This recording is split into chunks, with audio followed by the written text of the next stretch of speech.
The Kraft Foods Company, makers of Kraft Quality Foods, presents Harold Perry as the Great Gildersleeve.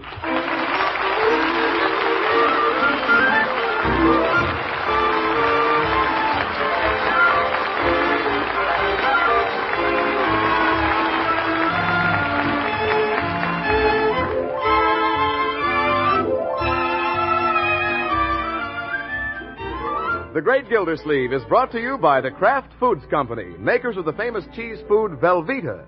Everybody goes for Velveeta's rich yet mild cheddar cheese flavor in snacks, in sandwiches, and in hot dishes. And Velveeta, you know, helps supply important food values from milk. It's as digestible as milk itself. That's why smart homemakers keep Velveeta on hand regularly to spread or slice and to melt for grand economical hot dishes. Tomorrow, get Velveeta, the cheese food of Kraft quality.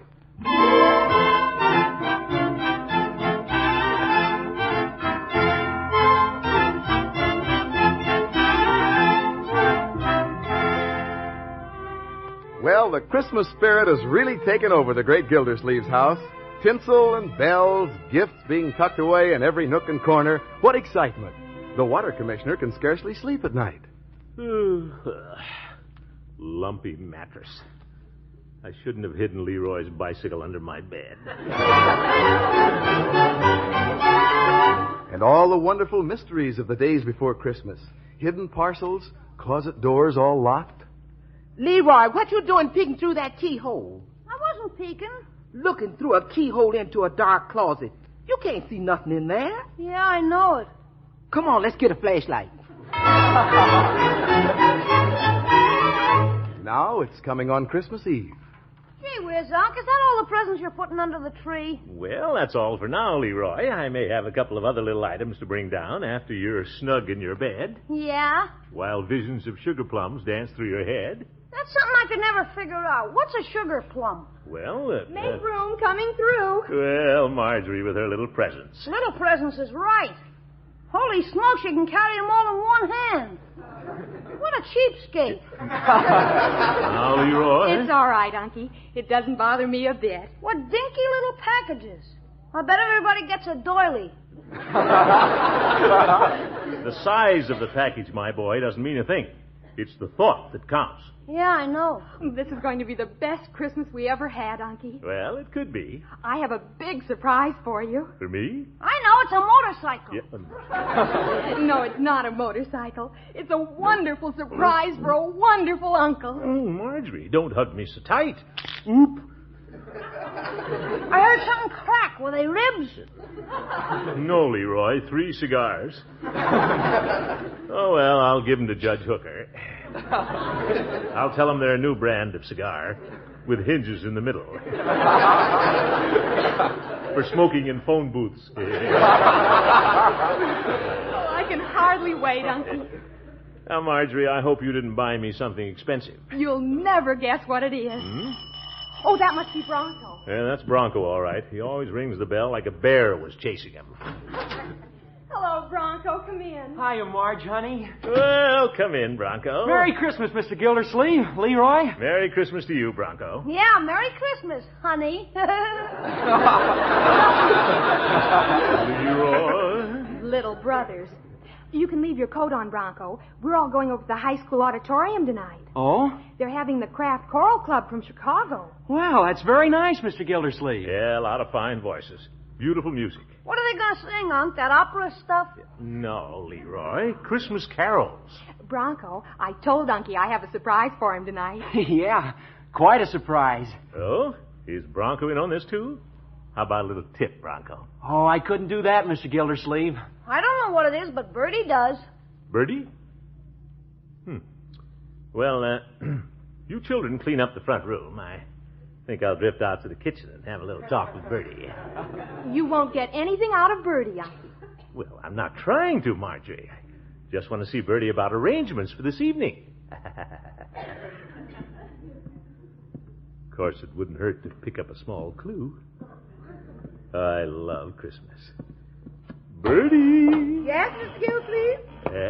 Just thought I'd come out and see if you're all set for tonight. Yes, sir. Bertie's all set. Fine. Marjorie has a little surprise for me this evening. Yes, sir. Of course, I know what it is. Yes, sir. I'm sure you know what it is, too, Bertie. Yes, sir.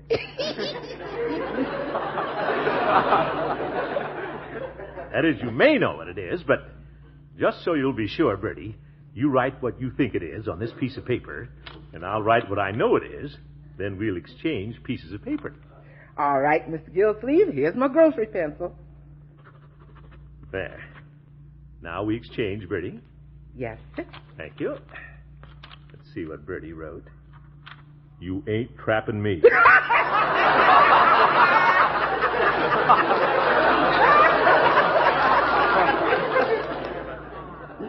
Let's face it, Bertie. Marjorie's gone out and bought me a very nice present of some kind, and I'm a little worried about it. Oh? See, I don't have anything very spectacular for Marjorie. Just the usual presents for a girl. Well, don't worry about that, Mr. Gildersleeve. Miss Marjorie ain't worried about what she's going to get this year. She's a grown-up lady now. I know, Bertie, but I've got to give her something a little bit special. After all, she has this big surprise for me. Pretty late to go buying anything now, Mr. Gildersleeve. Yeah, that's right. By George, Bertie, I just had a great idea. You remember a long time ago I said when Marjorie grew up, I was going to give her my mother's diamond ring? Yes, sir. I was going to surprise her with it on her next birthday. But what's wrong with Christmas? There's nothing wrong with it. Absolutely nothing. I'll do it, Bertie. I've got the ring up in my dresser drawer. I'll go down to Mr. Peavy's and get a fancy box for it. Oh, they sure will please her. You bet. Now, Bertie, don't you say a word about this to Marjorie. No, sir. I ain't tell nobody nothing. Don't you even give her a little hint. I ain't tell nobody nothing. Fine. What time is dinner? I ain't tell nobody. Oh, I mean 6 o'clock. Good old Bertie.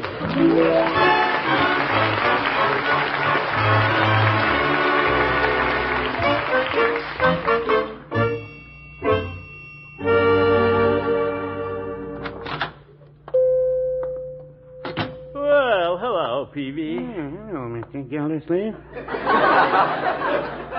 What can I do for you this Christmas Eve? Peavy, I need a box. Something very fancy. Well, what would you like to have in it? Well, nothing, Peavy. I just want a little empty box. It's for a Christmas present. Empty box, eh? Yeah. You playing a little practical joke on somebody, are you? No, Peavy, it's for a ring. I want a box for a ring. Oh, well, why didn't you say so? Do you have one? I don't think so. Peavy, you must have something around here. There's a lot of little boxes there in the showcase. Those are all full of cold tablets. Oh, for goodness. How about an aspirin box? You could take the aspirin out. Peavy, this is Marjorie's Christmas present. I'm giving her my mother's diamond ring. Most wonderful surprise of her life. Now, come on, Peavy. Well, I think I can find you something. Attaboy. Look at this ring. Isn't that a beauty? My.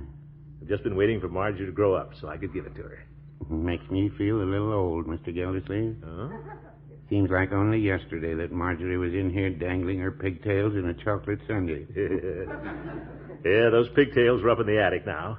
I kept them both. Very sweet girl, Marjorie. Yes, she is, Peavy. I was thinking this afternoon while Marjorie and Leroy and I were decorating the tree how much those children mean to me. How I've cared for them and watched them grow. Yeah, they're everything I have, Peavy. It's nice to feel that way. Makes a nice Christmas, too. All the stockings hung up by the chimney. You bet. Too bad you didn't have any children, Peavy. Only 2 stockings on your mantel. No, we have 3. Mrs. Peavy hangs up both of hers. Oh, for goodness. I've got to run, Peavy. I'm picking up Miss Milford, and we're all going over to the auditorium to hear the craft chorus.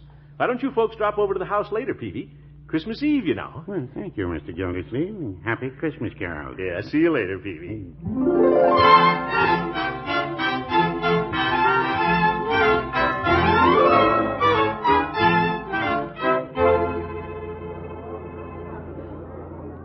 Well, the auditorium's almost full. Yeah, let's sit down here, Kathryn. Thank you, Throckmorton. Oh, you look lovely this evening. Thank you. I feel like a debutante with this corsage you sent me. Well, what the heck? It's Christmas. I gave the florist $3.75 and told him to shoot the works. Oop, who's that? Look up here in the roof. Leroy! Oh, no. Where is he? Way up there in the balcony, eating peanuts. Leroy, watch those shells. Oh, look, there's Bronco and Marjorie. Yeah, you can't miss Bronco. What a moose. Aren't they cute together? Yeah. You care to put your coat over the back of the seat? Get it off your shoulders? Thank you. Nice evening gown.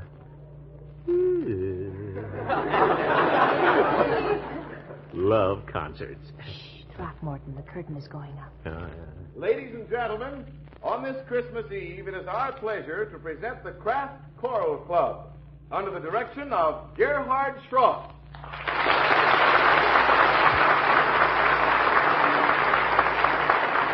Well, fine-looking group. All in tuxedos.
KATHRYN, I'm going to give you a little preview of a surprise I have for Marjorie tonight. What do you think of this? Oh, what a gorgeous ring. I beg your pardon. Oh, excuse me, please. Oop, the judge, late again. Well, Gildy. Good evening, Miss Milford. Good evening, Judge Hooker. Sit down, Judge. You're interrupting something important. I am? Oh, are you presenting your lady fair with a ring? Oh, Judge, please.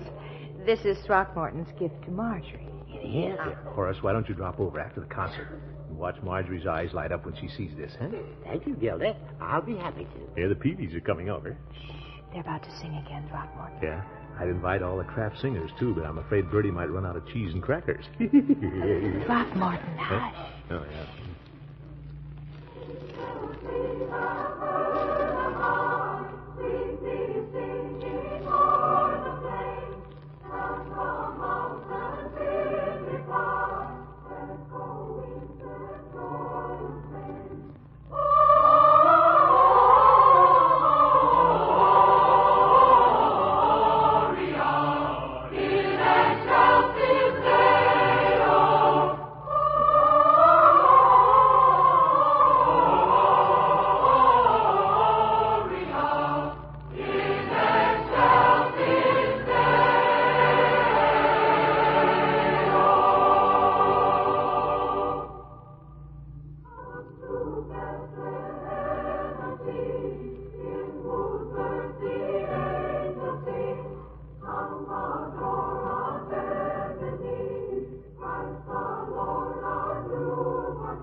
Beautiful music.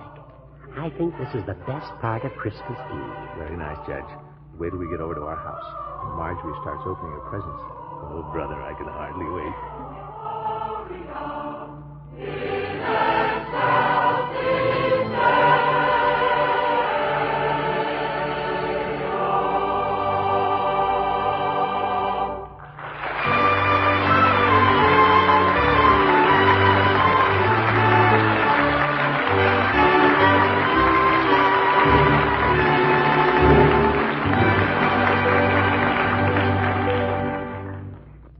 great Gildersleeve will return in just a minute. Santa Claus season is pretty expensive, isn't it? Well, if the holiday ahead might put your food budget in the red, here's how to economize now so you'll be prepared for the splurge meals. Use up leftovers tomorrow and Friday and Saturday by dressing them up with the wonderful cheese sauce you can make with Kraft's smooth-melting cheese food Velveeta. You see, you can pour this Velveeta sauce over leftovers, ham or veal or fish, or just over toast for an economical hot main dish you can make in a jiffy. That sauce will help you economize after Christmas, too, when you serve it with the last bits of the Christmas bird. For that tasty sauce, all you do is melt 1/2 pound of Velveeta in the top of your double boiler. Then gradually stir in 1/4 cup of milk and season to taste. That's all there is to it for a sauce that'll give your main dish a grand, rich, yet mild cheddar cheese flavor. And fine nourishment, too, because Velveeta is rich in important food values from milk. So for a wide variety of hot main dishes that are really economical, use good-eating Velveeta, the cheese food that's as digestible as milk itself. When you buy, be sure you get genuine Velveeta. It's the cheese food of top quality, made only by Kraft.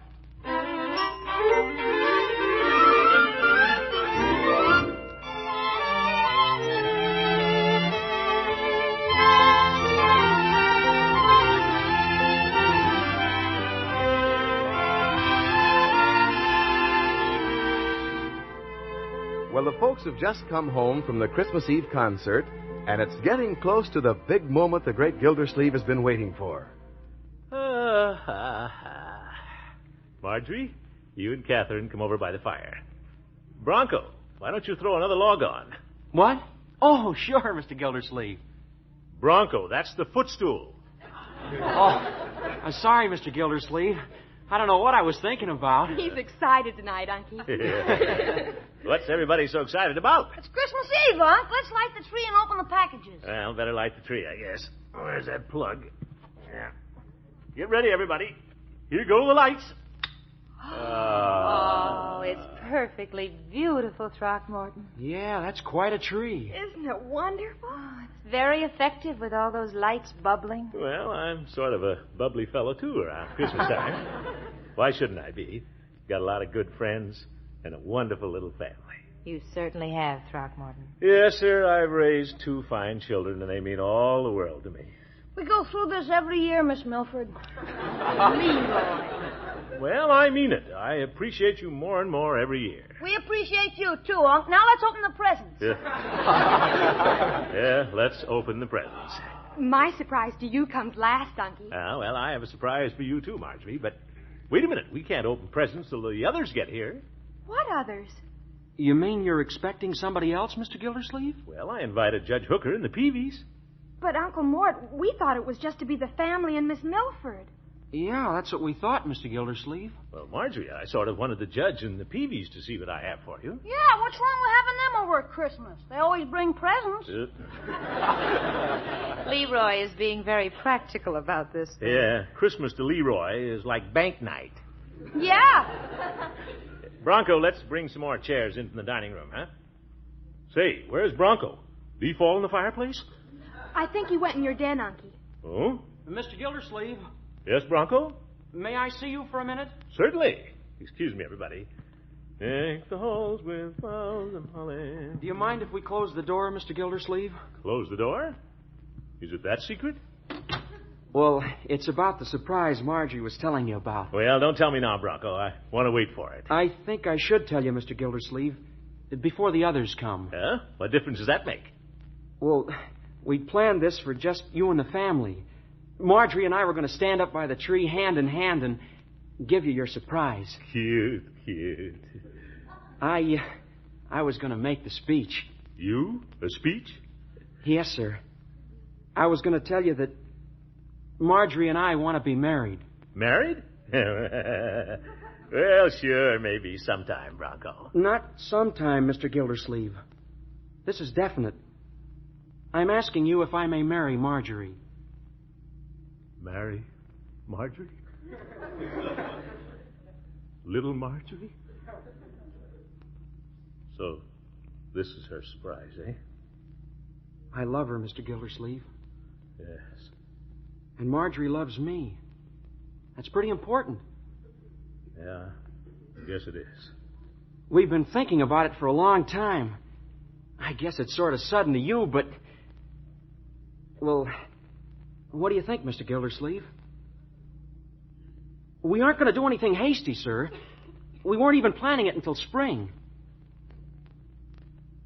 Late spring. June, maybe? That's long enough to wait. Don't you think so, Mr. Gildersleeve?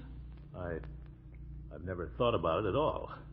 Well, you'll probably get used to the idea of not having Marge around by then. Wouldn't you? I've been saving my money. In fact, Marge and I aren't giving each other much for Christmas. We're looking ahead. I want to be able to take good care of Marjorie, Mr. Gildersleeve. Of course, we wouldn't do anything without your permission. So, what do you think, Mr. Gildersleeve? Bronco, I think the other guests have arrived by now. You tell them I'll be out in a minute. Of course, Mr. Gildersleeve. I'll tell them.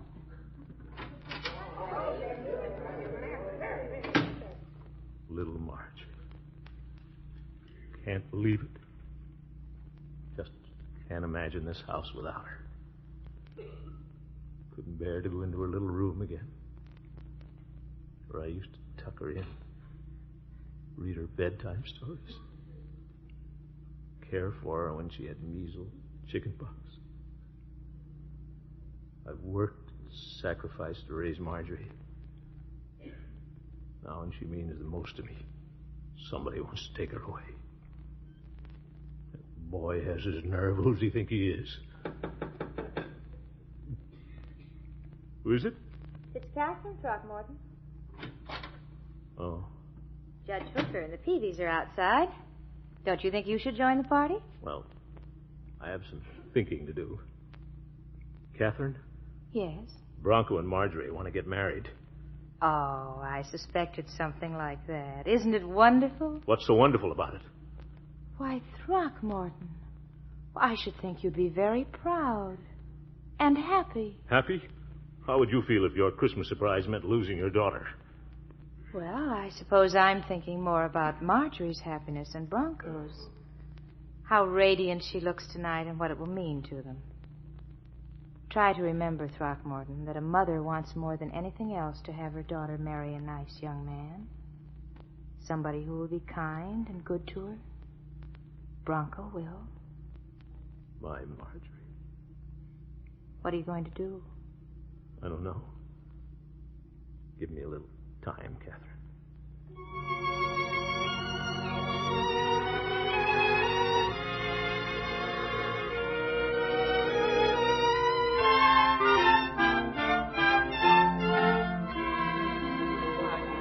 Anybody want more cocoa and popcorn balls? Oh, no, thank you, Bertie. Gosh, where's Unc? It's time to open the presents. Now, Leroy, let's not be impatient. Unc has a present under the tree for you, Judge. He has?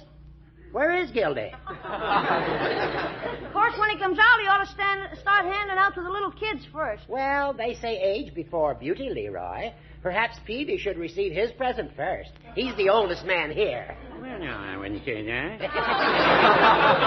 Marjorie, while we're waiting for the Lord of the Manor, perhaps you'll play the piano for us. Oh, Judge, I couldn't. I'm too excited tonight. Well, here comes Mr. Gildersleeve. I'm sorry if I kept everybody waiting. What have you been doing, Gildy? Hibernating in your den? Come on, Unc. I want to see what Santa Claus brought. Yes, it is time to pass out the presents, isn't it? Leroy, we'll start with you. Here you are, my boy. Oh, boy, thanks, Unc. And Bertie, here's a package with your name on it. Thank you, Mr. Gildersleeve. Old Santa Claus never forgets Bertie. Now we come to Marjorie.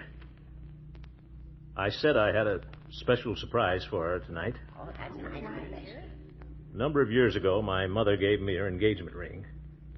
I guess she secretly hoped that someday I'd give it to a girl and start a little family. Well, I have a little family. A fine niece and nephew. But I Haven't been very lucky on the other score. You've done pretty well. And so this Christmas, I thought I'd present my mother's ring to Marjorie.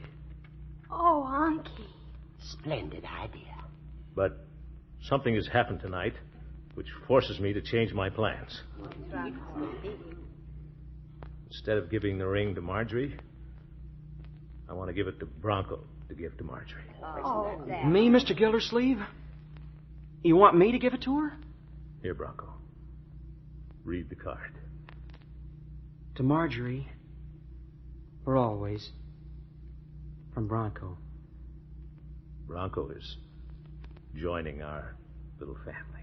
Oh, Unky, thank you. Thank you. Thank you, Mr. Gildersleeve, very much. We hadn't planned to have an engagement ring. I hope you'll be very happy. Both of you. Let me shake your hand, my boy. Thank you. I'm so happy for you, Margie. Gosh, Unc, is Marjorie leaving us? Well, let's not talk about that now, huh, my boy? Bertie, isn't it time for your little Christmas song? Yes, sir, if Miss Marjorie feels like playing the piano. I never felt more like it in my life. Fine. This is a little lullaby Bertie always sang to the children since Marjorie was this high.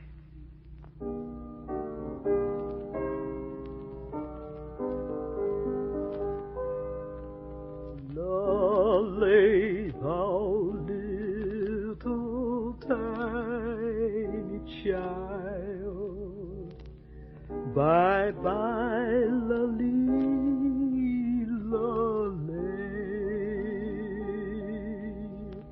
lolly, thou little tiny child, bye-bye, lolly, lolly. Yes, sir. This is the best Christmas ever.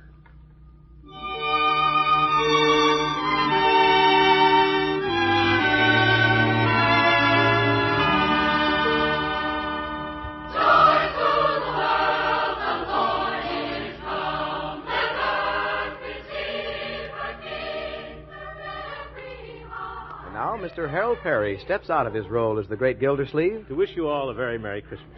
You know, we don't often get a chance to tell you listeners how much your enthusiasm and support mean to the group of people who bring you this program every week.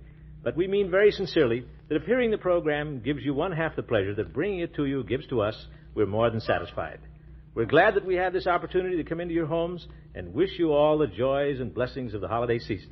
So it's a Merry Christmas to all of you from all of us. Walter Tetley, Leroy. Mary Lee Robb, Marjorie. Lillian Randolph, Bertie. Earl Ross, Judge Hooker. Kathy Lewis, Katie Milford. Dick Crenna, Bronco. and Dick LeGrand. Mr. Peavy. Yeah. And a Merry Christmas, too, from all the people behind the scenes. From Jack Meakin and the orchestra, writers Paul West, John Elliott, and Andy White. From Ray Ferguson and Monty Frazier, our engineer and sound effects artist. And from our producer-director, Fran Van Hartesveld. And, of course, these holiday greetings come to you, too, from our sponsors, the Kraft Foods Company, their representative on this program, announcer Jay Stewart, the Kraft Choral Club, and the entire family of Kraft employees. Merry Christmas, everybody, and good night.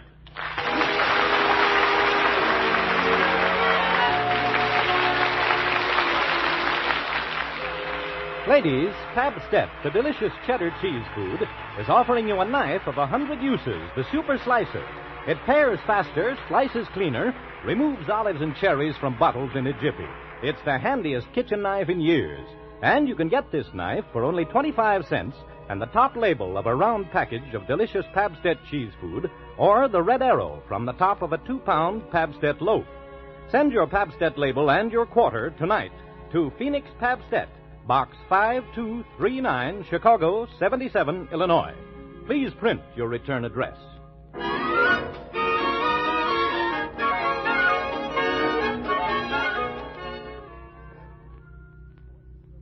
Portions of tonight's broadcast were transcribed. Break the Bank, radio's biggest money-paying show, is next on NBC.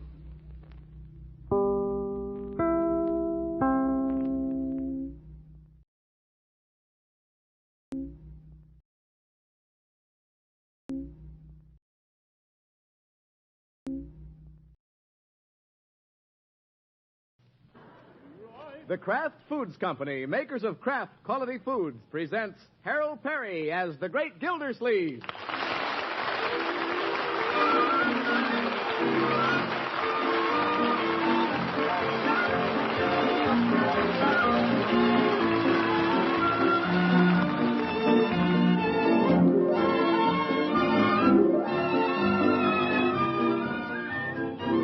The Great Gildersleeve is brought to you by the Kraft Foods Company, makers of the famous cheese food Velveeta. Everybody goes for Velveeta's rich yet mild cheddar cheese flavor in snacks, in sandwiches, and in hot dishes. And Velveeta, you know, helps supply important food values from milk. It's as digestible as milk itself. That's why smart homemakers keep Velveeta on hand regularly to spread or slice and to melt for grand economical hot dishes. Tomorrow, get Velveeta, the cheese food of Kraft quality.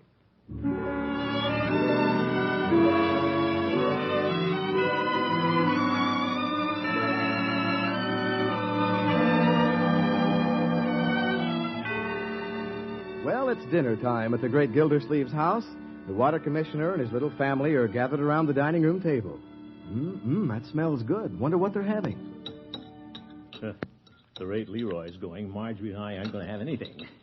What an appetite. Leroy, where's the fire? I gotta hurry, Uncle. Only got one more day to eat in 1949. One more day. Well, slow down, my boy. We may have a couple of meals around here in 1950, you know. Okay. There's a good New Year's resolution for Leroy.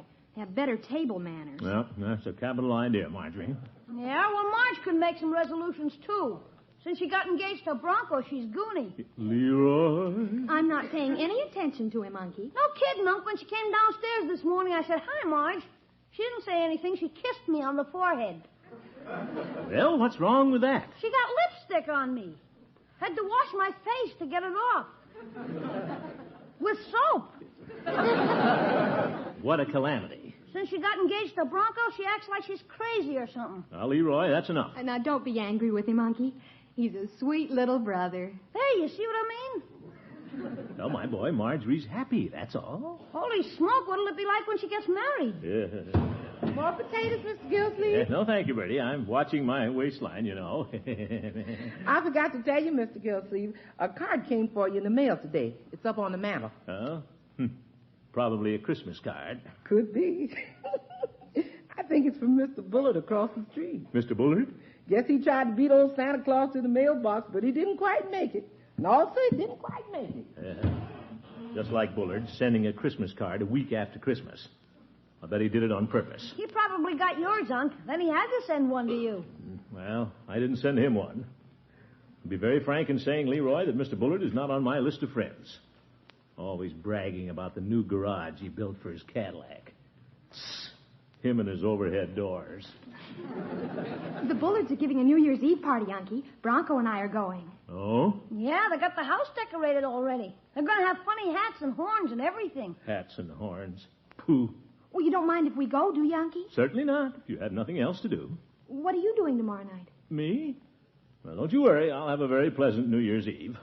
Fact of the matter is, I may give a party myself. No kidding, Unc? Bullard may have a corner on everything else, but by George, he doesn't know New Year's Eve. Oh, boy, can I be at the party, Unc? Can I, Unc? You bet you can, my boy. I'll have a real party with real friends. And no stuffy old hats and horns either. I'll show that Bullard. I'll do something original. We'll have a square dance. Or maybe a hayride. Gee, a hayride'd be swell, Unc. You betcha. A real old hayride with a horse and a sleigh. And plenty of hay. Gee, that'll be keen. With jingle bells? Certainly. And can I drive the horse, Unc? Sure. Oh, boy. Yes, sir. I'll ask the Peavies, Floyd and his wife, Chief Gates, Judge Hooker, and, of course, Katie Milford. Oh, it sounds like a lot of fun, Unky. Excuse me, children. Have to run over to Miss Milford's house. Got to get the invitations out.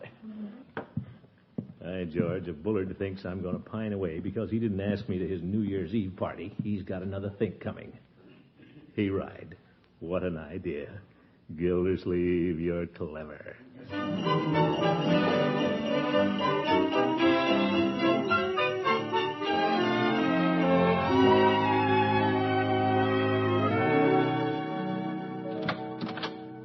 Well, Throckmorton. Ooh, hello, Kathryn. Come on in. Thank you. Snowing outside. Uh-huh. I didn't expect to see you this evening. I was just getting ready to wash my hair. I look dreadful. No, you don't. With your hair all floating around like that, you look like a princess. Oh, Throckmorton. I'll bet it's naturally curly, too. Would you like to sit down? Thank you. I've got some very exciting news for you, Kathryn. A big New Year's Eve party tomorrow night. Yes, I know. Sounds exciting, doesn't it? It does? I'm awfully glad you're going, Throckmorton. I was afraid I wouldn't know anyone there except the hostess. Hostess? I rather thought you'd be going, though, since you live right across the street from the Bullards. Bullards? You mean you're going to the Bullards tomorrow night? Why, yes. Aren't you? Well, I guess I could have if he'd we're having a party at our house. Well, not in the house exactly. I'm going to rent a horse. A horse? Yes. Oh, we're going to have an old-fashioned hayride. You better tell Bullards you can't make it and come along. Oh, I couldn't do that. It'll be a dull party at Bullards. Nothing but stale marshmallows and home movies. But there's nothing like a hayride with a bright moon and a slow horse. I'd love to go, Throckmorton, but I promised Mrs. Bullard. Yes. Well, you'll be missing a fine hayride. We're going to have a lot of jolly people. I wish I could go with you, Throckmorton, but you know how it is with the Bullards. Yeah. Well, guess I'd better go. You're busy. No, I'm just going to wash the wave solution out of my hair. I wish I could wash Bullard out of mine.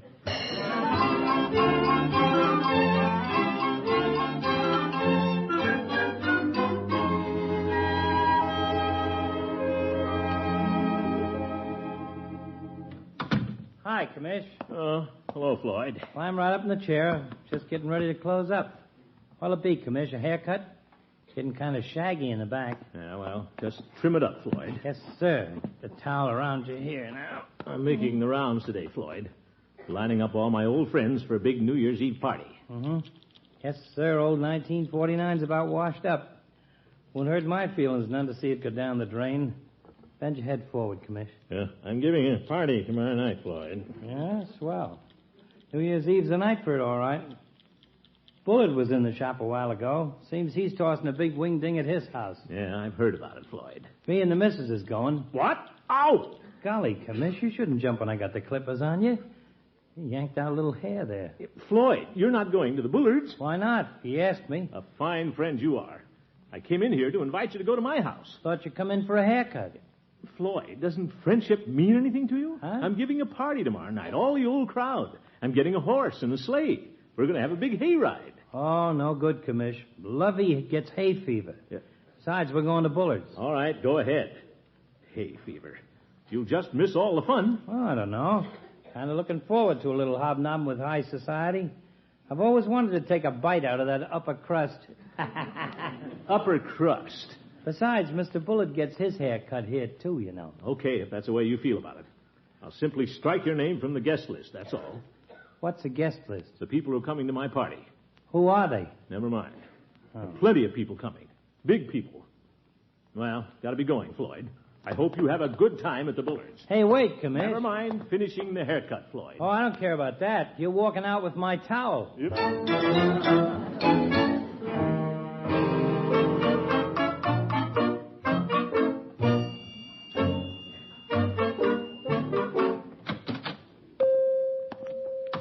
Hello, Peavy. Well, hello, Mr. Gildersleeve.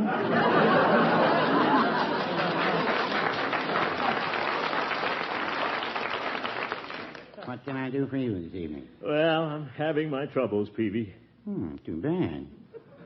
Thank goodness there's one person in this town I can count on. Who's that? You. Oh? The way your friends let you down when you need them. It's a sad thing, Peavy. Floyd, Chief Gates. Short of money, are you, Mr. Gildersleeve? Short of money? What gave you that idea? Well, when a man comes in with half a haircut, you can't help but wonder. I forgot all about that. I thought perhaps you'd gone into Floyd's shop and ordered a quarter's worth. No, Peavy. Or possibly that Floyd was doing his barbering on a piecework basis. So much per hair. Yes. Well, I thought that was rather amusing. So much per hair. Well, I'm in no mood to be amused, Peavy. I'm giving a big party, and you're invited. Well, thank you. Any special time? Tomorrow night, Peavy, New Year's Eve. Oh, sorry, I can't make it, Mr. Gildersleeve. Mrs. Peavy and I are going to the Bullards. No, Peavy, not you, too. Yes, Mrs. Peavy is quite elated about it. In fact, she's making a new dress for the occasion. Glazed chintz, I believe it is. But, Peavy, I'm going to have a hayride with a horse and a sleigh and everything. Surely you'd rather go on a hayride with Mrs. Peavy than get lost in that mob at Bullard's house. Well, I wouldn't say that. I should have known. Oh, here's the judge. Ah, good evening, gentlemen. Good evening, Judge. Hello, Horace. Well, what happened, Gildy? Did the barber shop catch fire? Never mind, Judge. What are you doing New Year's Eve, Judge? Not a thing, Peavy. I was invited to Bullard's residence, but I dislike stuffy, crowded rooms, so I declined. Good for you, Horace. Mr. Gildersleeve here is having a hayride tomorrow night. A hayride? Now, wait a minute. If nobody's coming... Were you planning to invite me, Gildy? Certainly, Horace. I accept the invitation. I'm extremely fond of hayrides. Do you have a sleigh? No, and I don't think... Then I'll arrange for the sleigh. Orrin Fetzler has a crackerjack behind his garage. A huge one. How about a horse? We'll have to have a horse, Gildy. Yes? We can borrow Frank Pittman's. Her name is Pearl. A wonderful snow horse. Frank used her on his ice wagon. But, Judge... And we'll need hay, Gildy. I should say approximately 5 bales. I'll arrange for the hay. I think this is going to be the most enjoyable New Year's Eve, Gildy. A merry group of voices raised in song and laughter. Who's going, Gildy? You and I and Leroy.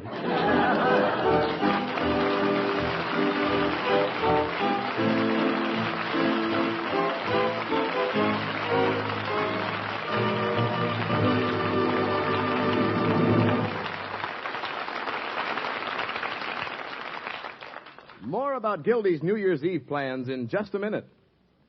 When it comes to making New Year's resolutions, I'd like to make a suggestion for you homemakers. Why don't you resolve to keep a 2-pound loaf of Velveeta on hand all the time? Because Kraft's famous cheese food can help you so many different ways. You see, Velveeta can help you when you need quick and easy snacks, hearty, good-eating lunchbox sandwiches, and a variety of hot dishes, too. Yes, you can melt golden Velveeta for a smooth sauce that'll give even leftover ham or veal or turkey or fish or vegetables new goodness.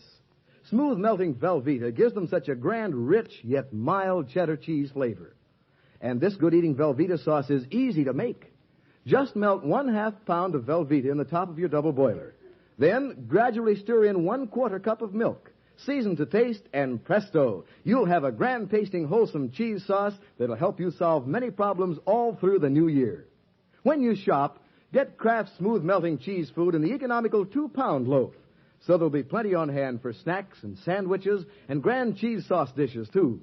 Just be sure you get genuine Velveeta. It's the cheese food of top quality, made only by Kraft.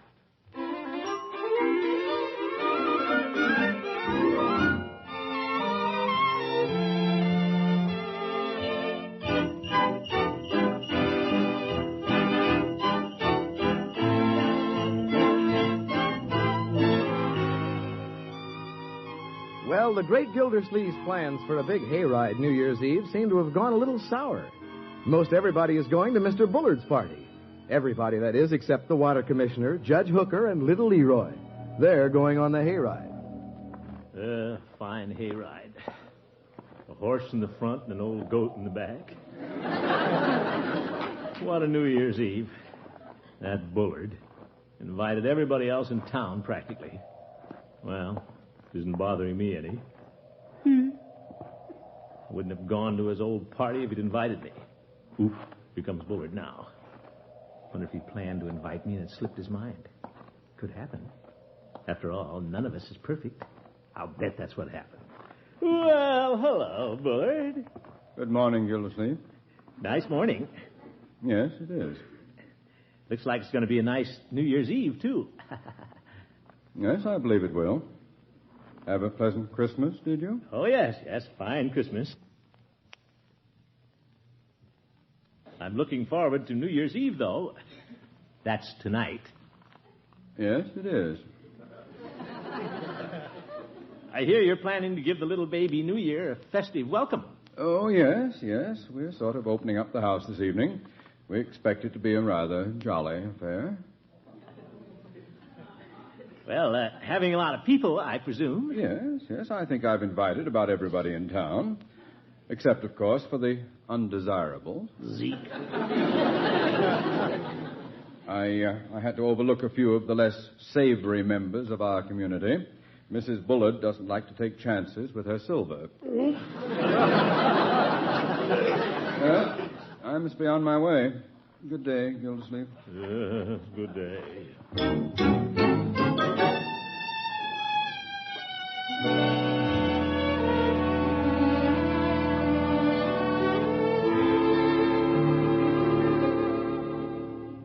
Is that you, Unky?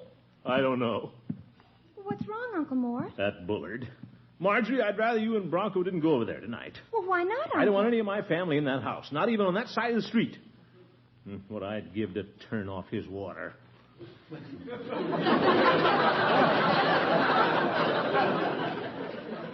Bullard and his copper pipes. Now, Uncle Mort, if all this is because he didn't ask you over... That's not the reason. Well, what is the reason? I simply want nothing to do with any of the Bullards. That's the reason. There's some people in this world who just have no business being people. If I didn't own this house, I'd move. I wouldn't even live in the same block with the Bullards. Not even in the same town. Now, Unky, you just feel that way now. Tomorrow you'll forget all about it. Oh, no, I won't. I've seen you go through these things before. One minute you can't stand Mr. Bullard, and the next minute you want to be friends. You've been going on like this for years, Uncle Mort. Well, it's not going on anymore. This is the end. I know. You said that before, too. Maybe I have, but this time I mean it. I'm making a New Year's resolution. From now on, I'm having absolutely nothing to do with Bullard. I'm all through with him. I'm washed up. I mean, he's washed up. All right, Unky, we'll see. You'll see, all right. He's off my list once and for all. I won't even see his face. Just wait till the next time he backs his fat Cadillac over our curb. I'll tell him a thing or two.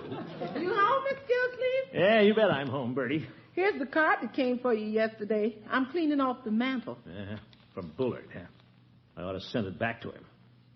I ought to fill the envelope full of termites and slip it under his house. What is it, Unky? A Christmas card? Wait a minute. What's this? Dear Mr. Gildersleeve, we are having a few friends in New Year's Eve. We hope you'll be able to join us. Cordially yours, Rumps and Bullard. Unky, it's your invitation to the party. Must be a mistake. No. You see, it was mailed 3 days ago. You see, Uncle Mort? I told you that was the reason you were angry with Mr. Bullard. Now you'll change right back again. The invitation had nothing to do with it. Of course, if they've asked me to come... Uncle Mort, I can see right through you. Oh, no, you can't. Hi, Unc. What time do we start on the hayride? Well, Leroy... I think Uncle Mort's changed his mind about the hayride. He's invited over at the Bullards. Oh, you going over there? Well, you see, Leroy... Everything's all right now. Unky has an invitation. Marjorie, that's not it at all. It's simply when a person asks you to his home... You promised to take me on a hayride. Now, Leroy... You said you weren't going to go to the Bullards. You said we were going on a hayride.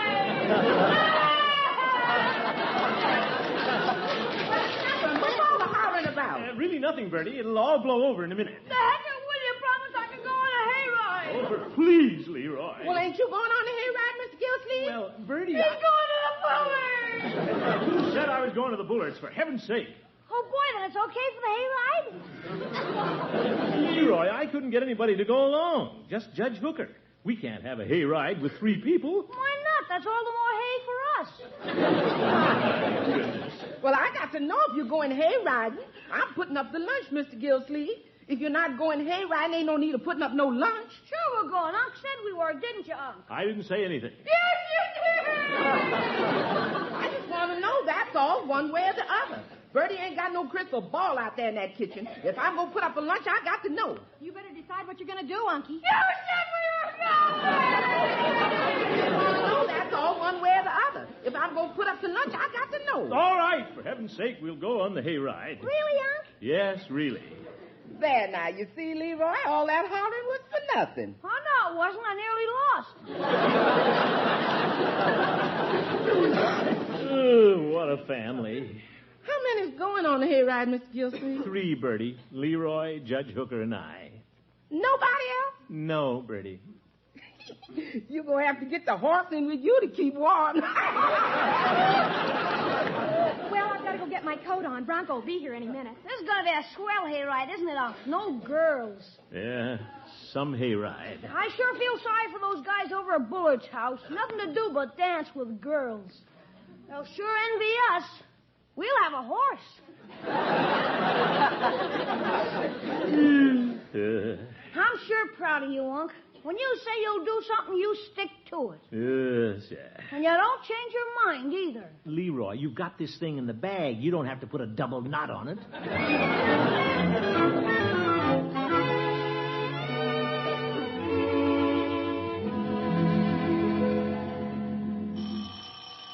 Hey, Unc, look out in front. We got a horse and a sleigh. Yeah, Judge Hooker.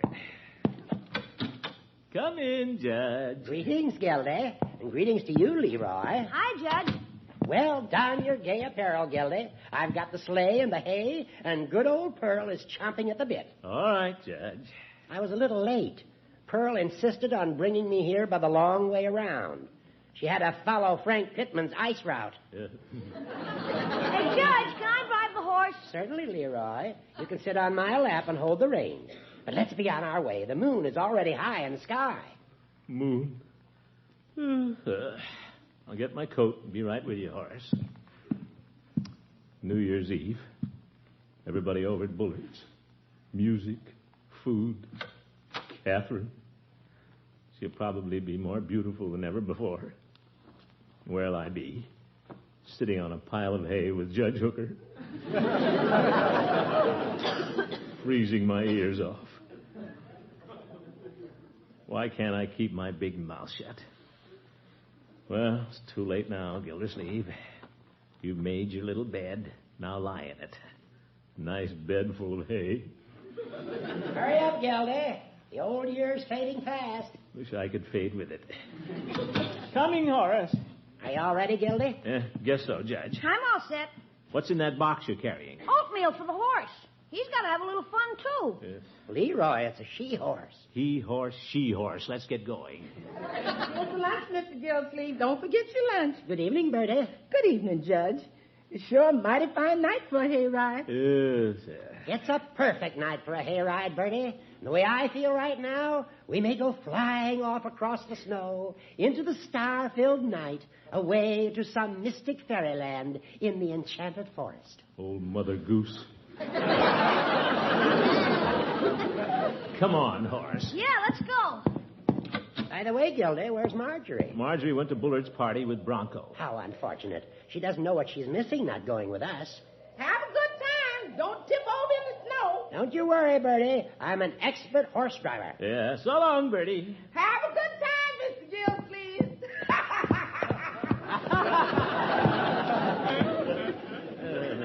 Oh, boy, look, Unc. What a keen horse. Hello, horsey. Pearl sags in the middle.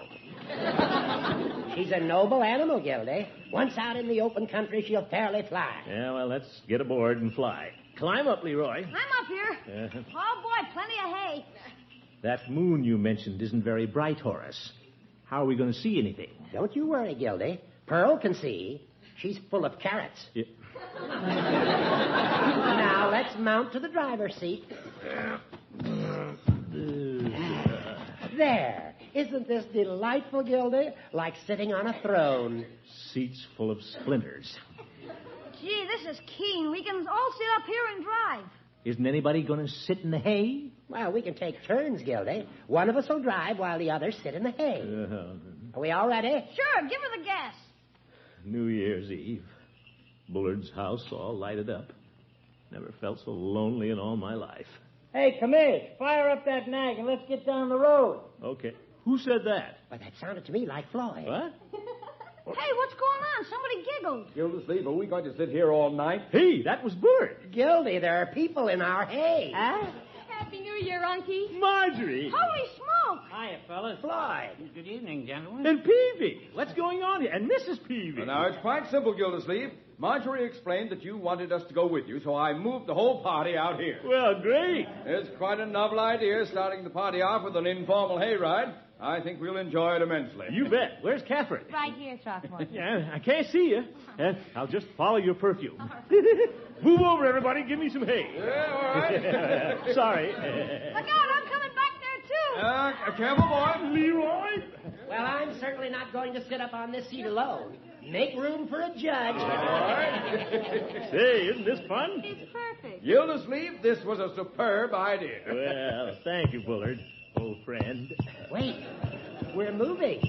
I hear bells. Yeah, hold on. Who's driving this thing? Yeah, Pearl, take it away. Good old TV.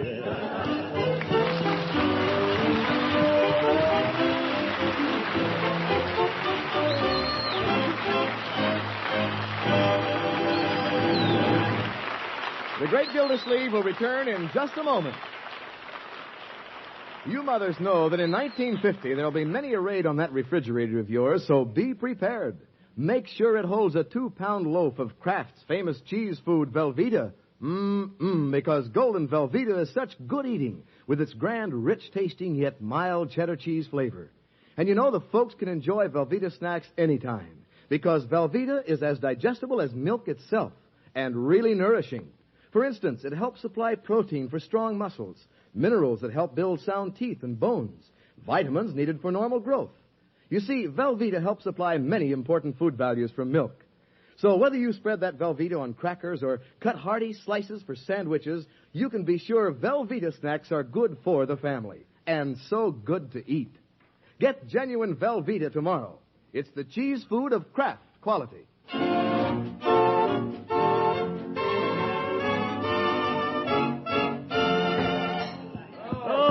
This is some hayride, just like the good old days. I told you Pearl was a fine horse, Gildy. We're fairly zipping along. I've never had so much fun. I should have brought my clippers along. This hay needs trimming. Move over, Floyd. Stop pushing. I'm not pushing. We got a load on this rig. Sure, the more the merrier. Can't move. Neither can I. I'm trapped. That's me, just an old trapper. Gildersleeve. What is it, Bullard? Will you scratch the end of my nose? Sure, but I can't see anything. Gildy, that's my nose. I thought it felt like an old goat. Hey, Unc, is Mr. Bullet still off your list of friends? Leroy, in the new year, things are going to be different, eh, Bullard? Yes, indeed. As a matter of fact, Gildersleeve, you're not as big an oaf as I thought you were. Oh, Bullard, Hey, everybody, it's 12 o'clock. Acquaintance be forgot and never brought to mind. Good old acquaintance be forgot. The Great Gildersleeve is played by Harold Perry. The show was written by Paul West, John Elliott, and Andy White, with music by Jack Meakin. Included in the cast are Walter Tetley, Mary Lee Robb, Lillian Randolph, Kathy Lewis, Earl Ross, and Dick LeGrand. This is Jay Stewart saying goodnight for the Kraft Foods Company, makers of the famous line of Kraft quality food products. Be sure to listen in next Wednesday and every Wednesday for the further adventures of the Great Gildersleeve.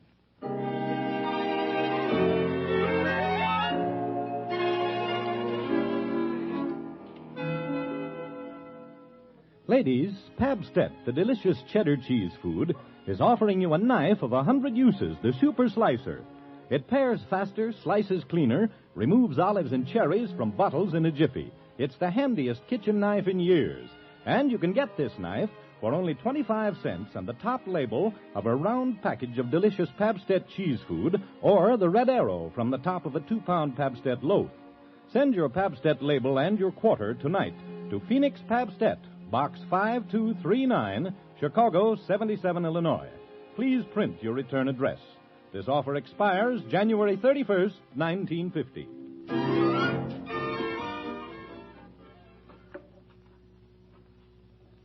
Break the Bank, radio's biggest money-paying show, is next on NBC.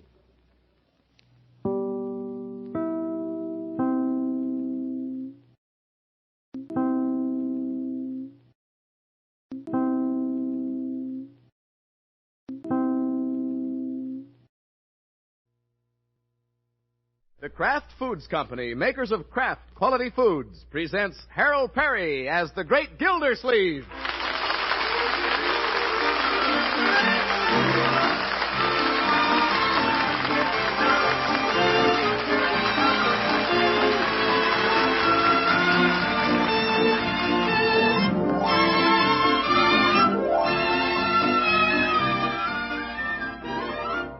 Great Gildersleeve is brought to you by the Kraft Foods Company, makers of the famous cheese food Velveeta.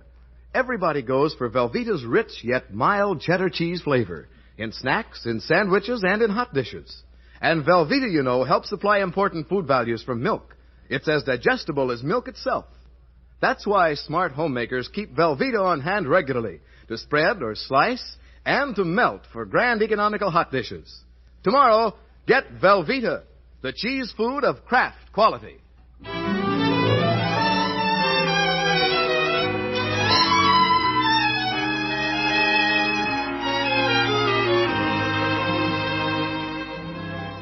Say, looks like a family huddle in the living room of the Great Gildersleeve's house. There's Marjorie, Leroy, and Bertie, and they have photographs of Marjorie scattered all over the floor. How do you like this one, Bertie? Oh, that one's real good. It shows off your eyes. I like this one with a big face. Looks like you had a mouthful of walnuts. Is that you, Unky? Yeah, I'm home. Well, what's going on here? Margie's going to have a picture in the paper. We're picking one out. What's this? It's for the Summerfield Indicator, announcing the engagement. Why do they have to put it in the paper just because she gets engaged to Bronco Thompson? Well, it's traditional, my boy, to announce events of this kind. Let's see these pictures. Yeah. Kneel down here where I can see. Wait till I get my vest out of the way. Well, I kind of like this one. The profile. Oh, I think that's awful, Unky. There's too much light on my nose. Yeah. She looks like Rudolph the red-nosed reindeer. Very good, Leroy. Which one do you like? Why don't you take this one, Marge? Well, I'm not crazy about that one either. Which one is that? The one where all her teeth are showing. Look, you can count them. 2, 4, 6, 8, 10, 12. All right, Leroy. Let's not overdo it. Bertie likes the one in the evening dress. I think they're all nice. On second thought, why don't we send the paper this one of you arranging poinsettias on the piano? But, Unky, don't you like the close-up better? Well, Marjorie, they can squeeze a close-up into one column. But with you, the poinsettias, and the piano, they'll have to give you 3 columns to get it all in. When's the picture going to be in, Miss Marjorie? Well, they want to run it tomorrow afternoon, Bertie, along with the announcement. By the way, Marjorie, what's the announcement going to say? Oh, the usual thing the society editor writes about engagements. Usual thing? Well, seems to me it deserves more than that. After all, this is no ordinary engagement. No, sir. When Miss Marjorie gets engaged, that's something special. Hey, you said it, Bertie. Don't think I want to leave an important thing like this to the society editor. Think I'd better write it myself. Oh, would you, Unky? Certainly. The bride's family's supposed to make the announcement. I'll do it right after dinner. Sure. Give it a big build-up, Unc. How about announcing it on the radio? What? Good evening, Mr. and Mrs. North America and all the ships at sea. Oh, Leroy. Flash, Water Commissioner's niece plans to Middle Island. Oh, my goodness. Don't worry. Mr. Gildersleeve will lay it on. Now, Bertie, it'll be a short, simple, dignified announcement. Where's my typewriter and a big stack of paper?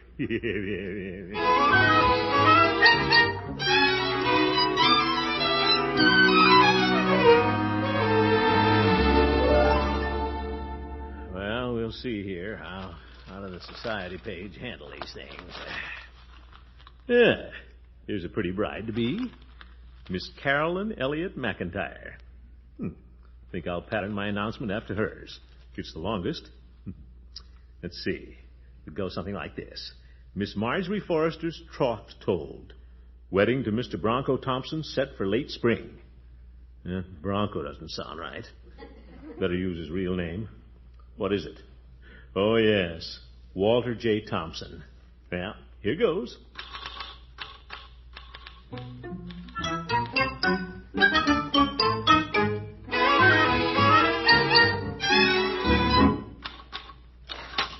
Well, let's see what I have here so far. Miss Forrester is attending Summerfield City College, where her fiancé, Mr. Thompson, graduates in June. We hope. Both young people are popular members of the younger set. Good. Let's see what I said about me. The bride-elect is the niece of Mr. Throckmorton P. Gildersleeve, City Water Commissioner. Not bad. The member of the Elks, 1724. Pretty long paragraph about me, but very interesting. Now, what can I say about Bronco's family? Never even met him. Have to go ask Bronco. Bronco! Oh, yes, Mr. Gildersleeve? May I disturb you and Marjorie a minute? Oh, sure, Mr. Gildersleeve. I was just waiting until you finished. I wanted to talk to you. Oh? My father and mother would like you and Marjorie and Leroy to drive over to Broadmoor and have dinner with us Saturday evening. Dinner? Well, fine. Isn't that wonderful, Unky? Yes, indeed. Tell them we'd be delighted, Bronco. Well, they thought it was about time the family of the bride met the family of the groom. Good idea. I was just wondering about them when I was writing this announcement. I said a few things about me, but I don't know what to say about your family. Oh, Bronco's mother's a darling, Uncle Mort, and you'll like Mr. Thompson. I'm sure I will. What does your father do, Bronco? He's in the book business, Mr. Gildersleeve. Oh. We wanted to have you over sooner, but Father's out of town a lot. Sells books, eh? Yes, sir. I guess you'd call it that. Well, I'll mention that. Yeah. See you later, kiddies. All right, Mr. Gildersleeve. Bye, Unky. Too bad there isn't as much to say about Bronco's father as there is about me.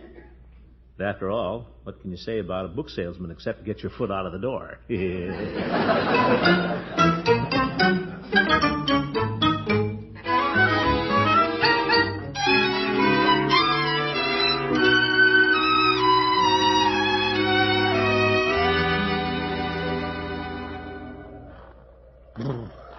Cold out here. Where is that paper boy? Hey, Unc, what are you standing out in the snow for? If you must know, Leroy, I'm waiting for the paper boy. What a character.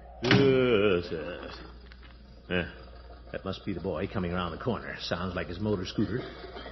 No, Judge Hooker's car. Why doesn't he get that old cement mixer fixed? Hello, Gildy. Hello, Judge. Why are you standing out in the cold, Gildy, playing snowman? Watch it, Hooker. You'll get a snowball right through your isinglass curtain. I should think you'd be in toasting your toes by the fire. Waiting for the paper boy, Horace. Marjorie's engagement is announced this afternoon. It is? Yeah. Picture of Marjorie and a nice little write-up about the families. Well, I'd like to wait and see it, Gildy, but I'm afraid to let my car stand too long. It's hard to start in cold weather. Yeah, I can see that. Well, I've got a duplicate copy of the announcement right here, Judge. It just so happens. You have? Yeah. Wrote it myself. Miss Marjorie Forrester's trough told. Isn't that exciting, Gildy? No wonder you just can't wait for the paper. Yeah, go ahead and read it, Horace. Yeah. Oh, splendid. Well said about Bronco and Marjorie. Keep reading, Judge.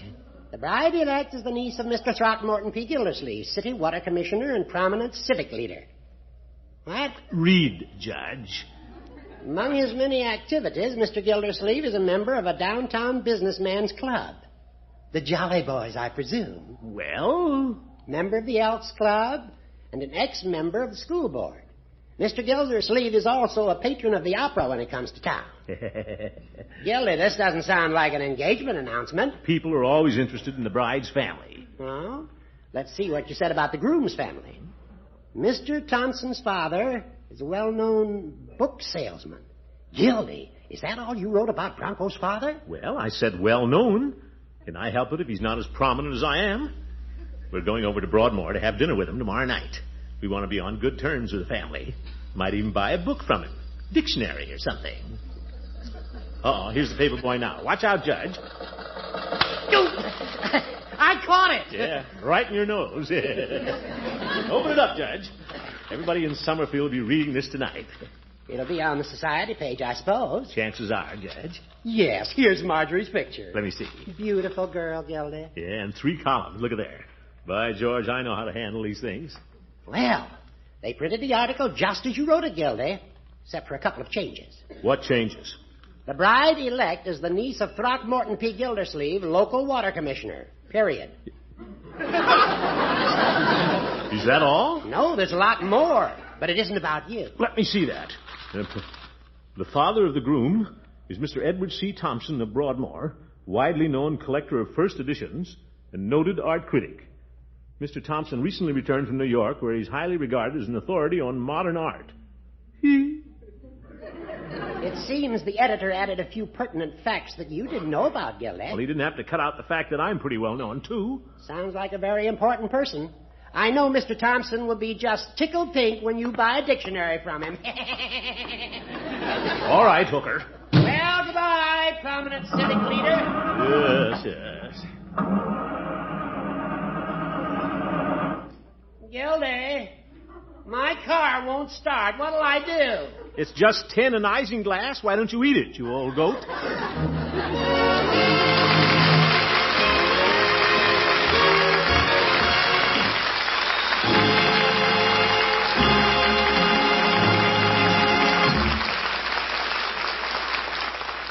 The great Gildersleeve will be back very shortly.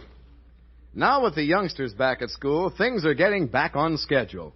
And many of you mothers find that a basketball game schedule has come up on your social calendar.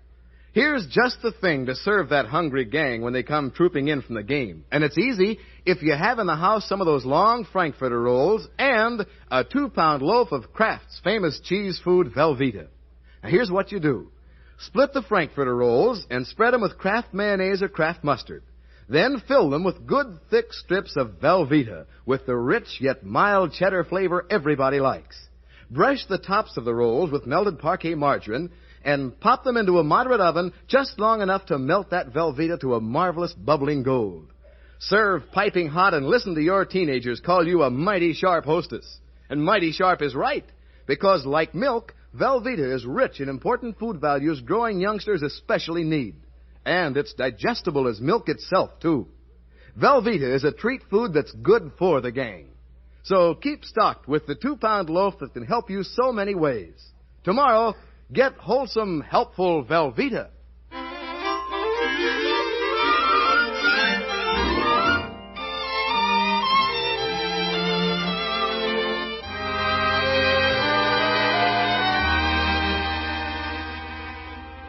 Well, it's beginning to look as though Marjorie's marrying into a family of rather important people, which comes as something of a surprise to the great Gildersleeve. He and Marjorie and Leroy are invited to the Thompsons for dinner. But is the water commissioner worried? Well... So Bronco's father is an art critic and collector of first editions, eh? Well, he won't bother me any. Guess I'd better stop in and get some better cigars, though. Hello, Peavy. Hello, Mr. Gildersleeve. What can I do for you this morning? You can give me a half dozen of your best cigars, Peavy. Very well. We're driving over to Broadmoor tonight to see Marjorie's prospective in-laws. Well, that should be an interesting experience. I see by the paper that this Mr. Thompson is quite a fellow. Well, there are a lot of things they could have said about me, but I don't go for that publicity stuff. Paper says he's a collector of first editions and an authority on modern art. Well? What are you two going to talk about? I don't see any problem there, Peavy. There's no reason why I can't carry on an intelligent conversation with an intellectual like Mr. Thompson. Well, I wouldn't say that. What do you mean? Well, if you're like most businessmen and don't follow the arts too closely, conversation could be a problem. I know it would with me. Well, Peavy, he can talk about his work and I can talk about mine. I can talk about water for hours without running dry. Right, yes. Naturally, I'm no authority on the arts. I'm sure Mr. Thompson won't expect me to be. No, I guess you won't. You'll naturally assume that I've been too busy with my own affairs to learn much about first editions. Yes, I guess you will. And if I don't know anything about this modern art, he'll understand. Well, he couldn't expect it of the water commissioner. Oh, he couldn't, eh? What does he think I am, a dunderhead? How's that? What does he think he's going to do? Talk about art all evening and embarrass me in front of Marjorie? I wouldn't have that happen to my niece for anything. Oh, no, you wouldn't want that to happen. By George, Peavy, do you know what I'm going to do? Stay home? Yeah. No, Peavy. I'm going to borrow Marjorie's library card and bone up on first editions and modern art. What do you think of that? My.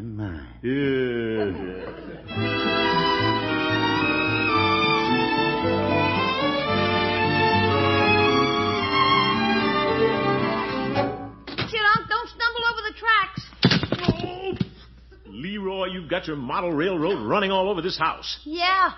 Marjorie! Here I am, Unky. I'd like to borrow your library card, my dear. Why do you want my library card? Well, because I'm going to the library. You going to the library, Unc? That's what I said, Leroy. Imagine a grown man going to the library. There's nothing so unusual about that. For you? Are you kidding? Leroy. Here's the card, Uncle Mort.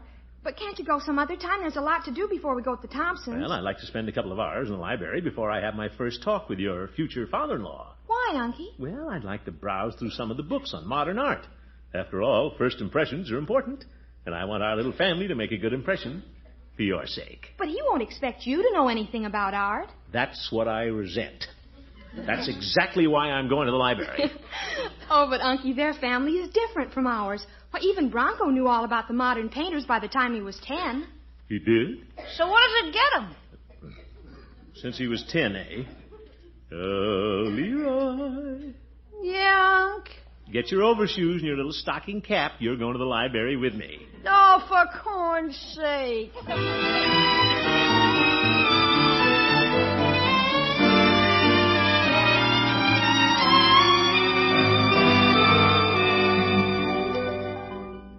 Will you hook up my dress, Bertie? Come in, Miss Marjorie. I wonder what's keeping Uncle Mort and Leroy. It takes a couple of hours to get to Broadmoor, and we'll have to hurry. They just came into the driveway. Mr. Gildersleeve sure is cute the way he wants to make the right impression on them in-laws. Oh, yes, Unky's a dear. Well, we're back. We haven't much time, Unky. You and Leroy will have to hurry and dress. Sorry we're a little late, my dear, but I feel the afternoon was well spent. It was spent all right. Now, my boy, we learned some very important things. I think Degas, for example, is best known for his ballet girls. And Picasso was perhaps the most original of the modern school. Unky, it's Picasso. Yeah, well, he was very good, though. When he painted a profile, Marjorie, he put both eyes on the same side of the head, like a halibut. That's the way Leroy used to draw. Both eyes on one side of the head. Now, that's what they call impressionistic, Bertie. Yes, sir. Leroy, put that old train away. You have to get dressed. Come on, Leroy. We don't want to be late. You can take your bath while I shave. Another bath? And for heaven's sakes, Leroy, watch your table manners. I always do. Yes, yes. And when we leave the Thompsons, my boy, don't forget to tell them that you enjoyed the evening. Gosh, if everybody's so worried about how I'm going to act, maybe I'd better stay home and play with my train. Mr. Gildersleeve's just anxious for you to make a good impression, Leroy. He don't want to start off on the outs with the in-laws. Well, run for the tub, Leroy. I'm going. Chug, chug, chug, chug, chug. Oh, that boy. It's a good thing Bronco's folks can't see us now.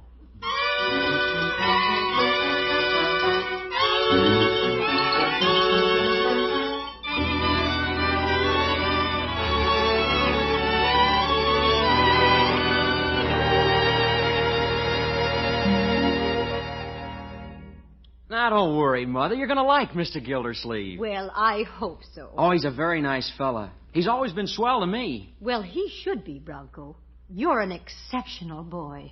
Oh, Mother. Isn't he, Edward? Oh, yes. Who? I'm talking about our Bronco. Oh, yes, of course. What about him? Nothing, Father. Mother was asking me about Mr. Gildersleeve. Oh, yes, the Summerfield Water Commissioner. Well, if he's anything like his charming niece, I'm sure I shall be delighted with him. Oh, I'm afraid he isn't anything like Marjorie. Like I told you, he's a little on the chubby side. Oh, dear. And Marjorie's so slender now. I do hope excessive weight doesn't run in the family. You know, Martha, it's a matter of some concern to me that we may not find a common ground for conversation this evening. Oh, stop fretting, Edward. You know how fascinating you can be when the conversation gets around to art. I seriously doubt if art interests Mr. Gildersleeve after seeing that water department calendar he sent us. Oh, I wonder if I should get it and hang it up. I put it out in the garage. Don't bother. I put it in the ash can. See now, what can we talk about that'll interest Mr. Gildersleeve? Water? Water? Well, what's there to talk about? It's here, and that's all there is to it. Yes, I suppose so. But perhaps I can think of some questions about it to keep the conversation going. After all, we want to be cordial. Oh, there they are. I'll go to the door, Mother. Water. Well, we'll just make the best of it. Hello, Marge. Hello, Bronco. Well, good evening, Mr. Gildersleeve. Leroy. Hi. Yeah, good evening, Bronco. Oh, come in. I want you to meet my mother and father. Well, that's why we came over, isn't it, Leroy? Yeah, that and for dinner. Hello, Mrs. Thompson and Mr. Thompson. Marjorie, it's so nice to see you, dear. Good evening, my dear. And now, Mother, Father, I'd like to present Mr. Gildersleeve. How do you do, Mr. Gildersleeve? We're delighted to meet you. Yes, indeed. Welcome to our home, Mr. Gildersleeve. Well, thank you both. I've looked forward to meeting you. And this is Leroy. So this is Marjorie's little brother. How are you, Leroy? Hi. Hello, Leroy. My, what a splendid little man. Yeah? Thanks. Let me take your coat. Thank you, Bronco. Marge, you can help me. Then I want to show you a new record album I have in the library. All right. Mother, will we have time to play a few records before dinner? I think so, dear. You and Marjorie run along. Oh, you'll excuse us, won't you? Yeah, ta-ta.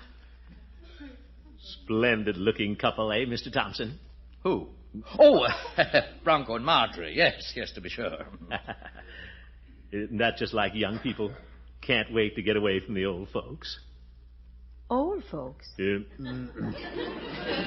not that any of us are very old, especially you, Mrs. Thompson.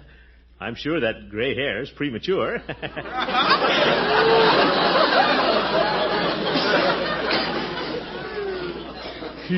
Bad start. Please sit down, Mr. Gildersleeve, and Leroy. Thank you, Mr. Thompson. Can I take the chair with all the birds tattooed on it? Leroy, that's needlepoint. I should have left that boy at home. You just make yourself at home, Leroy.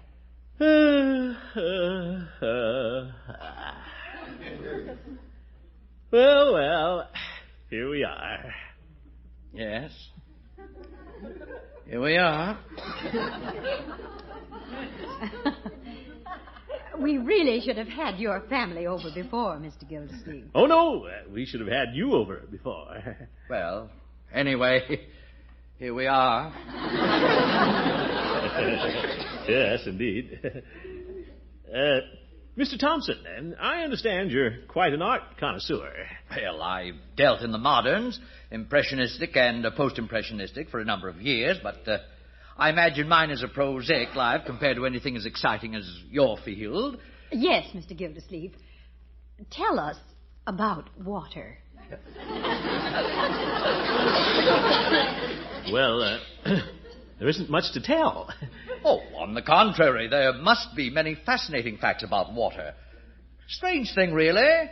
Water everywhere, and we never give it a thought. Well, getting it everywhere takes a little doing, Mr. Thompson. Oh, it must. It's been a dreadful problem in New York. Yeah, they couldn't even take baths. Mr. Gildersleeve, how long do you think we'll have all the water we want? Well, I'd say as long as Mr. Thompson pays his bill, I guess.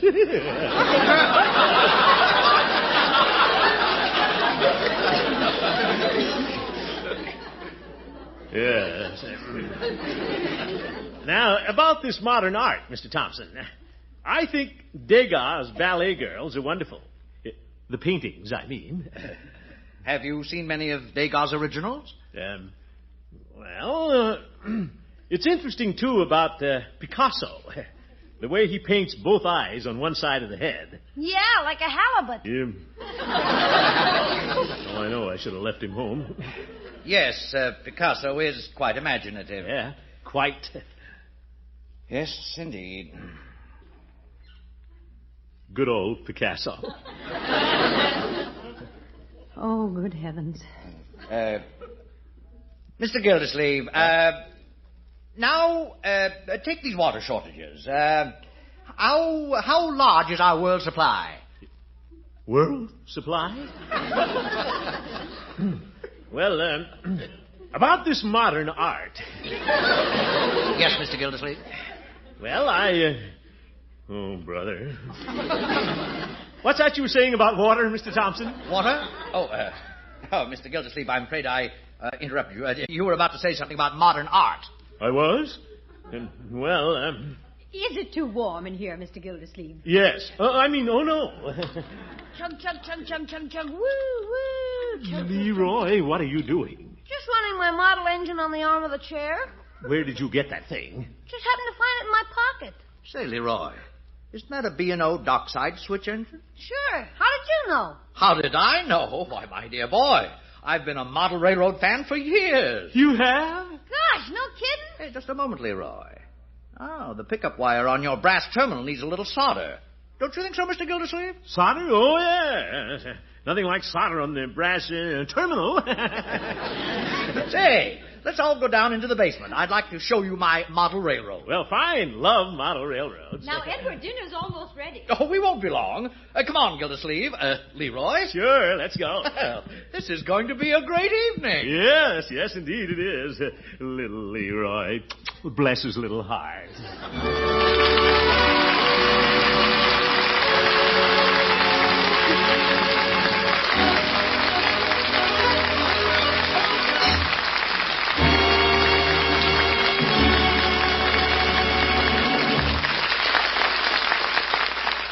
The Great Gildersleeve will be back in just a minute. You smart mothers know that when it comes to this nutrition business, there are really only two kinds of foods. There are the foods that are filler-uppers and the foods that are builder-uppers. You give the folks both kinds every day, making sure that your menus include plenty of the builder-uppers. One of these builder-uppers is Kraft's famous cheese food Velveeta, because it helps supply such fine nourishment from milk. For instance, Velveeta helps give the folks protein for strong muscles, minerals that help build sound teeth and bones, and vitamins needed for normal growth. What's more, Velveeta is digestible as milk itself. So let the snacks at your house be Velveeta snacks. Serve your vegetables with a golden sauce you make with smooth melting Velveeta. Tomorrow, get it in the 2-pound loaf. The swell builder-upper food the whole family likes. Kraft's famous Velveeta.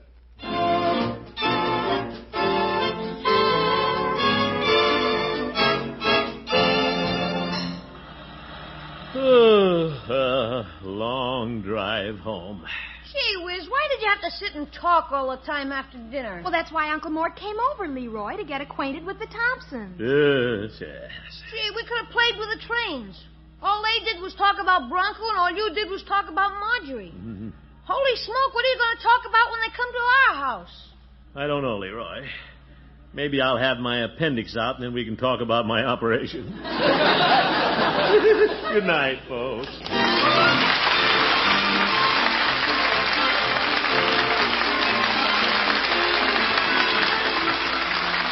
The Great Gildersleeve is played by Harold Perry. The show was written by Paul West, John Elliott, and Andy White, with music by Jack Meakin. Included in the cast are Walter Tetley, Mary Lee Robb, Lillian Randolph, Earl Ross, and Dick LeGrand. This is Jay Stewart saying goodnight for the Kraft Foods Company, makers of the famous line of Kraft quality food products. Be sure to listen in next Wednesday and every Wednesday for the further adventures of the Great Gildersleeve. Good night.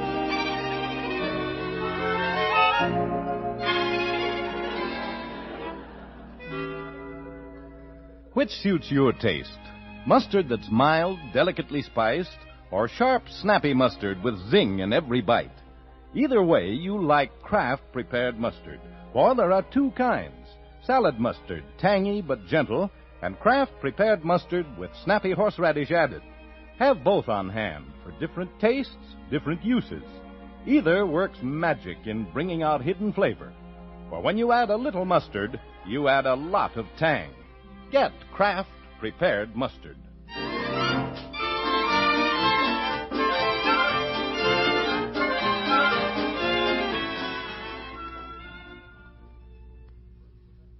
Break the Bank, radio's biggest money-paying show, is next on NBC.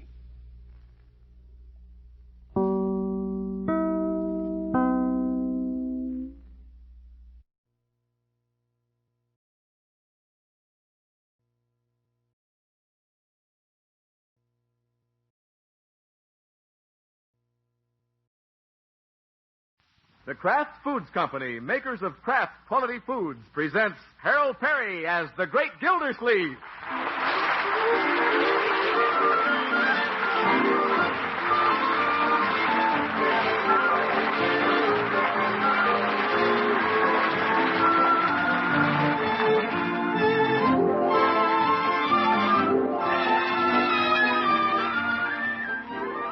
The Great Gildersleeve is brought to you by the Kraft Foods Company, makers of the famous cheese food Velveeta.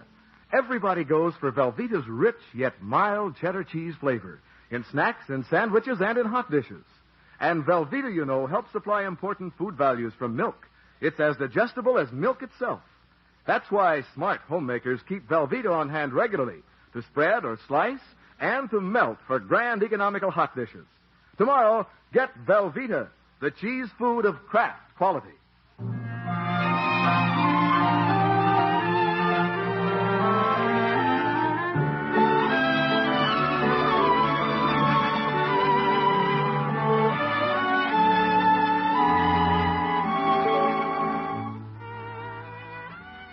Well, let's see what's doing with the great Gildersleeve. It's been several weeks since the great man organized the Jolly Boys Band. The first time they played, it was quite a shock to everybody. But time heals all wounds, and tonight they're back at the club to try it again. Nice tone I'm getting out of Leroy's trombone tonight, eh, Peavy? Well, it's nice and loud. I'm finally getting the lip part. Listen. How's that, Floyd? Sounds like you're letting a little wind leak through your mustache. Well, you have to blow in it. Where is everybody? Well, the judge was in for a bottle of Kalak water this afternoon. He said he'd be along with his flute. The chief can't make it, Commish. They cut the budget down at the jail, and he's on night duty. Oh? Well, who's going to play the drum? Does somebody have to? Peavy. A piano, a violin, a flute, and a trombone won't sound very good without a bass drum. Well, don't look at me, Mr. Gildersleeve. I'm the fiddler of the crowd.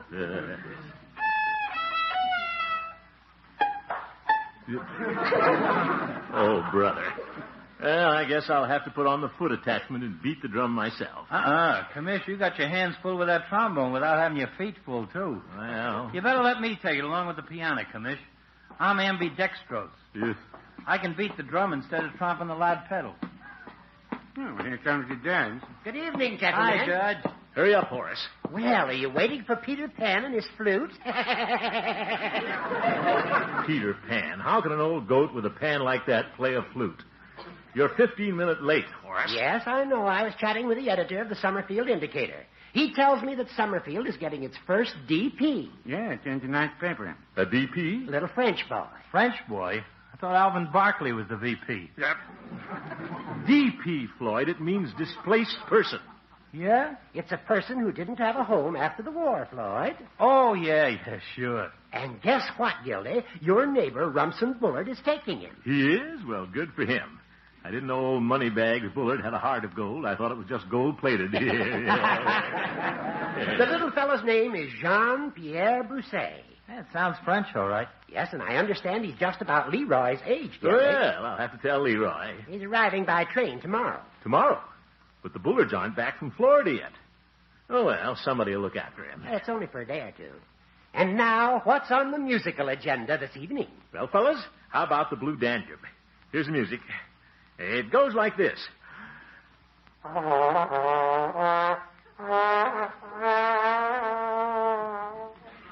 My, is that the Blue Danube? They must have rewritten it. Yep. All right, Peavy. You're right, Peavy. That isn't the way it goes. It goes like this.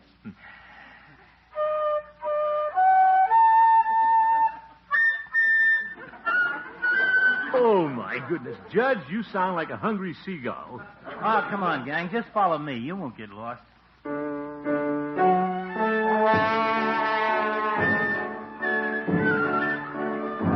Wait a minute.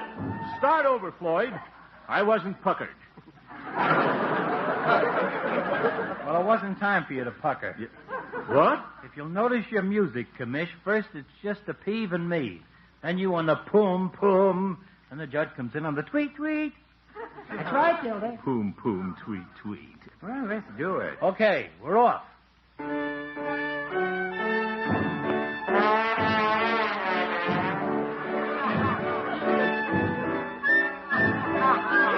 Now, everybody.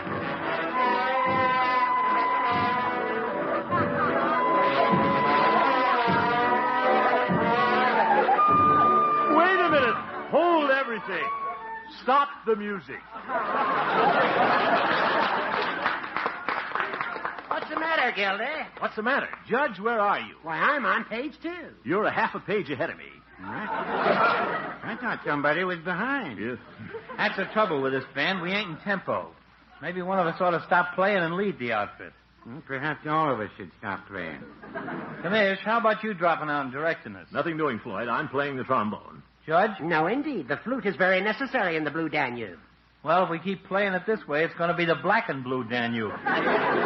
We wouldn't miss your flute playing, Judge.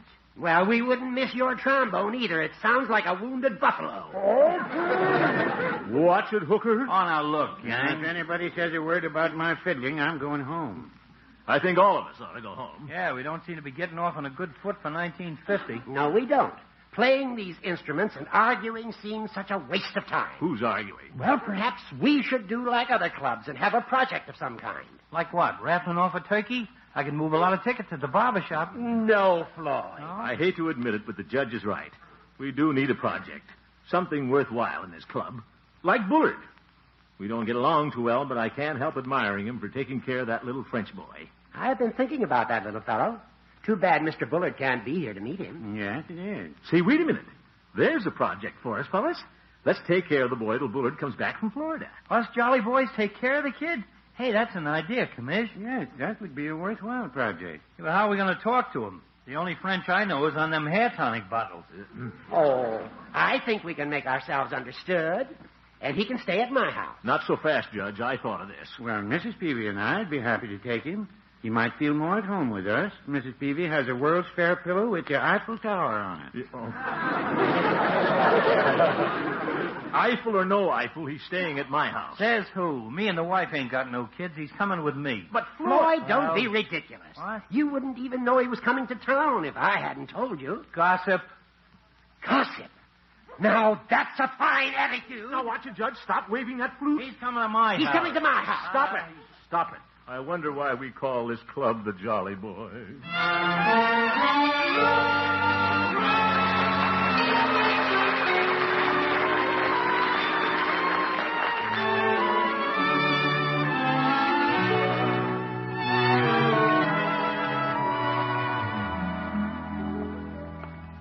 Well, there's a light on in Katie's parlor. Won't do any harm to stop in for a minute, maybe 2 minutes. Wonder if she's home. Better peek in the window. Yeah, there she is, knitting. Well, I'll hold the yarn for her. Katie, beautiful Katie, you're the... Well, Throckmorton. Hello, Kathryn. I wondered who'd be ringing my doorbell at this hour. Well, I was just on my way home from the Jolly Boys. Won't you come in? Well, if you insist. Mother just went up to bed. Good.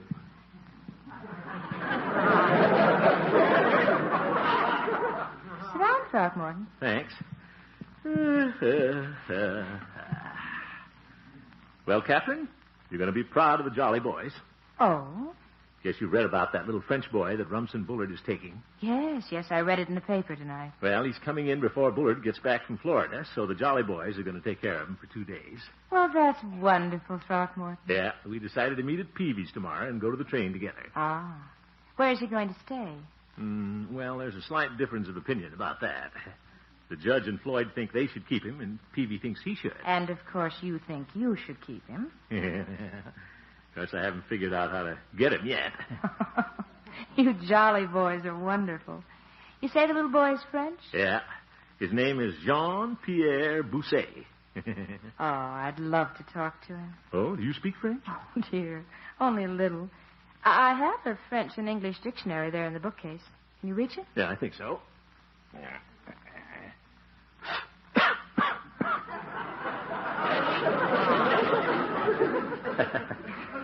Is this the one? That's it. By the way, Kathryn, how do you say, how'd you like to stay at my house in French? Let's see. Voulez-vous rester... Oh, I know what you're up to, Throckmorton. Well, if I'm the only one who can invite him over, he'll have to come with me. Oh, very clever. Yeah. Kathryn, do you mind if I take this little dictionary along with me? No, of course not. And if I can help you, you let me know. Well, there is one question I always wanted to know how to ask in French. Oh? What question? Maybe I'd better try to find it myself first. Let's see here. You're looking under the cave. Mm-hmm. Could it be that you're trying to find voulez-vous me donner un baiser? What does that mean? It means, will you give me a kiss? Yeah. How did you guess? How did you know? Well, I know you. That's the question, all right. Kathryn, may I have a kiss? No, absolument. Bonsoir. What's that? That's the answer. What does it mean? Absolutely not. Good night. I'd have done better in English.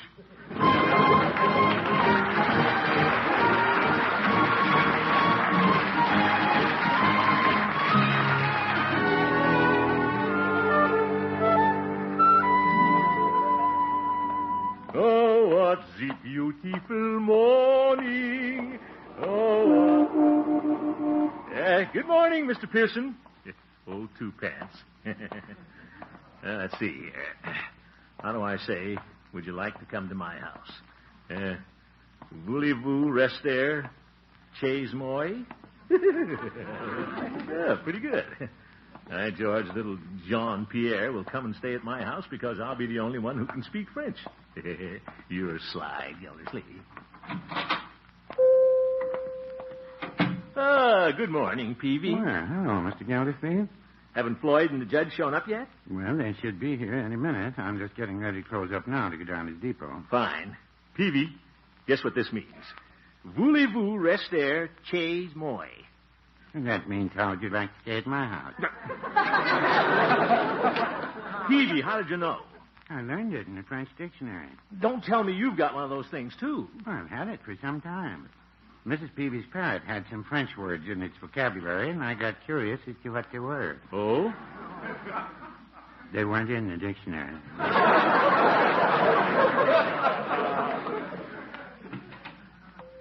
Well, here's the judge.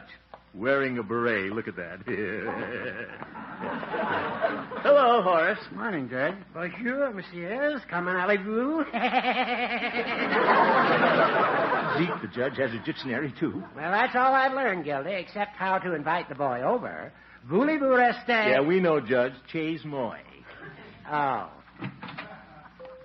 Oh, here's Floyd. Now we can leave for the station. Bonjour, monsieurs. Yep.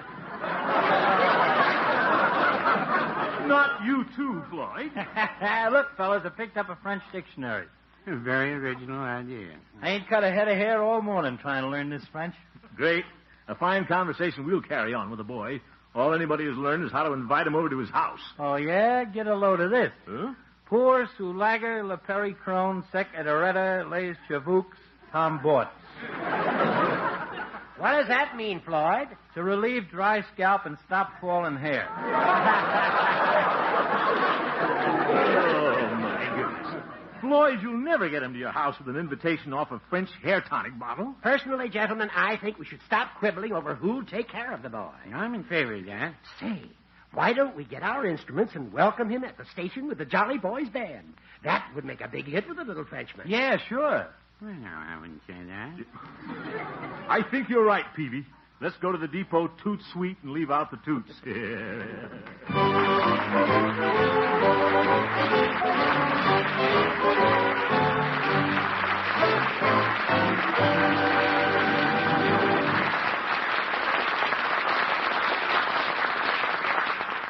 We'll rejoin Gildy and the Jolly Boys at the depot in just a minute. In 1950, one smart way to keep the food budget in line is to use up the leftovers, glamorize them into another good dish the family will go for. So here's an easy recipe that turns that trick. It's the recipe for a satin-smooth, rich-tasting cheese sauce, made the easy way with Kraft's smooth-melting cheese food Velveeta. With this delicious Velveeta sauce, you can stretch a little leftover chicken or fish or seafood or ham or veal into another swell main dish that the family will applaud. Here's all you do to make that wonderful sauce. In the top of your double boiler, melt 1/2 pound of Velveeta, the cheese food with the rich yet mild cheddar cheese flavor everybody likes. You can use the 1/2 pound Velveeta package, or you can slice off a 1/2 pound from the handy 2-pound Velveeta loaf. When the Velveeta is melted, stir in 1/4 cup of milk and season to taste. That's all there is to it. And say, is that sauce licking good on vegetables and eggs, too. And what's more, Velveeta sauce is mighty nutritious, too. That's one important reason why it's so popular in homes where there are youngsters. Better get your refrigerator stocked with Velveeta for both thrifty cooking and snacks and sandwiches, too. Do it tomorrow, sure thing. To help you keep the food budget in line, get Kraft's famous cheese food, Velveeta.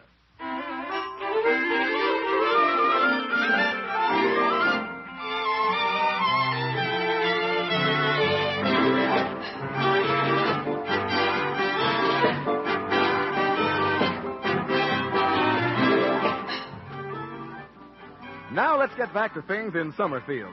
In their gesture of hands across the sea, the Jolly Boys have almost come to blows over who's going to take care of the little French boy who's coming in on the train this noon. Well, fellas, it's agreeable to let little Jean-Pierre go home with the one he likes best, huh? Sure. Let him take his choice. Good plan, Gildy. After all, the important thing is to have a home for the boy to go to. And Mr. Bullard will be back in 2 days to claim him. Fine. We're all Jolly Boys again.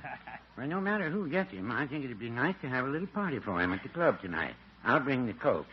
Splendid. Yeah, we can all bring the kid a present. Maybe he had a slim Christmas. Yeah.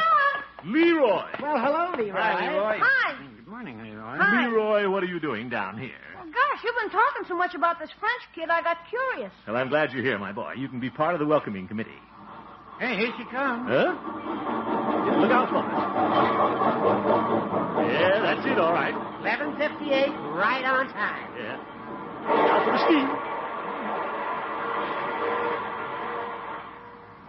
Hey, anybody getting off looks like a Frenchman? Well, the porter is taking off a bag with some stickers on it. Unc, look who's getting off. I bet that's him wearing the blue cap. Oh, yes. Yeah, come on, gang. I'll race you. Wait a minute. Floyd, don't frighten the boy. Move over. Jean-Pierre Bousset? Oui. Oui? Who else is there?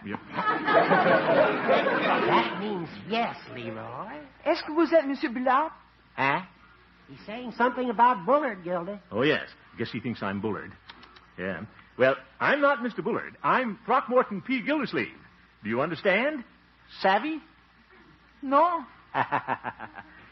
You will see Monsieur Bullard later. Beautiful French. Wait a minute, Gildy. Let me take charge. What? Come over here, my boy. What's he doing? Pierre, voulez-vous rester chez moi? Je ne comprends pas. J'ai voyagé de la France pour prendre le vieux chemin de fer demeurer avec la famille Bullard. Où est-il? Well... You asked for it, Judge. Take it. Gosh, that kid talks faster than my wife. Je le regrette, mais je ne parle pas l'anglais. Look, let somebody in there who understands kids. Hey, who do you want to go home with, Butch? Oh, my goodness. Voulez-vous rester chez moi, little man? Je ne sais pas. He doesn't seem to want to go home with any of it. Qui est ce garçon? He's pointing at Leroy. Comment vous appelez-vous, garçon? Yeah, talk to him, Leroy. Are you kidding? Well, do something. You're the only one he seems interested in. Gosh. Hey, have you ever seen a baby turtle? Look, I got one in my pocket. Un tortue. Laissez-moi tenir le tortue, s'il vous plaît. Little Jean-Pierre's holding Leroy's turtle and smiling. Yeah, we broke the ice. I guess Leroy's the only one who can talk to him. Yeah, turtle talk. Gildy, it seems that you get to take Jean-Pierre. Yeah, well, I've got him. I don't know what I'm going to do with him.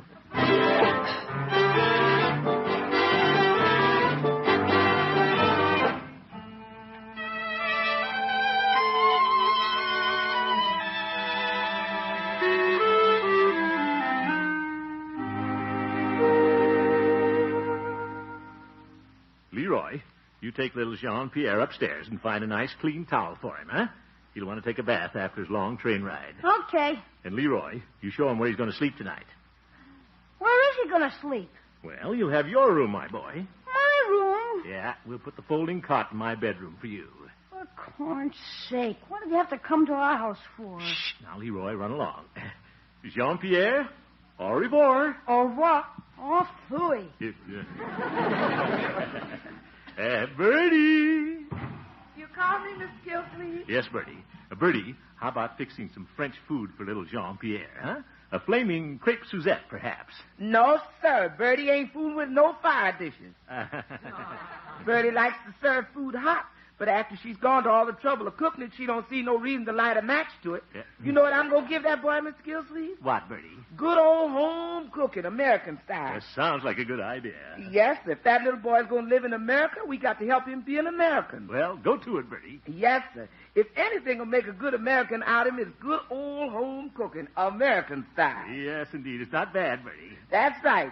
Feed him good old home cooking, American style.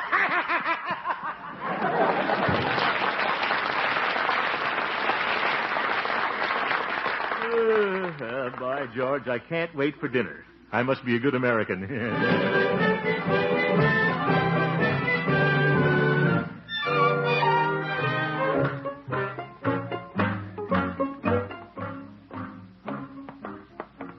Leroy, stop kicking that rock and hurry up. We'll be late for the Jolly Boys. I'm hurrying, Unc. Wonder how Judge Hooker's getting along with John Pierre. All right, I imagine. Certainly was nice of the judge to take him for a drive around town before the club meeting tonight, huh? Yeah. At least I got him out of our hair. Now, Leroy, I'd like to have you cooperate a little more. That's what I've been doing. Tried to play baseball with him, and he couldn't even hit the ball. He swings like a girl. Well, Leroy, you can't expect him to be as good at our games as you are. There must be a lot of things little Jean-Pierre can do better than you can. Yeah? Like what? Well, he can, that is, He can yakety-yak in French. What else can he do? That's all he's done so far. But, Leroy, I'm certain he's a fine boy. Here we are. Well, he's doing one thing for me. He's getting me up to the Jolly Boys Club tonight. Yeah. Well, we thought you should be along, Leroy. That sounds like Gildy and Leroy. Hi, Commish. Leroy. Hi. Well, guess everybody's here now. Yeah, guess we are. Well, bonsoir, Jean-Pierre. Bonsoir, monsieur.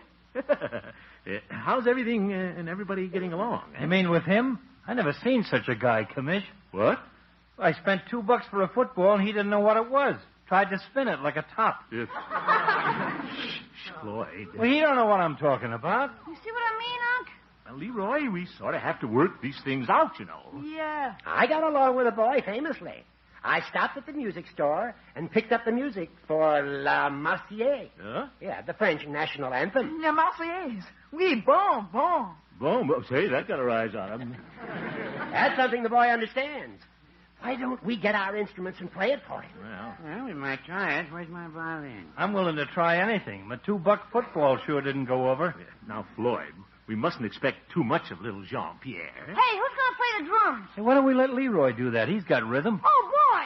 Don't you break that drum, Leroy. Leroy, wait for the rest of us. Well, I'm ready. Let's play it for him. I better try this first. Yeah.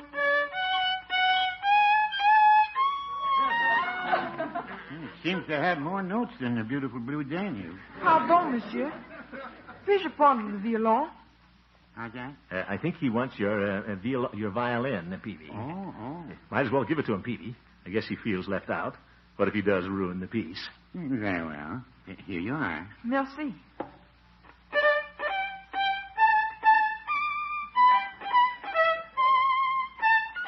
Well. Hey, listen to him. He can play it. Pretty good, eh, Leroy? Sounds like he's taking music lessons. Sounds to me like he gives them. Gee, he's good. Well, what do you know? A Josie Itobi on the violin, and we didn't know it. Merci, monsieur. Voici le violon. Yeah. He wants you to take your violin, Peavy. I don't want to after that. What's he tapping the pencil for? I think he wants to lead the orchestra. Lead the orchestra? Oh, and I'll ask him. Directez-vous l'orchestra? Oui, monsieur, mais oui. He understood me. Now we're getting somewhere with the kid. Get your horn, Commish. Yeah, I got it. If there's anything this broken-down outfit needs, it's a leader. Vous êtes prêt, monsieur? Get ready with your fiddle, Peavy. Yeah, Peavy. Just follow Jean-Pierre, and I'll bet you play as well as he did. Well, no, I wouldn't say that. But I'll try. Attention.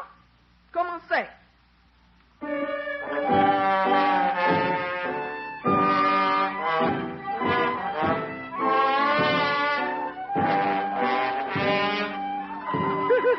I knew that boy was all right. This is the best we ever played.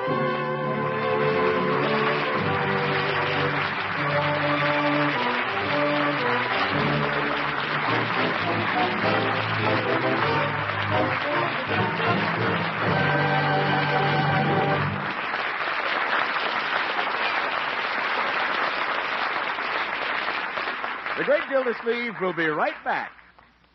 When the gang at your house asks for a handout, your smartest move, Mother, is just to set out some bread and Velveeta. Let them fix their snacks with Kraft's good-eating cheese food. Let them spread or slice the Velveeta thick. Toast it to a bubbling gold if they like. You can stand back and smile, for although you're being an indulgent mother, you're being very wise, too. Like the milk you urge your children to drink, that Velveeta is rich in food values they need. And Velveeta is as digestible as milk itself, too. So keep stocked with packages or the 2-pound loaf. For quick snacks and husky luncheon sandwiches, too, get Kraft's wholesome, good-eating Velveeta.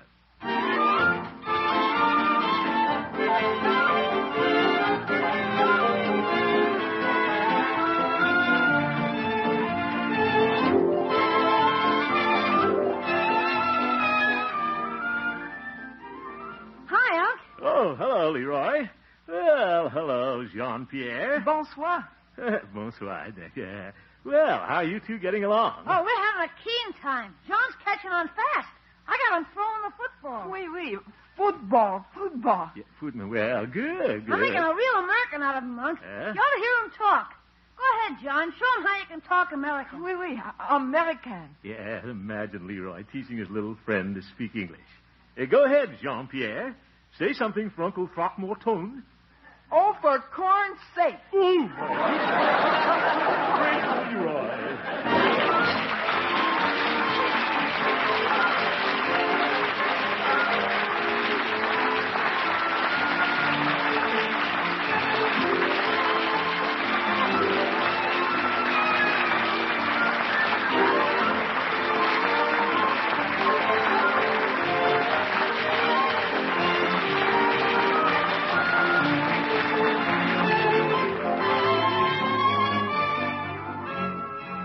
The Great Gildersleeve is played by Harold Perry. The show was written by Paul West, John Elliott, and Andy White, with music by Jack Meakin. Included in the cast are Walter Tetley, Kathy Lewis, Lillian Randolph, Earl Ross, Dick LeGrand, and Arthur Q. Bryan, with Jerry Fiber as Jean-Pierre. Oh, yeah. This is Jay Stewart saying goodnight for the Kraft Foods Company, makers of the famous line of Kraft quality food products. Be sure to listen in next Wednesday and every Wednesday for the further adventures of the Great Gildersleeve. Good night.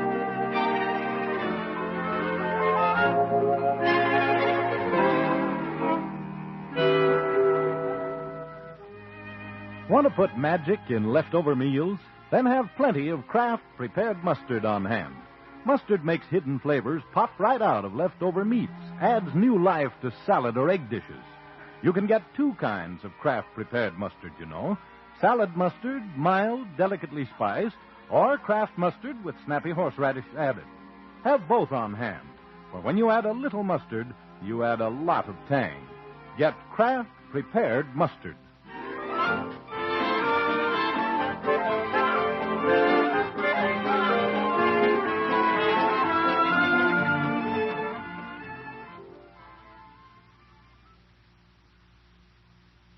Break the Bank, radio's biggest money-paying show, is next on NBC.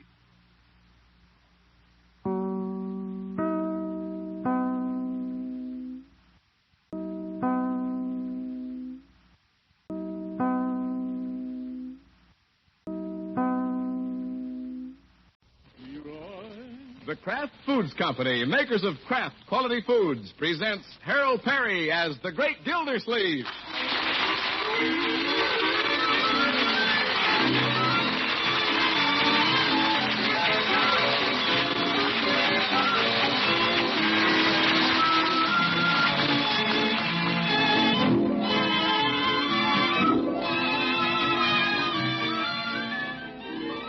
The Great Gildersleeve is brought to you by the Kraft Foods Company, makers of the famous cheese food Velveeta. Everybody goes for Velveeta's rich yet mild cheddar cheese flavor. in snacks, in sandwiches, and in hot dishes.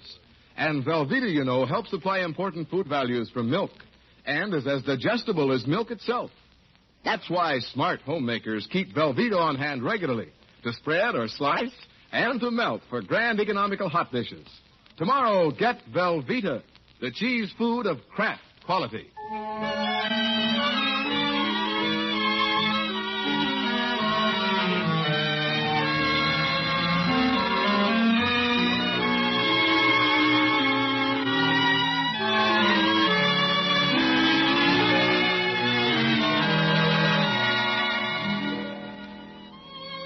Well, this evening, the great Gildersleeve has a date with his pretty nurse, Katie Milford. It isn't often that the busy water commissioner finds time for romance, but when he does, he wants to be romantic. KATHRYN, you're beautiful this evening. Oh, Throckmorton. Yes, you are. You're lovely. With that peach complexion and natural red hair. What new perfume is that in your hair? It makes me dizzy. Must be ether. I was in the operating room all afternoon. Oh, yes, ether. Well, KATHRYN, I feel great tonight, just like a 16-year-old colt. Let's go dancing. But Throckmorton... Come on, we'll go down to the Summerfield Grill and dance to Irving Hofstadter and his Hepcats, huh? You'd like that, wouldn't you? Soft lights and sweet music. Oh, Throckmorton, the dance floor is so crowded you can hardly move. Yeah. But don't you worry, I'll protect you, KATHRYN. I'll have one arm around you and one arm running interference. I really don't think we should. There are so many colds around. She would think of that. Besides, I have to be at the hospital at 7 in the morning. I have a chipped vertebrae case. Oh, yeah, that's the hospital.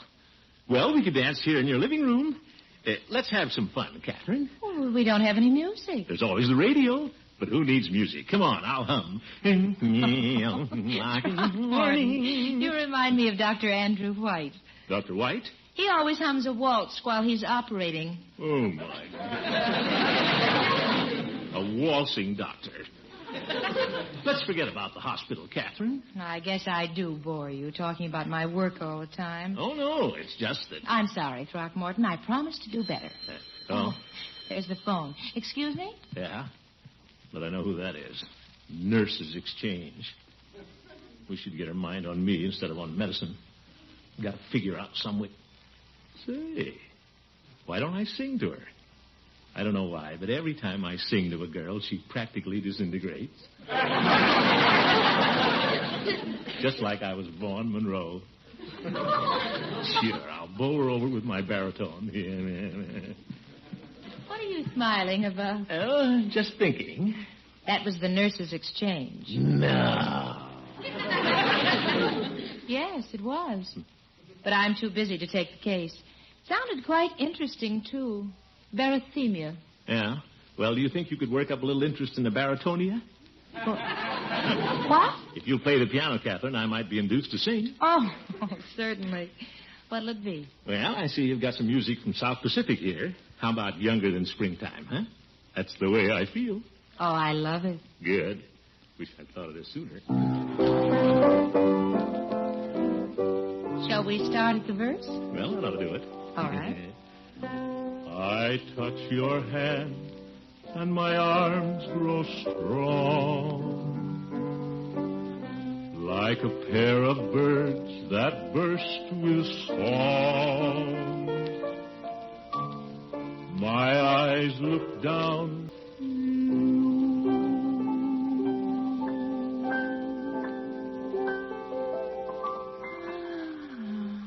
You're dynamite, Gildersleeve. Throckmorton, you have no idea what that does to a girl. Oh, yes, I do. Yeah. Do you know what I'm going to do? What, KATHRYN?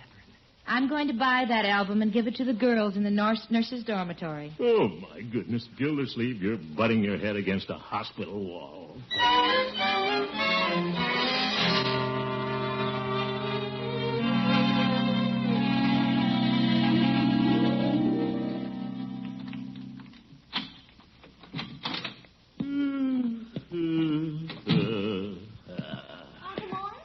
Were you home early? Hello, I thought you were spending the evening at Miss Milford's. Well, Marjorie, there comes a time when a man wants to discuss something besides pills. I imagine so, especially with a pretty girl like Miss Milford. Yeah, she's pretty all right, but if I was as deep in the water department as she is in the hospital, I'd have to be a fish. Maybe I am being one. Poor Unky. Why don't you get her mind off nursing? Take her out dancing. I suggested dancing, but she was afraid we'd bump into a cold. Marjorie, I'm playing second fiddle to a bunch of germs. I'm sorry your romance isn't running as smoothly as mine. I had a marvelous time at Bronco's house last night. Well, I'm glad somebody's having fun. Guess what we did? What? Well, Bronco's father and mother went out for the evening, and I cooked dinner for Bronco. Oh? How's the boy feeling today? Now, Unky. And then after dinner, I tied a little ruffled apron on him, and we did the dishes. Wasn't he sweet to hell? Well, Marjorie, it isn't hard to get an apron on a man when you're engaged. The trick is to keep it on him after you're married. Not Bronco. Yeah? We had a perfectly dreamy time. Mm. We forgot about everything. As far as we were concerned, we were the only two people in this big, wide, wonderful world. You know that feeling, don't you, Unky? No. KATHRYN never seems interested. Say, maybe if I could get her into an apron instead of that nurse's uniform, she'd forget that hospital for a while. What? That's the idea. Get her in a domestic environment. Ask her to fix dinner for me. I might even put on an apron and help with the dishes. Hey, this could be fun. Well, sounds like a marvelous idea. Where'll you do this, over at her house? Well, I wouldn't want to be presumptuous and invite myself over to her house and ask her to cook dinner for me. I'll do the nice thing, Marjorie. I'll invite her over here and ask her to cook dinner for me. By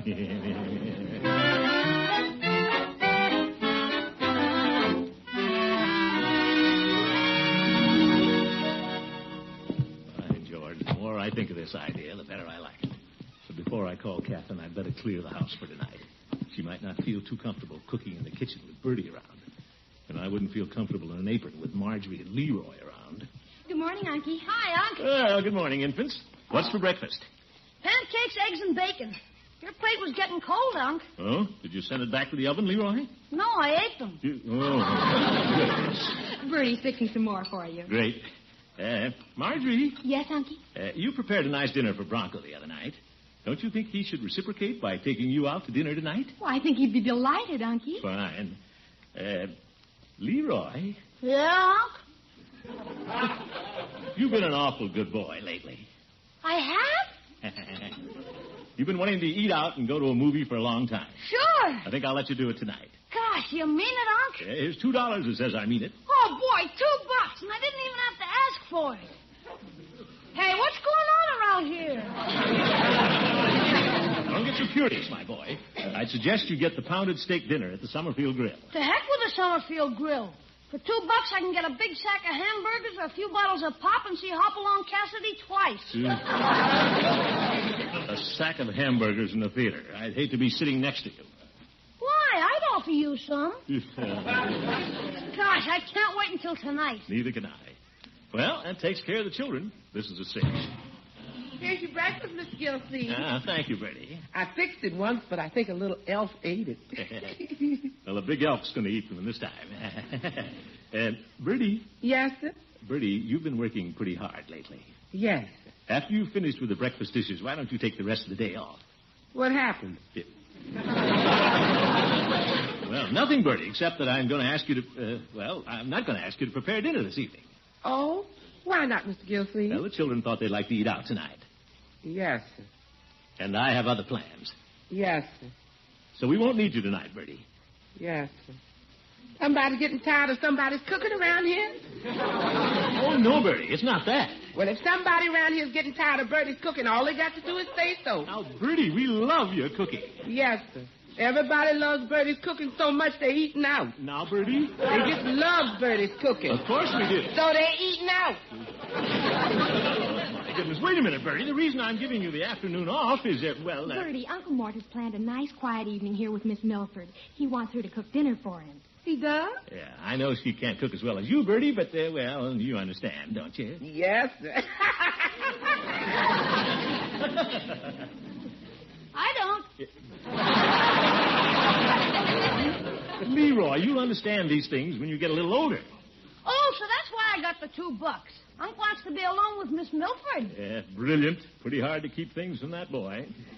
Count on me to cooperate, Mr. Gildersleeve. Fine, Bertie. Bertie will play Cupid for you and Miss Milford anytime. She's nice. Yeah. Well, now that everybody else knows the plan, I may as well let Miss Milford in on it. Unc sure goes to a lot of trouble to get a date. He sure does it the hard way, all right. Don't you leave Unky alone. He has a reason for all this.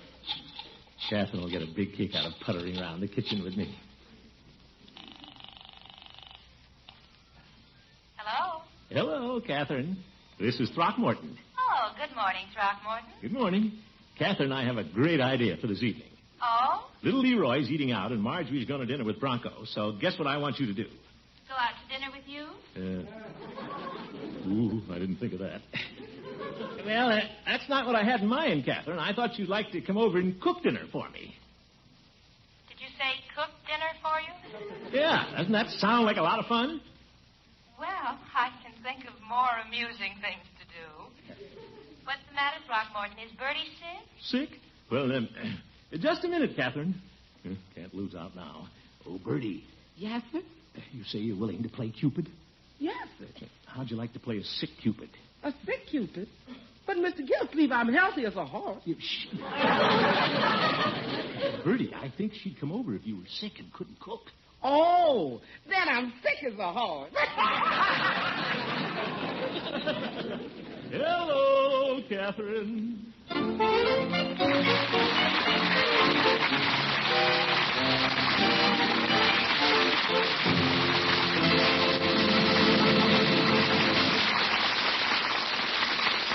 The Great Gildersleeve will be back in just a minute. Next time your casual invitation to stay for supper is accepted and you find yourself wondering what in the world to serve, relax. Well, any way you can relax if you have a loaf of Kraft's smooth-melting cheese food Velveeta on hand. Because in just a jiffy, you can make main dish sandwiches with smooth-melting Velveeta. They're pan-fried sandwiches, hearty and hot. All you do is melt a little butter or parquet margarine in a skillet and pan-fry the sandwiches till the bread is golden brown on both sides and the Velveeta melting. And then you can pop those sandwiches onto a platter with some crispy bacon and grilled tomato slices, and you'll have a supper main dish that'll please you and your guest appetites. Of course, to please folks is a cinch with Velveeta's rich yet mild cheddar cheese flavor. And that popular Velveeta is real nourishing, rich in important food values from milk, digestible as milk itself, too. So keep stocked with wholesome, grand-tasting Velveeta. You'll want to get it in the 2-pound loaf, so you'll be set for between-meal snacks and sandwiches and hot main dishes, too. Genuine Velveeta, made only by Kraft.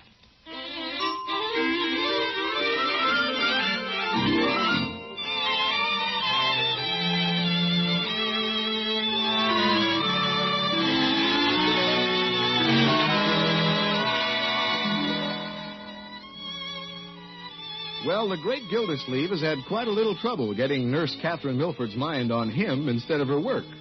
But for every problem, there's a solution. And the great Gildersleeve solution is to get her away from the hospital and into a more domestic scene. Right now, he's busy as a bird dog with final preparations for dinner. And while I'm at it, may as well pick up a box of after-dinner mints and some candles for the table. 2 should be enough. We don't want too much light. Hello, Peavy. Hello, Mr. Gildersleeve.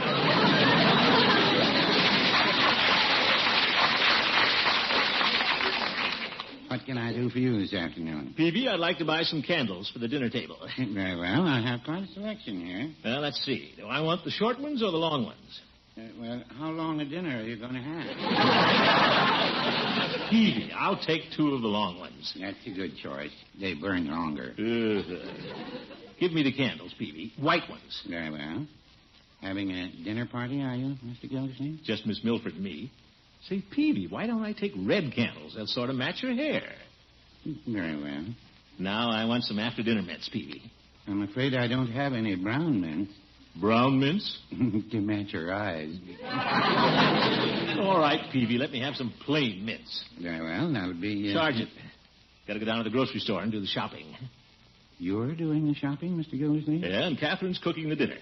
My. Where's Bertie? Well, Bertie's playing possum. How's that? Never mind, Peavy. Bertie's taking a little rest, and the children are going out to dinner, so there'll be just the two of us. I may even help Kathryn do the dishes, Peavy. Doesn't that sound romantic? Do you want an answer from a man who's been drying dishes for 20 years?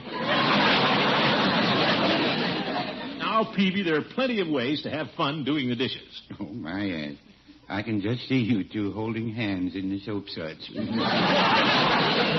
I couldn't expect you to appreciate a situation like this, Peavy. There's no romance in you. Well, I wouldn't say that. You are quite a fellow, Peavy. That's what I say. Yes.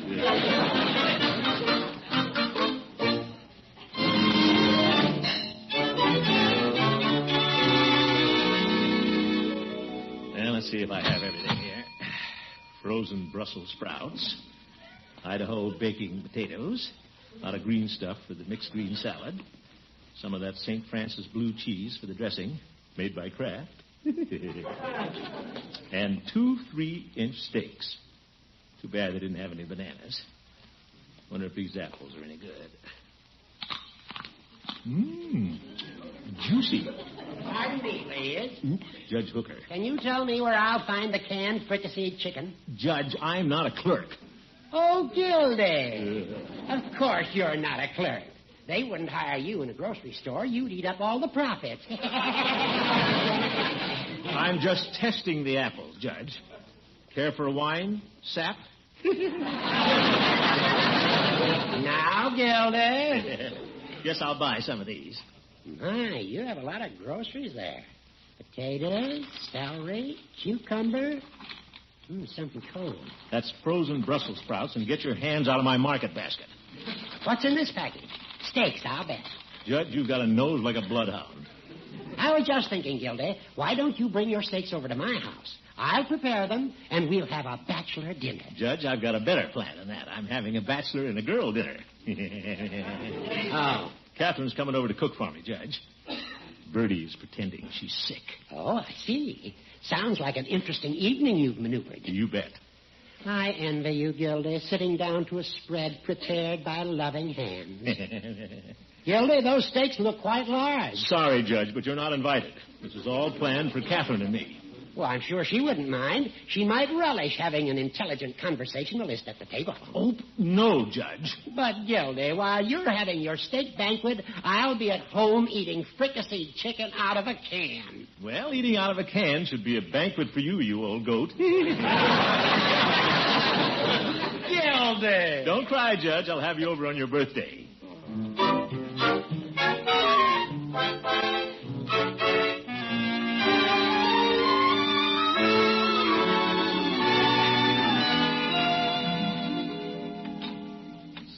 Bertie did a nice job polishing the silver. Hope Bertie doesn't mind staying in her room this evening. Oh, well, I gave her a good book to keep her occupied. Around the World in 80 Days.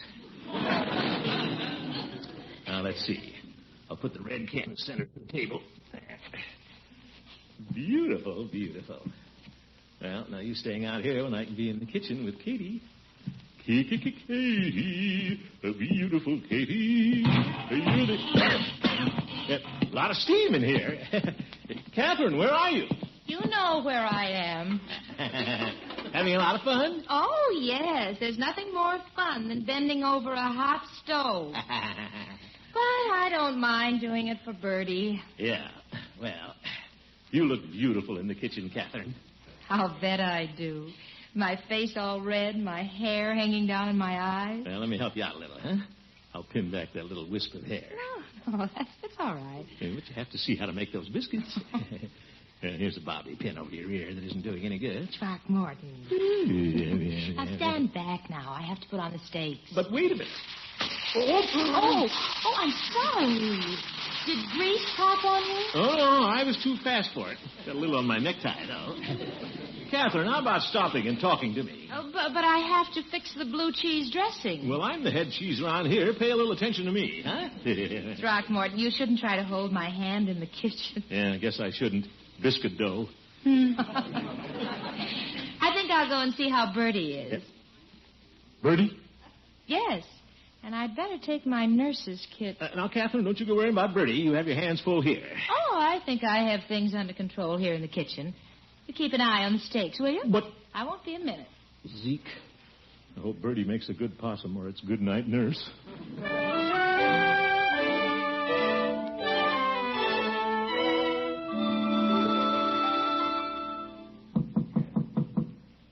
How are you feeling, Bertie? Oh, I'm feeling just fine, Miss Marjorie. Marjorie's gone. This is Miss Milford. Oh, I'm feeling terrible. Oh. That's too bad, Bertie. May I come in? Well, I may have something catching. Well, I'll take a chance on that. Oh, I see you're in bed. Yes, ma'am, I made it. I sure am. Oh, me. Oh, Bertie, you do sound ill. That's good. You know, I think I'd better take your temperature. Well, I think it's pretty high. I wouldn't want to break one of your thermometers. Your pulse feels normal. Let me feel your forehead. Yes, ma'am. You are quite warm, Bertie. Yes, ma'am. But maybe it's because you're in bed with all of your clothes on. I am? I must be delirious. Bertie, why are you pretending you're sick? Well... All right. You don't have to tell me.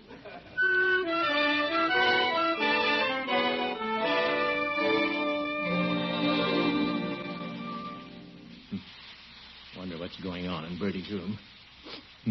That steak smells good. Here comes Kathy. Well, Kathryn, how's Bertie? Well, it's a good thing I went to see her. Oh, yeah. Before I turn the steaks, I think I'll coddle an egg. Yeah, well, Bertie ate early, but it's a good idea to fix a tray for her. You have some canned soup, Throckmorton? Well, let's see here. Here's a can of oxtail. Just the thing. Yeah, glad I'm not sick. Well, we'll get the tray to Bertie, then we won't have any more interruptions. That'll be just the whole evening for just the two of us, huh? Doorbell. Excuse me, Kathryn. Go right ahead. I'll put the soup on. Hope that'll be right at the dinner hour. Hello, Gildy, old friend. Judge! I hope you haven't had dinner. I'll bet you do. Now, Gildy, I'm not inviting myself over. Huh? I got to thinking of your intimate dinner plans with Miss Milford, and as an old friend, I wanted to contribute the dessert. Oh? Spumoni ice cream. Spumoni ice cream. Well, very nice. Thank you, old friend, and good night. Who is it, Throckmorton? And just a good humor man. He brought us some ice cream. Good evening, Miss Milford. Well, Judge Hooker, how thoughtful of you. It was my pleasure. Why don't you invite the judge in, Throckmorton? Well, I didn't plan to stay. Oh, you must. Thank you for your kind invitation, Miss Milford.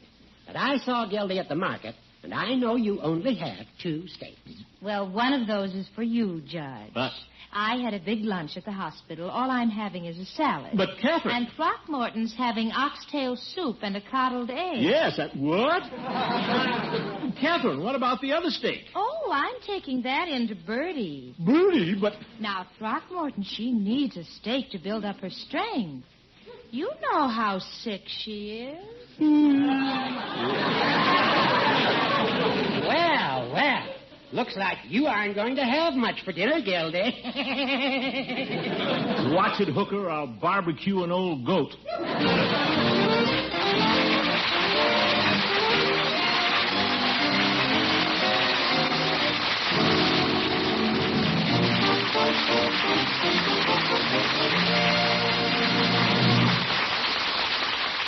The Great Gildersleeve will be back again very shortly.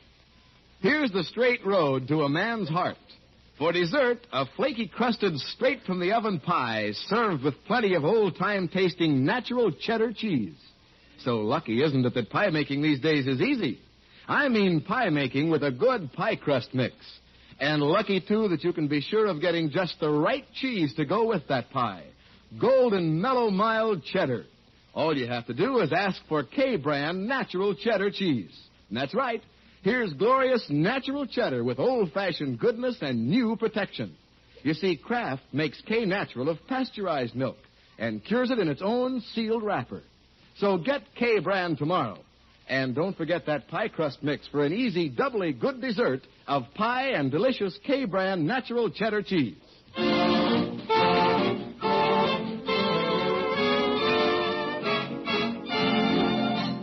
Hi, Unc. Oh, you home, Leroy? Yeah. Where's Miss Milford? Miss Milford went home 2 hours ago. Oh? Where's Bertie? In bed eating a steak. Holy smoke, what happened? House smells funny. What is it? Oxtail soup. Leroy, what do you have in that bag? 2 hamburgers. I bought 8 of them, but I could only eat 6. You have 2 hamburgers? Sure. Leroy, little man. Come here and sit down beside your old uncle. And bring your little bag.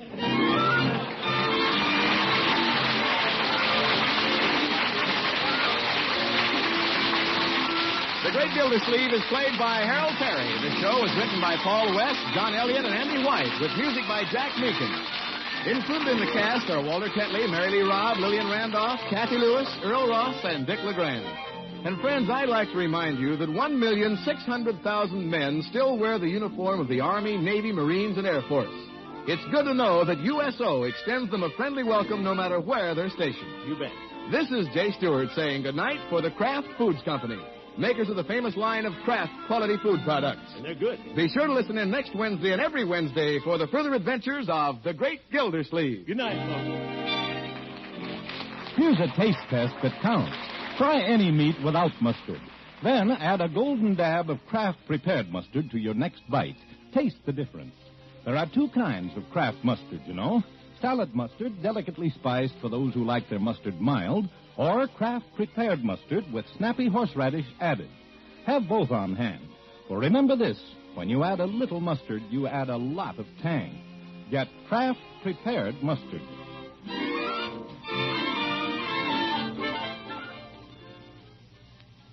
Break the Bank, radio's biggest money-paying show, is next on NBC.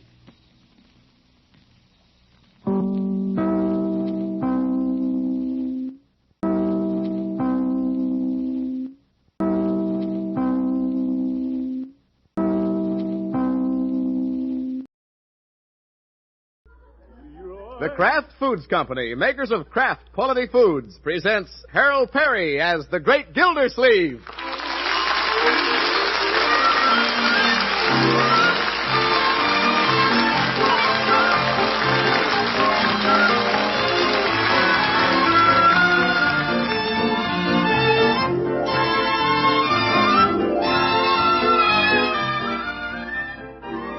Do your taste buds sometimes go to sleep? Do you get that hunger for something that's just a little tastier and more exciting? Then try sharpening up your menu with Pabstet, the pasteurized processed cheese food that has that real cheddar flavor. You can get golden or pimento Pabstet in a round, handy-sized package. But once you've tried Pabstet, you'll want to buy the economical 2-pound loaf. Remember, it's the pasteurized processed cheese food with that real cheddar flavor. Get Pabstet for delicately different cheddar goodness.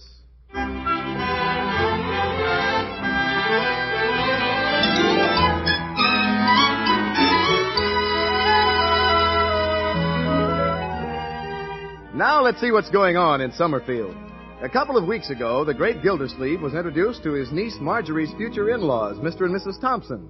It wasn't exactly love at first sight. That Mrs. Thompson.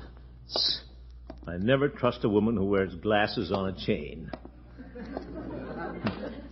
Lights on in the living room. Marjorie must have company. Probably Bronco Thompson. I'll be glad when they get married, and I can have the living room back again. Of course, I'll have Bronco's mother, too. Can't win. Hey, Unc. Leroy, what are you doing hiding out here in the bushes? I'm making money. Bronco gave me a quarter to stay out of the living room. They're talking in there. Oh? You can see them through the porch railing. I don't want to look, Leroy. Where can you see them? Right here. They're sitting by the fire. Huh? All they do is talk, talk, talk. What do they talk about? Never mind. Get your bicycle off the front walk and put it in the garage. Okay. Get on, Unc. I'll push you down the driveway. No, thank you. I'll carry in the garbage can. Wonder what Bronco and Marjorie are talking about.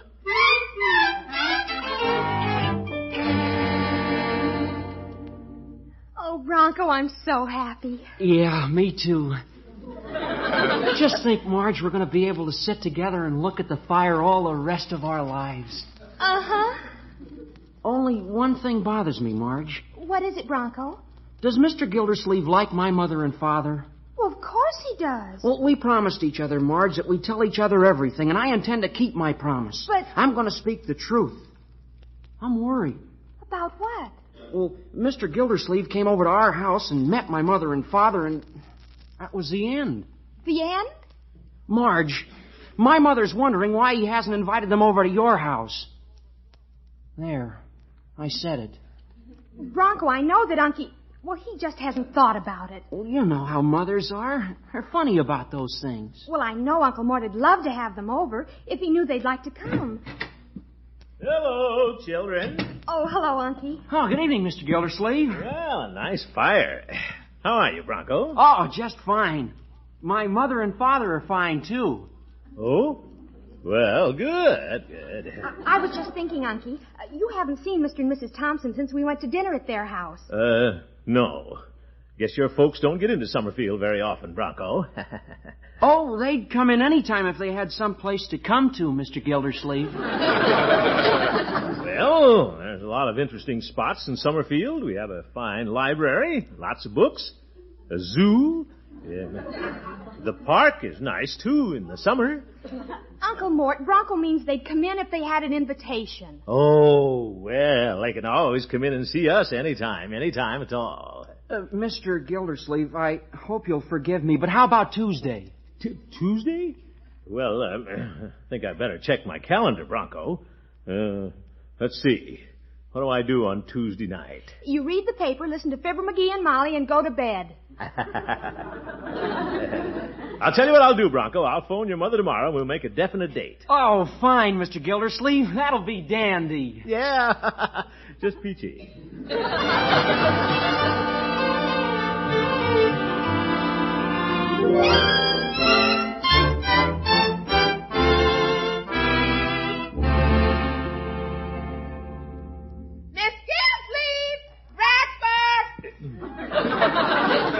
I'm coming, Bertie.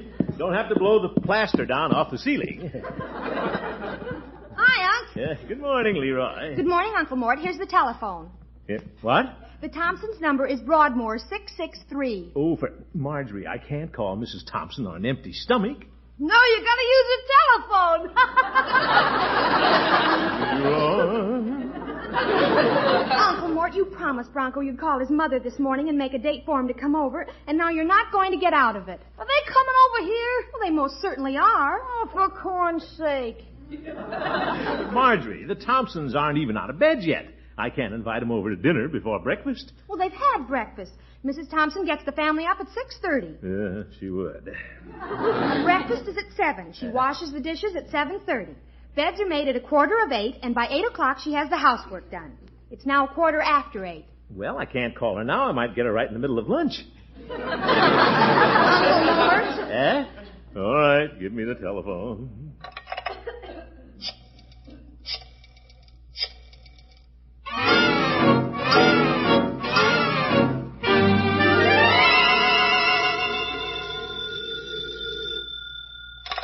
Hello? Hello, is this Mrs. Thompson? Yes, it is. Well, guess who this is? Good morning, Mr. Gildersleeve. Good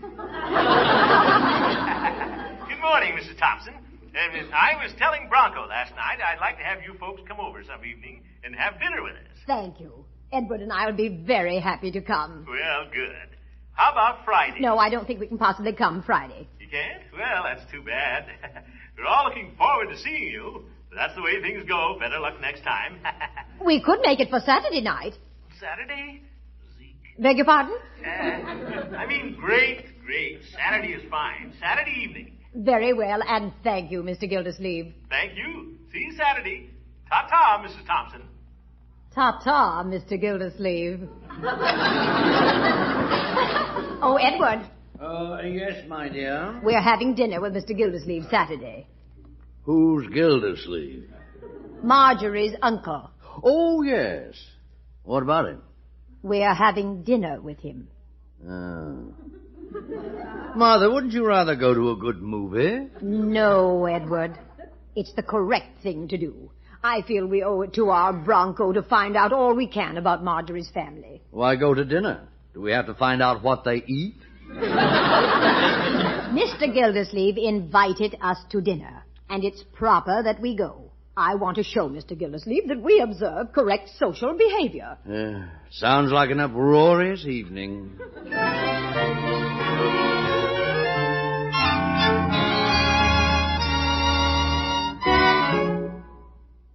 Bertie! Yes, sir, Mr. Gildersleeve? Bertie, there's a lot to do. You better get a pencil. Yes, sir. I want you to write these things down, Bertie. I'm having Mr. and Mrs. Thompson over Saturday for dinner and the evening. It's going to be extra special. Yes, sir. I'm ready. What's going to happen? Well, first of all, we'll have dinner. Shall I write that down? No, Bertie, we always have dinner. I want you to write down what we're going to have for dinner. How about a nice standing rib roast? All right. I got it. Now, let's see. You take it from there, Bertie. Fix up the best dinner you ever cooked. Outdo yourself. Outdo myself. I'll write that down. What's going on? Bertie taking dictation? No, my boy. I'm getting things organized for the Thompson dinner Saturday night. You're in on this, too, you know. What can I do? I'm just a little kid. Leroy, everybody has to pitch in. Dinner will be at 6 o'clock sharp, real deluxe. We're going to have finger bowls, 3 forks, and separate plates for the salad. Du jour. After dinner at 7 o'clock, we'll move into the library for the demi-tasse. The what? Coffee, Leroy, in little cups. Better find some little cups, Bertie. Yes, sir. I'll write that down. We haven't got a library. Well, that's an expression people use. Now, we'll go into the living room. It's sort of a library. We have some books there by the fireplace. Hi, Unky. What's all the huddle about? Hello, my dear. I'm making plans for Saturday night. It's going to be a big affair. Everything the best. Oh, Unky, I hope you're not going to a lot of trouble. Let's just have a simple dinner the way we always do. Simple dinner? I should say not. Mrs. Thompson is coming to look us over. And by George, we're going to give her an eyeful. Right in her gold-rimmed bifocals. Just wait. Yes, sir. I'll write that down.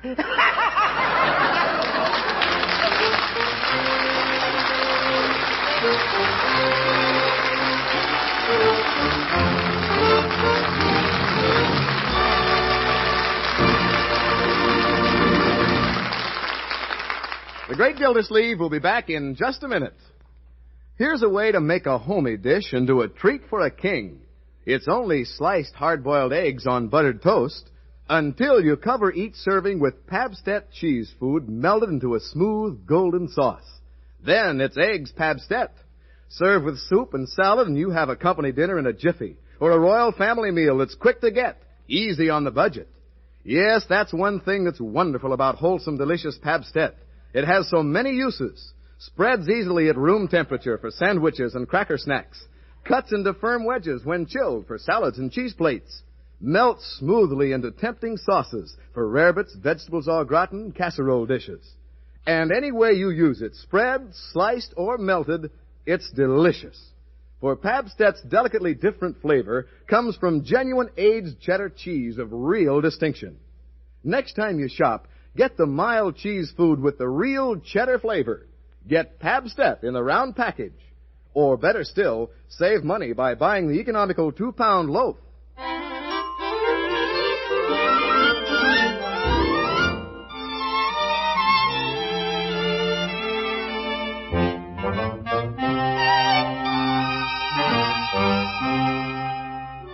Well, this is the day the great Gildersleeve entertains his niece's prospective in-laws at dinner. And no host has ever prepared for an important occasion with more elaborate care. Hi, Unc. Where you been? Is this going to be an interview, Leroy? Downtown. Where's Marjorie? She went to the beauty parlor. She's getting a complete overhaul. What'd you bring her, Monk? This is a book, my boy. A very interesting book called Etiquette by Emily Post. What is it, a mystery story? Probably a mystery to you, my boy. This is a complete guide to good manners for the entire family. We've got to be on our toes, Leroy. You, Bertie, and all of us. This may be a rough night. There's no use in a little kid sitting around here after dinner. Can I go over to Piggy's house? No, Leroy. We don't go off and leave our guests, no matter how much we'd like to. But, Unc. I'm going to need you here tonight, my boy. Are you kidding? Yeah. I'm not kidding. When we have coffee in the living room, I thought you might build a big fire in the fireplace. Oh, boy. Yeah. Then I might call on you to play a piece on the piano. Oh, brother. Leroy, you know how hard it is to talk to the Thompsons. We may even show home movies. Yeah? What with? Well, going over this afternoon and borrow Judge Hooker's projector. Keen, Unc. You gonna rent a Hopalong Cassidy film? Yeah, well, no. I'm going to show the movies I took last summer of the Ridge Falls Waterworks. Run along, Leroy. Want to see what Emily Post says. I know what's correct. It won't do any harm to double check. Now, let's see what's correct. Invitations and regrets. Wish the Thompsons would send regrets. Balls and dances. Preparations for weddings. Hey, this book will come in handy there. Christenings. Love christenings. The well-appointed house. Well, we're all right on appointments. I borrowed Katie's silver candlesticks and Peavy's picture of Washington crossing the Delaware. Formal dinners. Here we are. Oh, Bertie! You call me, Mr. Gildersleeve? Yes, Bertie. Everything coming along all right out in the kitchen? Yes, sir. But I couldn't get that standing rib roast you wanted. Oh? No standing ribs, eh? So I settled for a rump roast. Yeah. Well, I hope that's okay. Yeah, rump roast is fine ordinarily, Bertie, but for a formal-type dinner like this, certain meats are prescribed. Yes, sir. For instance, Emily Post recommends rack of lamb. Lamb, huh? Mm-hmm. Mr. Gildersleeve, which part is the rack? Well, the rack is, it's the part that, Bertie, why don't you take the rump roast back and talk to the butcher about that, huh? Well, Bertie's got a lot to do, but I guess you can do that, too. Yeah, fine, Bertie. We want to observe all the little niceties prescribed for such an occasion, don't we? What other little niceties have you got in mind, Mr. Gildersleeve? Well, we might just refresh ourselves on a few things here. Both of us. For instance, Emily Post says when you clear the table for dessert... I'll take care of clearing the table, Mr. Gildersleeve. Bertie knows how to load it, and she knows how to unload it. Miss Emily Post may know all about them little niceties, but when all is said and done, Bertie gets to dinner. Oh, yes, I know that, It's Bertie. up to Bertie. Miss Emily Post may know how to serve it, but when all is said and done, it's up to Bertie. Now, Bertie? Miss Emily Post can write all the books she wants to, but when all is said and done, you know who it's up to, Mr. Gildersleeve? Yes, Bertie. That's right, it's up to Bertie.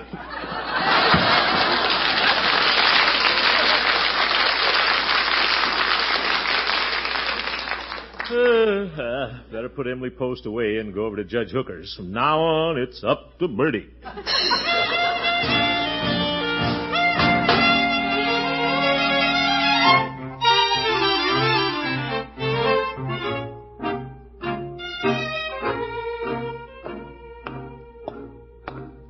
Well, the judge's shrubbery needs pruning. Wonder why the old goat doesn't come out and nibble it off. Yeah, I like that. Yeah, you can hardly see the picket fence. What a way to keep a gate closed, tied with rope.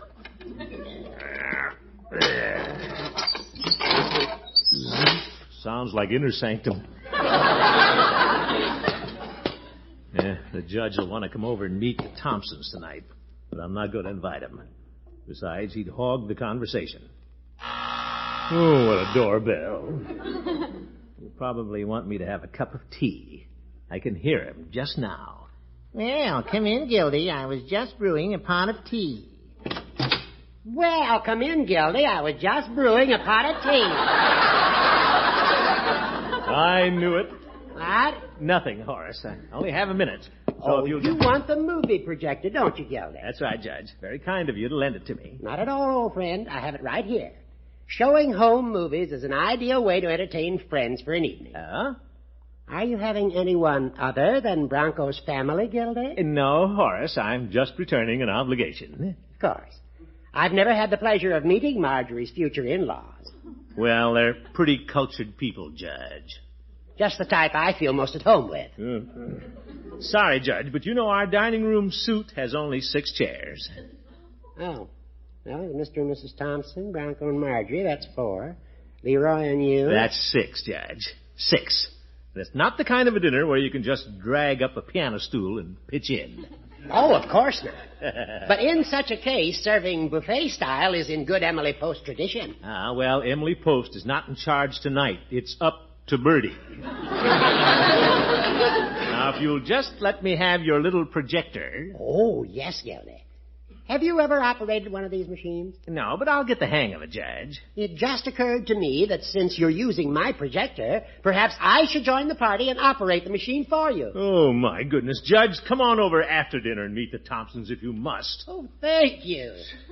My, I never battled so hard to get an invitation, but I won. Well, I should have known better than to lock horns with an old goat. But remember, after dinner, Judge.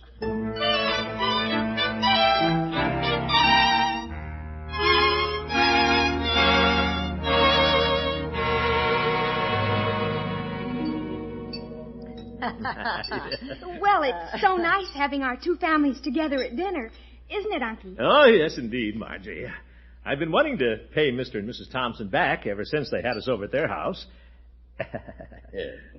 The roast was wonderful, Gildersleeve. I enjoy a good rump roast. Well, we were going to have rack of lamb, but they ran out of racks. Oh. Would anybody care for another helping of chocolate mousse? I would. Sit down, Leroy.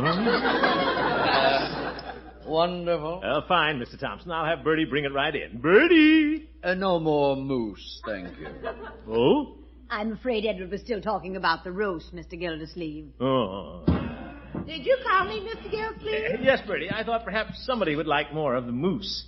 How about you, Mrs. Thompson? Oh, good heavens, no, Mr. Gildersleeve. One must watch one's figure, you know. Well, I wouldn't worry about that if I were you.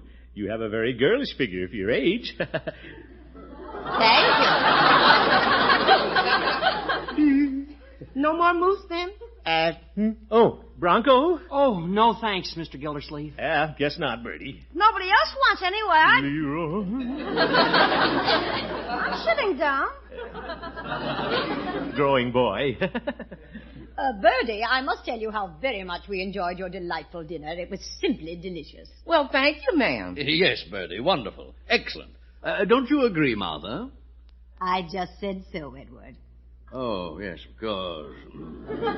All of us enjoyed Bertie's cooking. You're all nice to say that. Today when Mr. Gildersleeve started waving Emily Post at me, I said Emily Post can write all the books she wants to. And when all said and done, it's up to Bertie. Shall we adjourn to the living room for black coffee?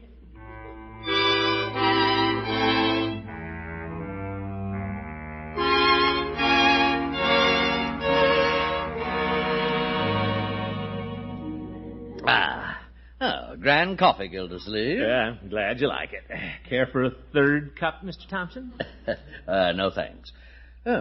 What happened to the young lovers? Marjorie and Bronco went for a walk. Lucky them.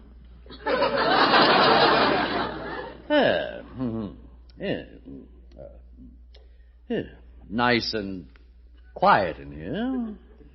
Yes, since Judge Hooker went for a drink of water. Yes, indeed. It's quiet. As I was saying, Mr. Thompson, I made no secret of my desire to make your acquaintance this evening. I insisted on coming. Oh, I see. The judge is an old family friend, Mr. Thompson. lawyer. I understand you are interested in first editions.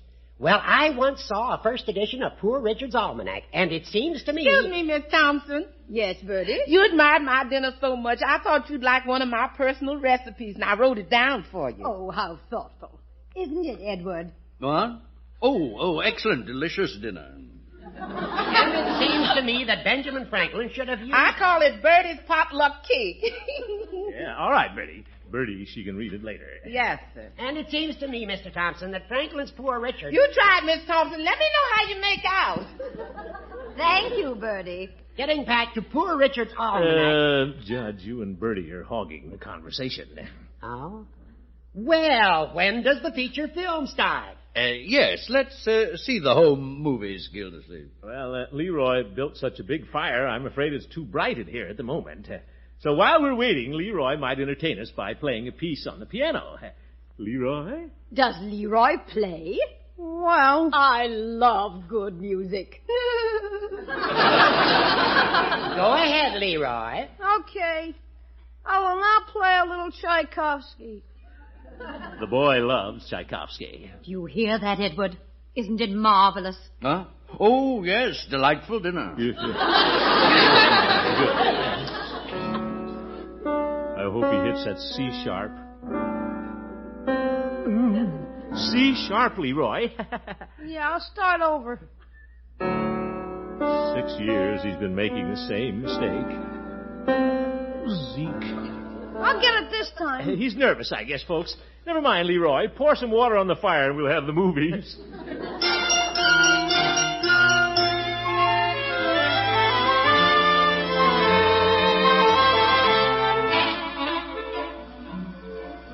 Now, this reel gets a little technical, folks. I call it the story behind your faucet. Now watch. You know what that is? That's a close-up of a snifter valve. We use those at the water department. And there's a shot of me at my desk. I took that myself. That's why you can't see anything but my feet.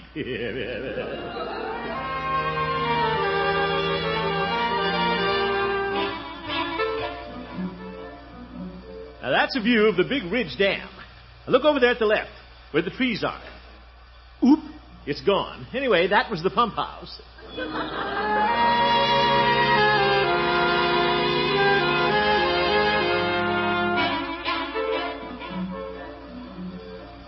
I took more movies of the waterworks than I thought. But everybody seems fascinated. That's a girl walking along there. I don't know who it is. She was hitchhiking on the road to Ridge Falls. There's a good view now, but it's blurred. Somebody walked in front of the camera. I think it was Jesse Campbell. The excavation you see right now is they were laying some new pipe. And right there you see a piece of the pipe. It's behind the log. Now here's the water tank, full of water, with the sun going down behind it. Kind of dramatic. Well, guess that's all. It's a very interesting trip. Turn on the lights, Leroy. Okay. Well, how'd everybody like the movies? Oh, they're all asleep. Yeah, I woke up just in time. What an evening. Gildersleeve, you're a big flop. You've disgraced little Marjorie.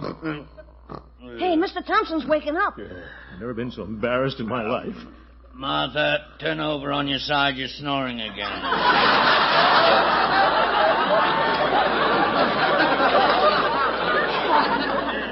But, oh, good heavens.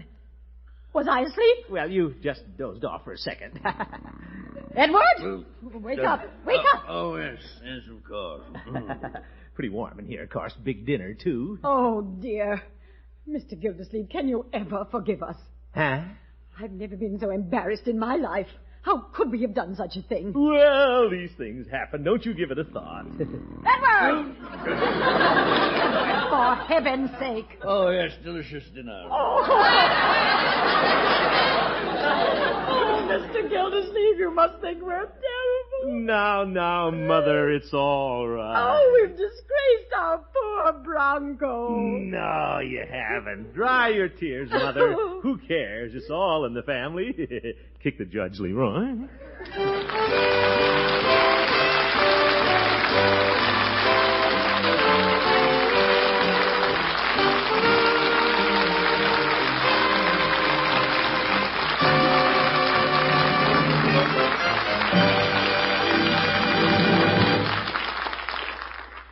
return to the great Gildersleeve very shortly. When you're shopping tomorrow, remember to add something rich and delicately different to your family diet. Get Pabstet, the pasteurized processed cheese food that has that real cheddar flavor. Get golden or pimento Pabstet in the familiar round package. Better yet, save money by buying the economical 2-pound loaf. Then watch your family tear into this delicately different cheddar cheese food. Get Pabstet tomorrow.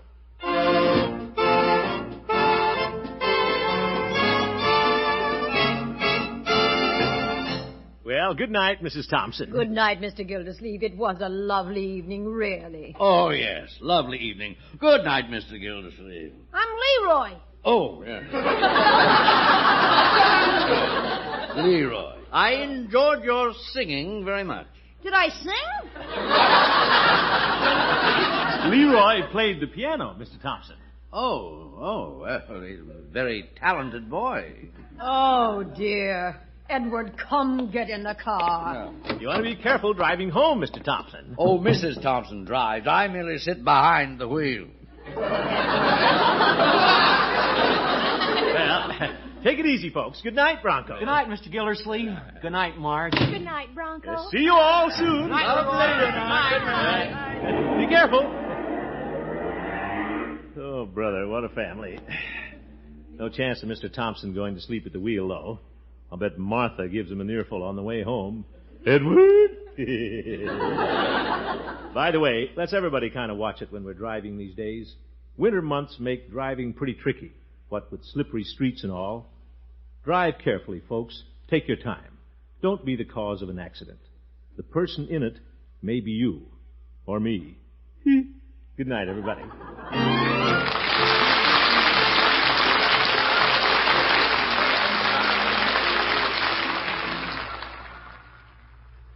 Break the Bank, radio's biggest money-paying show, is next on NBC.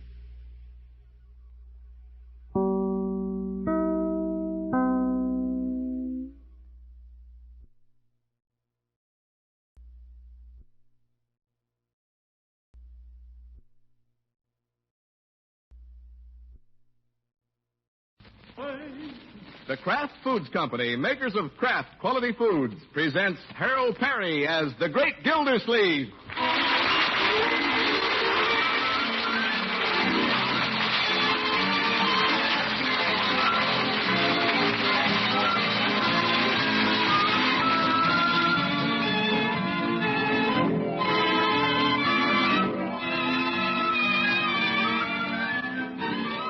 What's good to eat? Well, tastes may vary, but here's something every taste applauds. Pabstet, pasteurized processed cheese food, either golden or pimento. For Pabstet is the cheese food with the real cheddar flavor.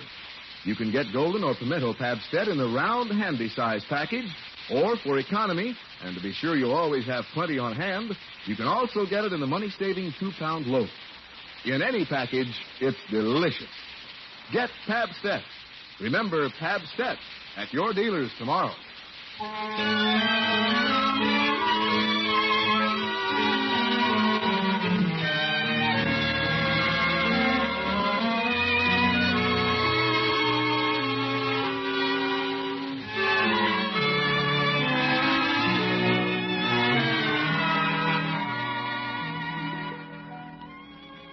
Well, at this hour, nearly everybody in Summerfield is sound asleep.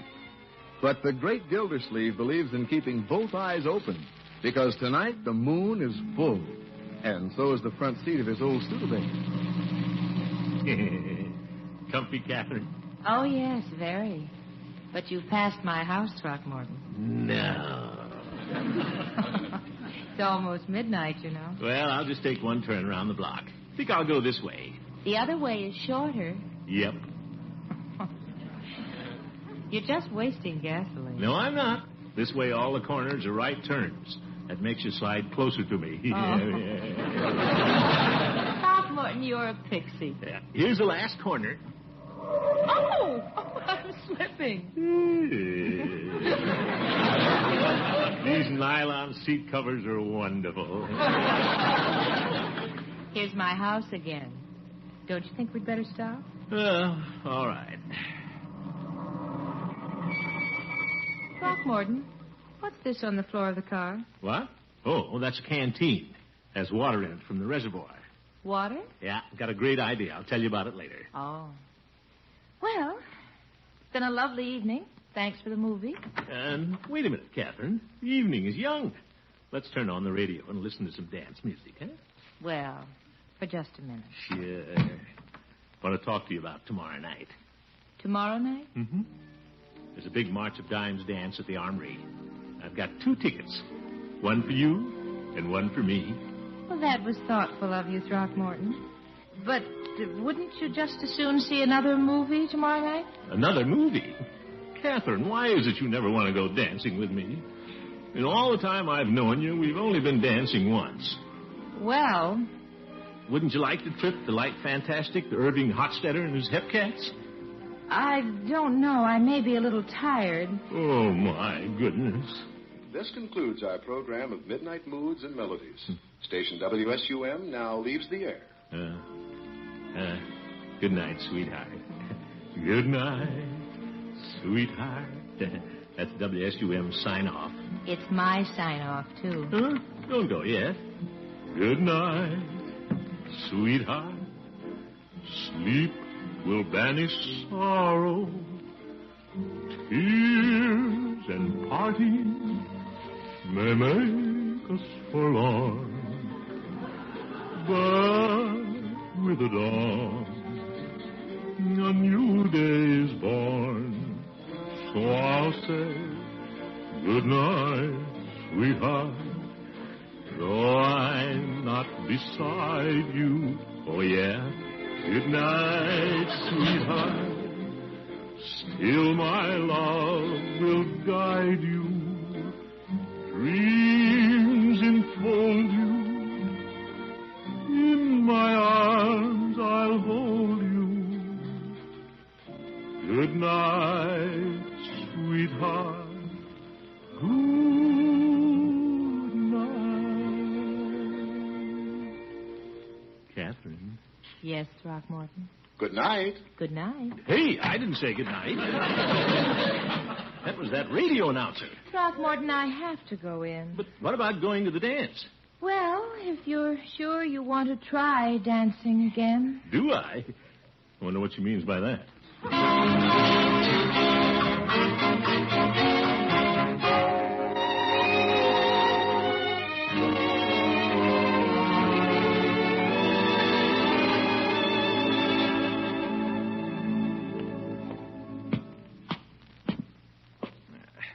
Light on in the kitchen.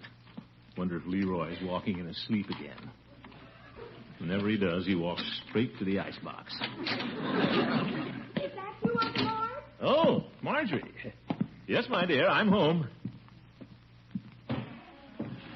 Join me in a glass of milk? Well, Catherine and I had a hamburger down at Barney's Beanery. Without onions, I suppose. Yeah, might as well have had mine with.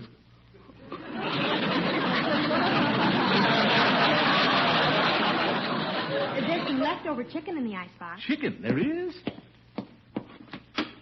Well, some white meat, wishbone, and some cheese, and salami. You're going to dream again, Unky. Well, I usually dream anyway. I may as well make it exciting.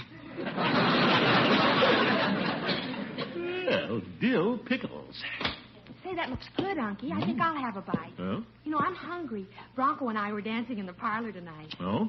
Well, I'm saving my dancing for tomorrow night at the Armory. With Miss Milford, naturally. Yeah. Finally talked her into it. What was the matter? Didn't you want to go? Well, we went dancing once. Ever since then, when I ask her, she's tired. I guess she's working pretty hard. Oh? Must be. You know how girls love to dance, and especially with me. I've always been very light on my feet. Pass the salami, please. You know, Unky, I bet I know why she doesn't like to go dancing with you. Why? How many new dances have you learned in the last 20 years? Well, I tried the Big Apple, but by the time I learned it, nobody was doing it anymore. Oh, Unky, I'm afraid you're getting old-fashioned. Old-fashioned? Me? When you're on the dance floor, what do you do when they play a samba? I sit down.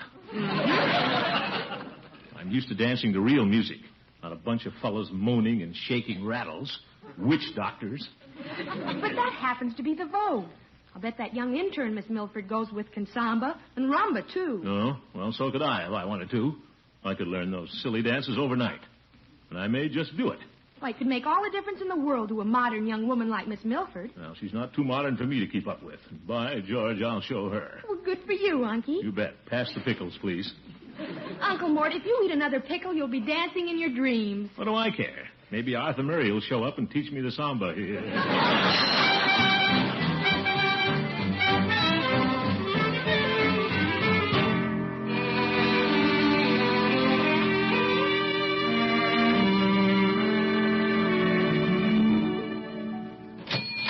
Well, it took me most of the morning to round up this stuff, but nobody's going to say Throckmorton P. Gildersleeve is old-fashioned. See if I have everything. How to samba in one easy lesson. An album of records by Jose Pepito and his 6 chili peppers. Hey, before I go home, I think I'll phone KATHRYN and tell her to be prepared for a big surprise. If I can get into this phone booth with all this equipment.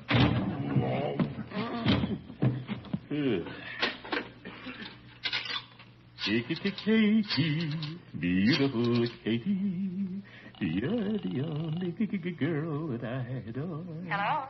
Hello, KATHRYN. Throckmorton. Hello, Throckmorton. Are you all set for the dance tonight? I suppose so. Well, you don't sound very enthusiastic, but I think I figured out why. Well... I guarantee you'll have a good time tonight, KATHRYN. I'm working out a little surprise for you. Surprise?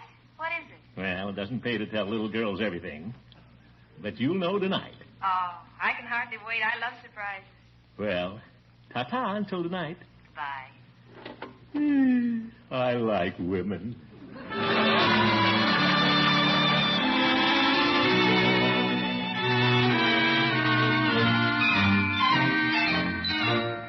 What dance are you going to try first, Unky? Well, Marjorie, I thought I'd do the samba. That sounds simple. All right. We'll play Brazil. Leroy, when you finish rolling up that rug, you may go. Are you kidding? I wouldn't miss this for anything.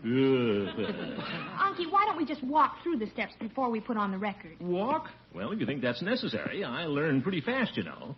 Let's see what the instructions say. Start in the regular foxtrot closed position. Stumped already, Honk. No, I'm not. Come on, Marjorie. Well, we begin like this, Unky. I see. I'll hold the instruction books in my left hand here. Now, let's see. The samba is an easy rocking step, a graceful swaying movement. That's right. You start with your left foot, like this. Oh, yeah. Take one step forward. Weight forward. Bending knee twice.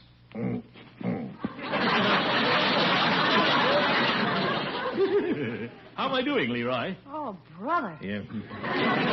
Unky, maybe I'd better put on the record so you'll get the rhythm of the music. Yeah, I'll pick it up in a minute once I hear the music. Hey, it says here in the book, from the steaming tropics of Brazil comes the samba. All right, Leroy. A pulsing rhythm done with gay abandon, originally danced by the natives of Brazil in the coffee bushes. You can cut out the travelogue, Burton Holmes. Just read the instructions. Okay. Says the simple 1-2-1-2 rhythm, Unc. Oh? Probably something like boxing. Yeah, I doubt that. Now, come on, Unky, and remember, when your feet go forward, your body sways backward. You mean my feet go in one direction, my body in another? That's right. It's a rocking motion. Well, here goes. Feet go forward, body sways back.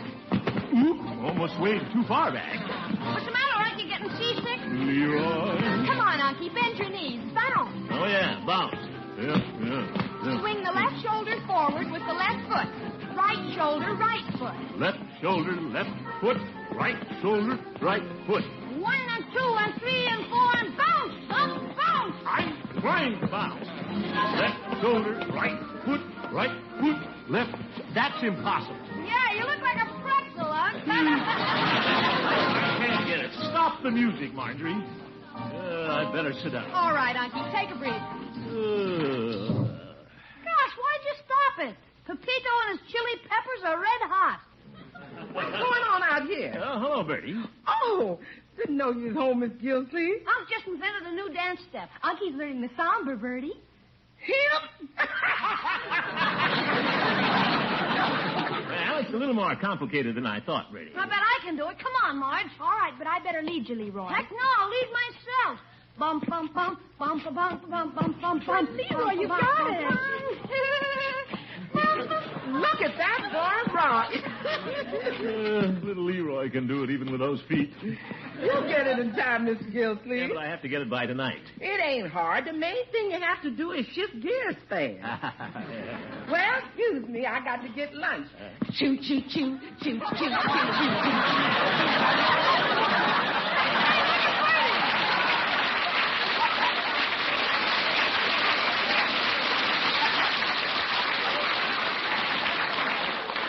Oh, my goodness.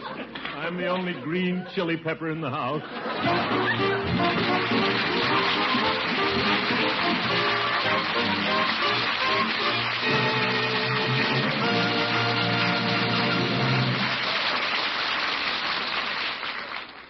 The Great Gildersleeve will be back in just a minute.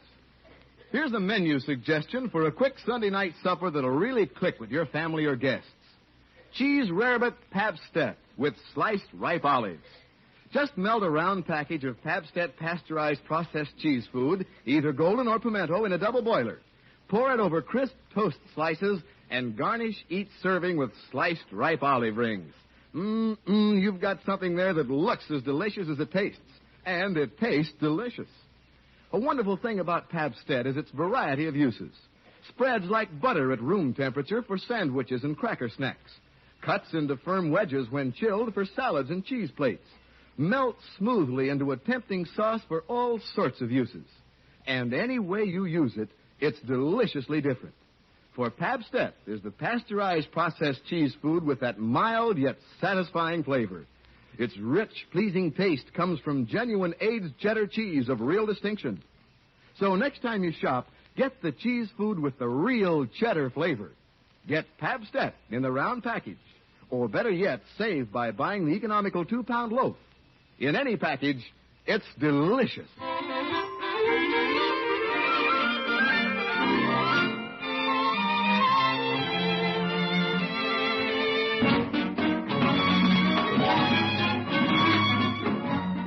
Well, let's get back to the great Gildersleeve.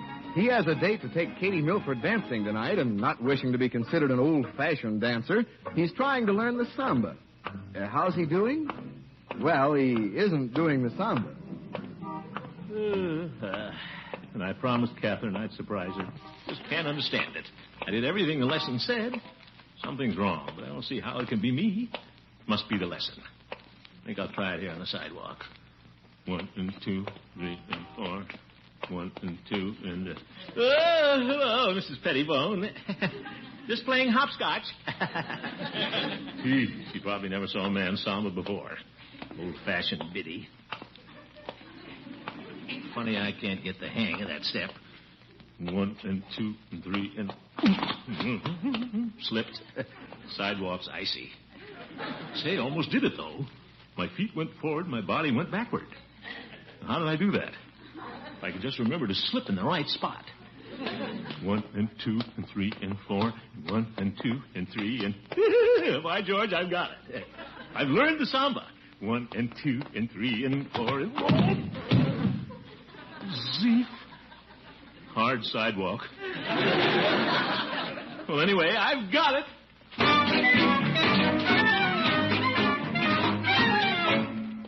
Choo, choo, choo, choo, choo, choo, choo, choo, choo. I gotta show this to Peavy. Choo, choo, choo, choo, choo, choo, choo, choo, choo. Hello, Peavy. Oh, hello, Mr. Gildersleeve. What can I do for you today? Peavy, guess what I'm doing? Choo, choo, choo, choo, choo, choo, choo, choo, choo, choo, choo, choo. Playing train?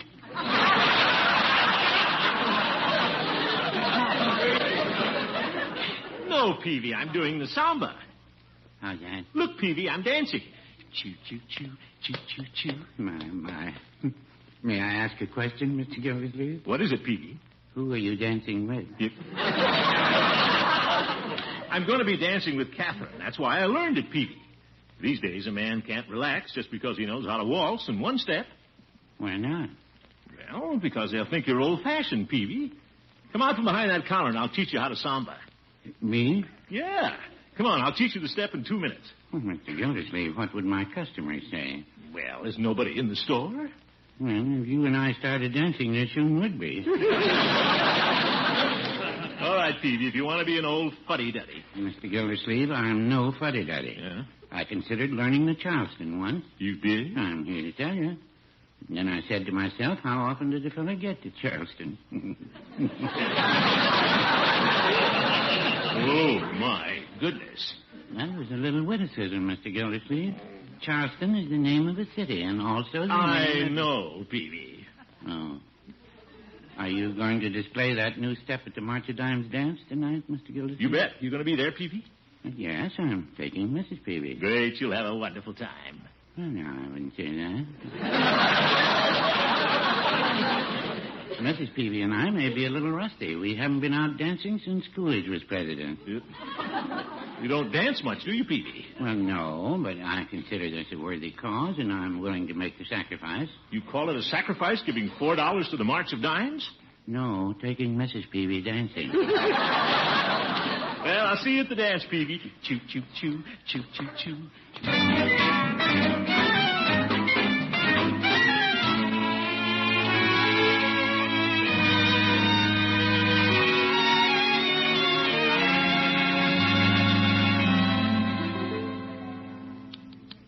Well, shaved nice and close tonight. Face feels like suede. Better trim my mustache a little. Want to look smooth tonight, Gildersleeve. There. Mirror, mirror on the wall, who's the handsomest of them all? Oh, for corn's sake! Leroy, what are you doing in here? Just watching. I thought I told you to get my black Homburg and brush it. I was going to, but you hypnotized me. That boy. Well, the old blue serge looks pretty good. I wonder if I should wear a tight black sash and leave my shirt open the way those dancers do in the movies. Nah. Just because I can do the samba, I want to go overboard. These Brazilian cigarettes taste pretty good. Here's your hat, Unc. Thanks, my boy. Well, almost time to go for KATHRYN. Wonder if I can samba downstairs. Choo, choo, choo, choo, choo, choo. You better watch it, Unc. Heck, I can do this on ice. Choo, choo, choo, choo, choo, choo. You look gorgeous. Thank you, my dear. May I have the pleasure of this dance, senorita? Oh, delighted, Senor Unky. Yep. 1 and 2 and 3 and 4. 1 and 2 and 3 and 4. Well, Unky, you've got it. 3 and 4. Choo, choo, choo. Gosh, Unc, I didn't think you had it in you. Hey, Bertie! Come back, Uncle Bertie. Get one of Unc. He's murdering the samba. Ain't that something? Well, that's all, Marjorie. Better save my wind. Oh, isn't he wonderful, Bertie? Yes, ma'am. He's going to make a hit with Miss Milford tonight. I better after all the trouble I've gone to. Yes, sir. You're going to be belle of the ball. Now, Bertie. All Miss Milford's got to do is close her eyes and she'll think she's dancing with Fred Astaire. Fred Astaire. Well, I'm a little more muscular than Fred is. I'll say. All Miss Milford has to do is close her eyes and she'll think she's dancing with Fred Astaire. All right, Bertie. Miss Gildersleeve, you know who she'll think she's dancing with when she closes her eyes? Yes, Bertie. That's right. She'll think she's dancing with Fred Astaire. You know, Bertie's wrong about that. I'm not like Fred Astaire. I'm more the Rudolph Valentino type. Yeah. What a character.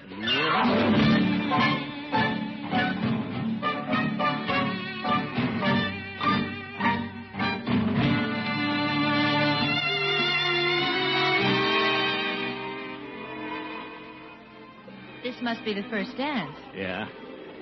Suppose we sit this one out, KATHRYN, huh? Floor is pretty crowded. But Throckmorton, you were in such a terrible rush to get here. I thought you wanted to dance. Well, sure, but who wants to dance to an old-fashioned waltz? Don't you? Well, I should say not. It'd be all right for Peavy and Judge Hooker, but not for me. I like dancing with some bounce. Something with some zing in it. Zing? Hmm? You've only danced with me once, KATHRYN. It wasn't a fair sample. I had to follow the music. If the band plays a foxtrot, you have to trot. You know that. Oh, yes, of course. I'm just as modern as anybody. Maybe even more so. Why, George, I have no sympathy whatsoever for a person who doesn't keep up with the times, especially in dancing. Throckmorton, you surprise me. You haven't seen anything yet. Just wait.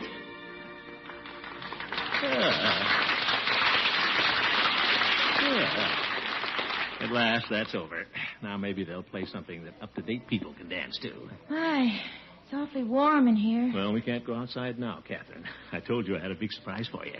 Well, couldn't you tell me about it in the car? We could drive someplace. Kathryn, I can't tell you about it. If that Hotstetter and his tired hep cats will just play some decent music. Wait here, Kathryn. I'm going over and have a talk with Irving Hotstetter. Excuse me. Be right back. Don't go away. Pardon me. Howdy, Commissioner. Oh, hello, Uncle Charlie. Coming through. Waltzers. Excuse me. Why does everybody crowd up in front of the bandstand like a bunch of sheep? Oh, there's Peavy and Mrs. Peavy. Excuse me, Peavy. Well, Mr. Gildersleeve, cutting in for the next dance? Yeah, no, Peavy, just passing by. Boy, that was close. Mr. Hotstetter. Hey, Hotstetter. Yes? I'm Throckmorton P. Gildersleeve, City Water Commissioner. Oh, glad to know you, Commissioner. I'll bet you want us to play a number for you. Yeah, that's right. What'll it be? Cool water? No. How about forgetting these waltzes and playing a hot samba, huh? Well, we hadn't programmed any sambas this evening. You see, this isn't a samba crowd. But you got to play one. Look, Irving, confidentially, I've spent all day learning the samba for that pretty girl over there. Yeah, she is pretty. Watch it, Irving, watch it. How about playing a samba? Sorry, Commissioner, but we don't have our samba music out. Here, Hotstetter, here's $5. $5? Commissioner, the boys were just about to play a samba. Well, make it Brazil, and don't start till I give you the signal. Pardon me. Coming through. Excuse me. Kathryn? Yes, Throckmorton. Now we can dance. Well, I was beginning to wonder what happened. Had to get the right kind of music. This is a big surprise. You have to have music for it? Oh, certainly. Come on out on the porch, Kathryn, away from the crowd, huh? I don't think we'd better. Oh, come on. Those potted palms will make a nice background. Real tropical stuff, like coffee bushes. But, Throckmorton, Yeah, this is better. Away from all those old fuddy-duddies. Who are you waving to? Yeah, just Irving. He waved back. Now comes the surprise. Well? Just a second. Come on, Irving. Here we go, Kathryn. Surprise. Choo, choo, choo, choo, choo, choo, choo, choo, choo. Ouch! Zeke right on her foot. Oh, Throckmorton, what are you doing? That's the samba, Kathryn. That was the surprise. Oh. What's the matter? I have a surprise for you. Oh? I don't know how to samba. I'm just an old fuddy-duddy. Kathryn, not you. Yes. Now you know the awful truth, Throckmorton. Now you know why I haven't wanted to go to dances. I can't do these new steps. Really? Is that good? Come on, Kathryn. Where are we going? Back to Hotstetter. South America's going to hate us, but we're going to trade Brazil for $5 worth of waltzes.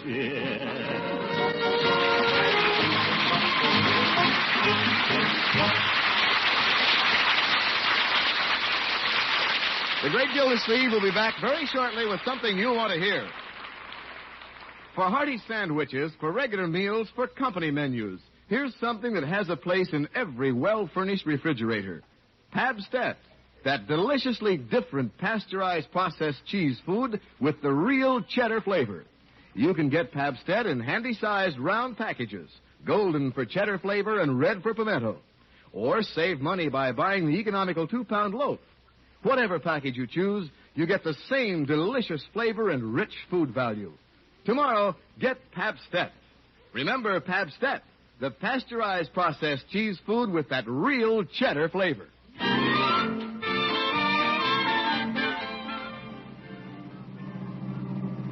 Oh, that kiss in the dark, was it to me just Kathryn? Both hands on the wheel, Throckmorton. Wish this car was run by radar. We could park for a few minutes in front of the post office, Catherine. Watch the moon come up over the city hall. No. Just for a minute? No. Half a minute? Throckmorton, you were going to tell me about this canteen on the floor of the car. Oh yeah, the canteen. Well, there's an ounce of water in that from the Summerfield Reservoir. I'm going to send it to New York City. From the Water Commissioner of Summerfield to the Water Commissioner of New York. Quite an idea, don't you think? An ounce of water? Well, it's just a reminder to the people of New York about the water shortage. It's going by plane, and in every city where it stops, the local water commissioner will add an ounce of that city's water. There'll be Phoenix, Arizona, Salt Lake City, Denver, Omaha, Kansas City, St. Louis, Chicago, Milwaukee, Minneapolis, Detroit, Cleveland, Pittsburgh, Washington, and Philadelphia. It'll be delivered to Mr. Stephen J. Carney, Water Commissioner of New York, on February 22nd. Well, I think that's a very nice idea. Remind people there to save water. You bet. It's something for everybody to think about. Of course, the people in Summerfield have nothing to worry about as long as I'm the water commissioner. Throckmorton? Huh? What's wrong with the car? Car? It's steaming. It's out of water. What about the canteen? The canteen? No, sir. New York needs that more than we do. Guess we'll just have to sit here till it cools off. Or it rains. Or the moon comes up over the city hall. Yeah.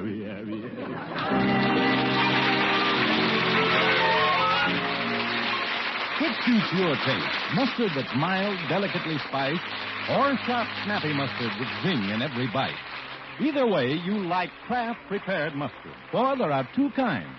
Salad mustard, tangy but gentle, and Kraft prepared mustard with snappy horseradish added. Have both on hand for different tastes, different uses. Either works magic in bringing out hidden flavor. For when you add a little mustard, you add a lot of tang. Get Kraft prepared mustard.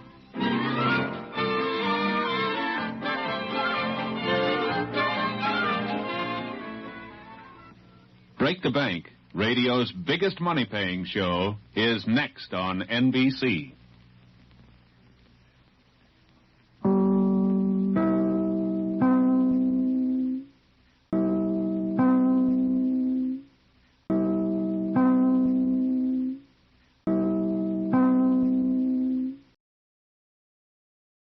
The Kraft Foods Company, makers of Kraft quality foods, presents Harold Perry as the Great Gildersleeve.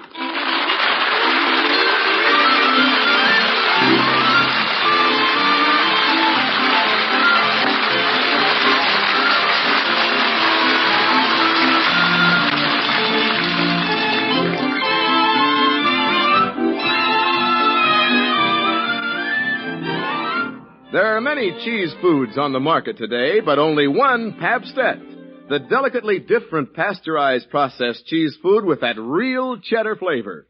Try Pabst-ett, and your taste will tell you what we mean when we say it's deliciously different. For that rich, satisfying Pabst-ett flavor comes from aged cheddar cheese of real distinction. You can get Pabst-ett, pimento, or golden in the round handy-size package. But chances are that once you've tried it, you'll want to save money by buying the economical 2-pound loaf. Your dealer has both packages. Ask for Pabst-ett tomorrow.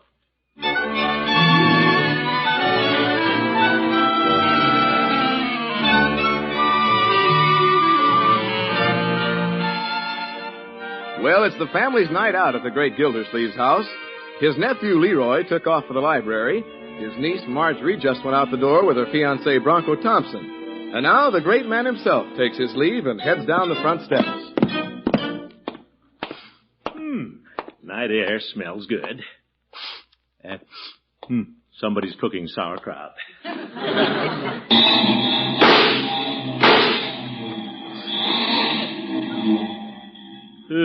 Bronco's car, always exploding. I'll bet that boy doesn't use a starter on that car. He just lights a fuse. Is that you, Unky? Yes, Marjorie. Can we give you a ride, Mr. Gildersleeve? Ride? No, Bronco. I'm just going down to the bowling alley. Makes a person healthy to walk, you know. Healthier than riding in that jalopy. Oh, come on, Unky. We're going to the movies. We can drop you off. No, I'll walk. Well, why not, Mr. Gildersleeve? There's plenty of room. You haven't ridden in my car since I put the floorboards in it. Yeah. Come on, Unky. Be sociable. Well, all right. The door is welded shut. You just step over it. Yeah, I know. Pretty tight squeeze getting under this top and over the door. Zeef. Should have left the floorboards out. It'd been easier to crawl in through the bottom. All set, Mr. Gildersleeve? Yeah, I'm in.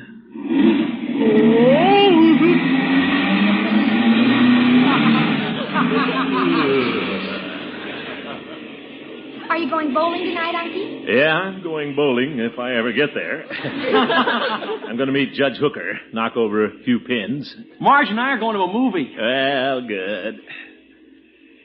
I guess you children are pretty happy these days. I'll say we are. Aren't we, Marge? Oh, yes, it's wonderful. Yes.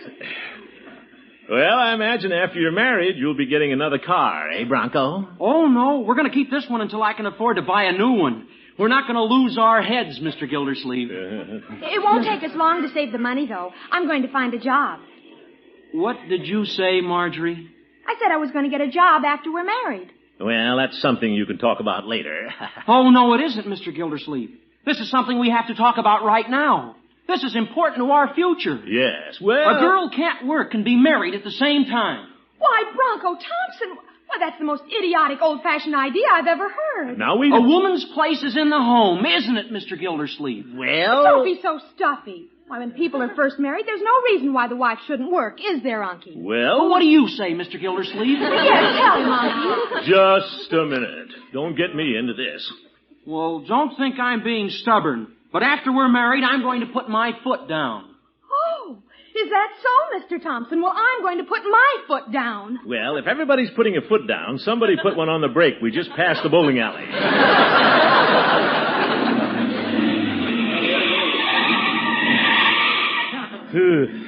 I'll get out here and walk back. There.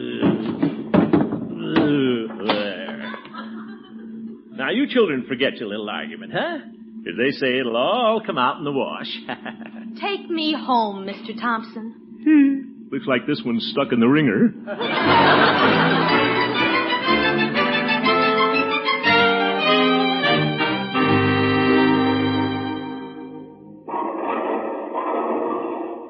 Now, where's Judge Hooker?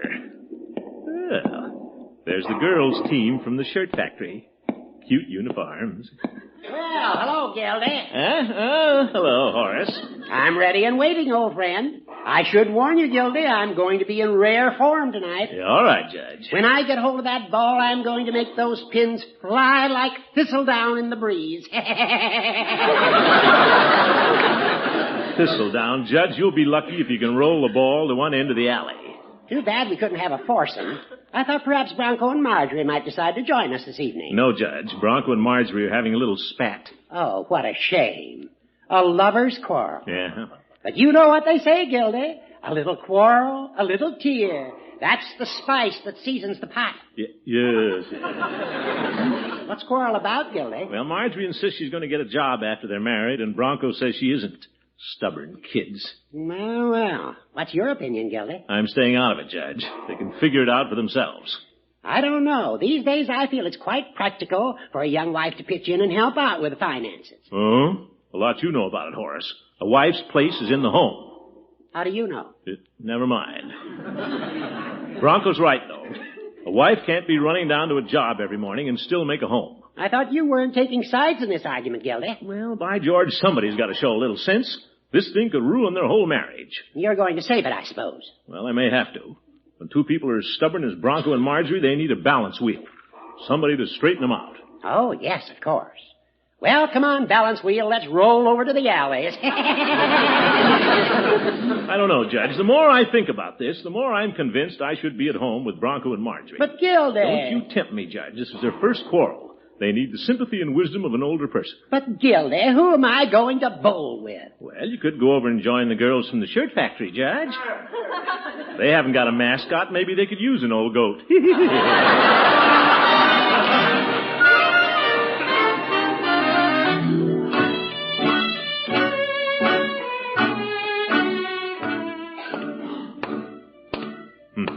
There's Bronco and Marjorie in the parlor, sitting on opposite sides of the room. Gildersleeve, you got here just in time.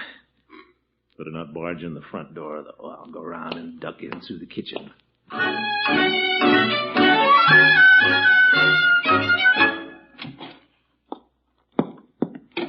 Hello, Bertie. Oh, you home already, Mr. Gildersleeve? I thought you was down bowling with Judge Hooker. Well, I was, Bertie, but I felt that under the circumstances, I ought to be at home. How are things in the parlor, Bertie? I don't know. I turned the heat up, but it's still pretty chilly in there. You back, Unc? What happened? Nothing, Leroy. I simply came home. There are times when the head of the household needs to be on hand, when the skipper has to stand at the helm. Holy smoke, what's going on around here? Bronco and Marge are sitting in there like a couple of mummies. They aren't even talking. You keep out of there, my boy. Aren't they speaking to each other at all, Bertie? No, sir. They come in and sat. They've been sitting ever since. They got a mad on about something. Why don't they fight? Leroy? This is serious, Bertie. This could break up everything. Nah, leave them alone, Mr. Gildersleeve. They'll be billing and cooing again before you know it. That's what you think, Bertie. You going in there, Mr. Gildersleeve? I most certainly am. A calm, cool head, a gentle, sympathetic, and understanding attitude is the only thing that can straighten this out. Okay. You want to take along something to thaw out that atmosphere? Hot chocolate? No, Bertie. I'll take some. Leroy? You go down to the basement. Oh, for corn's sake. Bertie, what this needs is tact and mature judgment. Now, you watch. I'll have this thing smoothed over in 5 minutes. Yes, sir. I'll break off a sprig of this potted geranium to take in with me. What's that for, Mr. Gildersleeve? It's an olive branch, Bertie. The symbol of peace.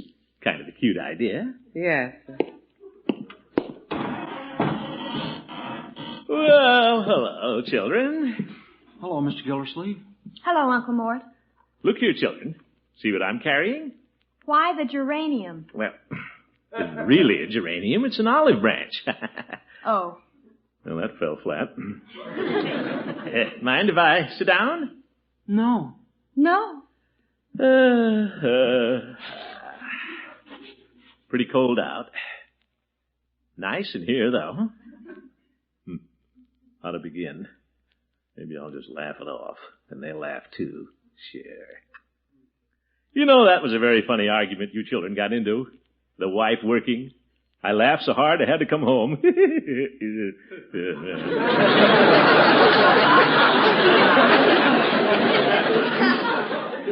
They didn't laugh.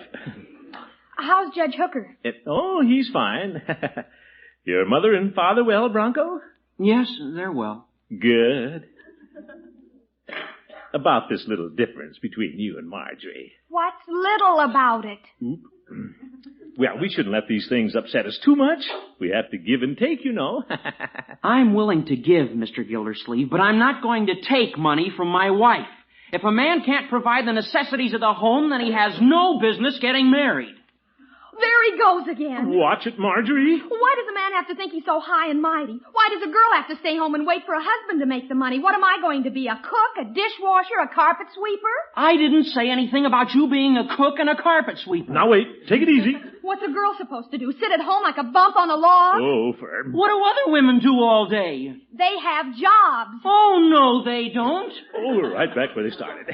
Now look, children, let's be reasonable. Well, I'm being reasonable. There's a way to work this thing out. Find a middle road, a compromise. Well, I want to do the right thing, Mr. Gildersleeve. I know you do, Bronco. Well, so do I, Unky. Sure you do. I've got him. Gildersleeve, you're a born diplomat. There's a way to figure this out, and I'll cooperate. Sure. Well, I'm not going to be stubborn, Bronco. She called him Bronco. It's going great. I'd do anything for you, Marge. You know that. I did it. They're lovebirds again. Well, I wouldn't do anything you didn't want me to do, Bronco. Isn't that sweet? Do you think a wife should work, Unky? No. Why not? Well, my dear, it's the woman's place to make the home. Have dinner ready when her husband comes home from work. Oh, wife is just a cook, is that it? I didn't say that. But that's what you meant. No, I didn't. What's wrong with cooking? Yes, I mean, no. You're just like old men. You think you're so great. But Marjorie... Go ahead, take Bronco's side. Stick together. I'm through with men. I'm through with you, Bronco. Now, wait a minute. And you too, Unky. Oh. Good night, both of you. I guess I'll be going. Good night, Mr. Gildersleeve. Bronco. Now I have done it. Gildersleeve, a fine peacemaker you turned out to be. Olive branch. Poison ivy.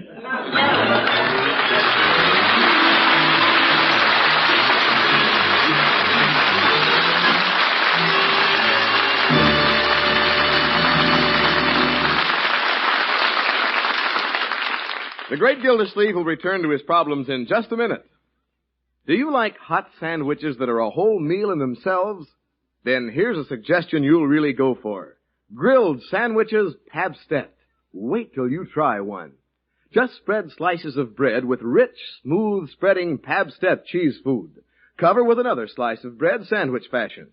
Fry in butter or margarine on both sides. Serve golden brown and piping hot with marmalade, jam, or honey. Is it delicious? For Pabstet is the pasteurized processed cheese food whose rich, satisfying flavor comes from genuine aged cheddar cheese of real distinction. You'll love Pabstet for every use. It's mild, spreads readily at room temperatures, melts smoothly into sauces, cuts into firm wedges when chilled, and it adds distinctive cheddar flavor to every sandwich, salad, omelet, or casserole dish you make with cheese. Get Pabstet tomorrow from your grocer in the handy-sized round packages or the economical 2-pound loaf.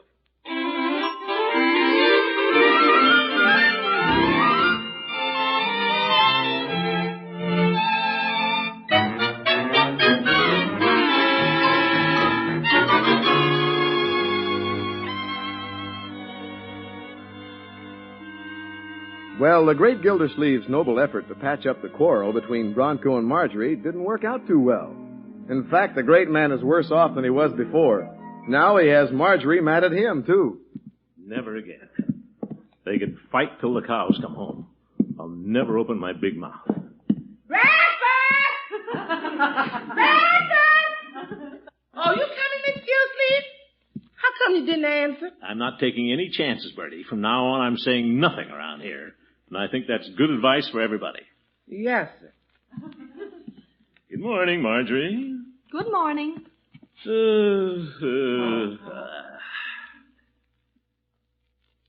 What a family. Nobody says anything.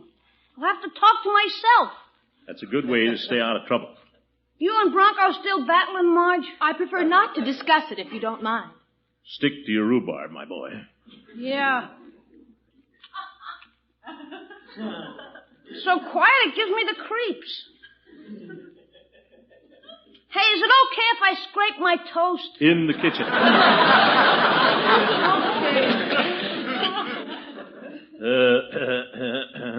Mr. Gildersleeve. Huh? What is this? A note? Who's it from? Me. Yeah. What does it say?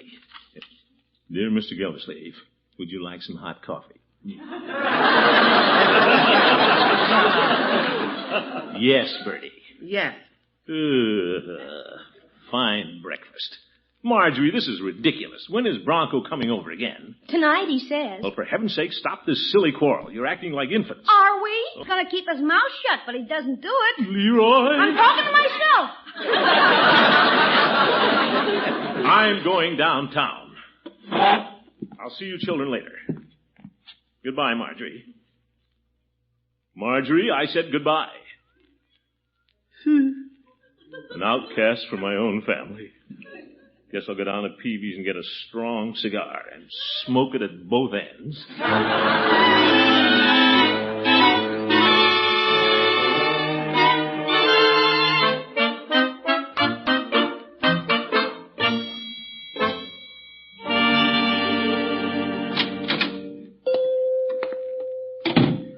Hello, Peavy. Yeah, hello, Mr. Gildersleeve. What can I do for you this morning? Give me a couple of cigars, Peavy. The long ones. Very well. Celebrating today, are you, Mr. Gildersleeve? No, Peavy. Now that you mention it, maybe I should celebrate. I've learned a valuable lesson. Oh? You bet. I've learned to never take sides in an argument. My. It's a fact, Peavy. No matter what the situation is, a man should keep his opinions to himself. Yes, I know. I learned that from Mrs. Peavy. Marjorie and Bronco are having a big quarrel. She wants to get a job after they're married, but I've washed my hands of the whole thing. I'm out of it. You don't say. Yes, indeed. Marjorie thinks more of getting a job than she does of her marriage. It's all right with me. How do you feel about it, Peavy? Oh, it's all right with me, too. The trouble with you, Peavy, is you've never had a daughter. Believe me, if you had, you'd sing a different tune. How's that? Well, if you had a niece like Marjorie who was the same as a daughter to you, suppose she wanted to work after she was married instead of settling down and making a home. How would you feel? Well, I'd say it would all depend. Wouldn't you try to put a little sense into her head? Well, maybe I would, and maybe I wouldn't. You mean you'd stand by and let her ruin her marriage? Well, it all depends. Oh. Get off the fence, Peavy. Take one side or the other. Is that what you did? You bet it is. I'll stay on the fence.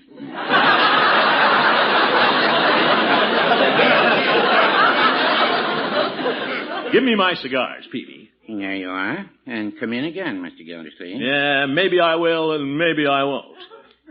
I knew I'd think of a clever answer.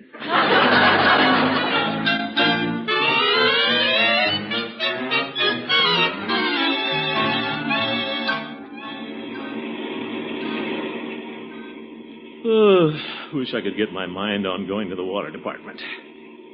Why does Marjorie have to be so stubborn? Women are a problem. Wonder if Katie's home. Won't do any harm to drive by there and see. Yep, that's her car in front of her house. Katie's little convertible.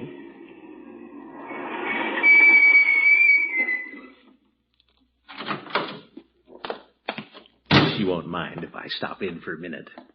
At a time like this, a man should talk to a nurse. It's the next best thing to a doctor. Better in a lot of ways.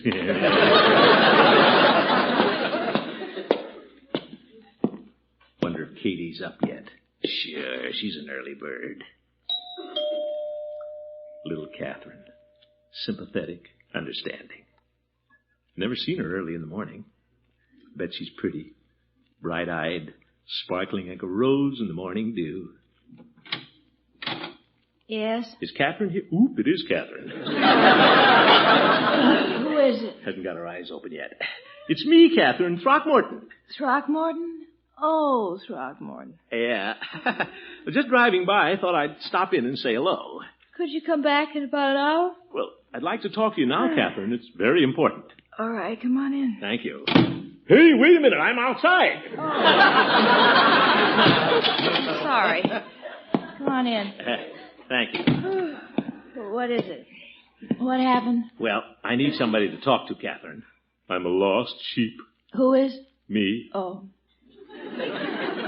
Everybody's against me, KATHRYN. Marjorie and Bronco are having their first quarrel, and I'm right in the middle. Oh, what's it about? Well, Marjorie insists she's going to work after they're married, KATHRYN. Liable to upset everything. I knew you'd understand, KATHRYN.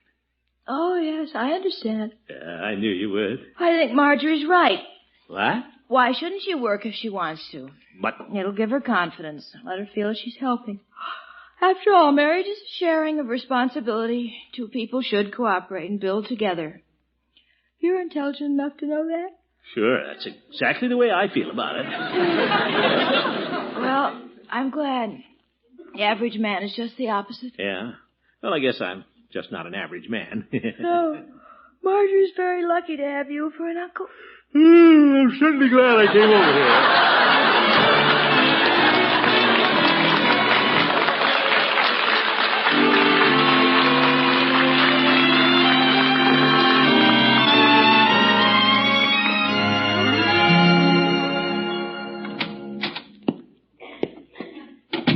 Is that you, Mr. Gildersleeve? Yeah. How is everything, Bertie? Well, Mr. Bronco's in the parlor, and Miss Marjorie's in there, too. Ain't nobody walked out yet. Good. I thought it'd be better if I ate dinner downtown tonight, Bertie. Give Marjorie a chance to cool off a little. I don't see how she can get much cooler than she is. She didn't eat no dinner, Mr. Gildersleeve. Well, let's not worry about it, Bertie. I ain't worried. You worried, Mr. Gildersleeve? No. Shh. Listen, are they talking in the parlor? Nope, that's Leroy and Piggy down in the basement. Uh-huh. Have they been talking? No, sir. When Mr. Bronco came, he said hello, and Miss Marjorie said good evening. And they ain't said nothing since. Mr. Bronco's leaning on the mantel, and Miss Marjorie's sitting on a piano stool. It's a deadlock. That Bronco, why does that boy have to be so stubborn? Come again? Well, I've been thinking about this, Bertie. Marjorie's right. There's no reason why a girl shouldn't work after she's married if she wants to. Yes, sir. Girl ought to feel she's helping. Marriage is sharing of responsibility. Two people should cooperate and build together. Yes, sir. Besides, I have to be loyal to Marjorie. I don't blame her for getting upset with me. The least a girl can expect is the backing of her own family. You going in there again, Mr. Gildersleeve? Well, it looks like I'll have to, Bertie. I took the wrong approach before. Bronco will see it my way. You want another hunk of geranium? No, Bertie, I'm going in there this time as Marjorie's uncle, a friendly counselor. At least I'll win Marjorie back. I don't have to live with that Bronco. No, sir. Maybe I should have something to carry, though. Give me a reason for going in. You could take this box of chocolate. Mr. Bronco brought them last night. Say, that's an idea. Milk chocolate. Blums. Open the door, Bertie. Yes, sir. Good luck. Well, hello, children. Hello, Uncle Mort. Good evening, Mr. Gildersleeve. Found some candy in the kitchen. Some of yours, Bronco. Have some, Marjorie? Sweets to the sweet. No, thank you. Bronco? No, thank you. Oh, well, I guess I'll have one myself. Peanut clusters. Very good, Bronco. Thank you. Have you children made up after your silly spat? And that was a stupid question. Let's see now, whose side am I on? Oh, yeah. Marjorie, I've been doing quite a bit of thinking. Really? Yep. That's nice. It's entirely possible that you're right. It might be a very good thing for you to work a while after you're married. Well, thank you, Unky. I'm glad somebody's showing a little sense. Did you hear what Uncle Mort said, Bronco? Yes, I heard it, Marge. Now, Bronco, let's try to have an open mind. You'll have to admit, my boy, you've been a little selfish about this thing. What? Well, maybe I have. What did you say, Uncle Mort? Huh? I simply said, my dear, that Bronco had the wrong attitude. Uncle Mort, I resent that. What? Bronco was only standing up for what he thought was right. Yes, but... And how do you know? Maybe he is right. But Marjorie... Everybody picks on poor Bronco. No, wait a minute. Don't cry, Marge, honey. Oh, Bronco, everybody's so mean to you. Look, I was only trying... All right, Marge. Children. Well, excuse you, Uncle Mort. Oh, for goodness... Come on, Marge, let's go to the movie. My car's out in front. All right, honey. Can we give you a ride, Mr. Gildersleeve? No, thanks. I just had one.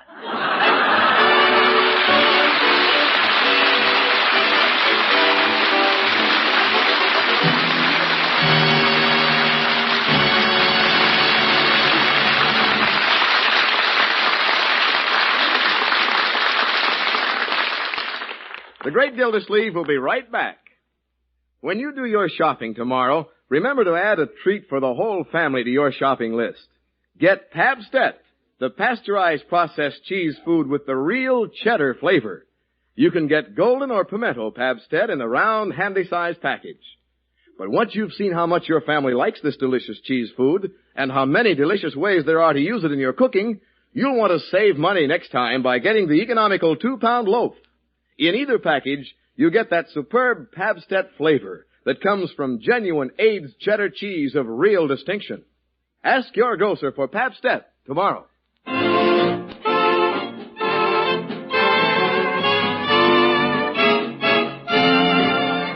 Leroy! I'm down here, Unc. And where is down here? In the basement. Huh? What are you doing? I'm making a tent. A tent? Better have a look at that. It's a keen one, Unc. Look here, it's going to have a flap in the front and a flap in the back. Well, that's nice. Lots of flaps. Our Boy Scout troop is having a big show this week. We're all making stuff. Well, good. This week is the 40th anniversary of the Boy Scouts, Unc. Oh? 40 years. That means they had Boy Scouts before you were born. Well, almost. What a likable little fellow. You know something, Unc? There's more than 2,300,000 kids and grown-ups in the Boy Scout organization. Really? You bet. It's a keen thing for kids. You're right, my boy.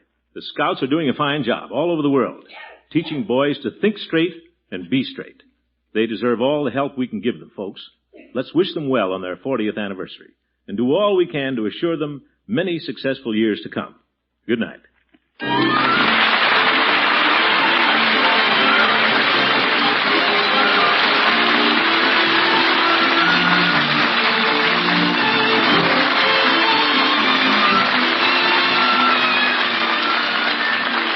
The Great Gildersleeve is played by Harold Perry.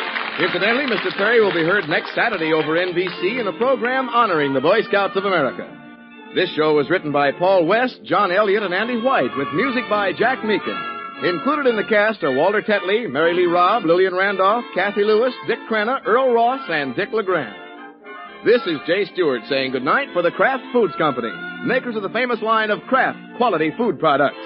Be sure to listen in next Wednesday and every Wednesday for the further adventures of the Great Gildersleeve. Good night.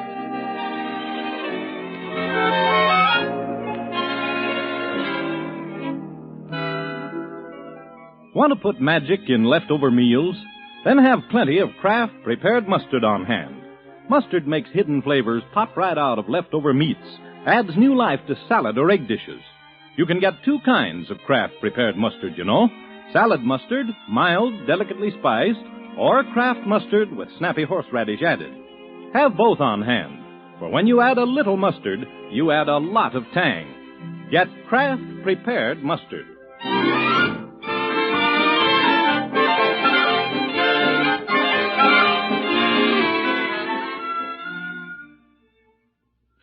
Break the Bank, radio's biggest money-paying show, is next on NBC.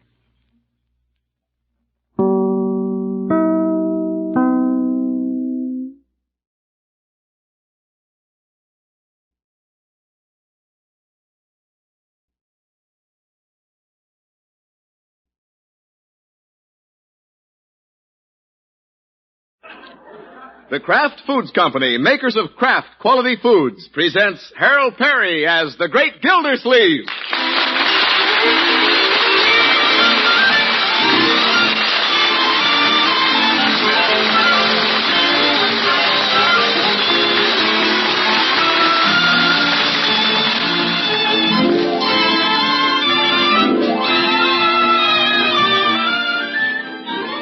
You know, there's something about Pabstet you can't miss.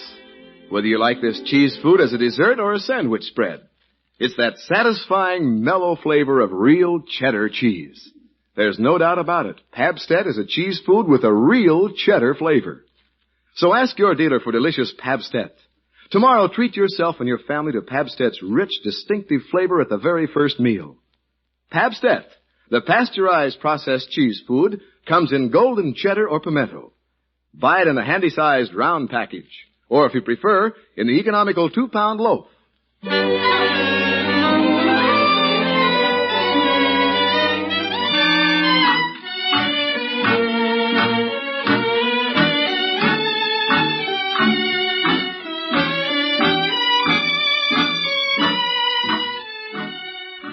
Well, let's see what's doing with the Great Gildersleeve.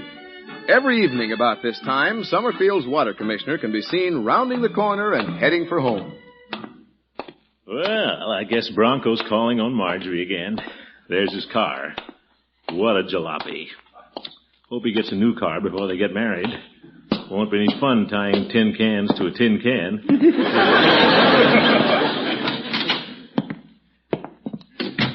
Hi, Unc.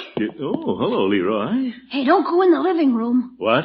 Marge and Bronco just shooed me out. Oh? Are they having another spat? Heck no, they're sitting in there with their heads together, holding hands. Oh? I wonder what's going on. Mr. Gildersleeve. Bertie, don't do that. I didn't hear you. Mr. Gildersleeve, don't go in the parlor. Well, I wasn't going to. Let's move away from here, huh? Now, what's the big secret? Gosh, ever since they got engaged, all they do is whisper. You'd think they both had laryngitis. Leroy, when you get engaged, you're sicker than you are with laryngitis. You know what I think, Mr. Gildersleeve? What, Bertie? I think they're naming the day. So soon? Yeah? Naming what day? Naming the wedding day, Leroy. They shooed me out for that? Oh, for corn's sake. All right, Leroy, all right. Yes, sir. That's what I think they're doing. They're naming the day. What makes you think so, Bertie? Mr. Gildersleeve, when them two sit down with a calendar, they ain't counting the days till Christmas. They're naming the day.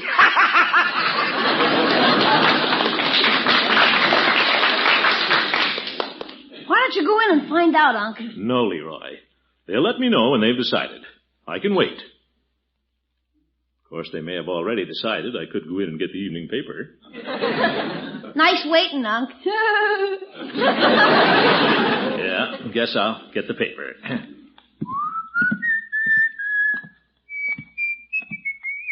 Well, hello, children. Hello, Uncle Mort. Hello, Mr. Gildersleeve. Yeah, they're naming the day, all right. Excuse me, I just wanted the evening paper. I'm on my way out. Oh, wait a minute, Unky. We've got something to tell you. You do? Now, what could it be? Well, you tell him, Bronco. No, you tell him, Marge. Well, I think you should tell him. Gosh, somebody tell him! Leroy. Go ahead, Marjorie. He's right. Somebody tell me. Tell him, Marge. It was your decision. Well, no, you tell him, Bronco. You're the head of the family. Yeah. Gosh. Well, Mr. Gildersleeve. Yes, Bronco? Mr. Gildersleeve, we've named the day. No. May 1st, Unky. May 1st. Well. Yes, sir. Marjorie Forrester will be joined in marriage to Bronco Thompson on the first day of May in the year 1950. A.D. A.D. Oh, yeah. Well, congratulations. Thanks, Unky. Well, thank you, Marjorie. Thanks, Mr. Gildersleeve. Can't you have a wedding some other day, Marge? Well, what's wrong with May 1st? What's wrong with it? That's May Day. It's already a holiday. Why don't you have the wedding on a day a little kid can get out of school? Leroy, we don't set the date to accommodate the ring bearer. Ring bearer? That's you, my boy. Things are going to be popping around here between now and May 1st. I'll have a lot to do. Wedding invitations, reception plans. Now, Uncle Mort, don't you take over. Oh, I wouldn't think of doing a thing like that. Well, I'm sure you wouldn't, Mr. Gildersleeve, because the wedding plans are pretty much up to the bride. You bet it's up to Marjorie. I can see you now, my dear, coming down the stairs. Down these stairs? Well, naturally, we'll have the wedding here. You'll be dressed in a new tailored suit. Tailored suit? Green, maybe.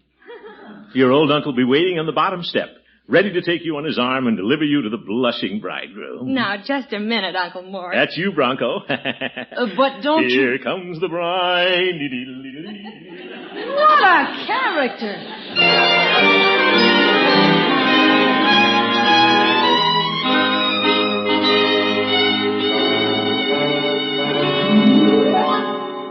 Oh, that's too bad. Bronco had to go home. We could have rehearsed the ceremony right here tonight. But, Uncle Mort, I haven't even started planning yet. Well, here's the way I see it, Marjorie. We'll have the fireplace banked with flowers, and the minister will stand right in front of it. Bertie, you stand over there. Me? You're the minister. Yes, sir. Uncle Mort, we haven't decided where the wedding's going to be, and after all... Well, that's up to you, my dear. But if it's a nice day, we'll have the reception right out on the front lawn. Wouldn't that be nice, Bertie? Yes, sir. But like you say, that's up to Miss Marjorie. Yes, indeed. It's entirely up to Marjorie. But I thought we'd have the friends of the bride on this side of the room and the friends of the groom... Excuse me, Uncle Mort. I think I'm going to have a headache. Oh? Sorry, Marjorie. You all upstairs and lie down. I'll take care of everything. Yes, sir. Yeah. Now, where's my pencil? Better make a few notes here. By George, there's nothing like a wedding. I'll get it, Unc. I'm going over to Piggy's anyway. All right, my boy. Now, let's see. Oh, hi, Judge Hooker. Good evening, Leroy. Is the Lord of the Manor in? Yeah, he's fixing Marge's wedding. Oh? Come on in, Horace. Thank you. See you later, Unc. So long, Judge. Well, has the date been set, Gildy? Yep, we've decided on May 1st, Judge. May 1st. Isn't that thrilling? Oh, promise me that someday you and I... Judge, you should be on the stage. You think so, Gildy? Yeah, they've had talking dogs, but never an old goat that sings.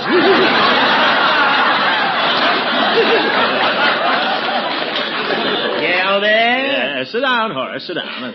I'll tell you what I'm planning for Marjorie's wedding. Oh, are you making the plans? Well, it's already given Marjorie a headache, so I had to take over. Oh, I see. Now, what do you think of a string trio in the hall, Judge? I could get Irving Hotstetter and 2 of his hep cats.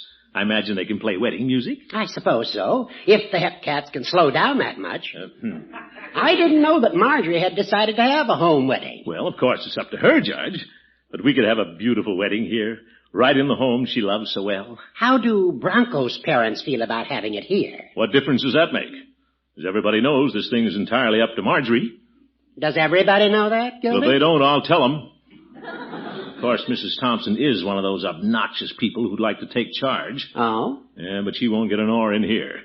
And Mr. Thompson's so absent-minded he won't know whose wedding he's attending anyway. Be that as it may, Gildy, weddings usually run more smoothly if the 2 families get together for a powwow. We're not Indians, Judge. There'll be no powwow. I told Bronco to tell his parents the wedding will be here. And that's the last we'll hear of that. Will you repeat that, Bronco? Well, Mother, that's what Mr. Gildersleeve said. He said Marjorie and I would be married in his parlor. Oh, he did, eh? Edward! Oh, Edward! Martha, did you hear someone calling me? I called you. Oh, it was you, Martha. Yes. Well, I just wanted to know. Edward! Come back here. You'd better come back, Father. This is important. Oh, it is? Well. Edward, it's the most ridiculous thing I've ever heard. It is? What? Mr. Gildersleeve wants the marriage to be held in his parlor. Well, I don't see anything wrong with that. You don't? Well, if Gildersleeve wants to get married, why shouldn't he get married in his own parlor? Edward, I'm talking about Bronco's wedding. Oh, is Bronco getting married? Oh, yes, of course. Gildersleeve's niece, Marjorie. Yeah, that's right, Father. Yes, a lovely girl, Marjorie. Edward, we're driving over to Summerfield tomorrow. Oh, yes, we must attend the wedding. Oh, Father, the wedding is May 1st. May 1st? Well, no use going tomorrow. Oh, good heavens. There's every reason for going tomorrow. I have some ideas about the wedding plans myself. But, Mother, isn't it up to the bride? Yes, Martha. Isn't it up to Marjorie and her, what does she call him, Uncle Snort? No. Uncle Mort, Father. Oh, yes. Well, that's who it's up to, isn't it, Martha? Leaving things up to Mr. Gildersleeve is like, well, just leaving them. We're motoring to Summerfield tomorrow.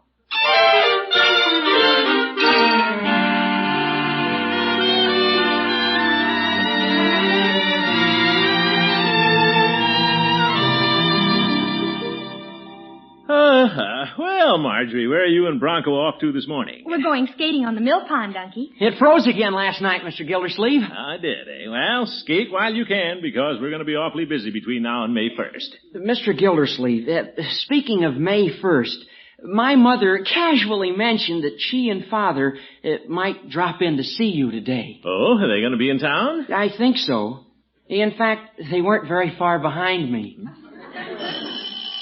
Yeah, that could be them. Yes. Why don't they stay at home and let me handle the wedding? Good morning, Mr. Gildersleeve. Well, hello, Mrs. Thompson. Glad you came over. And Mr. Thompson, well, come in. Hello, Gildersleeve. Nice of you to invite us over. Invite you? Oh, yes. Marjorie, my dear child, how are you? Oh, fine, thank you. Hello, Mr. Thompson. Oh, good morning, Marjorie. This is certainly an unexpected surprise, but delightful. Sit down, everybody.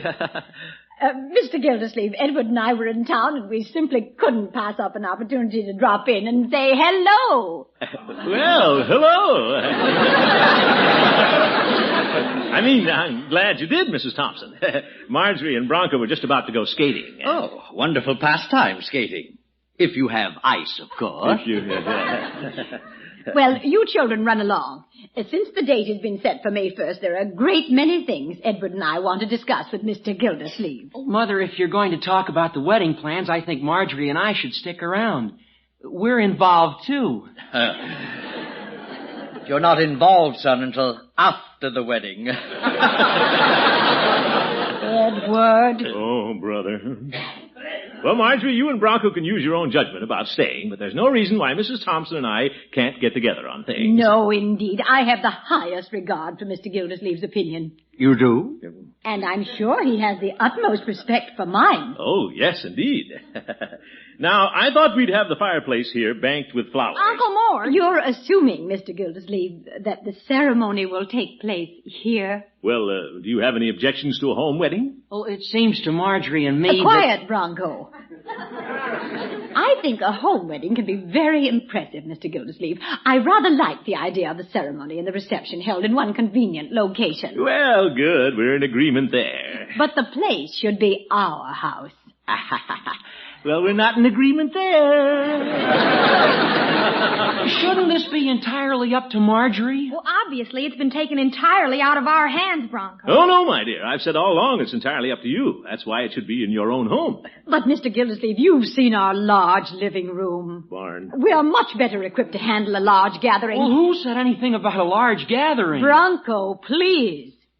There are many reasons why we should have the wedding in Broadmoor, Mr. Gildersleeve. Now, Martha, why don't we hear some reasons from Marjorie's Uncle Snort? Yeah. Uncle who? That's Uncle Mort, Father. Oh, yes, of course. Well, why don't we listen to his reason? Edward, we've been listening to Mr. Gildersleeve for quite a while, and I have as big a voice as he has. Bigger.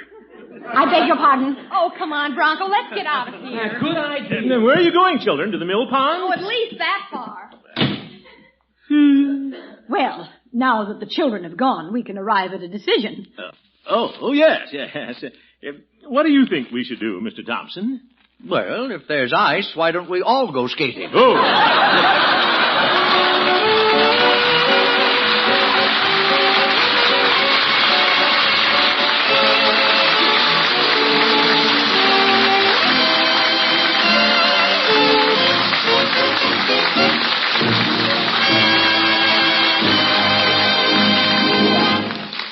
The great Gildersleeve will return in just a minute. Some salads take lots of fixing, but here's one you can fix in a jiffy, one that rings the bell on every occasion. Pear Salad Pabstet. Just press 2 pear halves together with a generous filling of rich, delicious Pabstet pasteurized processed cheese food in between. Serve upright on crisp lettuce with mayonnaise or salad dressing. Add a sprig or 2 of watercress just for looks. You'll draw oohs and ahs every time you serve it. And, of course, that's only one of an almost inexhaustible list of appetizing dishes you can make, and make better, with Pabstet, the cheese food with the real cheddar flavor. Pabstet spreads readily at room temperatures for sandwich and other fillings. Melts into a rich, creamy sauce for rarebits, soufflés, omelets, casserole dishes. Cuts in firm wedges when chilled to go with crackers, salads, or apple pie. And any way you serve it, it's delicious. Tomorrow, get Pabstet, the mild cheese food with the real cheddar flavor. Get either cheddar or pimento in the round, handy-sized package. Or save money by asking for the economical 2-pound loaf at your grocer's.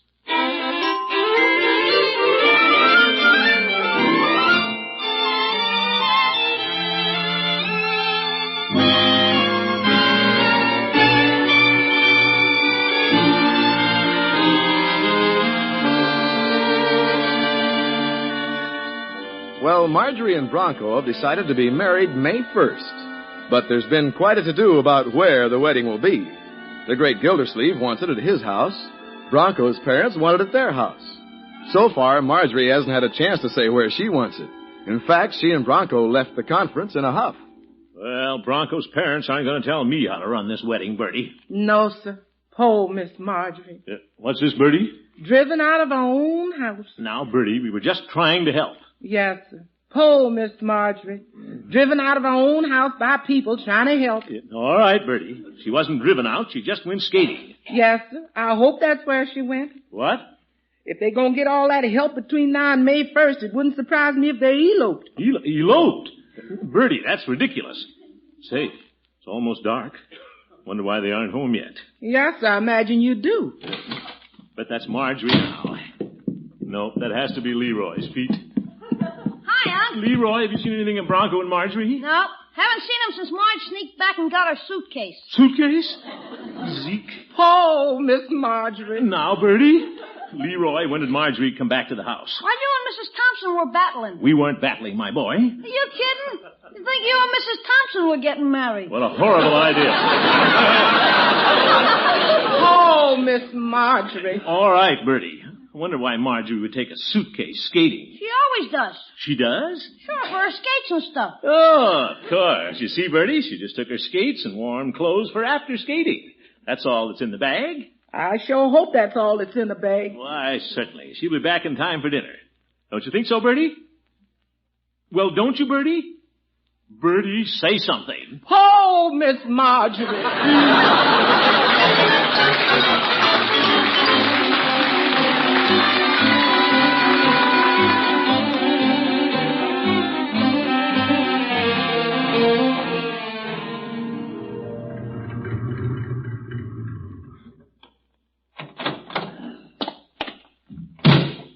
Well, they weren't skating on the mill pond, but I'm positive they hadn't eloped. Bertie's imagination is just running away with her. I'm not going to let mine run away with me. I'm not worried. I think I'll go into Peavy's and get some black coffee.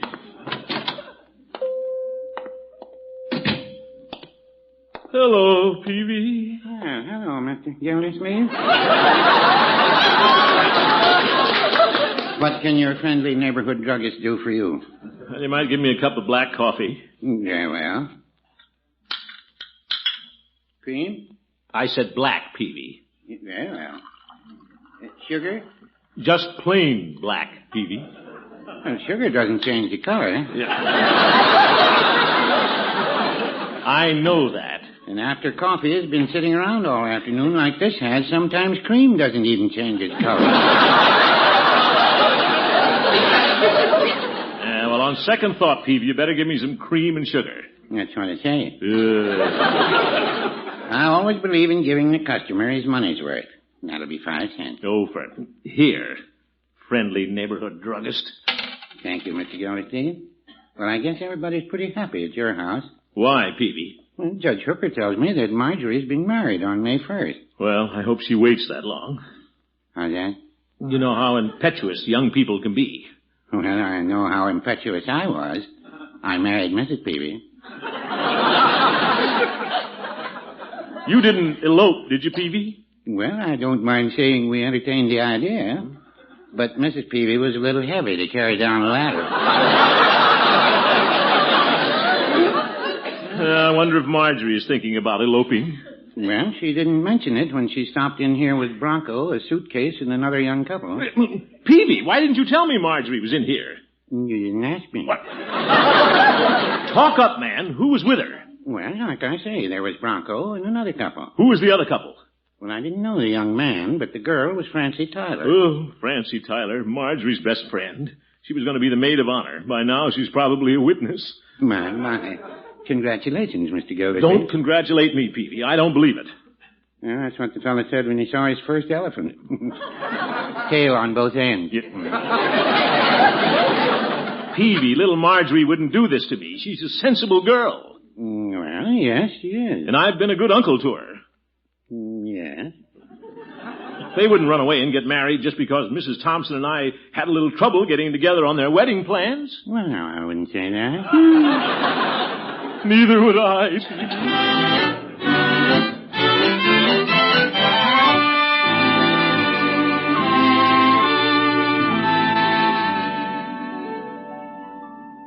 Oh? Well, thank you very much, Mrs. Tyler. I just thought Marjorie and Francie might be over there. Oh, no, I'm not going to worry. Not me. Goodbye, Mrs. Tyler. Wouldn't worry for a minute if Francie hadn't gone skating without her skates. Can't you locate Miss Marjorie anywhere, Mr. Gildersleeve? No, Bertie, and I'm beginning to fear the worst. So what if she has eloped, Dunk? Look at all the money you saved. That's hardly a consideration at a time like this, young man. Well, it didn't have to happen this way. Bertie, wonder where they drove to get married. They couldn't get very far in that old car of Bronco's. Well, that wouldn't stop them once they got started. And you know what got them started, Miss Gildersleeve? Don't you get started now, Bertie. I guess I'd better call the Thompsons and tell them what's happened.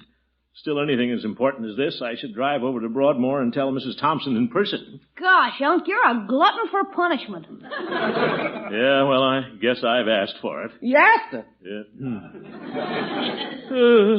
Keep a light in Marjorie's little window, Leroy.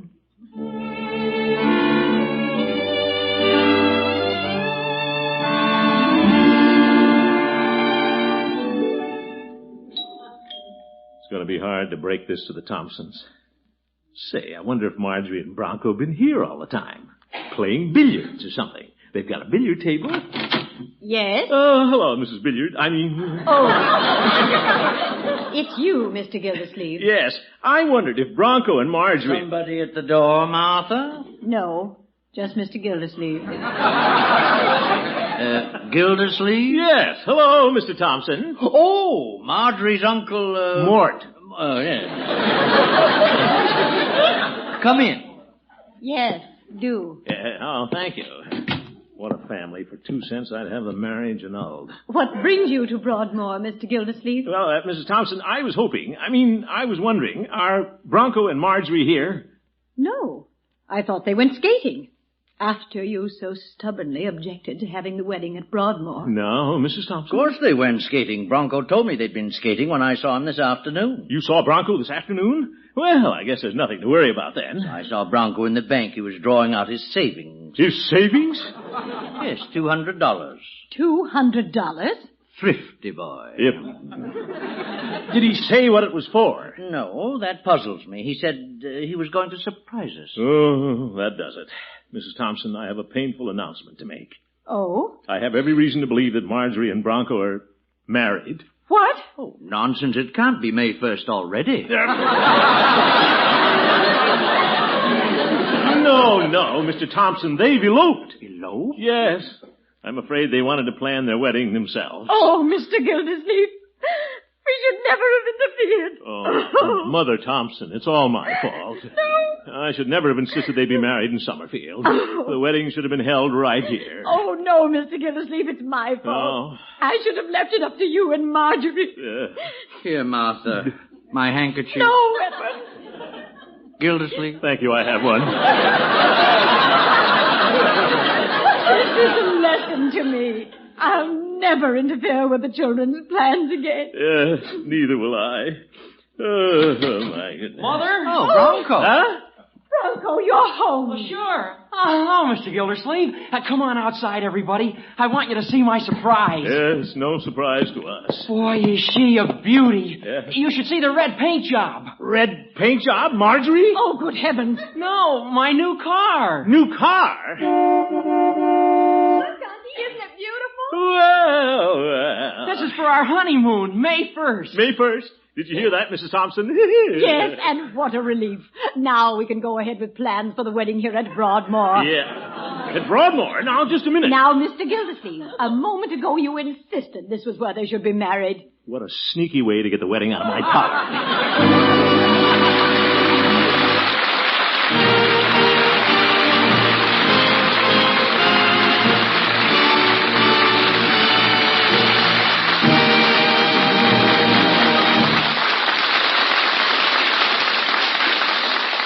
More about the wedding plans in just a minute. When you fix yourself a midnight snack of Pabstet and crackers, maybe you sometimes wonder why Pabstet tastes so much better than many other cheese foods. Well, the answer is simple. It's that rich, satisfying cheddar flavor. For Pabstet, the pasteurized processed cheese food, is made from aged cheddar of real distinction. That's why Pabstet is always mellow and delicious. You can get Pabstet either golden or pimento in the round, handy-sized package. But the money-saving way to buy this many-purpose food is in the economical 2-pound loaf. In either package, you get that real cheddar flavor. Put Pabst-Ett on your shopping list tonight. Get some tomorrow.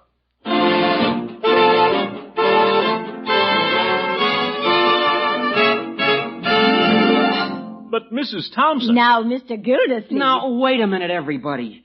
Marge and I have decided. We're not having the wedding at Mr. Gildersleeve's house. There, you see? What? And we're not having it at our house either. What? Bronco and I have decided we're going to have a church wedding. Church wedding? Well, good. Well, a church wedding solves the problem perfectly. Don't you think, Edward? What problem? oh, yes, of course, indeed. Well, thank goodness it's settled. Sure. We can have the wedding at the church here in Broadmoor. Broadmoor? This woman never gives up.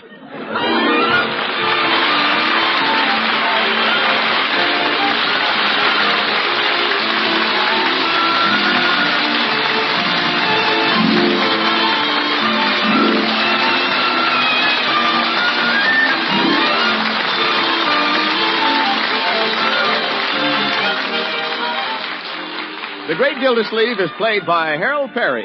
The show was written by Paul West, John Elliott, and Andy White, with music by Jack Meakin. Included in the cast are Walter Tetley, Mary Lee Robb, Lillian Randolph, Earl Ross, and Dick LeGrand. This is Jay Stewart saying goodnight for the Kraft Foods Company, makers of the famous line of Kraft quality food products. Yeah, good night, Jay. Good night, Harold. Be sure to listen in next Wednesday and every Wednesday for the further adventures of the Great Gildersleeve. You bet.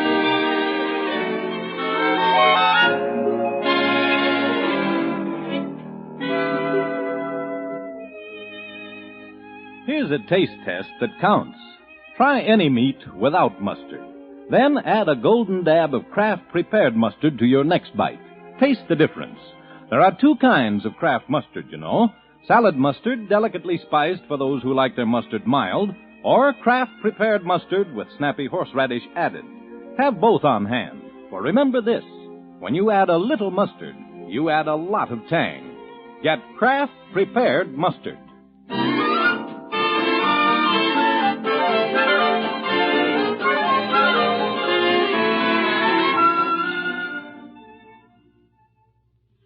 Break the Bank, radio's biggest money-paying show, is next on NBC.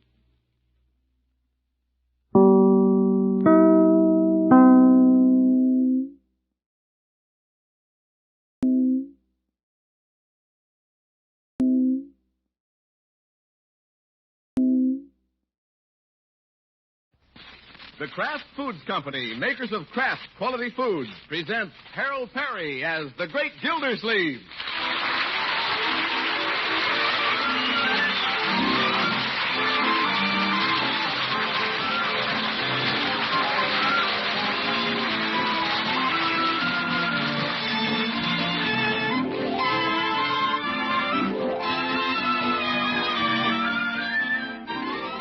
When you're hungry for a taste that's rich and satisfying, or your recipes call for a cheese flavor that's really distinctive, here's the name to remember. Pabst-Ett.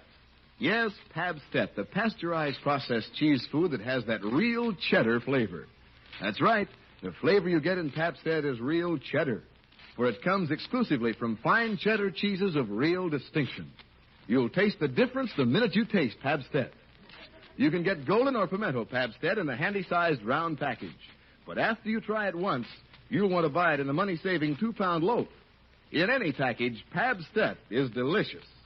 Ask for it tomorrow.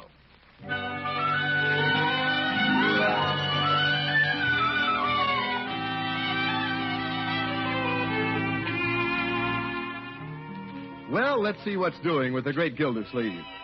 Today, his hometown of Summerfield is getting a preview of spring.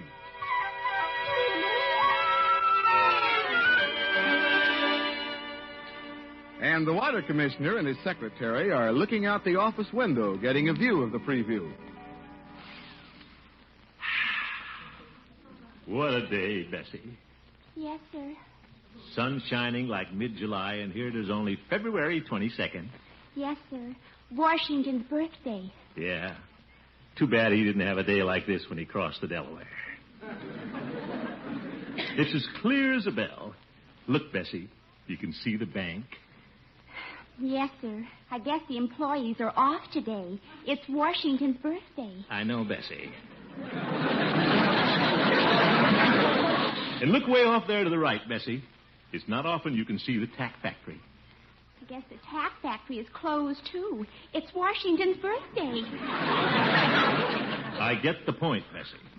Let's go through the mail, and you can take the day off. Oh, thank you, Mr. Gildersleeve. I was hoping you'd give me the day off. Of course, I didn't want to bring it up. Yes.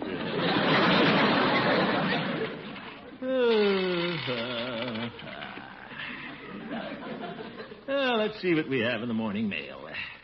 This looks like a letter from one of our satisfied consumers.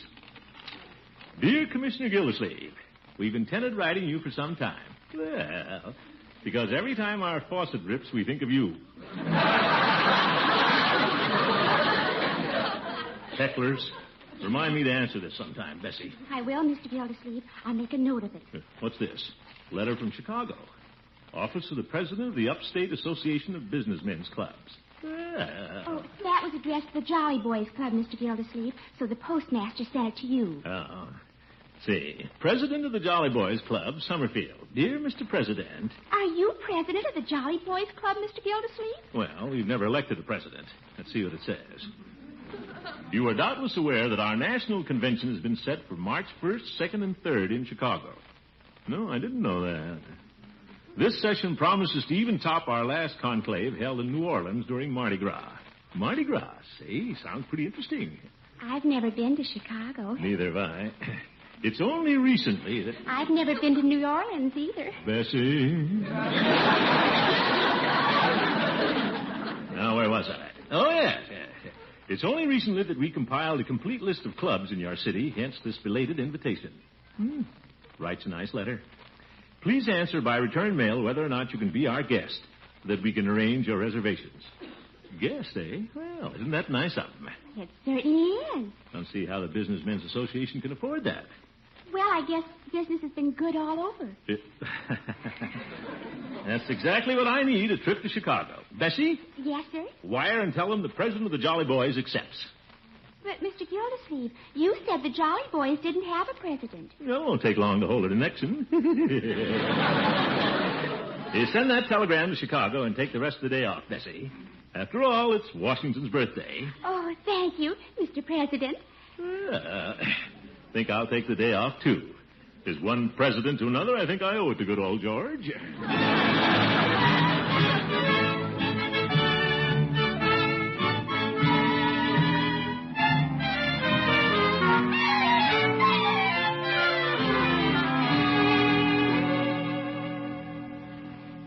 That's right, Chief. I'll see you at the Jolly Boys meeting. Goodbye. Bum, bum, bum for president. Well, that takes care of everything. All 5 members will be there tonight. Hey, Al, can I go to Chicago with you? Leroy, what would you do in Chicago? Go to the stockyards. Stockyards? Yeah, we've been studying about them in school. Well, in school is a good place to study, my boy. Oh, can't I go? I'm sorry, Leroy, but this is strictly for us presidents. Excuse me, Mr. President. Who? Oh, me. Yes, sir. What is it, Bertie? You want your blue serge suit clean for the trip? Good idea, Bertie. You better send both pairs of pants. I'll be there 3 days. Yes. Better have one of my hats cleaned, too, Bertie. The gray fuzzy one, Miss Gildersleeve? No, you better send the black Homburg. It's a little tighter, and Chicago's the windy city. Yes, that sure is a good place for a convention, the windy city.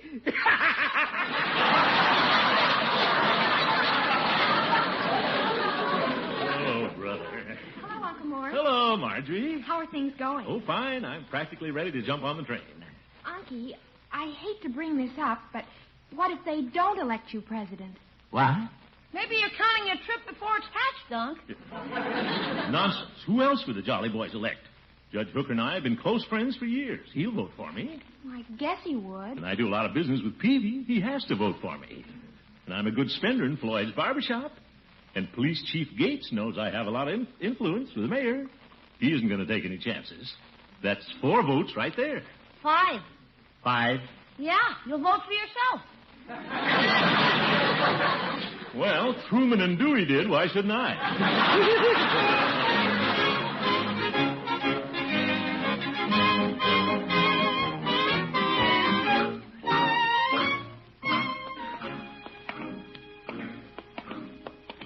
certainly glad I ran into you on the way down, Judge. Thank you, Gildy.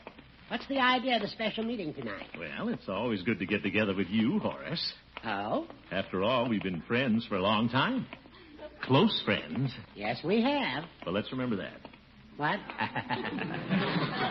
Well, here we are, Horace. After you. No. You go first, Gildy. Oh, no. After you. Well, if you insist. Hi, you're polite tonight. Well, politeness never lost any friends. Or an election.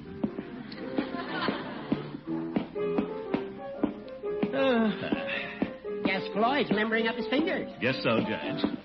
Hello, Floyd. Hi, Commiss.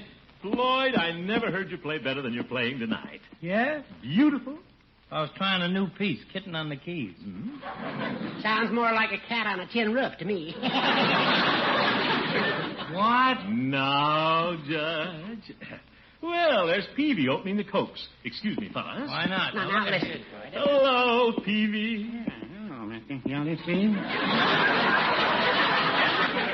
Can I offer you a Coke? Thanks, but you have one first, Peavy. Here's one already open. No, you take it, Peavy. You're not behind the soda fountain tonight. I'm not a customer. I'm a friend. How's that? Of course, I'm going to be a good customer tomorrow. What are you going to say? Yes, sir. Thought I'd drop in and buy a lot of vitamin pills and things, Peavy. Come to think of it, I guess I'm one of your best customers. Well, yes, come to think of it. Glad you're thinking about it. Well, hello, fellas. Hey, it's the chief. Now we can sing. We're waiting for you, Chief. You had to wait. A quartet can't get to first base without a good bass singer. Ho, ho, ho, ho, ho. Very good, Chief. Finest bass voice I've ever heard. Well, thank you, Commissioner. Let's gather around the piano, gang, and have a song. Yes, I've never felt in better voice. Well, that's not exactly why I called the meeting. Darling, I am growing old. He's not kidding. There is a tavern in the town, No. Peavy, not on Washington's birthday. Very well. Hey, here's one we always murder. Sweet 16. Great idea, Floyd. There's a solo part for me. Okay, here it comes. Here's your note, Commish. Thanks. I love you as I never loved before. Since first I met you on the village green. Lay it on, Commish. Come to me for my dream of love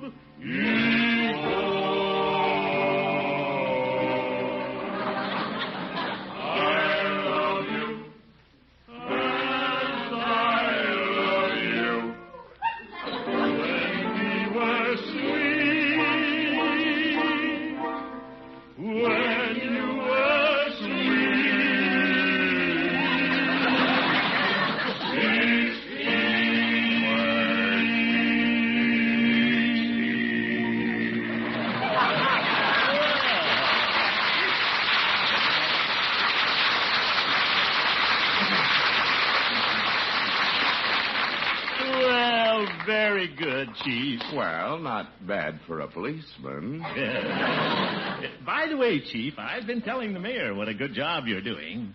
Singing? Yeah. No, at the department, Peavy. There are big things in store for you down there, Chief, if I have my way. Oh? Hey, Commish, why are you stroking everybody's fur? Did you call this meeting to borrow some money? Yeah. No, Floyd, but since we're all together, there is a little business we could take up. Business? Yeah? Like what? Well, has it ever occurred to you fellows that we don't have a president? Why do we need a president? Well, every organization worth its salt has a president, fellas. Of course, I know it's a thankless job, and not many people want to take on the extra work and responsibility. But I think we jolly boys should have a president. I think you're right, Gildy. I've always thought the club meetings were lacking in parliamentary procedure. How's that? Yeah. We lack organization, Peavy. How do the rest of you feel about it? It's okay by me. I ain't got nothing against presidents. Why don't we have an election next Saturday night at our regular meeting? Why wait that long, Horace? But we're not prepared, Gildy. Who's not prepared? I just happen to have some ballots right here in my pocket. My. Made them out this afternoon, fellows. Here's one for each of us. Hey, you're on the ball, Mr. Gildersleeve. Here's a pencil apiece, fellas. Just write in the name of the man of your choice. Great idea, Commish. And just because it is my idea, you fellows don't necessarily have to vote for me. Gildy, my compliments. You've done some very constructive thinking for us. Well, I'm always thinking of ways to make the club better. Where do we put the ballots, Mr. Gildersleeve? Well, we might as well drop them here in my hat. I've got the election in there anyway. Hey, Commish, and may the best man win. Thank you, Floyd. Judge, why don't you count the ballots? Very well. Here's one for Chief Gates. The chief? One for Floyd Munson. Well, what do you know? Well, here's one for me. I know there's one for me in there someplace. And here's one for Throckmorton P. Gildersleeve. You bet. One more vote coming up. I wonder who it'll be for. Well, here's the last ballot. A vote for Peavy.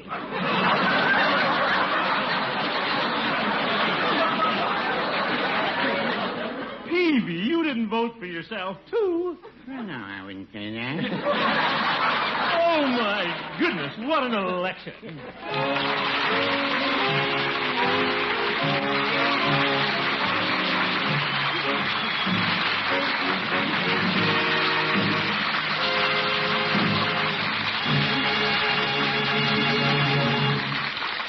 The great Gildersleeve will return in just a darn minute.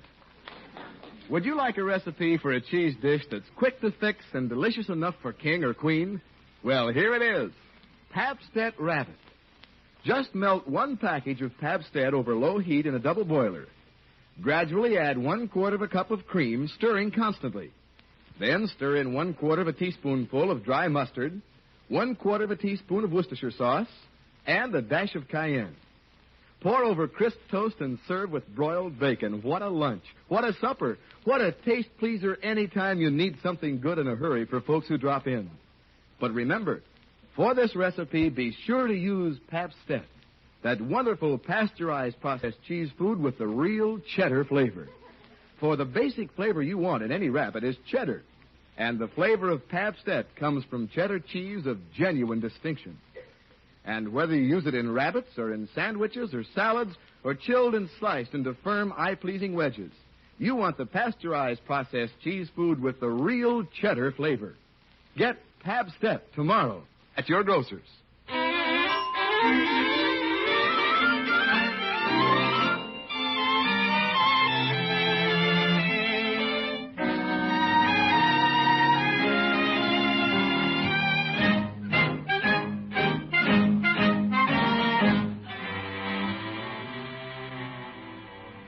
Well, the Upstate Association of Businessmen's Clubs sent a letter inviting the president of the Jolly Boys to attend a 3-day convention in Chicago. And last night, when the great Gildersleeve called a meeting of the 5 Jolly Boys to elect a president, he had no idea it would end in a 5-way deadlock. Imagine those conceited guys all voting for themselves. I can't tell a little family I only got 1 vote, my own.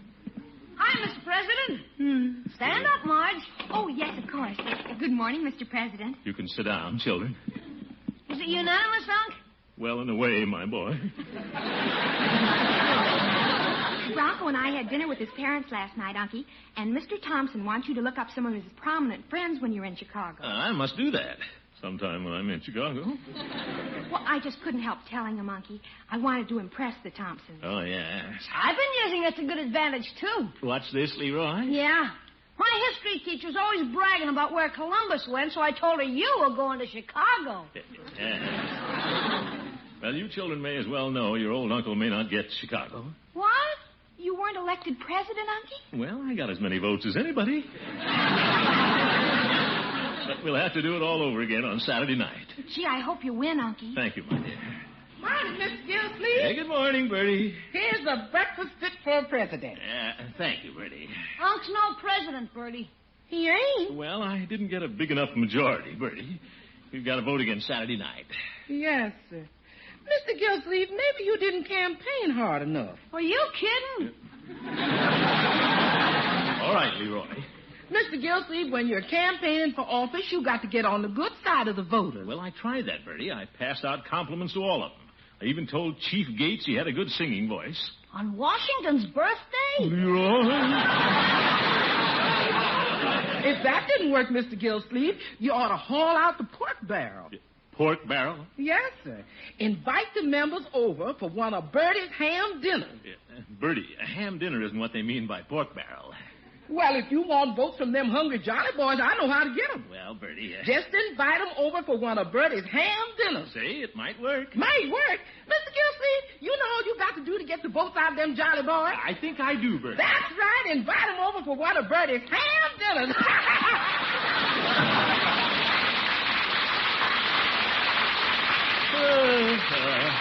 I wonder which one's the hungriest.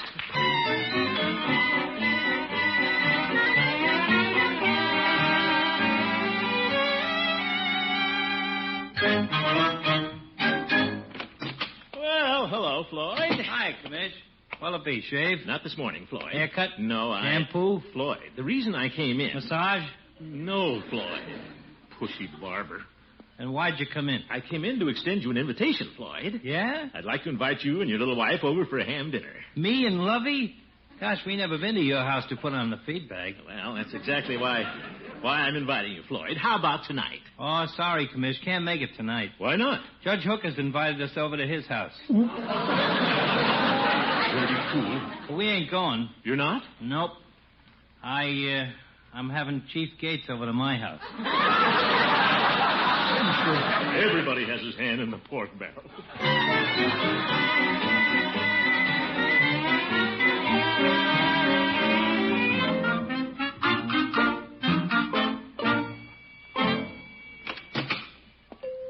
Hello, Peavy.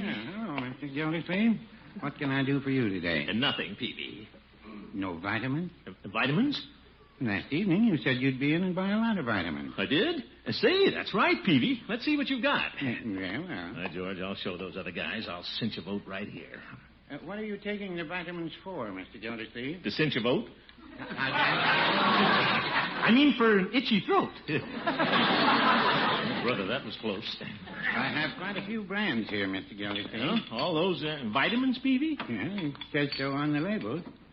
Now, here's vitamin A, B, B1, C, D. All right, Peavy, I haven't got time for the whole alphabet. I'll take that green bottle there. Very well. That one only has the one vitamin, B1. Now, here's the B complex. I'll tell you what, Peavy, give me a bottle of each. Exactly. A bottle of each it is. Well, quite a large purchase, eh, Peavy? Yes, runs into several dollars, Mr. Gildersleeve. Good. Now, Peavy, about this election Saturday night, has it occurred to you that if one member threw his vote to a good customer, a friend, that person could be elected president? Well, I guess he could. You bet. Now, what do you say, Peavy? Mr. Gildersleeve, how'd you like to come over to dinner tonight? Peavy, not you, too.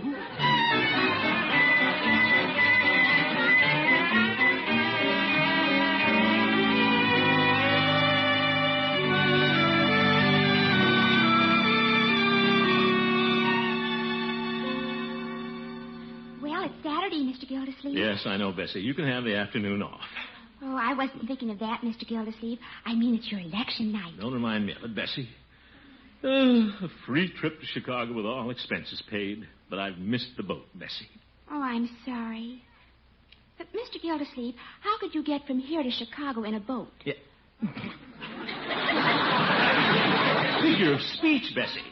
I don't stand a chance of being elected tonight. All the jolly boys are out campaigning for themselves. Oh, I wouldn't feel too badly. Maybe the water commissioners will have a convention in Chicago sometime. No, the water commissioners always meet at Niagara Falls. But that's where people go for their honeymoon. Yes. I wonder why more couples don't go to Chicago. Let's drop the subject, Bessie. Chicago is just a pipe dream. Oh, I guess that's why more honeymooners don't go there. What did you say? Oh, never mind.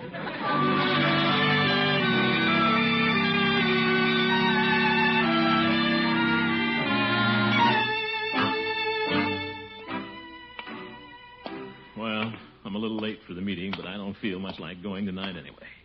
Gildersleeve, You really stepped out of bounds when you wired Chicago you were president of the Jolly Boys. Well, my vote's lost. Might as well give it to Judge Hooker. Let him go to Chicago. He can bring Leroy a picture of the stockyards.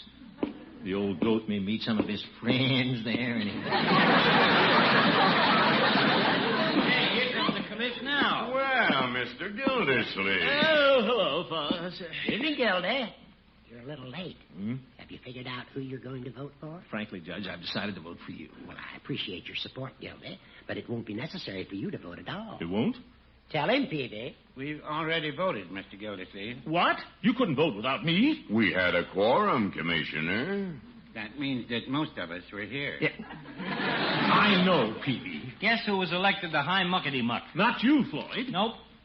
You. Me? Congratulations, Gildy. You received all 4 votes. Well, thank you, fellas. Chicago, here I come.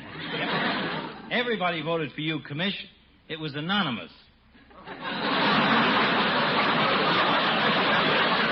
Floyd, it was unanimous. That's what I said. Well, whatever it was, the good old Jolly Boys. Real friends, that's what you are, every one of you. The way things turned out, there was only one man for the job, and that was you, Commissioner. Well, good old Chief. Believe me, fellas, this is a touching tribute. I'll do my best to serve with honor in this high post to which you've elected me. My. Thank you, Peavy. Of course, I realize the burden of responsibility which attends a position of this kind. There'll be work to do, and trips which I'll have to take in the line of duty. But by George, I'll carry the load. I have broad shoulders. That's what we figured. Good old Floyd. By the way, Mr. President. What? Oh, you talking to me, Peavy? I was going to suggest, Mr. President. And now, Peavy, you don't have to stand on formalities. I'm just one of the Jolly Boys. Being president isn't going to change me one bit. I'll never lose that common touch. I think what Peavy was about to suggest, Gildy, was that you read this letter. What? It came addressed to the president of the Jolly Boys Club. Well, that's the way it goes. You step into office and you're flooded with work. Yeah, but I don't mind. It seems the letter is from Chicago. Well, Chicago, what do you know? Well, let me see that. I stopped by your office after you left today, Gildy. The letter was there, and Bessie gave it to me. Oh? And since it was addressed to the president of the Jolly Boys, we took the liberty of opening it. That was before the election. Oh, sure. Perhaps you'd like to read it. Well, thank you, Judge. Excuse me. To Mr. Throckmorton P. Gildersleeve, president of the Jolly Boys Club. I can't imagine how they knew I was going to be elected. Read it, Commish. All right, Floyd. We're very happy to hear that you will represent your club in Chicago. We have made reservations for you at the Croydon Hotel, and for your information, we estimate your convention expenses to be approximately $100. Oh, so that's why you elected me. But, Gildy, on George Washington's birthday, you sent a wire saying you held the office. I know. So we had to make an honest man out of our president. Oh, for... Okay, fellas, let's pipe the new president aboard. Now, wait a minute. $100. For he's a jolly good fellow. He's a jolly good fellow. He's a jolly good fellow. What a sneaky way to hold an election. That's no way we can deny. Oh, shut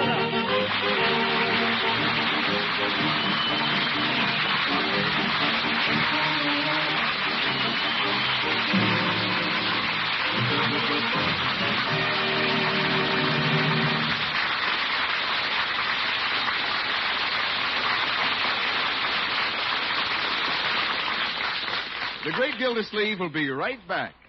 Don't forget, when you want a processed cheese food with that real cheddar flavor, get Pabstet at your grocer's. For that rich, satisfying Pabstet flavor comes from fine cheddar cheese of real distinction. You can buy Pabstet, either golden or pimento, in the handy round size packaged. Or save money by getting the economical 2-pound loaf. In any package and any way you serve it, Pabstet is delicious. It's the pasteurized processed cheese food with the real cheddar flavor. Get Pabstet tomorrow.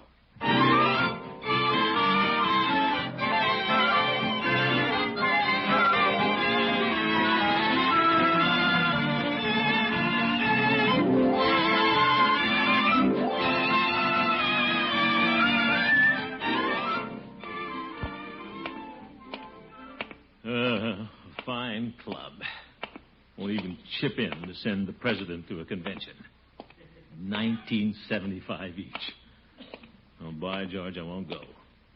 I don't know how I can get out of it, though. Leroy, what are you doing? I'm learning to ski. I got piggy skis, and boy, is it fun. Watch me come down this driveway. You be careful, Leroy. You can sprain an ankle that way. Yeah, that's how I got piggy skis. He sprained both ahead. Huh? He couldn't go to school. He couldn't? It's a desperate measure. Let's see now. Which hurts more, a sprained ankle or $100? Leroy, let me try your little skis.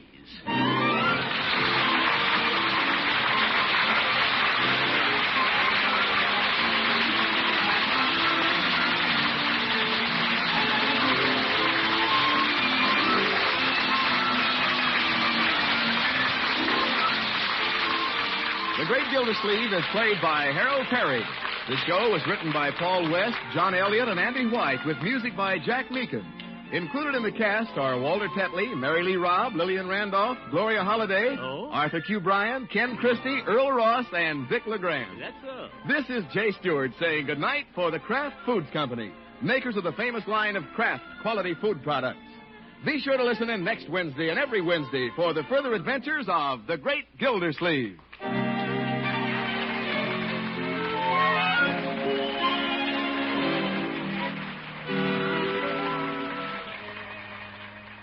Which suits your taste? Mustard that's mild, delicately spiced, or sharp, snappy mustard with zing in every bite? Either way, you like Kraft prepared mustard. For there are two kinds, salad mustard, tangy but gentle, and Kraft prepared mustard with snappy horseradish added. Have both on hand for different tastes, different uses. Either works magic in bringing out hidden flavor. For when you add a little mustard, you add a lot of tang. Get Kraft prepared mustard.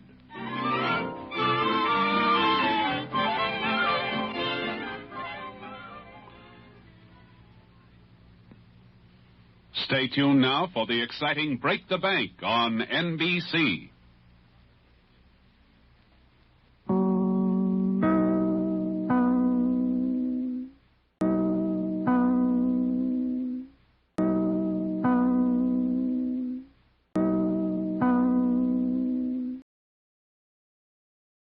The Kraft Foods Company, makers of Kraft quality foods, presents Harold Perry as the Great Gildersleeve.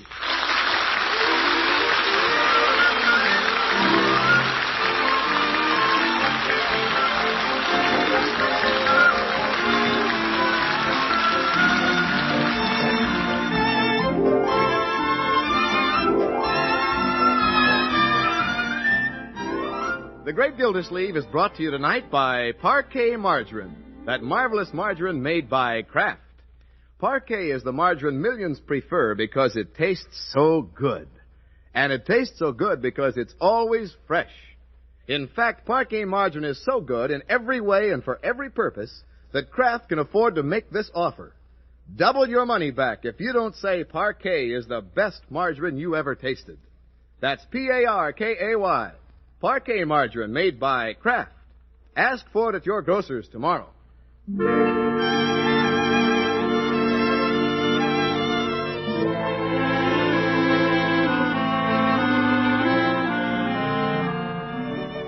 Well, it's been a long, hard day at the water department. The Great Gildersleeve didn't even get home for dinner. But now, back at long last, the water commissioner lowers himself into his easy chair and sinks to the bottom like a rock in his reservoir.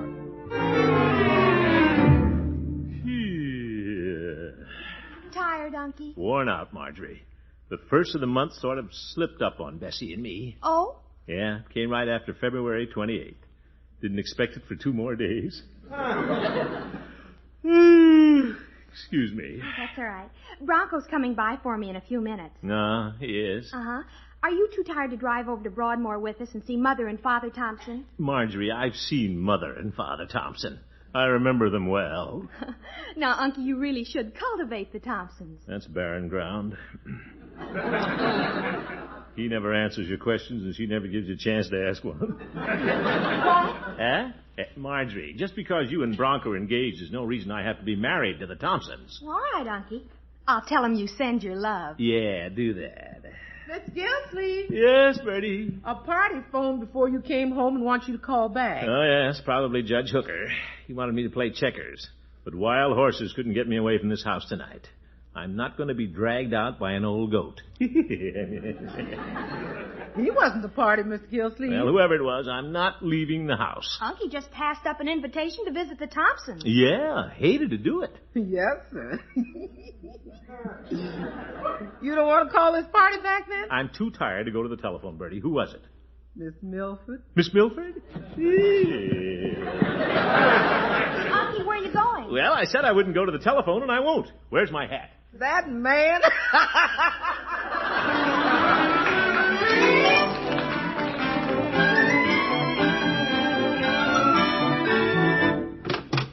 Why, Throckmorton. Hello, Kathryn. I phoned you this evening. Yeah, Bertie said you wanted me to ring you back, so I'm doing it. Throckmorton. May I come in, or do you want to talk long distance? Oh, come on in. I won't keep you a minute. You won't? Bertie said you didn't get home for dinner. You must be awfully tired. Me? No. Well, I'm glad, because I want to talk to you about tomorrow night. Great. What are we going to do tomorrow night? I've invited Marjorie over, remember? Oh, yes. You're going to help Marjorie with some sewing. Well... Why don't you and I sew for a couple of hours tonight, What? Look, the button off my cuff. Throckmorton, that won't take 2 hours. It could. Yeah. Be good practice for tomorrow night. Marjorie and I aren't going to sew tomorrow night, Throckmorton. Oh? I told her that because I want to surprise her. I'm giving her a bridal shower. You are? Well, won't Marjorie be happy? You're awfully sweet to do that, Kathryn. I could almost kiss you. Oh, Throckmorton. Shucks, missed again. I wanted to know if you mind Bertie helping us out tomorrow night. Bertie, of course I don't mind. Anything at all, Kathryn. That's wonderful. And Throckmorton... Huh? You know, giving this shower makes me realize how much I need a man around the house. You do? I mean, just to help with the preparations tomorrow night, of course. Oh, yes. You really won't mind helping out? Be delighted to help. I think I should be here anyway. After all, what's a shower without the water commissioner?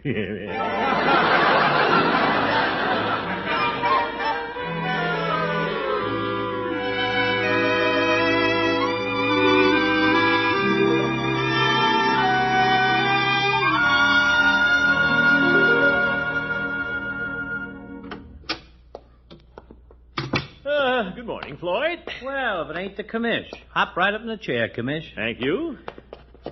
What'll it be, haircut? You can start with a haircut, my man, then give me the works. Yeah? You had a manicurist? I'd even go for a manicure. Stepping out among them tonight, commish? Well... Gonna do a little billing and cooing with your turtle dove? Floyd. I'll bet you're no turtle among the doves. Oh. All jokes alongside, commish. How's the trained nurse? You mean Miss Milford, of course. Uh-huh. She's fine. Thank you for inquiring. That's okay. Don't trim it too short, Floyd. Leave the wave on the top. Don't worry. Hey, you got another gray hair here. I have? Yep. Pretty soon your wave is going to have white caps. Very funny, white caps. Stick to your hair cutting, Floyd. Okay. Little Floydy Munson ain't one of them Gabby barbers. Good. Where you going tonight, commish? If you must know, I'm going over to Miss Milford's, Floyd. She's giving a shower for Marjorie. Oh? What's she going to have you doing? Tipping the teapot for the in-laws? No, Floyd. That's what I like about this party. The Thompsons aren't going to be there. It's just for Marjorie's girlfriends. You don't like rubbing elbows with the in-laws, huh, commish? Well, Mrs. Thompson has pretty sharp elbows. Looks down her nose at everybody. She thinks she's the Queen of Sheba. Yeah? They tell me the old man is something out of this world. That's where his mind seems to be. He never knows what's going on. Oh, found a faded hair. That's 2 of them. Yeah. Every time I think of those Thompsons, another one turns gray.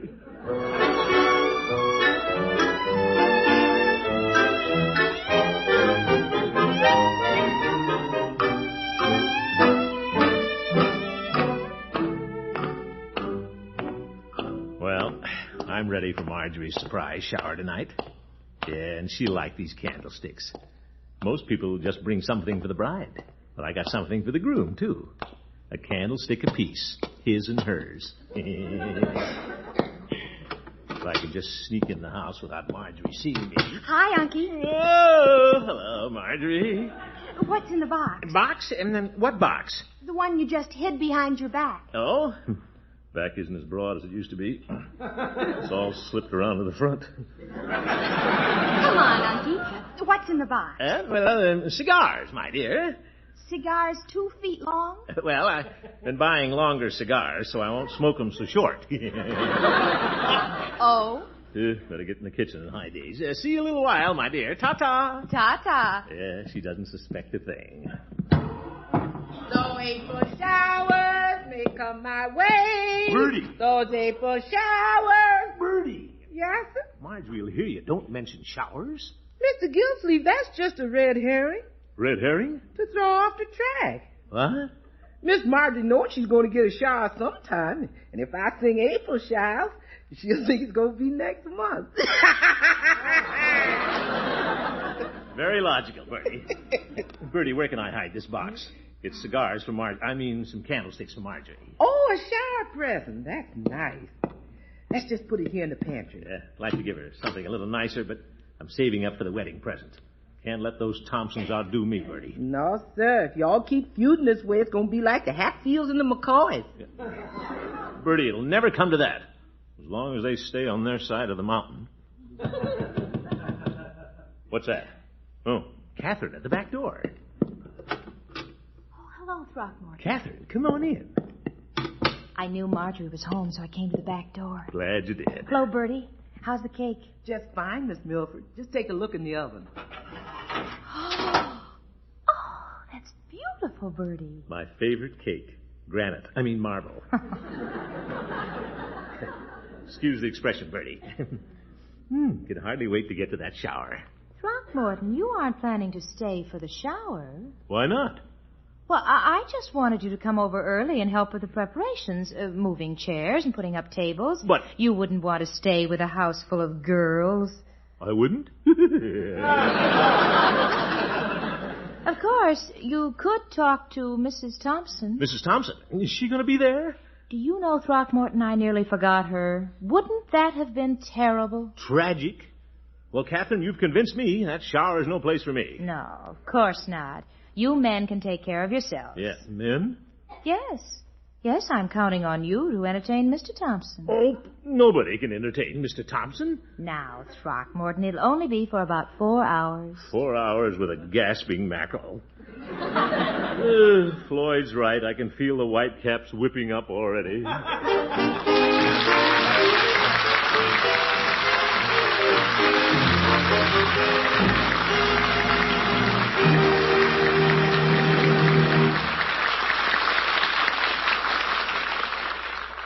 The Great Gildersleeve will return in just a minute.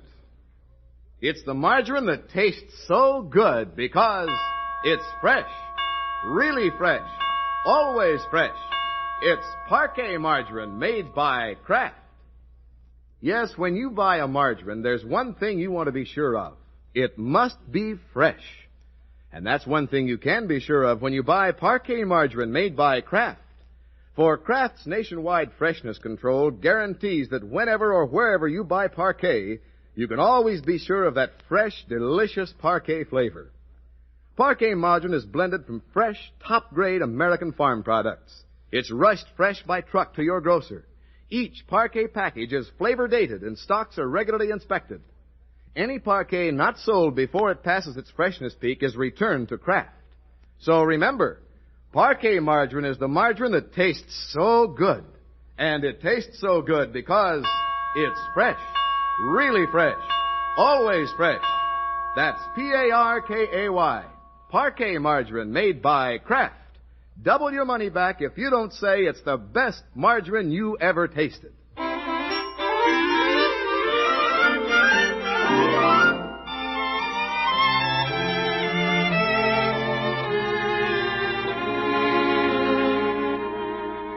Well, let's get back to the Great Gildersleeve.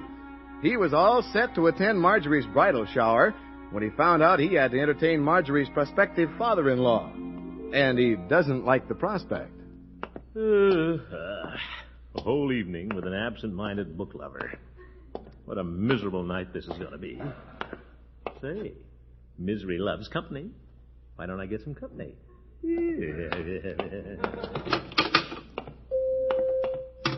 Hello, Peavy. Hello, Mr. Gildersleeve.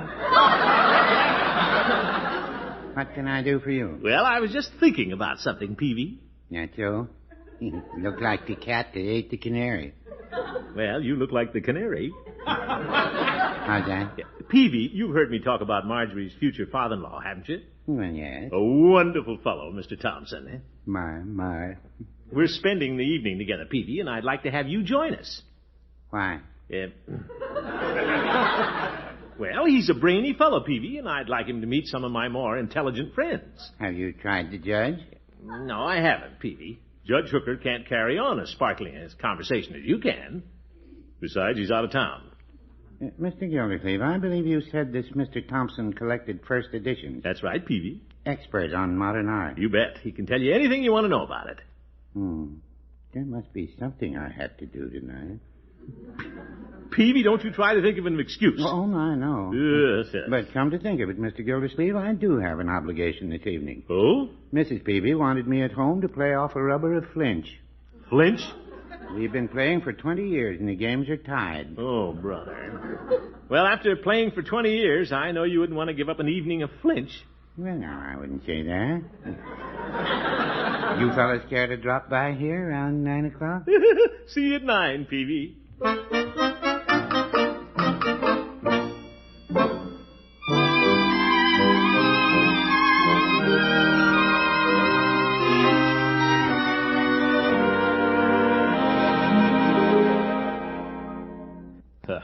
8 o'clock. Where are those Thompsons? Mr. Thompson so absent-minded. Say, what if he drove in the wrong direction? Nah, Mrs. Thompson is with him. She'll steer him in. Yeah, there they are. Better go out and greet them. Oop, he's walking across the street. Oh, now she's got him right by the coattail. Hello, over here. What a guy. He can't even remember my name. If he calls me Uncle Snort once more... Good evening, Mr. Gildersleeve. Hello, Mrs. Thompson and Mr. Thompson. Oh, good evening, Gildersleeve. Martha, you remember Marjorie's Uncle Snort. Oh? I spoke to him, Edward, and he's Marjorie's Uncle Mort. Oh, yes, of course. Well, Mrs. Thompson, everybody's over at Miss Milford's, and I'll be happy to drop you. By the shower, I mean. Thank you, Mr. Gildersleeve. Well, shall we go? Go where? You just stay close to me, Mr. Thompson. Shall we take our car? Well, I suspect we'd better take my Studebaker. Mr. Thompson and I will need it this evening. Oh? What are you boys going to do this evening? Well, Mr. Thompson, how would you like... Now, there's a very interesting lecture with slides at the Civic Auditorium. Oh? Yes. Casting light on darkest Africa. Well, that does sound interesting. It's out at 10:30. I took the trouble to look it up in your Summerfield paper. Of course you boys go where you want to go. We'd better go to the lecture, Gildersleeve. Yes, so. Care to sit in front, Mrs. Thompson? No, thank you. If I'm not driving, I like to sit in the back seat. I bet she can drive from either seat. Well, if everybody's set, we'll back out. We're backing out, Martha.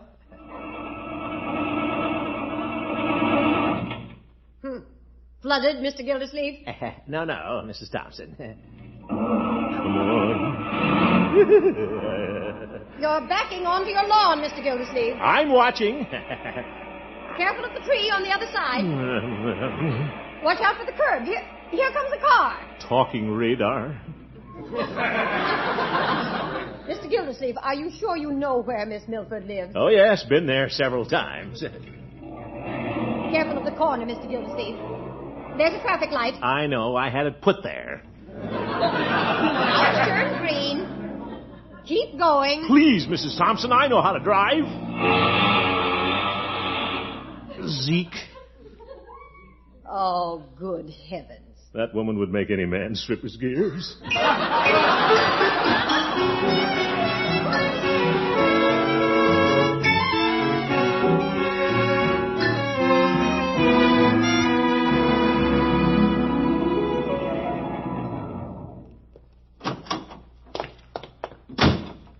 The car's stopped now. You can get out, Mr. Thompson. Out? Oh, yes. Well, I got rid of Mrs. Thompson, but I still have him. This evening certainly went sour.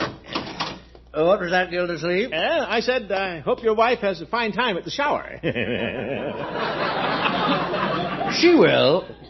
Who's the bridal shower for, Gildersleeve? Why, it's for Marjorie. Oh, I knew it couldn't be for Martha. No. Not this one. Well, we'll stop in here. Hello, Peavy. Oh, hello, Mr. Gildersleeve. Peavy, I want you to meet Marjorie's future father-in-law, Mr. Thompson. Good evening, Mr. Peavy. I'm happy to meet you, Mr. Thompson. Mr. Gildersleeve's told me a lot about you. He has? What did he say? Shall I tell him, Mr. Gildersleeve? Well, it might really embarrass Mr. Thompson, Peavy. I've been bragging on him quite a bit. Haven't I, Peavy? Well, no. Mr. Thompson, Peavy's going to spend the evening with us. Oh, who's Peavy? This is Peavy. Oh, to be sure, to be sure. I'll be ready as soon as I count the cash. That's fine, Peavy. By the way, where are we going? Well, it's been suggested that we go to a lecture. Lecture? Yeah, at the auditorium, Peavy. Casting light on darkest Africa. If you gentlemen will excuse me, I think I'll go home and play flinch with Mrs. Peavy. But, Peavy, we're counting on you. Gildersleeve, you two go if you want to. Don't count on me. What? I don't have to go to a lecture. I married one. Well, Thompson, you surprised me. Oh, it's Floyd. Hi, fellas. Hello, Floyd. You closing up, Peavy? I thought I'd walk home with you. Well, I'm not going home right now. Floyd, I'd like to have you meet Mr. Thompson. Floyd Munson, Mr. Thompson. How do you do, Mr. Munson? Hi. Thompson, huh? You got the same name as that in-law the commissioner's been battling with. Great joker, Mr. Thompson. Barber, you know. Barber thought his name was Munson. Oh. The barber's name is Munson. Floyd, this is Marjorie's future father-in-law. Oh. Gee, I'm sorry, Commish. I could cut my tongue out. I could help you. I'm ready. I'm ready to lock up the store. Shall we go? Where are we going? Floyd, we three have an evening planned. What do we have planned, Mr. Gildersleeve? Well, since you don't care for the lecture, we might go to the library. How are you going to have any fun at the library? Floyd, Mr. Thompson is a collector of first editions. Newspapers? No.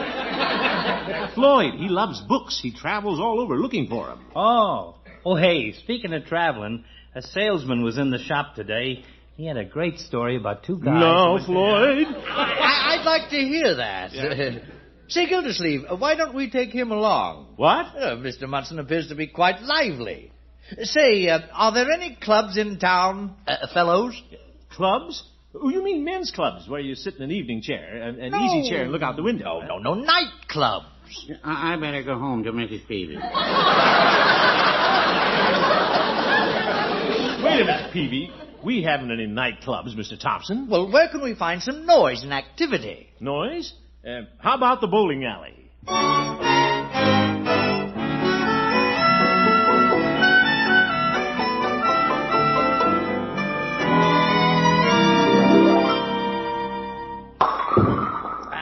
Well, what do you know? Well, nice going, Mr. Thompson. Set him up in the other alley.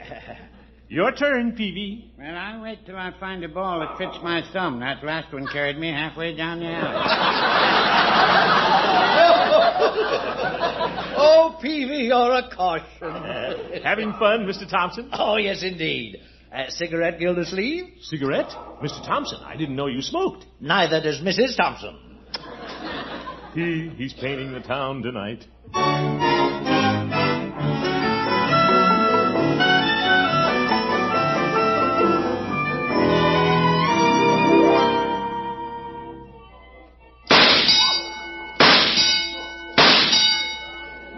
Well, I knocked over 18 out of 20 ducks. What do we do now? I don't know. You've had us through the penny arcade 3 times. Hey, Commish, I thought you said this guy Thompson was a dull tool. He's running us ragged. Yeah, I'm bushed, Floyd. Mr. Thompson, it's 11 o'clock. Perhaps we should all go home. Home? Nonsense, Gildersleeve. The night is young, and so are we. Well, I'm saying good night. I feel pretty old after 11 o'clock. Good night, Peavy.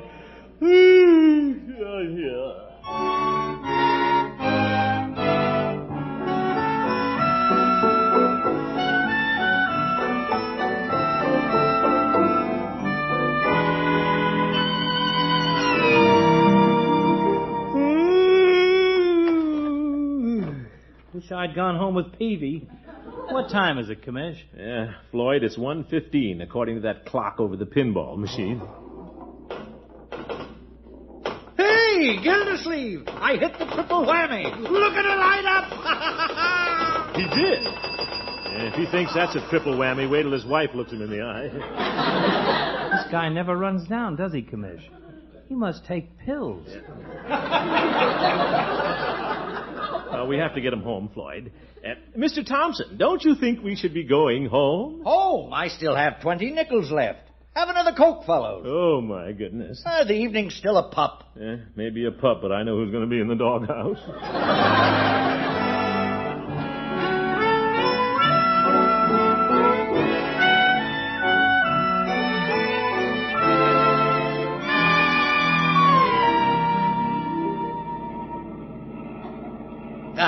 Great evening, Gildersleeve. Yeah, great.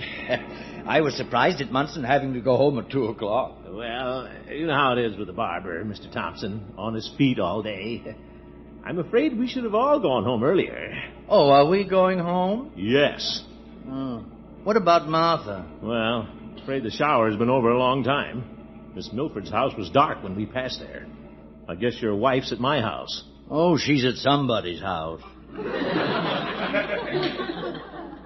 You don't seem very concerned about rolling in at 2 o'clock. Oh, what's wrong with 2 o'clock? It's a nice round hour, but fewer cars on the street, pleasant motoring. But, Mr. Thompson, your wife expected us home at 10:30.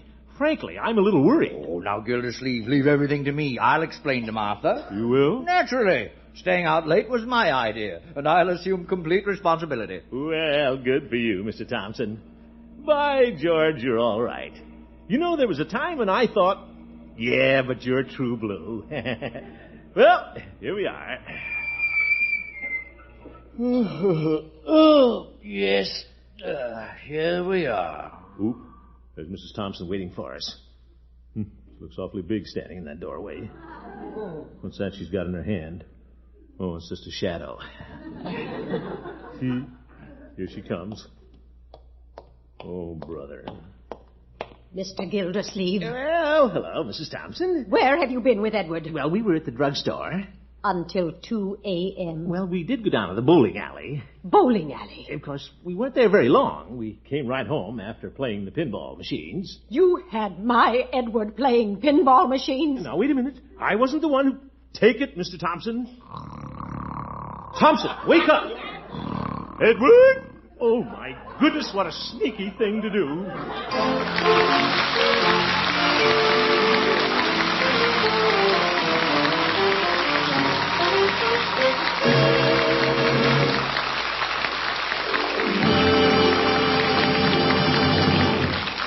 The Great Gildersleeve will be back very shortly. Tomorrow can be a red-letter day for you if it's the day you first try Parquet margarine. Once you've tried it, we know that you, too, will always consider Parquet margarine a real shopping find. For Parquet is the margarine that millions prefer because it tastes so good.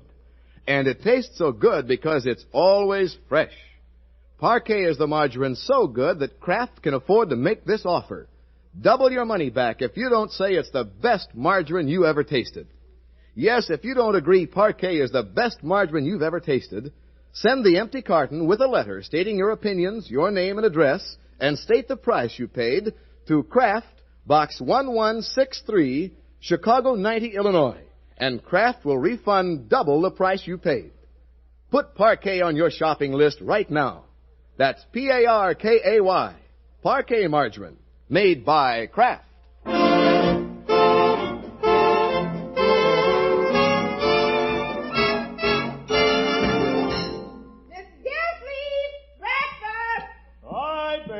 I'm coming. Good morning, Unky. Good morning, my dear. You'll excuse me if I rush, Uncle Mort. This is the day I work at the Red Cross. Oh, maybe I'll go down with you. Really? Yeah. After last night with Mr. Thompson, I need a transfusion. My bloodstream is pure Coca-Cola. You're kidding. Well, I'm kidding about the transfusion. But I want to be serious a moment about the Red Cross, my dear. Here's an organization which is always ready to serve wherever it's needed. And I don't have to tell you what a great job it does. You've read about it every day in your newspapers. Wherever disaster strikes, wherever we are in need, the Red Cross is there. It's our Red Cross, our protection. Let's give it our full support in every way we can. Remember the Red Cross. Good night, everybody, and be sure to be with us next week.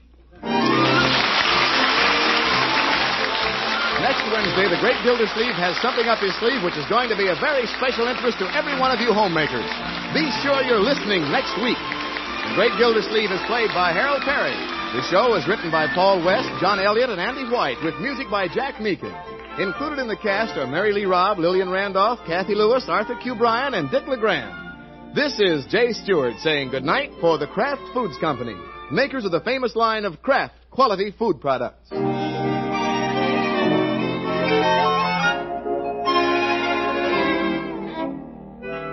Want to put magic in leftover meals? Then have plenty of Kraft prepared mustard on hand.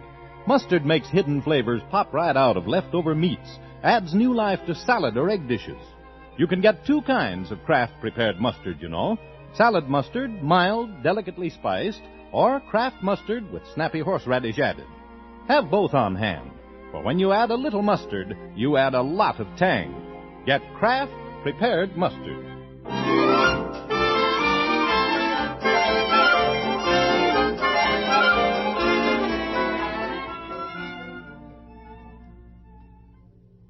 Stay tuned for the exciting new Break the Bank on NBC.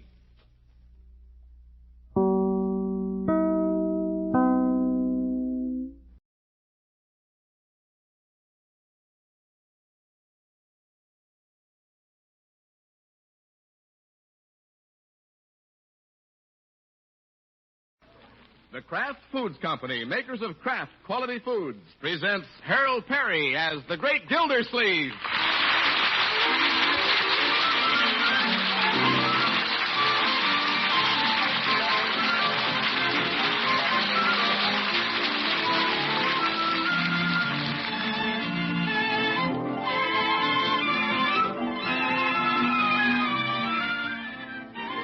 Tonight's program is a program of special importance because it contains big news for you from the makers of Parquet Margarine. We can't tell you now what the big news is, but just keep tuned to this program. You'll hear all about it before the show is over. Now, the Great Gildersleeve, brought to you tonight by Parquet Margarine. That's P-A-R-K-A-Y. Parquet Margarine, made by Kraft.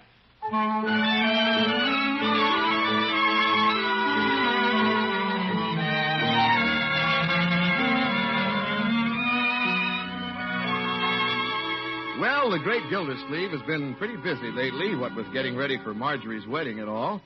But tonight, he set all problems aside, donned his blue serge suit, and went down to walk his pretty nurse, KATHRYN Milford, home from the hospital. Yeah, man needs a road map to find his way around in these hospitals. Let's see, KATHRYN said she'd meet me on the 3rd floor at the intersection of therapy and pediatrics. Hello, Throckmorton. There she is. Hello, KATHRYN. I'll be just a few minutes. I want to help Dr. Olson with some X-ray pictures.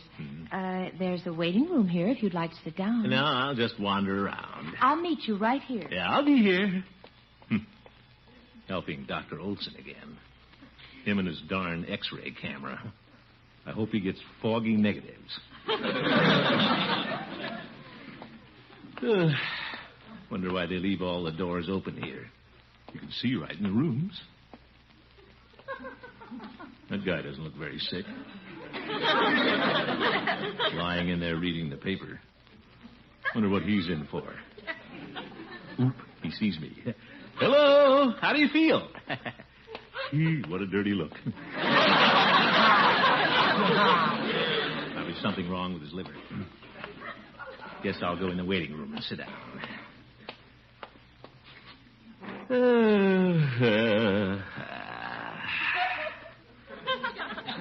Let's see what magazines they have here. Woman's Home Companion from last October. The Odd Fellows Annual. Butterick Patterns. What a collection. Oh, excuse me. Do you mind if I sit down here? What? Oh, no. Sit right down, madam. Plenty of room. My, it certainly feels good to sit down, doesn't it? Yeah, sure does. Oh, do you know anything about watches? Watches? Well, not very much. I'm in the water business. Oh. Well, I'm supposed to meet a friend here at 9 o'clock, and now my watch has stopped.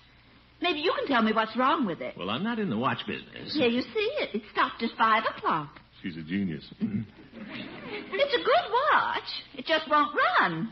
Yeah. Well, if it's a good watch, it doesn't really matter. Where's Catherine? Here, suppose you look at the watch, and I'll go out and see what time it is. What?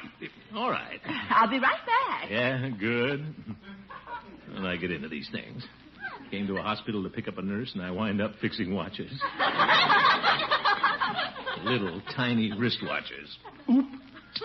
Slipped. Oh, brother, that did it. Right on the marble floor. Well, I'm back. Yeah. Guess what time it is? About your watch. You see, I was just... Oh, did you fix it? Now, wait, Why, you did. It's running again. It is? Oh, you're simply wonderful. How'd you do it? Oh, nothing. Just a slip of the wrist. I'm ready, Throckmorton. Shall we go? Oh, Catherine. Yeah, let's go. Well, thank you very much. Yeah, don't mention it. Come along, Catherine.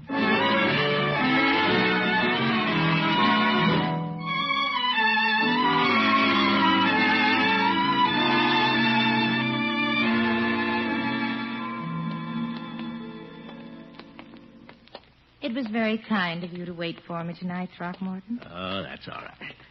I just couldn't tear myself away. It's so interesting watching Dr. Olson work. Oh, it is, eh? The way he handles those intricate machines and X-rays, simply fascinating. I can imagine. You can see that he's talented. He has those long, slender fingers. Octopus. I admire men who are skilled with their hands. Don't you, Throckmorton? Well, it'd be kind of embarrassing to admit, Catherine. See, I'm rather clever that way myself. You? Certainly. Handcraft has always been one of my specialties. Yes, indeed. Guess you've never noticed, but I have pretty long hands, too. Artistic, a lot of people say. Now, this I never knew about you, Throckmorton. Well, you know what they say, Catherine. Still waters run deep, and I'm a deep river. What do you do? Paint? Carve? No, I like to fix watches. Repair watches? Really, Throckmorton? Well, just as a hobby, that is. Remember that lady in the waiting room? Yes. I fixed her little watch as easy as pie. Really? You bet. Like to see Dr. Olson do that. Well, Throckmorton, it takes a master craftsman to do that kind of work. Where did you learn it? Well, you know how it is with a talent like that. It just sort of comes to you, Catherine, right out of the blue. Oh, this is amazing. Yep. Well, here's my house. If it weren't so late, Throckmorton, I'd ask you in. Well, better luck next time. Watch out for the porch steps. Pretty dark. That's all right. If Mother hears us, she'll turn on the porch light. In that case, let's go up quietly.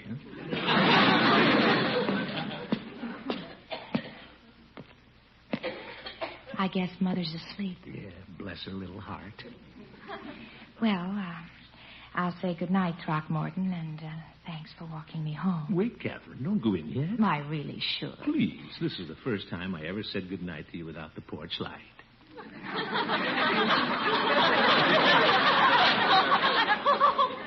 Throckmorton. Such a beautiful night, Catherine. Would you give me just one little kiss? Well, Please. You haven't told me how Marjorie is. How is she getting along with plans for the wedding? The wedding plans are going fine, but let's talk about us. Kathryn. How's Leroy?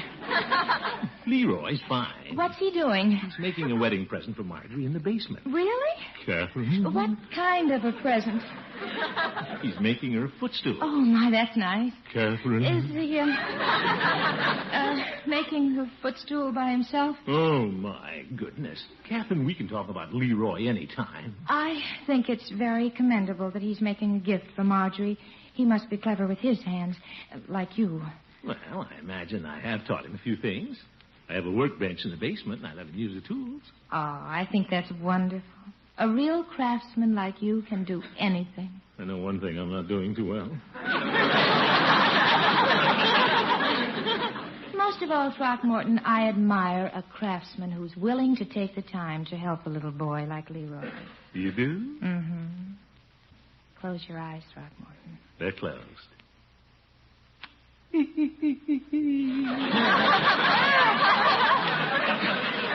She kissed me. By George, I am a craftsman.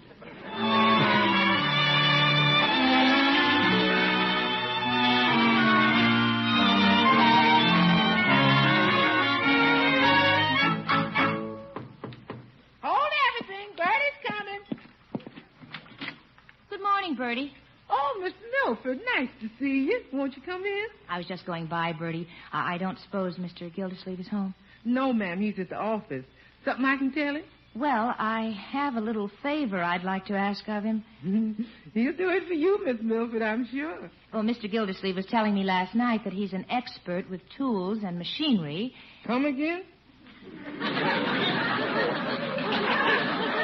Well, that he has a workshop in the basement. I brought over a kitchen knife of Mother's. It's one of her special favorites. I have it right here.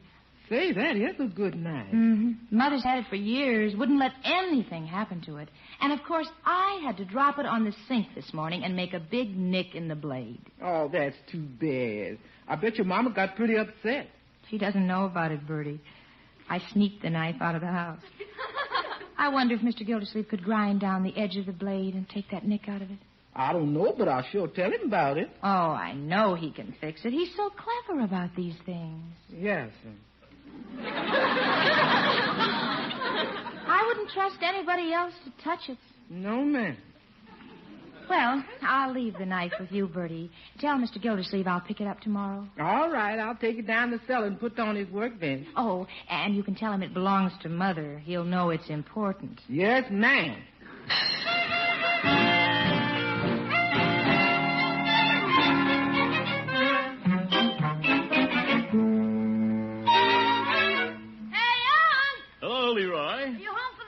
I guess so. Saturday afternoon. Thought I'd do a little reading. Gee, Unc, will you come down to the basement and help me with my F-O-O-T-S-T-U-L-E? F-O-O-T-S-T-U-L-E? Yeah, my footstool. Oh, brother, how can you make a footstool? You can't even spell it, Leroy. That's just to throw Marge off the track in case she's listening. Yes, yes. Come on down to the basement and we'll have a look at it, my boy.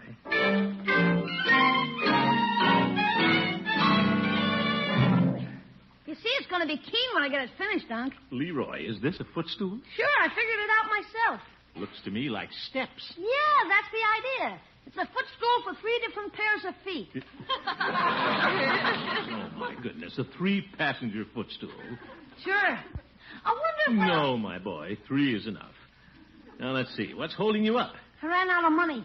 Money? Yeah. I drilled a hole where a hole shouldn't be. And then I had to buy some putty to fill up the hole. Now I haven't got enough to buy a putty knife. 50 cents will turn the trick. Now, just a minute, Leroy. You can't be running out every 5 minutes and buying tools. Will you get it for me? That's not the point. A real craftsman doesn't have to race down to the hardware store every time he needs some simple little tool.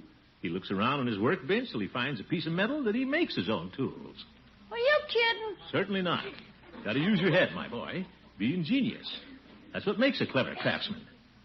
Now, let's look at your little problem. You need a putty knife. I figured that out already. All right. Now, let's see what we have here on the workbench. Set of Christmas tree lights, bird cage, flip gun, ukulele. You gonna make a putty knife out of that? Just keep your shirt on, Leroy. Have to clean this bench up sometime. What you gonna use, Unc? Well, here's something. This old kitchen knife. Just what we need. Where'd that come from? Well, how should I know? Simply have to use your eyes and your brain, my boy. Now, you see, the knife has a nick in it. So, you know what we're going to do? I'll bite. Very simple. You turn the grindstone, and I'll grind the end off. I'll show you the slickest putty knife you ever saw. Golly, you're a genius, Unc. You bet. Crank up the grindstone. Yeah. Now, watch this. I'll round out the end. Look at the spark. Yeah, we're shaping the tool. A little ingenuity, a little brain work, that's all it takes. Wait till I tell KATHRYN about this.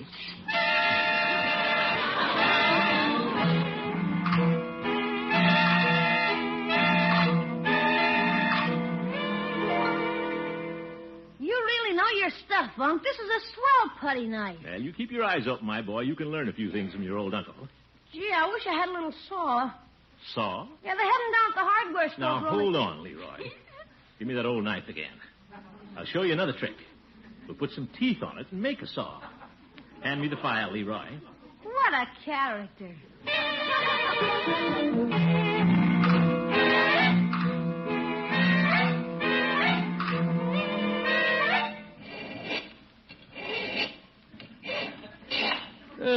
By George. Now, how do you like that? What is it? Yeah. That's a real craftsman tool, my boy, and all out of an old kitchen knife. Round on the end for puttying, teeth on one edge for sawing, and I sharpened the other edge for whittling. So is what you can do with a little brain work, my boy. Gildersleeve, you down there? Yeah, I'm in the basement, Bertie. Sounds mighty busy down there. Yeah, I'm showing Leroy a few shortcuts. Well, speaking of shortcuts, Mr. Gildersleeve, did you find a kitchen knife on your workbench? Yeah, what about it? It's supposed to be sharpened up and the nick taken out of it. Sharpened up? Well, I'll be seeing you, Unc. Leroy, where are you going? My heart knows where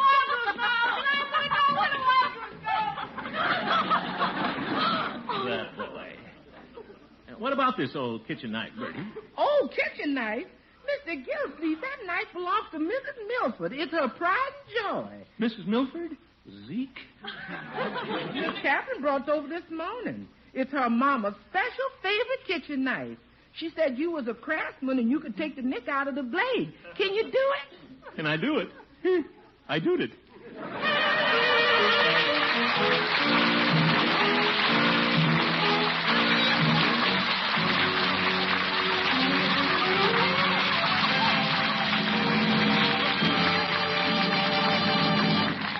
The Great Gildersleeve will be right back. Remember, we're going to have big news for you in just a few minutes. Have pencil and paper ready so you won't miss a thing. It's news, big news from Parquet Margarine. The margarine that's so good, its makers can afford to say, double your money back if you don't agree that Parquet Margarine is the best margarine you ever tasted. Keep tuned to this program. Big news for you in just a few minutes.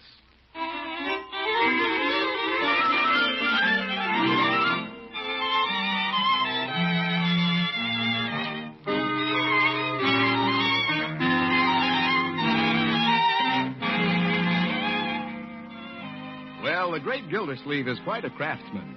He managed to take a big kitchen knife with the nick in the edge and with a little fancy work on the grindstone, convert it into a... Well, it has teeth on one side, a cutting edge on the other, and it's round on the end. Pretty clever.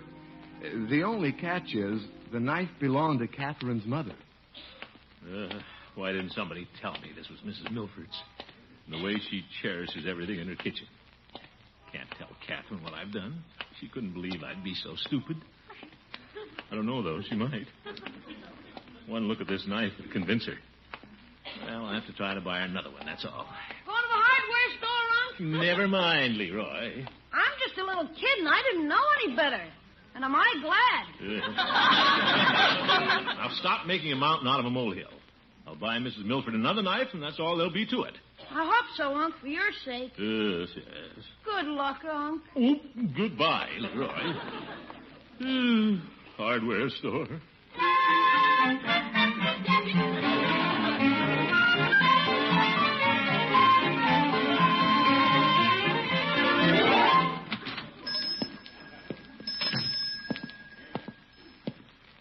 Afternoon, afternoon, Mr. Gildersleeve. Hello, Fred. I'm looking for a kitchen knife. Something like this. I never saw a knife like that, Mr. Gildersleeve. Just between you and me, I doubt if anybody else has either. Well, I made this one. No kidding? Say, that's kind of interesting. What do you call it? Well, I've called it quite a few things. Hey, you're quite a craftsman, Mr. Gildersleeve. Small saw edge on one side, cutting blade on the other, round end, rosewood handle. Yeah, but what I'm looking for is the kind of a knife I made it out of. I didn't get that. Yeah. The knife I made this out of. You see, I ground another knife down and reshaped it. But now Oh, one of those little mistakes, Mr. Gildersleeve? Now, wait a minute. Oh, I know how it is. I'm a married man. Well, I'm not.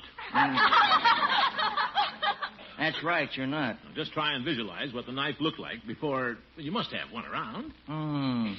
Yes? You have one? No. Fred. But we did have one. Last year it was. Well, that's going to be a big help. As I recall, I sold it to Judge Hooker. You know the judge? Judge Hooker? Sure, he'll give it to me. Hooker's my best friend. He better be.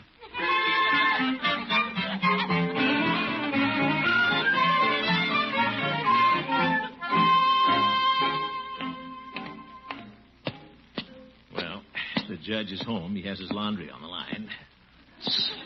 Long underwear.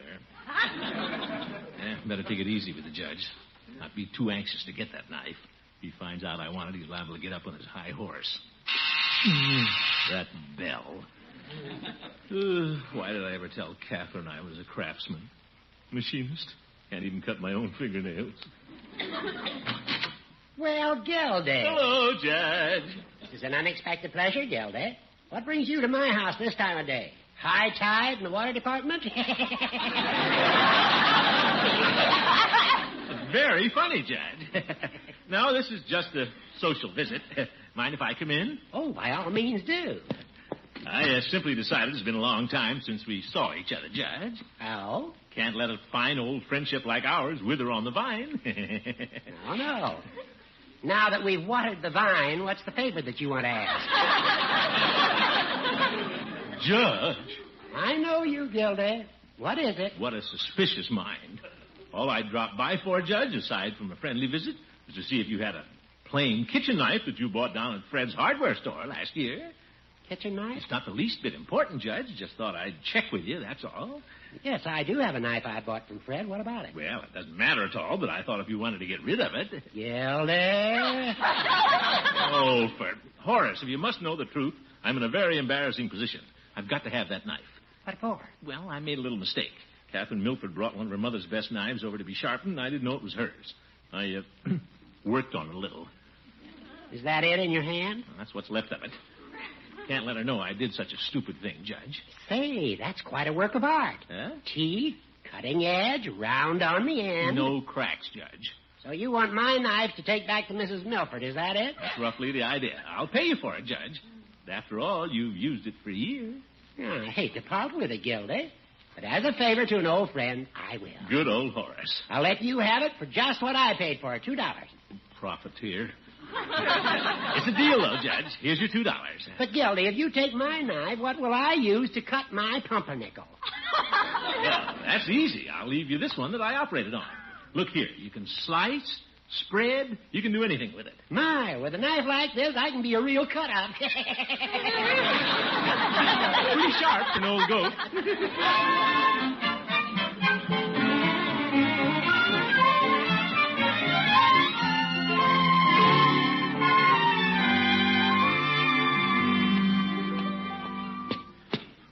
Now, if I can make KATHRYN believe this is her mother's knife, I'm in.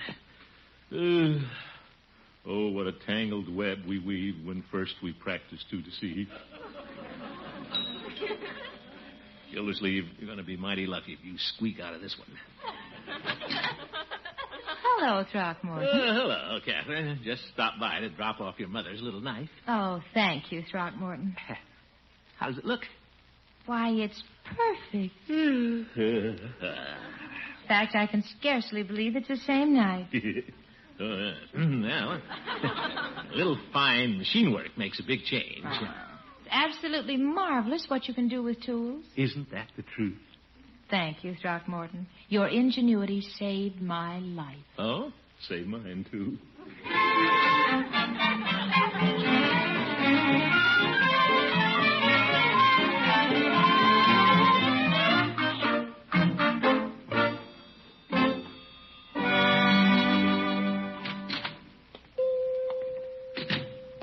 Hello, Peavy. Hello, Mr. Gildersleeve.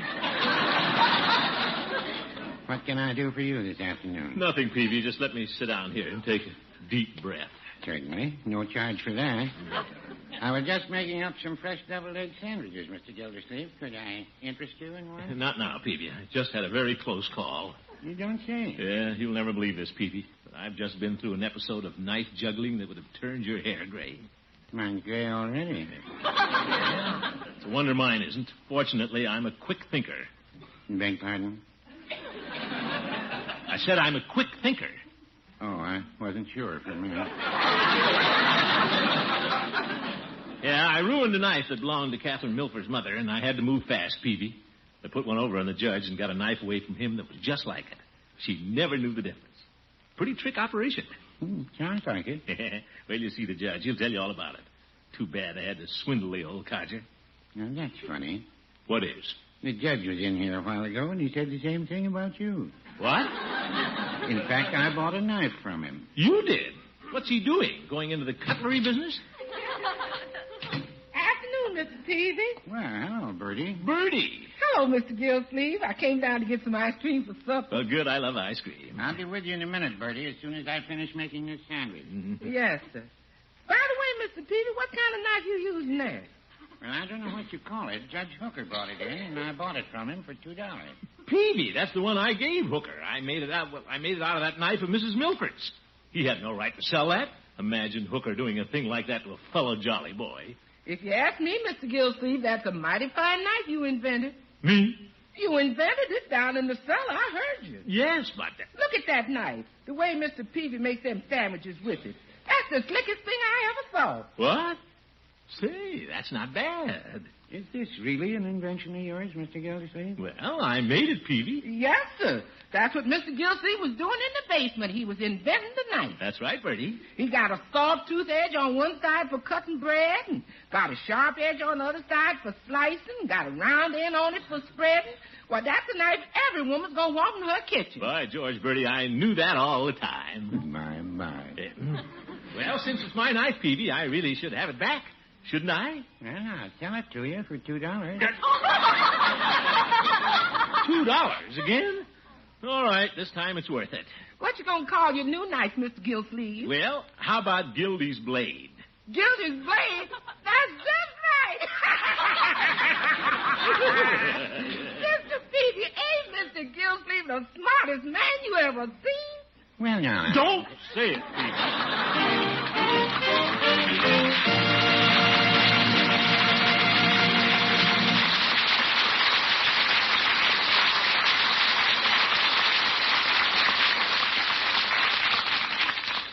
Yes, sir, Peavy and Bertie certainly know a good kitchen utensil when they see it. And that, friends, brings me to the news.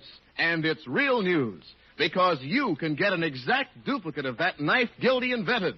And it's a sensational bargain. Listen, Gildy's blade is really a double-edged knife spatula, the first of its kind ever manufactured. That's right, a 3-in-1 kitchen implement that combines the uses of 2 fine kitchen knives and a spatula all in one. Now, let me describe it. Basically, the knife spatula is a flat blade of mirror-finished stainless spring steel, 1 1/4 inches wide and 7 inches long. It's set in a polished imported rosewood handle, 4 3/4 inches long. Overall length is just under a foot, about the length of your favorite bread knife. One side of the blade has a lifetime serrated edge that never needs sharpening. That makes it a superb knife for slicing bread, cake, fruits, vegetables, anything you want to slice without crushing.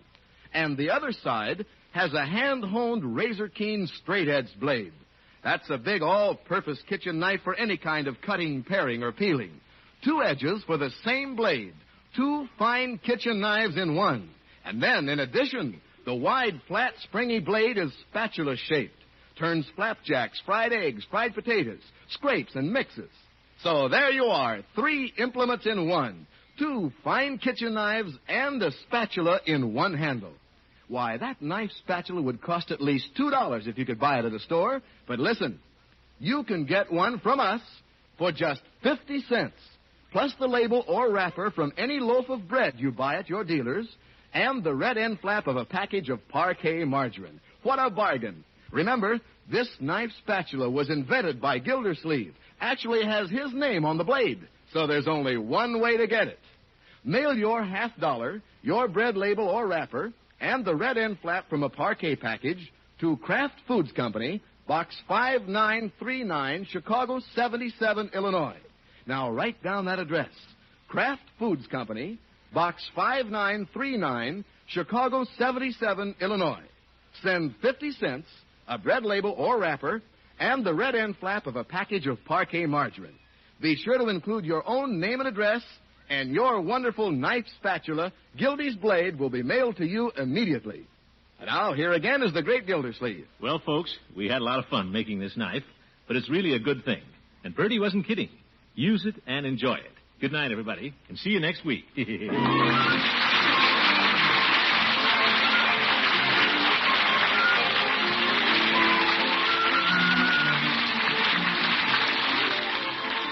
Great Gildersleeve is played by Harold Perry. The show was written by Paul West, John Elliott, and Andy White, with music by Jack Beacon.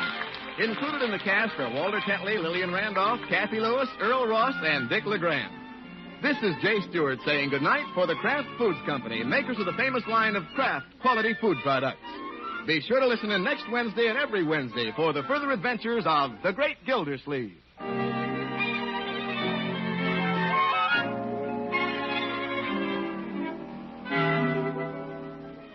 Here's a taste test that counts. Try any meat without mustard. Then add a golden dab of Kraft prepared mustard to your next bite. Taste the difference. There are 2 kinds of Kraft mustard, you know. Salad mustard, delicately spiced for those who like their mustard mild, or Kraft prepared mustard with snappy horseradish added. Have both on hand. For remember this, when you add a little mustard, you add a lot of tang. Get Kraft prepared mustard.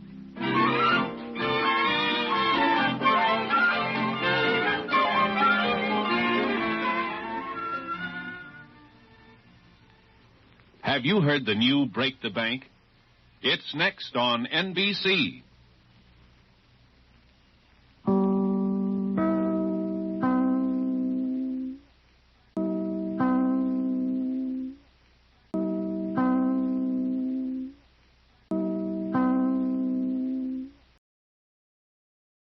The Kraft Foods Company, makers of Kraft Quality Foods, presents Harold Perry as the Great Gildersleeve.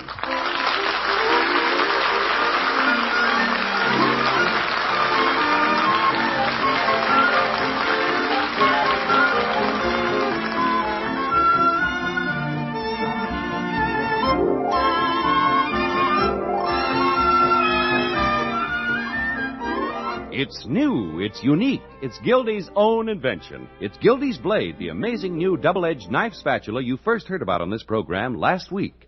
It's a full $2 value that Parquet Margarine offers you at a sensational bargain. Hear all about it. Have pencil and paper ready for our next announcement. Meanwhile, remember, Parquet Margarine is the margarine millions prefer because it tastes so good.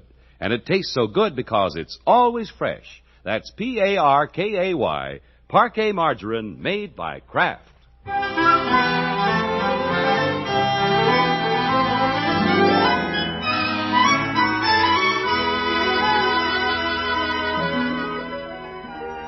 Well, it's Saturday night, and the great Gildersleeve has been double dating with his niece Marjorie and her betrothed, Bronco Thompson. The water commissioner is happiest when he's with his nearest and dearest. And he's in the back, nearest his dearest.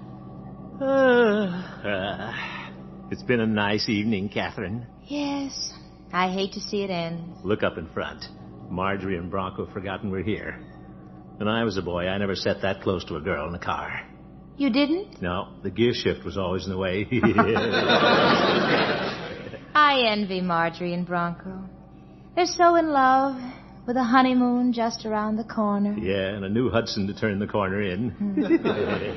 Honeymoon Da-da-dee-dee-dee-dee. Ask them to get some music on the radio, Throckmorton. Good idea.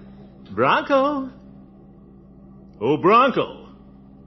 They're a million miles away. They are? Bronco. Oh, did you call me, Mr. Gildersleeve? Oh, my goodness. What do you want, Unky? How about turning on the radio? We'll all sing. I'll turn on the radio, but I can't sing, Mr. Gildersleeve. Yes, he can, Unky. Bronco has a nice voice. Oh, Marge. Oh, there's no tomorrow. I love that. Yeah, me too. Now is forever when love is true. Finish it, Bronco. Well, so kiss me and hold me tight. There's no tomorrow. There's just tonight.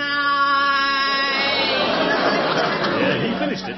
Gosh, wasn't that terrible? Yeah, maybe I'd better take it, Bronco. Never send a boy to do a man's work. There's no tomorrow when love is new. Now is forever when love is true. Oh, beautiful.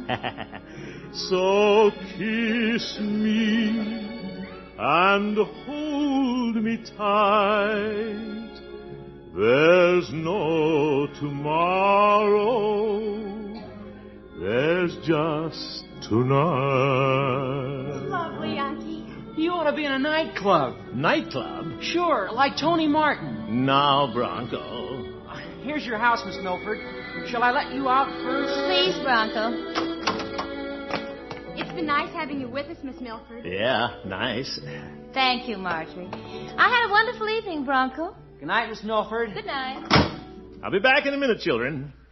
So kiss me and hold me tight.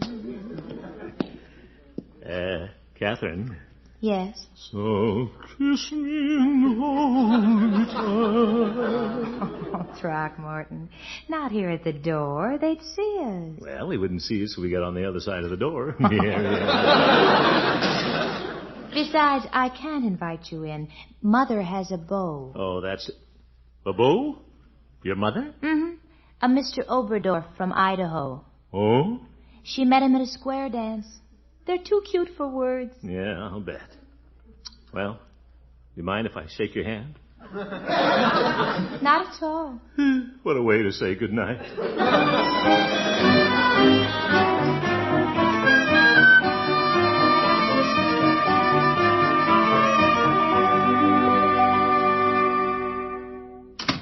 Well, here we are. By George, nice to have been out with you and Marjorie tonight, Bronco. We were glad to have you, Mr. Gildersleeve. Oh, still a little chilly out. I didn't notice it. No, I guess you didn't. You didn't notice anything but me, did you, Bronco baby? What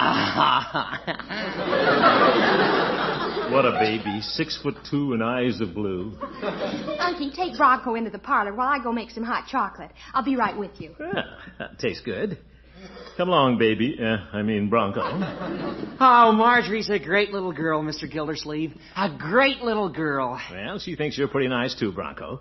I'm glad to see you two so much in love. Yes, sir. Love is great. Really great. I can hardly wait until May 10th. Yeah. You know, Bronco, I'm very proud of you and Marjorie. You're the happiest two people I know. Mr. Gildersleeve, you're not happy, are you? What? Have you ever thought about getting married and being happy? Me? Think what a different man you'd be if you were married to a woman. Woman? Yeah, Miss Milford, for example. Now, wait a minute, Bronco. Mr. Gildersleeve, marriage is a wonderful institution. How do you know? You haven't been committed yet. No, sir, but I'm sold on the idea. Yeah, I can see that. There's more to life than just living. A very profound statement. Living alone, I mean. Mr. Gildersleeve, it was not intended for man to live alone. Man is not a solitary creature. Oh? Sit down, Mr. Gildersleeve. I want to talk to you. Yes. There are some things I think you ought to know about life. Now, Bronco, if this has anything to do with the birds and bees, I know all about them. Chocolate will be ready in a few minutes. Have you two found anything interesting to talk about? No. I've been trying to talk your uncle into getting married.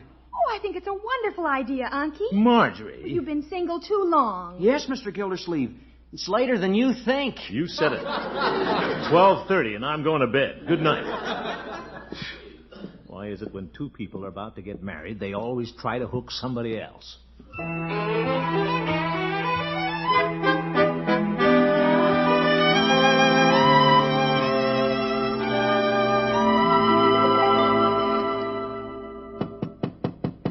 Are you asleep, Unky? No, I don't think I'll get to sleep for quite a while. Oh, may I come in? Yes, my dear. Come in. I'm just reading. Oh, what you reading, Unky? Live alone and like it. Bronco and I didn't mean to chase you out of the living room. That's all right. But really, Uncle Mort, I've worried a lot about how you'll get along when I leave. Well, that's nice of you, Marjorie, but... I'd feel a lot better if you had a good wife to take care of you. Marjorie, let's not get carried away. You don't decide to take a wife the way you go down and buy a cigar. Besides, there are other people around here to consider. Little Leroy would never accept another woman in this house. And Bertie wouldn't like anybody puttering around her kitchen. Uncle Mort, you're just making excuses. All right, but... Unky, look me in the eye. Huh? Now tell me honestly, wouldn't you like to have a pretty girl like Miss Milford welcome you home from the office and get your slippers and kiss your cares away? Wouldn't be bad.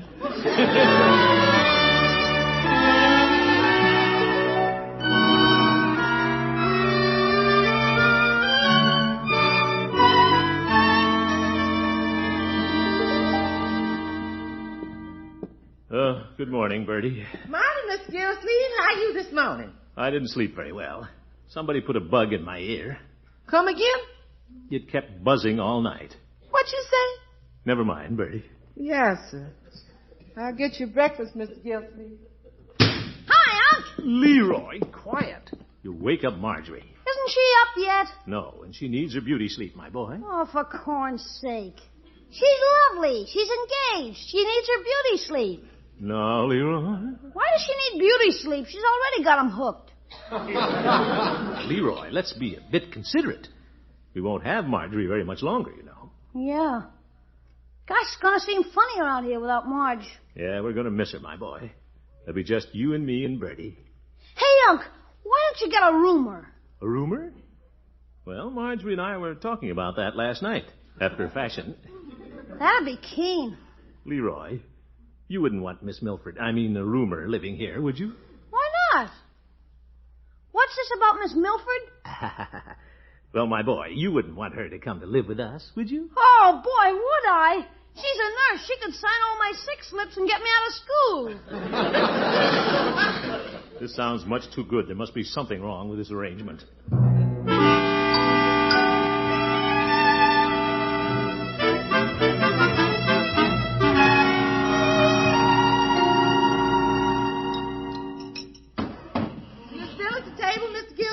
Yeah, I thought I might as well finish up the eggs and the pancakes and the bacon. Yes, sir. Fine breakfast, Bertie. Thank you, sir. Miss Gildersleeve? Yes, Bertie? What's this rumor I hear about a rumor? Well, really nothing to it, Bertie. Marjorie just seemed to think after she leaves, we should invite somebody to join our little family. Yes, sir. Leroy says that somebody liable to be Miss Milford. He did, eh? That's the strangest way I ever heard of to get a rumor. Marry him. Bertie, I haven't said anything about getting married. You wouldn't want somebody else puttering around your kitchen. Who said I wouldn't? But, Bertie's pretty big, but there's room in her kitchen for a nice girl like Miss Milford. I'd put the welcome mat right at the kitchen door. Well, Bertie... Yes, sir. Bertie likes that kind of helping. She'd put the welcome mat right at the kitchen door. All right, Miss Bertie. Gildersleeve, you know what Bertie'd do if you married Miss Milford? Yes, Bertie. That's right, Bertie. Put the welcome mat right at the kitchen door.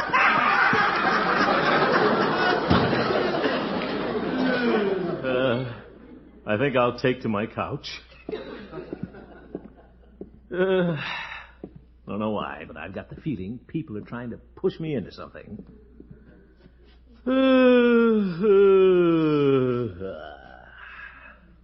Feels good. Cobwebs on the ceiling.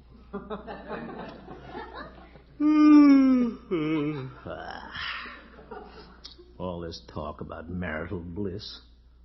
Those vine-covered cottages have a lot of thorns, too. Didn't get nearly enough sleep last night.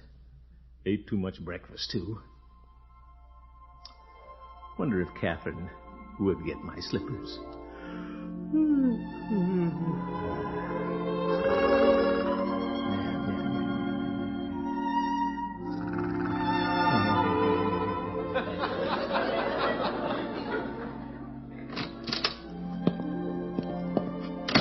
Hope the little wife has dinner ready. KATHRYN, I'm home. Throckmorton, baby. Baby. Go right into the living room and take off your shoes. What? I have your slippers ready. You have? Oh, you must be awfully tired. Sit down, baby. Now sit here on the arm of your chair and run my fingers through your hair. Feels good. You don't mind waiting a while for dinner, do you? Nah, just had a lot of bacon and eggs. This is life.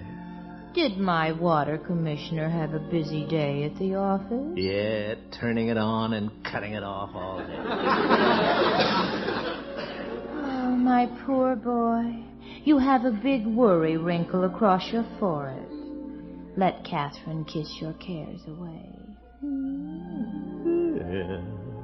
Glad I came home early. KATHRYN? Yes, baby? There's another wrinkle under my nose. Well, I'll kiss that away, too. Zeke. Mr. Gildersleeve! Mr. Gildersleeve! What's that? What's it for? Mr. Gildersleeve! Bertie, what happened? You fell off the couch. I did? You was dreaming. Yeah, I guess I was. You believe in dreams, Mr. Gildersleeve? Well, not ordinarily, Bertie, but by George, I believe in that one.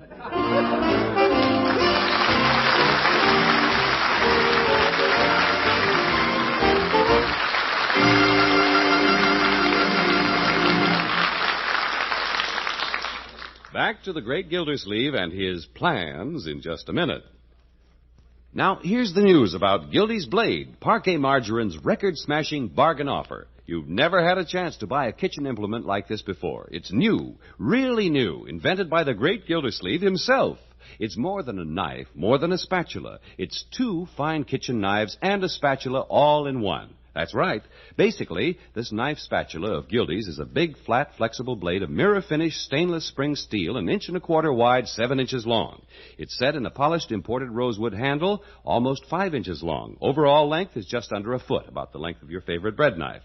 Now, one edge of Gildy's blade is a lifetime serrated edge that never needs sharpening.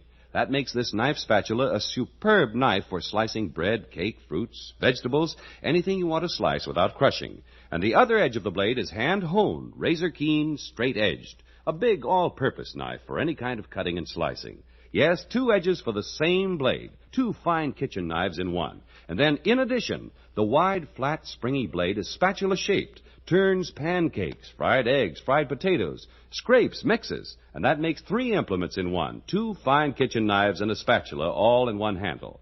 Of course, you'll want one. If you could buy one in the store, it would have to cost at least $2.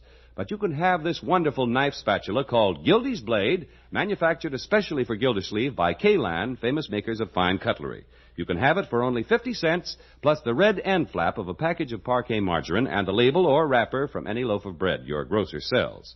In some states, you may have to use the side panel of the Parquet carton that shows the 4 yellow quarters. Now remember, just send your $50, the red end flap or side panel from a Parquet package, and your bread label or wrapper to Kraft Foods Company, Box 5939, Chicago 77, Illinois. That's the full address. Kraft Foods Company, Box 5939, Chicago 77, Illinois. Be sure to include your own name and address for return mailing, and get your order in promptly. This offer is for a limited time only.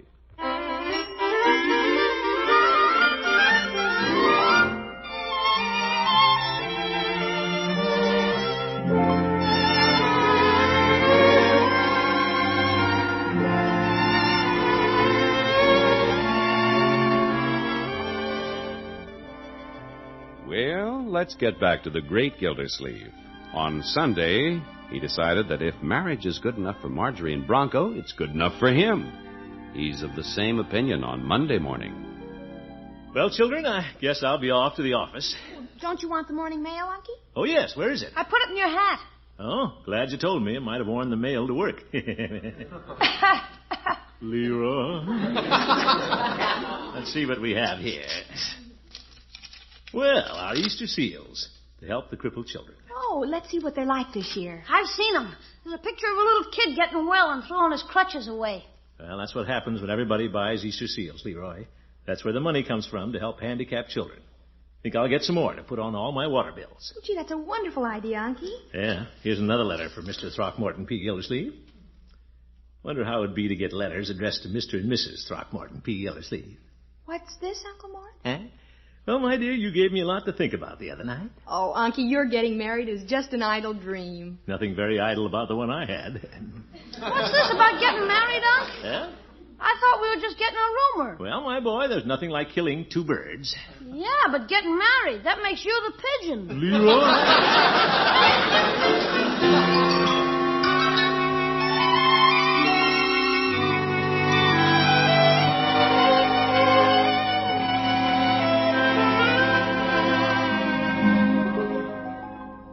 Well, I'll see you tonight around 8, Kathryn. Just thought I'd give you a buzz from the office while Bessie is out for malt. Been thinking about you quite a bit over the weekend. Mm-hmm. I got something important to talk to you about. Now, I'll tell you tonight. And make it 7:30, huh? Goodbye. Ta-ta. Is the water commissioner in? Oh, hello, Judge. Who'd you have on the phone, Gildy? Oh, I was just talking to one of our better customers, Judge. Uh-huh. That the way you talk to all your customers? Goodbye. Ta-ta. Nosy old goat. Judge, someday you're going to get your chin whiskers caught in a keyhole. Now, Gildy. How are Leroy and Marjorie? Fine, fine. And how are the plans for the wedding? Well, I haven't proposed yet. I mean... you mean Marjorie's wedding. What's this, my friend? Nothing, Judge. Is the custodian of the reservoir going to jump off the deep end?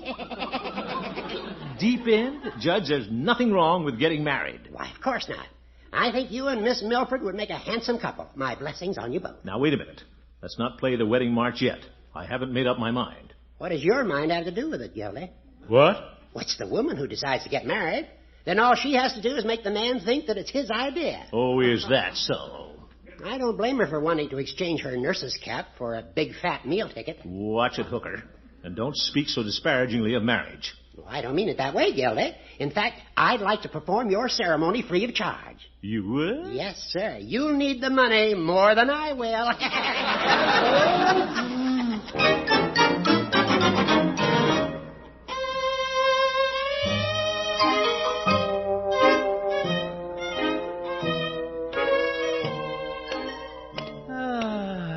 Nice evening. I think I'll stop at Peavy's and pick up a box of candy. I'm not going to let what the judge said influence me a bit. He's just sour because he doesn't have a wife to support. Hello, Peavy. Hello, Mr. Gildersleeve. What can I do for you this evening? I'd like a little candy, Peavy. Very well. We just opened a carton of assorted gumdrops. Gumdrops? This is for a lady, Peavy. Well, Mrs. Peavy is a lady, and she eats gumdrops all the time.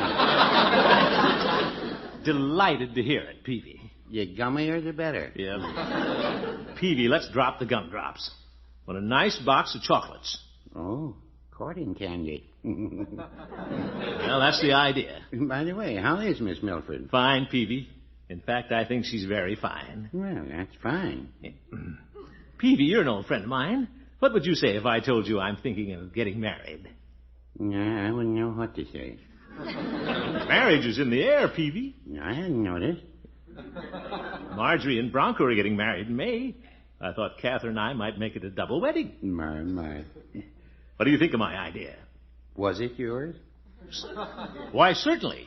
Well, I never give advice about marriage, but my father used to say, when a man thinks of getting married, he should stop, look, and listen. Peavy, getting married isn't like crossing a railroad track. I don't know. If more men had stopped and looked, they wouldn't be listening so much today. Oh, my goodness. Peavy, you talk like Judge Hooker. Oh? What did the judge have to say on the subject? Well, he seemed to think I was falling into a trap. Well, I don't feel that way. You didn't feel that way, did you, Peavy? No, I didn't suspect a thing. What? I went into the parlor one night with a box of candy. I noticed the lamp was low and smelled some incense burning. Go on, Peavy. That's all I remember. Well, Peavy, I don't have to worry. There's nobody out to trap me. Well, no, I wouldn't say that.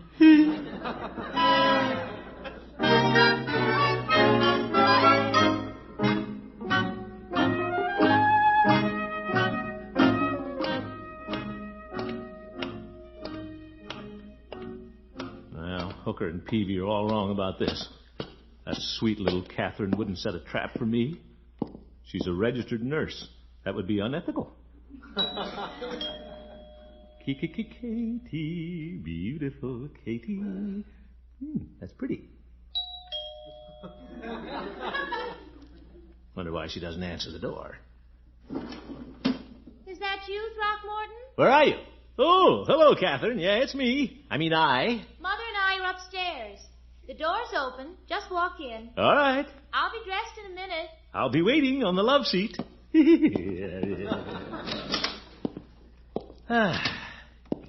Katie, beautiful. What's that? Incense. Look at the lamps. They're turned down low with pink bulbs. KATHRYN never turned the lights down before. She likes it light, like an operating room. What's this? A book of Portuguese love sonnets. A man trap if I ever saw one. Imagine KATHRYN setting a snare for me. I'm getting out of here. I'll just sneak right out. Throckmorton. Hello, KATHRYN. Where are you going? Going? Oh, I'm going out to get a drink of water. Outside? Well, I'm the water commissioner, you know. Always carry a canteen in the car. Oh, don't be silly. I'll get you a cool drink from the kitchen. No thanks. No favors. Throckmorton, why are you behaving so strangely tonight? Me? Come here. I want to talk to you. Yeah, I can see that. Let's sit here on the love seat. What? I'll sit over here by the window. A little stuffy in here with that incense burning. Oh, well, that's what I want to talk to you about. Yeah, well, I'm listening. I'm stopping and looking, too. Throckmorton, I don't know how to ask you this, but, well, after a woman reaches a certain age, do you think she's justified in taking the initiative? Initiative? You mean? Toward marriage. That's what I thought you meant. Mother seems to think it entirely proper, but I'm not so sure. How do you feel? I feel sick. Oh, I'm sorry. Well, let's get out of here and go to a movie. I can't stand that horrible incense either. You can't? But didn't you set the trap? I mean, light the incense? Of course not. Mother did. She did? Well, that's what I was trying to tell you. She simply adores this Mr. Oberdorf. Oh, yes, Mr. Oberdorf. Her friend from Idaho. Whom did you think I was talking about? Frankly, I didn't have the vaguest idea. Come on, KATHRYN. Let's stoke up the incense burner and leave. Oh, Throckmorton. I'll blow on it. Look at it smoke now. What a sneaky thing to do to Mr. Oberdorf.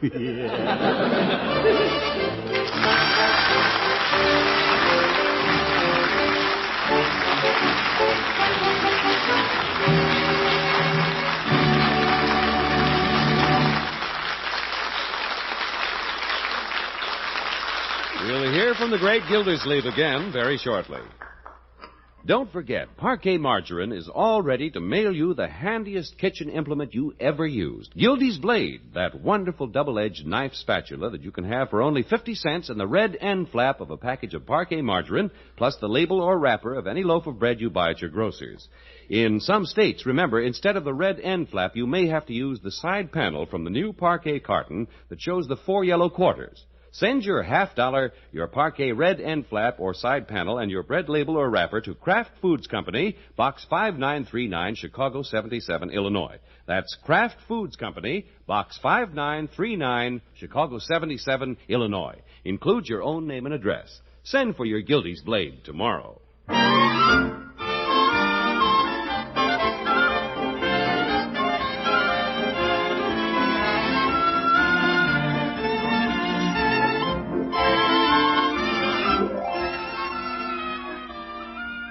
This is your old friend, the Water Commissioner again.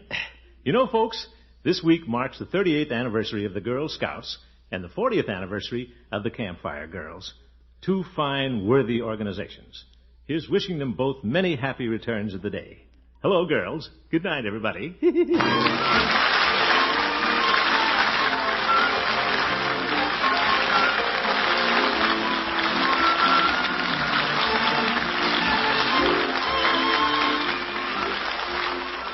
The Great Gildersleeve is played by Harold Perry. The show was written by Paul West, John Elliott, and Andy White, with music by Jack Meakin. Included in the cast are Walter Tetley, Mary Lee Robb, Lillian Randolph, Kathy Lewis, Dick Crenna, Earl Ross, and Dick LeGrand. This is John Heaston saying goodnight for the Kraft Foods Company, makers of the famous line of Kraft quality food products. Good night, John. Be sure to listen in next Wednesday and every Wednesday for the further adventures of the Great Gildersleeve.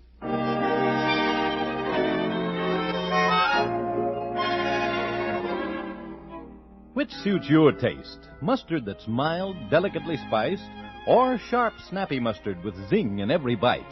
Either way, you like Kraft prepared mustard, for there are two kinds. Salad mustard, tangy but smooth, and Kraft prepared mustard with snappy horseradish added. Have both on hand for different tastes, different uses. Either works magic in bringing out hidden flavor. For when you add a little mustard, you add a lot of tang. Get Kraft prepared mustard.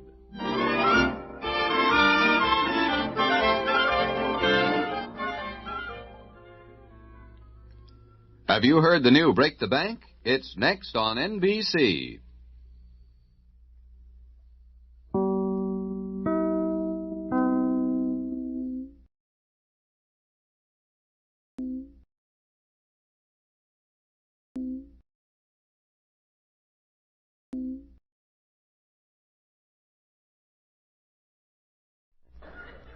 The Kraft Foods Company, makers of Kraft quality foods, presents Harold Perry as the Great Gildersleeve.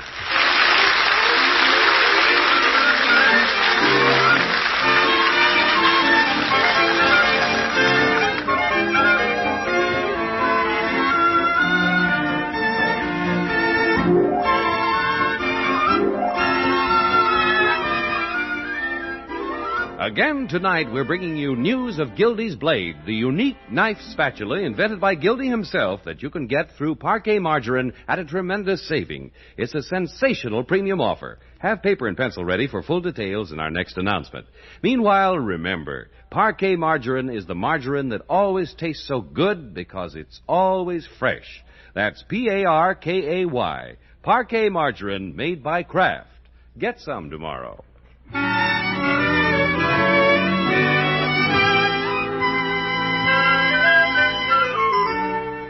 Well, let's see what's doing with the Great Gildersleeve.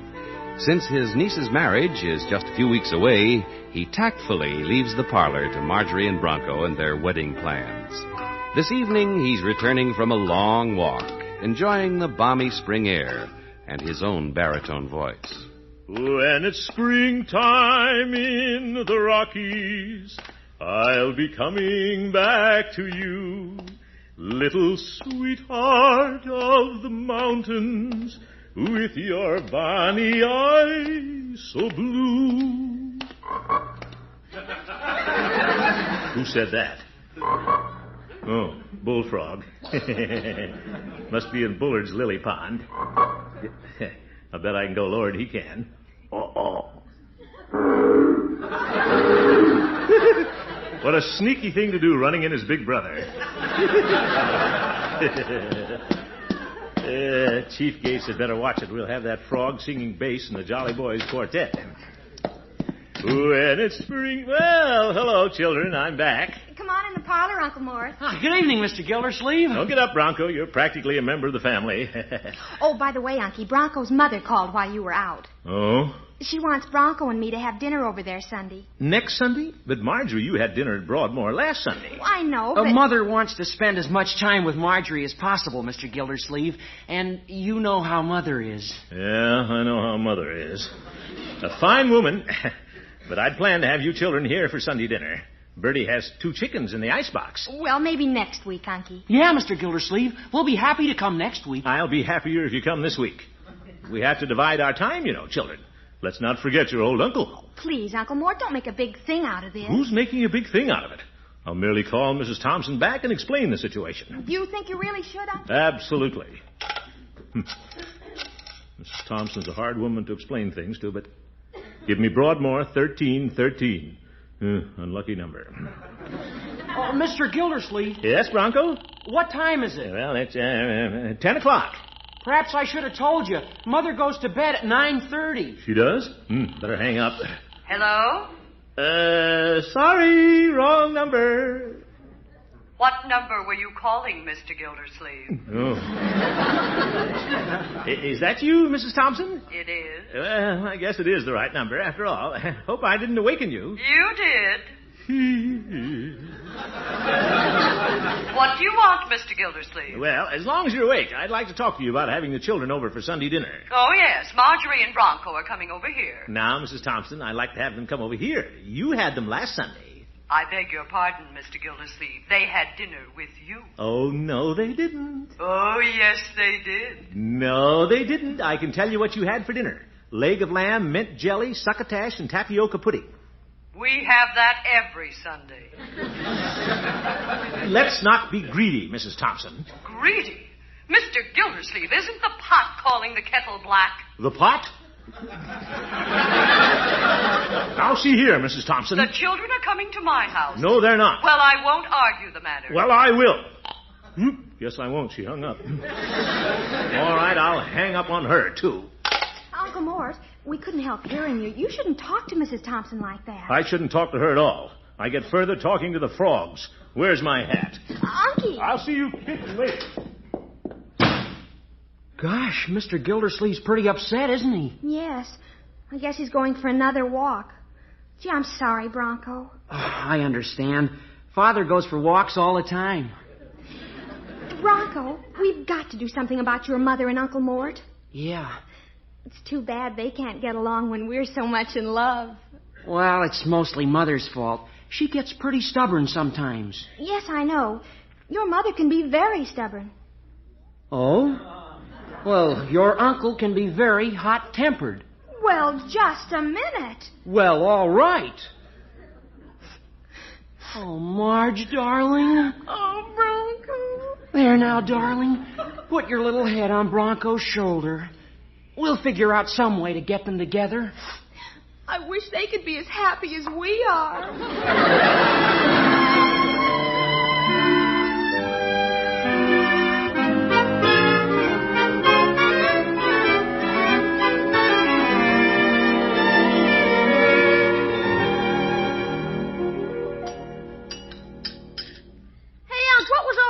Talk on the telephone last night. Eat your rhubarb, Leroy. Somebody woke me up. You mean you could hear Mrs. Thompson way upstairs? It wasn't Mrs. Thompson he could hear, Unky. You woke up Elmer, too. Well, I'm sorry if I disturbed you and your pet turtle, Leroy. I scarcely raised my voice. Are you kidding? Elmer hasn't come out from under the bed yet. Leroy, let's not exaggerate. He's still up there, shivering in his shell. Well, he isn't exaggerating very much, Unky. Won't you please make an effort to get along with the Thompsons? Marjorie, I get along all right with Mr. Thompson. He's just an absent-minded old daydreamer. But that Mrs. Thompson... That's what I mean, Uncle Mort. Ever since Bronco and I became engaged, you and she have been arguing. Well... And last night, even Bronco and I had a quarrel. You did? All because of you and his mother. I'm sorry, my dear. You know I don't want anything to happen between you and Bronco. I know you don't, Unky. Of course, I don't think I'm in the wrong. I've always been willing to meet Mrs. Thompson halfway. Well, please remember that. Oh, and you'll be glad to know Bronco and I aren't having dinner at the Thompsons Sunday. You're not? We thought you and Leroy might like to join us for a picnic at Grass Lake instead. Yeah. Oh, boy, a picnic at Grass Lake? That's keen. A capital idea, my dear. Love picnics. All right, George, I put one over at Mrs. Thompson after all.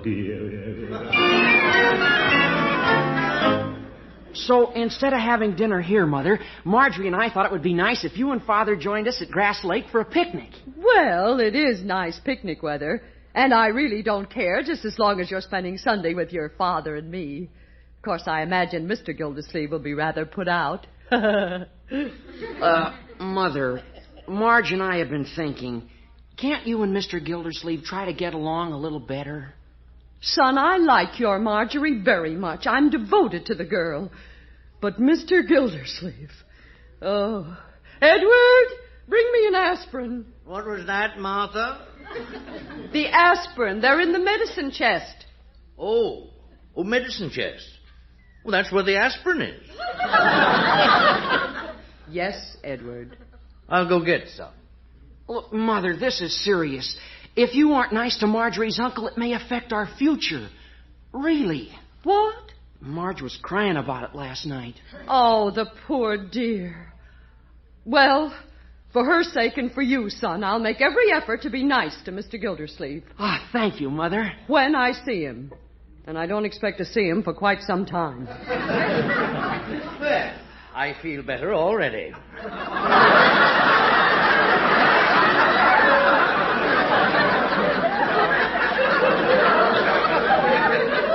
Edward, where's the aspirin? Aspirin? Oh, I took it. You took it? And I feel decidedly better. Oh, good heavens.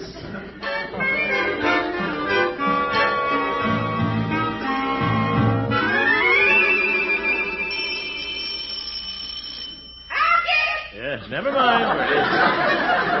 I'll get it. I'm on my way. Probably Bronco to take over the parlor again.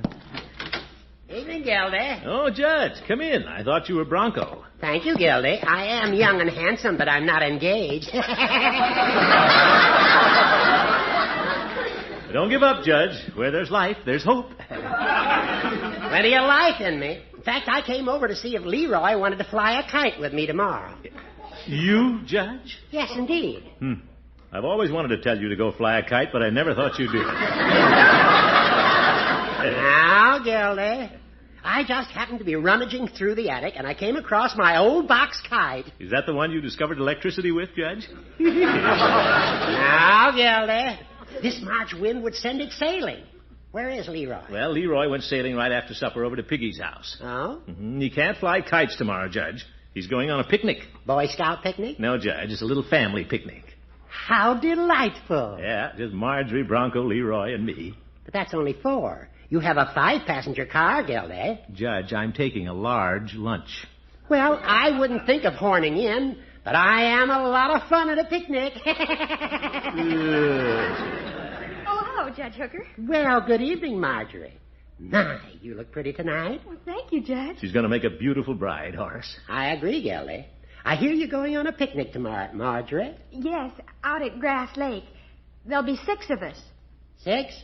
Oh, meeting Bronco's parents out there, are you? No, Judge. I'm not going anywhere near Mrs. Thompson. Well, now, Unky, you promised to change your attitude. Didn't you say you'd meet her halfway? Well, yes, but... Then you won't mind if the Thompsons come to the picnic. What?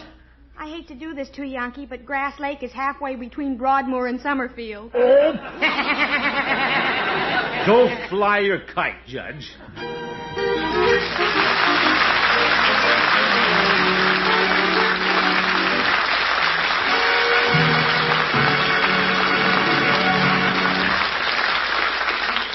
We'll return to the great Gildersleeve in just a minute.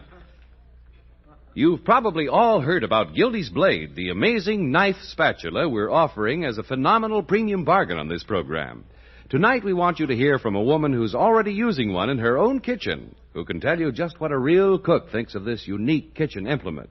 It's none other than your old friend Bertie. Big thing I want to tell you, ladies, is that Gildy's blade is the handiest and most practical kitchen implement ever. Why, it's the grandest knife. In fact, it's the two grandest knives you've ever used, both in the same handle. Got a serrated edge on one side for slicing and a straight edge on the other side for cutting. And it's a spatula, too, for all sorts of mixing, turning, and scraping. Handiest thing you ever had in your kitchen. So you listen now while Mr. Heaston tells you how you can get one of these wonderful knife spatulas. You'll thank me, too, for telling you about it. Thank you, Bertie. Now, ladies, believe me, here's a real premium bargain. 2 fine kitchen knives and an all-purpose spatula in one handle. A real $2 value for only 50 cents, and the label or wrapper from any loaf of bread you buy at your grocer's, and the red end flap of a package of Parquet margarine. Or in some states, you may have to use the side panel of the Parquet package that shows the 4 yellow quarters. Send your $50, your bread wrapper or label, and the red end flap or side panel to Kraft Foods Company, Box 5939, Chicago 77.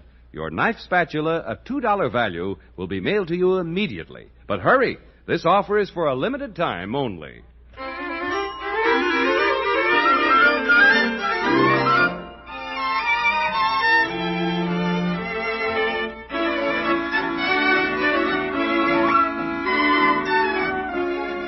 Let's get back to the great Gildersleeve. The house is a beehive of activity, getting ready for the picnic with the Thompsons. Leroy could hardly sit still in church this morning, just thinking about it.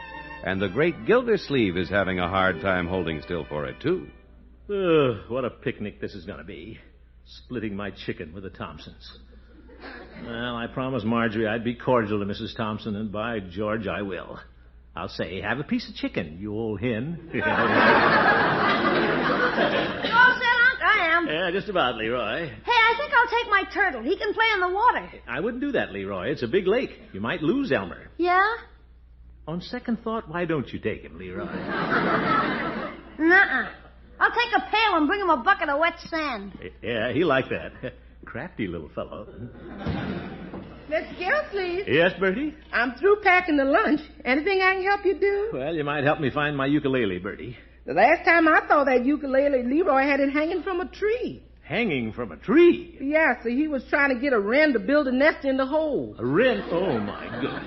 I hate to take it away from the birds, but I need it at the picnic. Yes, sir. I sure am glad you and Miss Thompson gonna get together. Well, I'll make the best of it. Yes, sir. It's about time you two met on neutral ground for a peace talk. Y'all been trying to scalp each other long enough. Bertie, we're not a couple of Indians. No, sir. But it won't hurt none for you to get together and smoke that old piece of pipe. Bertie, that's a pipe of peace. Yes, sir. Pipe of peace, a piece of pipe. It won't hurt none to smoke it.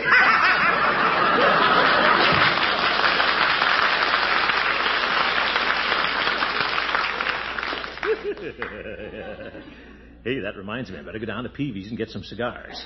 When Mrs. Thompson starts an argument, I can always slip away behind a smoke screen.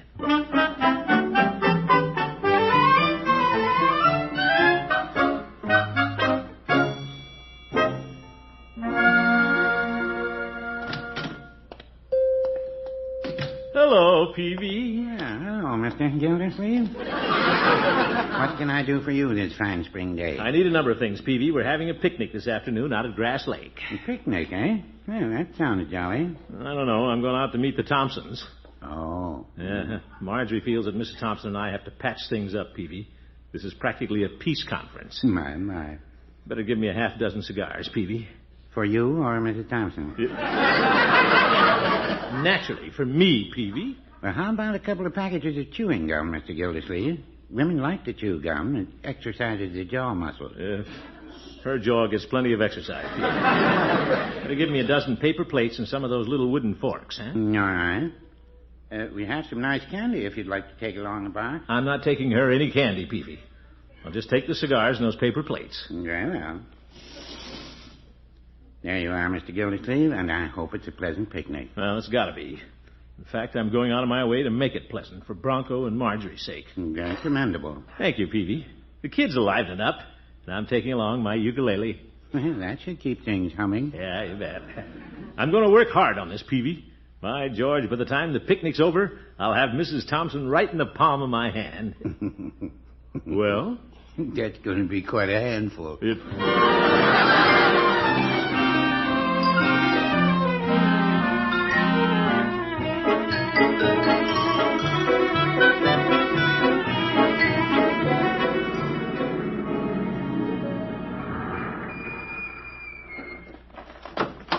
Unky, Mr. and Mrs. Thompson are here already. Well, good. Oh, looks like Mother's picked out a spot for us. Yeah, I imagine she has. Hey, Aunt, can I get down to the water? Not yet, my boy. We have to say hello to the Thompsons. Hello, Mrs. Thompson. Hello, Marjorie, dear, and Leroy. Hello, Mrs. Thompson. Hi. You're late, Mr. Gildersleeve. Well, remember, Mother? Well, he is. Watch it, Mrs. Thompson. You remember, too, Uncle Mort. Oh, yes. Sorry that I'm late, Mrs. Thompson. Hello, Mr. Thompson. Well, I didn't see you folks arrive. I was looking up a tree. Bet there was a squirrel looking down. How are you, Mr. Thompson? Oh, splendidly, my dear. Well, I see you brought Leroy and your Uncle Snort. Oop. No, Uncle Mort, Father. Oh, yes, to be sure. This is going to be one of my bad days. Well, isn't it nice that we're here all together? Isn't it? Yeah, nice. Oh, we're going to have a lot of fun. Oh, yes, barrels of fun. Say, while we're here, why don't we have a picnic? Yep.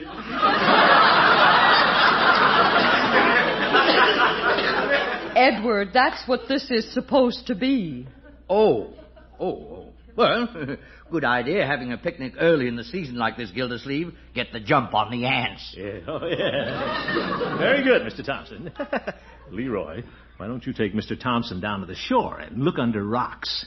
Yeah, we might find a crab. Come on, Mr. Thompson. Martha, we're going down to look under rocks. Be careful, Edward. I bet that's where he found her. Bronco and I'll unpack the lunch while you talk to Mrs. Thompson. Well, yeah, Mr. Gildersleeve. Why don't you take Mother for a boat ride on the lake? Bronco! She loves boats. Don't you, Mother? Yes. I can't wait to take a boat ride. Well, Unky loves to row. Right, I do? Oh, yes. Well, come along, Mrs. Thompson. I'm in over my head anyway. I may as well be in a boat.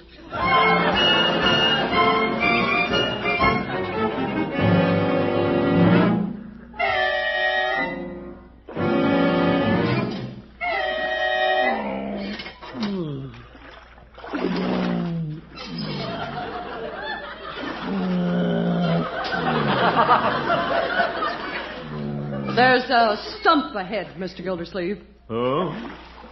Bear to the left. Left. Now bear to the right. Bear to the left, bear to the right. I've got a bear by the tail. I think I'll stop and rest a while, Mrs. T.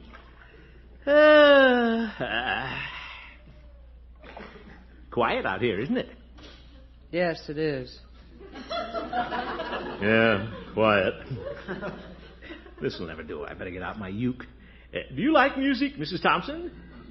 Yes, I'm very fond of music. Thought I'd strum my uke a little bit.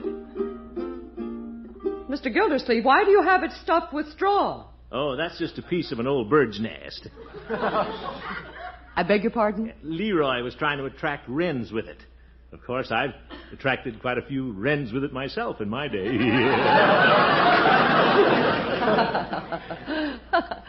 Mr. Gildersleeve, how droll. Well, glad you liked it. Care to have me sing a little? I'm afraid there isn't much I can do about it out here. Guess not. You're in over your head, too. What do you propose to sing? Well, it's Sunday afternoon. How about this one?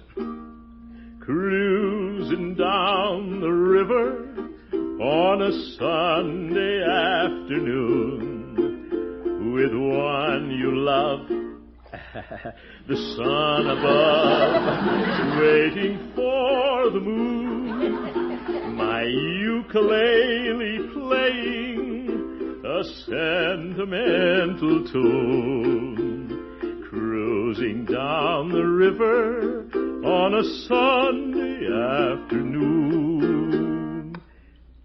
Well?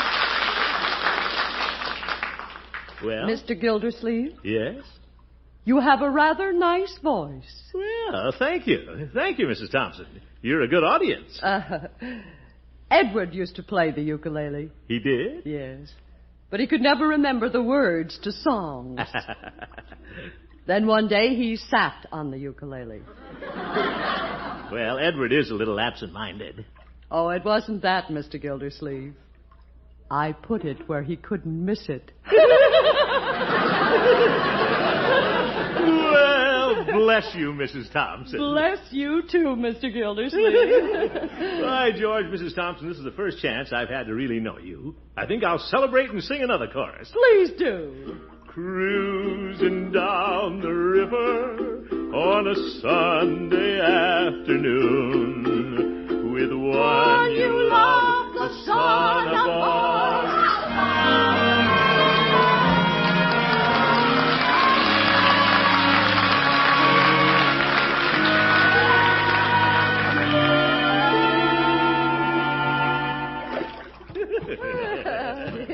You're a wonderful tenor. You know that, Mrs. Thompson. Here, let me help you out of the boat, huh? Oh, thank you, Mr. Gildersleeve. You're most gallant. Hey, Unc, can Mr. Thompson and I go out in the boat? Yes, Leroy, if you and Mr. Thompson stay close to the shore. Oh, Edward, did you hear Mr. Gildersleeve singing? Singing? No, Martha. I heard something bellowing. It sounded like a moose stuck in the mud. Edward, Mr. Gildersleeve has a beautiful voice. Oh, I'm sure he has. Come along, Leroy. Let's go out and find that moose. Okay. I'll pull one or you pull the other. Well, Mrs. Thompson, let's go join Bronco and Marjorie, huh? Yes, let's. Oh, Mr. Gildersleeve, I'm enjoying the day immensely. You know, so am I. I think Bronco and Marjorie had the idea that we couldn't get along. Well, we've never really had a chance to get acquainted. Ain't it the truth? Look at Bronco and Marjorie sitting there under the tree. Isn't that a picture? What a sweet couple. Yeah. It's going to mean a lot to them that we've settled our little differences. Oh, I'm sure it'll make their happiness complete. Yes, indeed.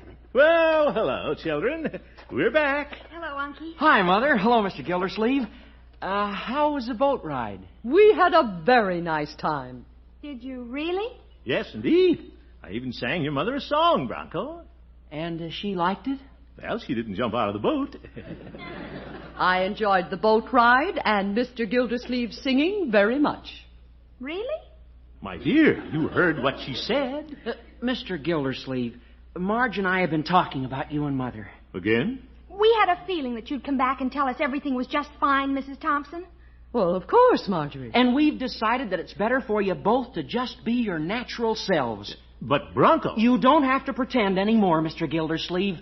Just be honest. Honest? Please, Mrs. Thompson. It'll be so much better. But I like your uncle. We're getting along fine. Really, believe me. You don't have to put on this act for us. Well, Unky, we've been wrong. Bronco and I admit it. Just be yourselves. Oh, brother. Mr. Gildersleeve. Yeah? Ready, Mrs. Thompson? Ready. Very well. If you must know the truth, I think Mr. Gildersleeve is a complete bore and an egotistical windbag. Oh, is that so? Well, you listen to me, Mrs. Thompson. There, you see, Marge? Oh, that's much better. Oh, for goodness sake. Come on, Mrs. Thompson. Let's go look under rocks.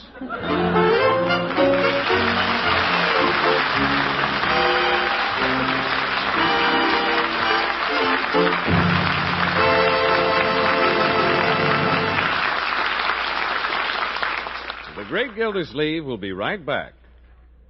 Once again, here's how you send for Gildy's Blade, the unique knife spatula that gives you 2 fine kitchen knives and an all-purpose kitchen spatula all in one handle.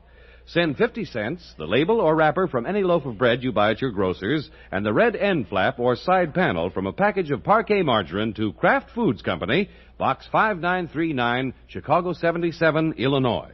That's Kraft Foods Company, Box 5939, Chicago 77, Illinois. Be sure to include your own name and address. And hurry! Send for your GILDY'S blade tomorrow.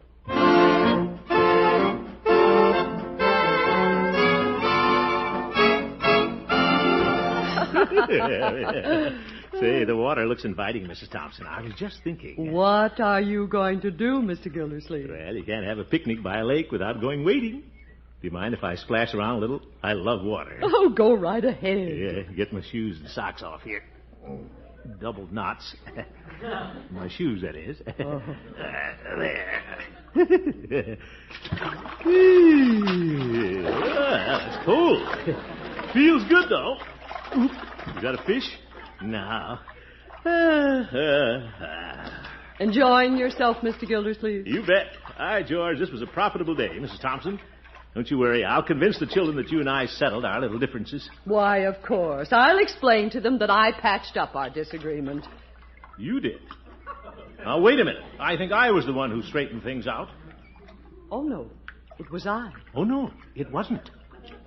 Mr. Gildersleeve, I don't wish to argue the point. Well, neither do I.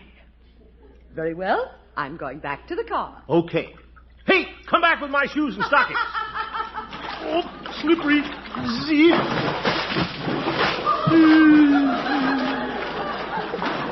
Good night, folks.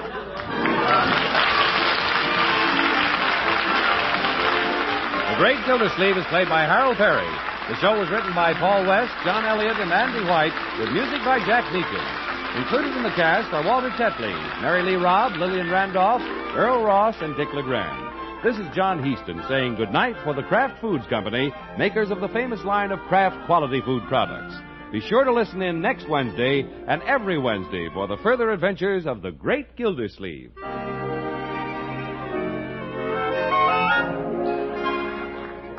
Want to put magic in leftover meals? Then have plenty of Kraft prepared mustard on hand. Mustard makes hidden flavors pop right out of leftover meats, adds new life to salad or egg dishes. You can get two kinds of Kraft prepared mustard, you know. Salad mustard, mild, delicately spiced, or Kraft mustard with snappy horseradish added. Have both on hand, for when you add a little mustard, you add a lot of tang. Get Kraft prepared mustard.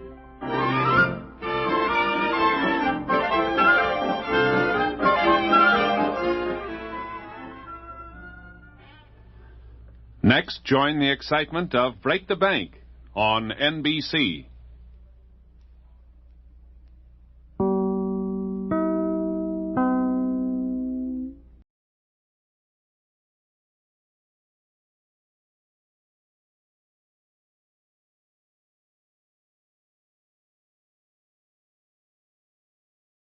The Kraft Foods Company, makers of Kraft quality foods, presents Harold Perry as the Great Gildersleeve.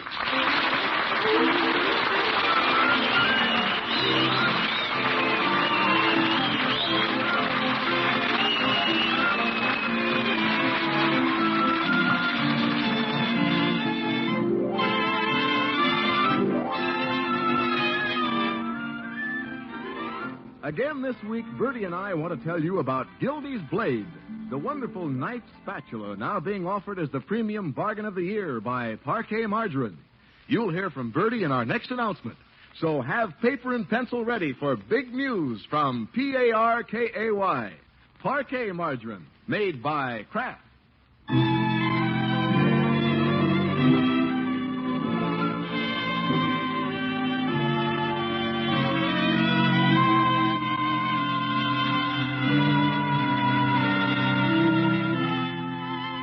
Let's see what's going on in Summerfield.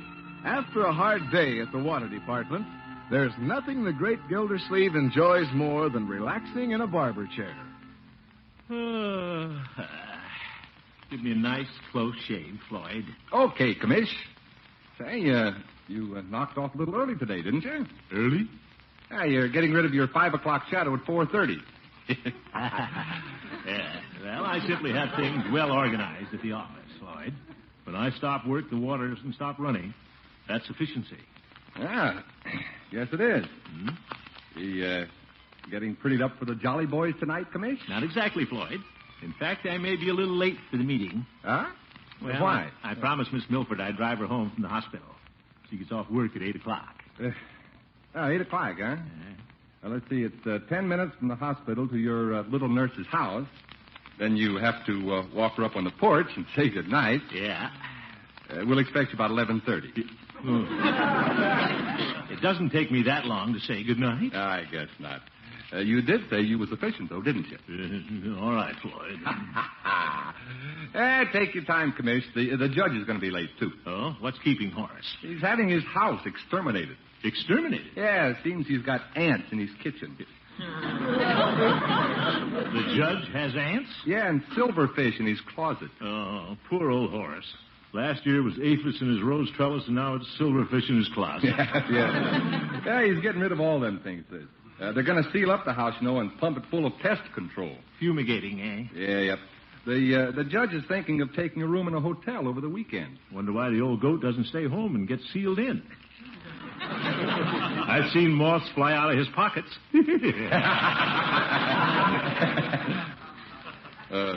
You're kidding, ain't you, Commish? Yes, Floyd. Yes. Yeah, I kind of feel sorry for the old judge having to pack off to a hotel like that. Huh? I wish me and Lovey had a room for him.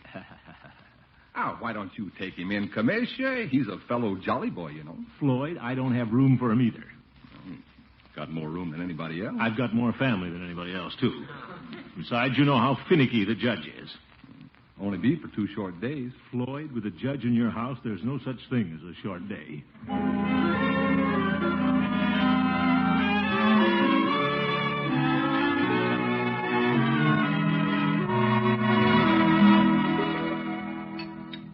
Can I order another cup of coffee for you, Kathryn? No, thank you. Nice of you to buy my dinner, Throckmorton. Glad to do it. I hope you don't mind the hospital coffee shop. Not at all. Always wondered what they fed people in hospitals when they weren't in bed. I usually eat earlier, but I became very interested in one of my patients. Oh? Lady patient, I suppose. No, a man. Kathryn? Yes? Any of those patients ask you for a date? Oh, no. That's against hospital rules. Love those hospital rules. Of course, sometimes they call up after they leave. What a sneaky thing to do. And I hope this man does. You do? He can hardly wait to get out of the hospital. I'll bet. Now, Throckmorton. He's anxious to get home because he and his wife have just adopted a little orphan. Well, fine fella. Sorry he's been sick.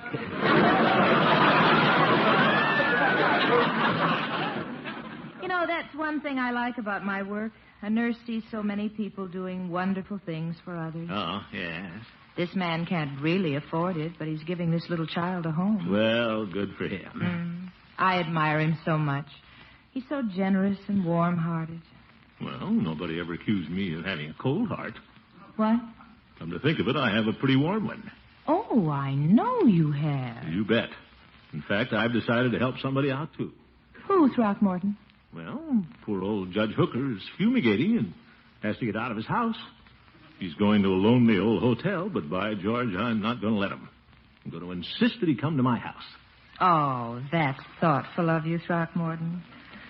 It thrills me when people do nice things like that. I could kiss you. Well? But it's against hospital rules. Hate those hospital rules.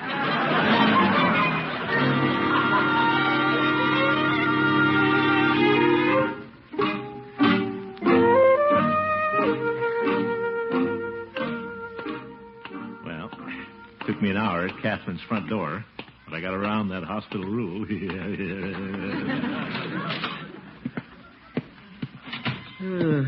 Guess I'm late. There's Peavy tuning up his violin. Sounds like a cat with his tail in a screen door. Uh-oh. The judge is here, too. Hope he doesn't bring his flute to my house. I'd have to go to the hotel. Hey, here's the commish. Now we can get going. Hi, commish. Hi, Floyd. Evening, Gildy. Hi, Judge. Hello, Peavy. Well, hello, Mr. Gildersleeve. Band practice tonight, fellas? Sure. Get the trombone off the piano, commish. Give us a blast. Wait a minute. Where's the chief? He's under the weather tonight, commish. Oh, too bad. Hope he's better soon. Yeah, I'm taking over the bass drum for tonight.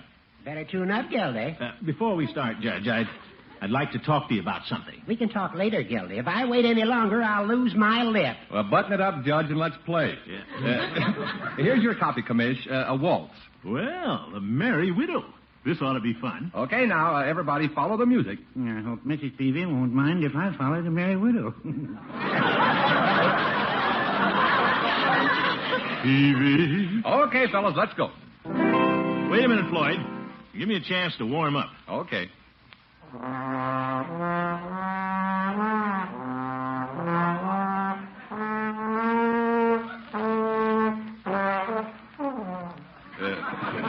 You're warm.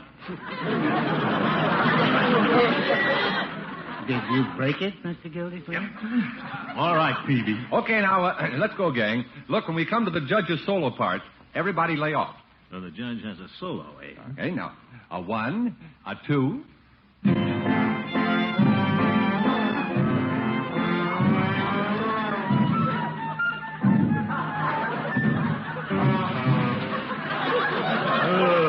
What an arrangement.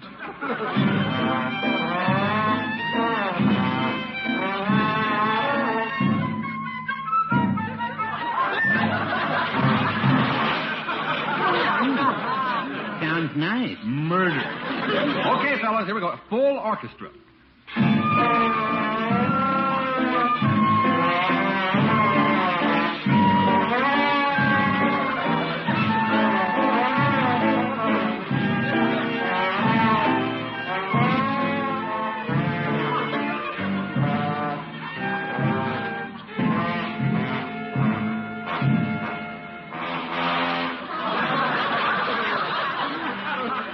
Brother. If you want my opinion, I think we're showing definite improvement. Don't you think so, Peavy? Well, no, I wouldn't say that.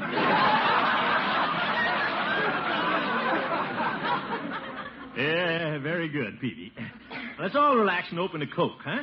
I want to talk to the judge anyway. By the way, Judge, how's the fumigating coming along at your house? Men are starting in the morning, Peavy. I'm checking into a hotel tonight. Well, Judge, that's what I want to talk to you about. Oh? I'm not going to have an old friend of mine staying at a hotel. You're coming to my house. Hey, I thought Floyd. Judge, you must come home with me. Well, thank you for the kind invitation, Gildy, but I'm looking forward to staying at the hotel. You can't do that, Judge. I'll consider it a personal insult if you don't accept my warm-hearted hospitality. My. Yeah, the commish must have an angle. No, Floyd. How about it, Judge? But, Gildy, I'd only inconvenience you. Oh, no, not you, Horace. At the hotel, I'll have complete privacy, maid service, bellboy. Well, we've got Bertie, and Leroy can be the bellboy. You've got to come, Judge. Gildy, why insist? It can't mean that much to you. Oh, yes, it does. What are you trying to do, show me up in front of KATHRYN? What? Nothing, Judge. Say you'll come. Well... Don't you think he should stay with us, Peavy? Yeah, hotels are a little expensive. Say, that's right. At least when I leave Gildy's house, he won't present me with a bill. Well, now, I... All right, Peavy. Gildy, I've decided to come. I can't resist such a sincere invitation. Well, I'm glad you can, Judge. Now, where are your bags? They're in my car. So is my rowing machine. Rowing machine? Oh, I wouldn't think of going anywhere without it, Gildy. I get up every morning at 6 o'clock for an hour's exercise. 6 o'clock, Judge? Of course. That's why I'm so robust. Robust. Rowing at 6 o'clock. What a bust this weekend's going to be.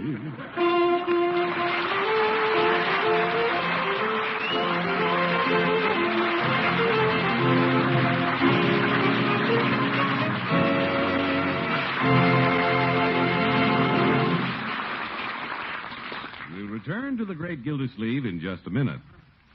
You've probably all heard about Gildy's Blade, the amazing knife spatula we're offering as a phenomenal premium bargain on this program. Tonight we want you to hear from a woman who's already using one in her own kitchen, who can tell you just what a real cook thinks of this unique kitchen implement. It's none other than your old friend Bertie.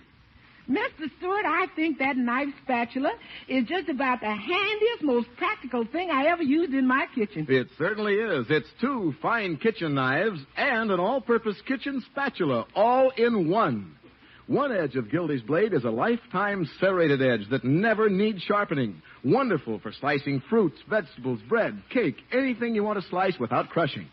The other edge is a hand-honed, razor-keen straight edge for all other kinds of cutting. Every woman ought to have one, Mr. Stewart, because it's such a good knife. It's more than a good knife. It has two different kinds of cutting edges, and Gildy's blade is spatula-shaped. It mixes, turns, stirs, scrapes. So it's two fine knives and a spatula all in one.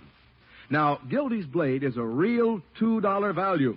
It's made by Kalon, world-famous manufacturers of fine cutlery.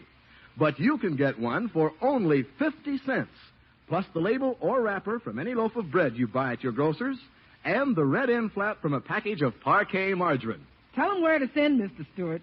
Every woman is going to want one because it's wonderful in so many ways. Just send your 50 cents, the bread wrapper or label, and the parquet red end flap to Kraft Foods Company, Box 5939, Chicago 77, and be sure to include your own name and address. I'll repeat that address. Kraft Foods Company, Box 5939, Chicago 77. Better tell them to do it now, Mr. Stewart. That's right. Hurry. Get this wonderful knife spatula. Send for Gildy's blade tomorrow.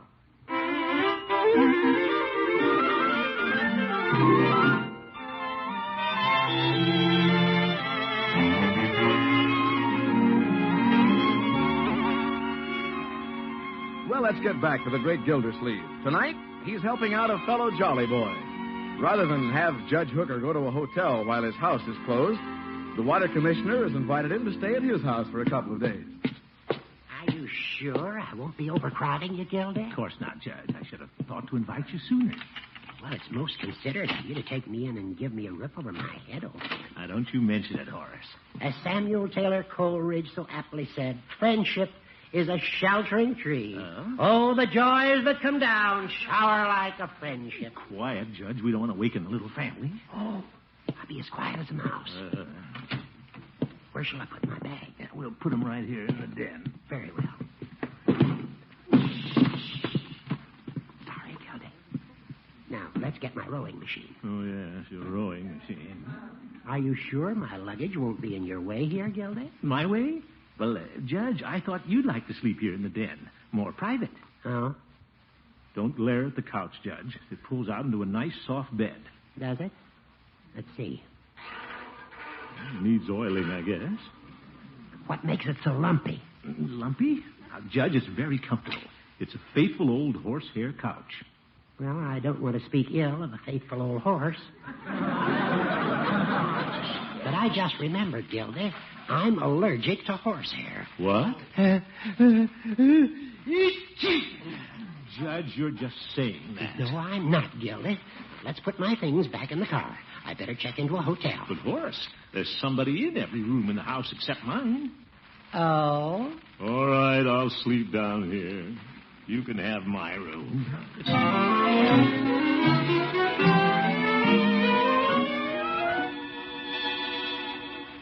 Grab that end of the sheet, Judge. You can help me put on the clean linen. Didn't anybody know I was coming, Gildy? Well, I didn't have time to prepare for you. I didn't know you had your bags in the car tonight. The sheet, please, Judge. Oh, yeah. It's been a long time since I've made up a bed. Well, it's not exactly in my line either.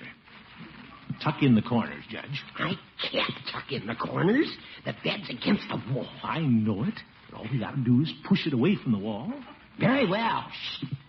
Not so loud. You'll wake up the family. Now push. I'm pushing. Catch the nightstand.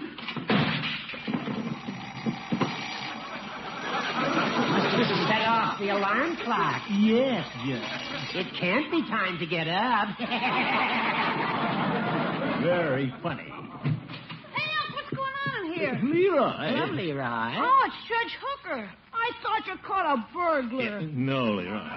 The judge is staying a couple of days. Uncle Mort, are you dreaming? No, Marjorie. I wish I was. Go back to bed, you too, Leroy. I'm sorry I disturbed the household. Well, at least we didn't wake up Bertie. No, Bertie, I don't have a bed to fall out of.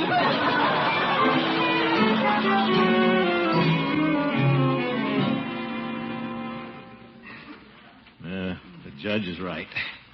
This is a lumpy couch. Horsehair. Must have left the horse in it.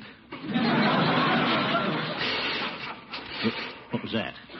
Oh, that big spring that snaps the back of it up. Hope it holds. Never did trust these folding contraptions. Just have to lie still, that's all. A thing like this could throw a man out of bed.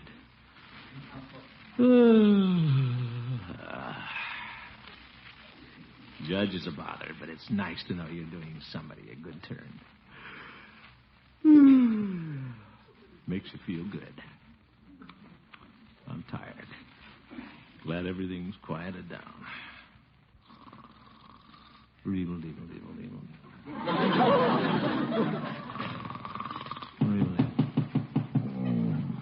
Who's that? Must be Leroy. Guess he can't sleep. Too bad we wakened the little fellow. What is it, Leroy? It's I, Gildy. I just wanted to say good night to my host. Good night.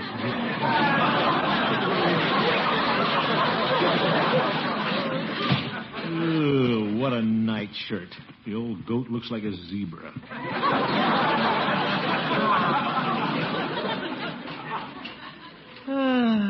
Well, everything's settled at last. What a couch. I'd be more comfortable on the floor. I'm on it.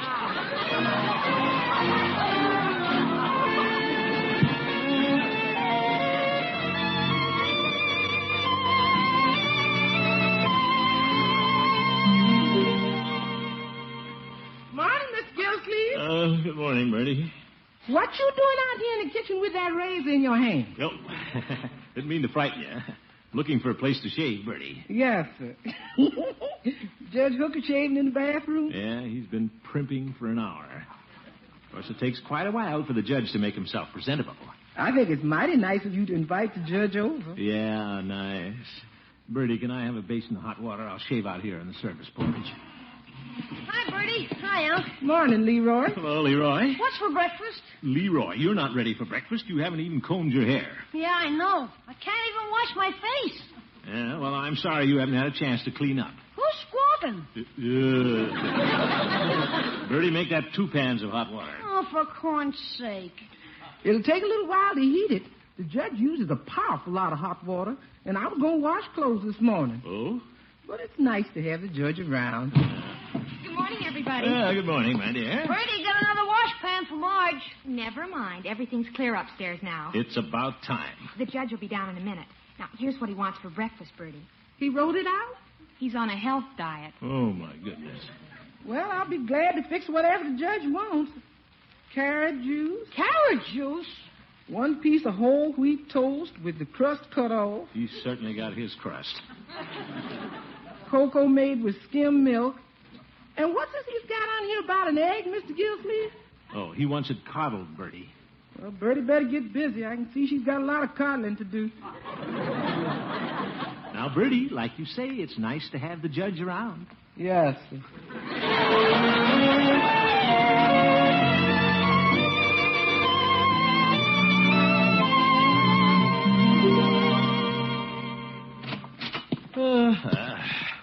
Commissioner, you had a long day at the water department.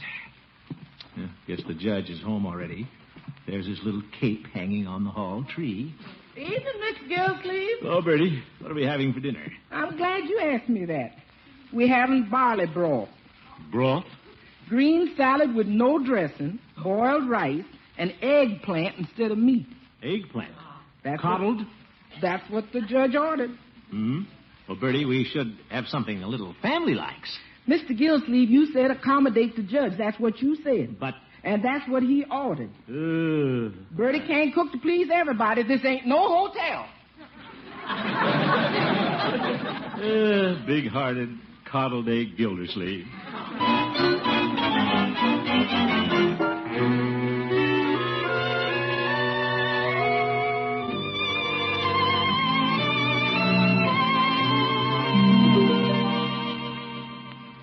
Gildy, It was a wonderful dinner. The eggplant was delicious. Yeah. Shall we get out the checkerboard this evening? Judge, I thought I might drop over and see KATHRYN this evening. You and I have been seeing quite a lot of each other. Very well. I suppose we know each other well enough so that you can go off and leave me alone in the house. All right, Judge, we'll play checkers.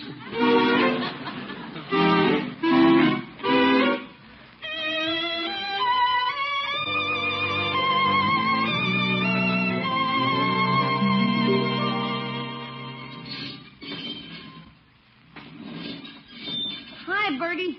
Well, you're up early this morning, Leroy. Yeah, since 6 o'clock when the judge started rolling. Good morning, family. You up too, Mr. Gildersleeve? Yeah, Bertie, who can sleep with that rowing machine going? He made me seasick. I'll bet he's paddled 50 miles this morning.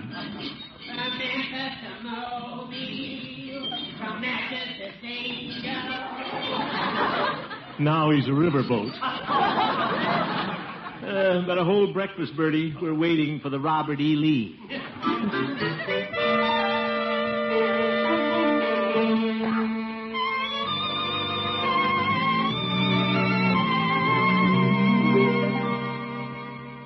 Oh, by George, I'm not going to play checkers tonight.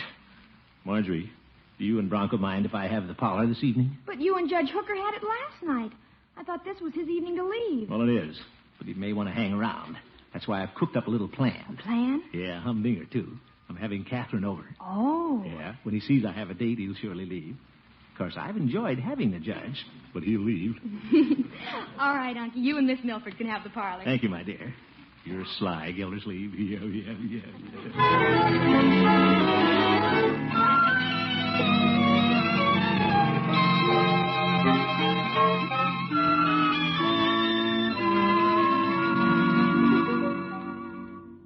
Nice of you to come over, KATHRYN. Oh, I understand, Throckmorton. After all, you have a guest in the house. Yeah, and I couldn't leave until he leaves. And he'll be leaving any minute. Then we'll have the parlor all to ourselves. Oh? Yep. Leroy's over at Piggy's, and Bertie stacked the dishes and went to a movie.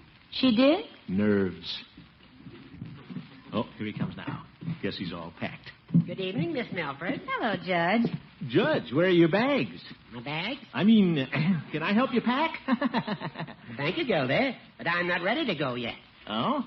Thought you might be ready. This was the night we lose you, isn't it? Won't you sit down, Judge? Thank you. Well, what are you two doing for amusement? Well... Miss Milford, perhaps you'd like to see my stereopticon slides. Thank you, Judge, but I see quite a few slides at the hospital. Oh, but those are germs. I bet you haven't seen Old Faithful in Yellowstone Park. Old Faithful. If I didn't know a judge so well, I'd turn off his water. Let me go get the slides. Judge, don't go unpack your bag. It isn't packed yet. Well, let's go pack it. As host, I think I should help you. Gildy, I'm not ready to go yet. Oh, my goodness. Excuse me, KATHRYN, doorbell. I'll get it, Gildy. I'm sure it's for me. For you? You know, Throckmorton, it was awfully nice of you to take the judge in like this. I'm the guy who's been taken in. What? KATHRYN, sometimes a man can have more heart than common sense. I was right, Gildy. It was for me. A little something I ordered from downtown. Oh, a life preserver for your rowing machine? Matter of fact, Gildy, it's for you. What? That package? A small token of my esteem for you personally and in appreciation of your warm hospitality these 2 days. Oh, Judge, you shouldn't have done it. And such a big package. What's in it? Why don't you open it and find out? It's a humidor of 50 cigars. 50 cigars? The very finest quality. Isn't that nice? Well, Judge, I don't know how to thank you. Not at all, Gildy. That's why I couldn't leave. I had to wait for your present to arrive. Why, of course. This was mighty thoughtful of you, Judge. What a real friend. I hope I didn't give you the impression I was trying to hurry you off. And I hope that I haven't been a nuisance while here. No. It's been a real pleasure, Judge. Cigars smell good. Think I'll like one. Judge, come over any time. My home is your home, old friend. You're always welcome. Thank you, Gildy. As a matter of fact, since my house is closed, I've been thinking it'd be a good time to have it painted. Huh? And it'll only take another 3 days. I knew these cigars were loaded.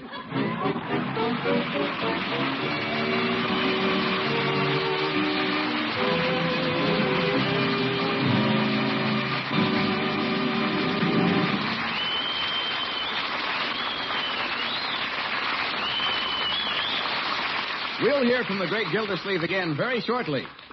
Don't forget what Bertie told you. Send for one of Gildy's blades. Get this $2 knife spatula for only 50 cents. The label or wrapper from a loaf of bread and the red end flap of a package of Parquet margarine. Send your $50, your bread label or wrapper, and your Parquet red end flap to Kraft Foods Company, Box 5939, Chicago 77.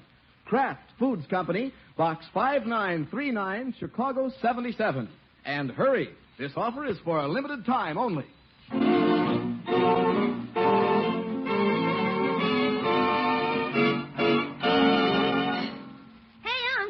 Just a moment, Leroy. Ladies and gentlemen, I'd like to take a moment to thank the city fathers of the village of Upper Sandusky, Ohio, for making me their honorary water commissioner, and the community of Palm Desert, California, near Palm Springs, and the Shadow Mountain Club for appointing me honorary hot water commissioner. Gosh, a hot and cold running water commissioner. Leroy. Good night, folks.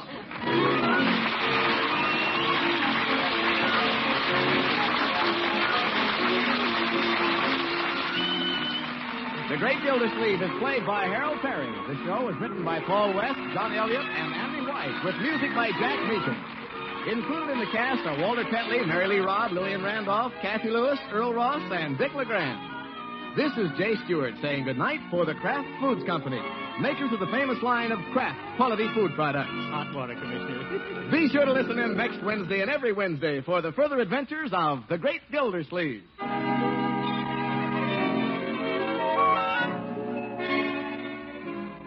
Here's a taste test that counts. Try any meat without mustard. Then add a golden dab of Kraft prepared mustard to your next bite. Taste the difference. There are 2 kinds of Kraft mustard, you know. Salad mustard, delicately spiced for those who like their mustard mild, or Kraft prepared mustard with snappy horseradish added. Have both on hand. For remember this, when you add a little mustard, you add a lot of tang. Get Kraft prepared mustard.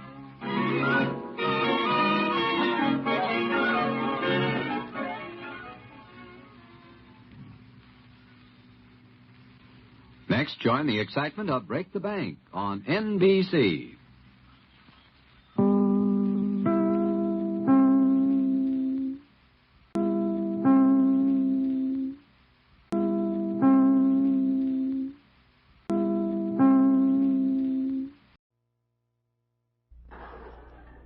The Kraft Foods Company, makers of Kraft quality foods, presents Harold Perry as the Great Gildersleeve.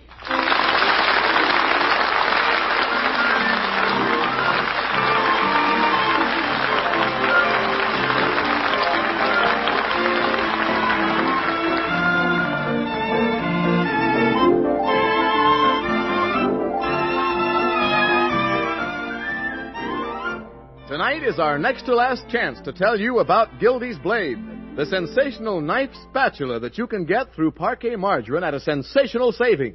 Have paper and pencil ready for our next announcement. In the meantime, remember, Parquet is the margarine that always tastes so good because it's always fresh. That's Parkay. Parquet margarine made by Kraft. Get some tomorrow.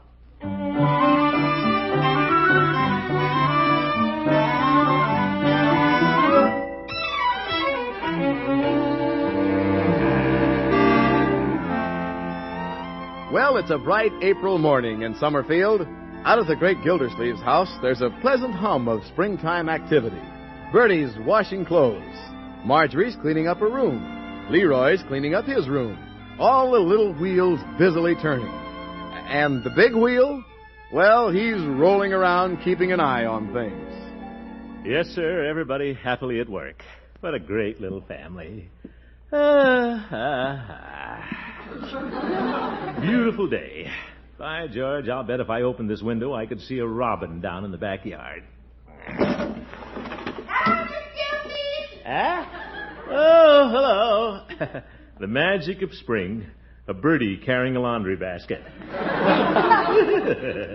Wonder how the children are getting along. Marjorie! In here, Uncle Mort. Come on in. Well, cleaning up your little room, are you? Just straightening things around. Well, good. Yeah. Smells nice. Bet you got some new perfume. No, I'm moth-proofing the closet. Oh. Pleasant, though. You know, my dear, you've made your room quite attractive. Well, thank you, Unky. Ruffled skirt on the dressing table, little skirts on the lampshades. Nice for a girl. It's a lovely room. I'm going to miss it when I leave. When you leave? Well, after Bronco and I are married. It won't be long, Unky. The 10th of May. We're going to find a little apartment. 10th of May. A little over a month. It seems like a dream. Yeah, certainly does. You know, my dear, simply because you're being married doesn't mean you have to go away. You and Bronco are perfectly welcome to stay here. Oh, I know, Unky. In fact, you can have this very room, Marjorie.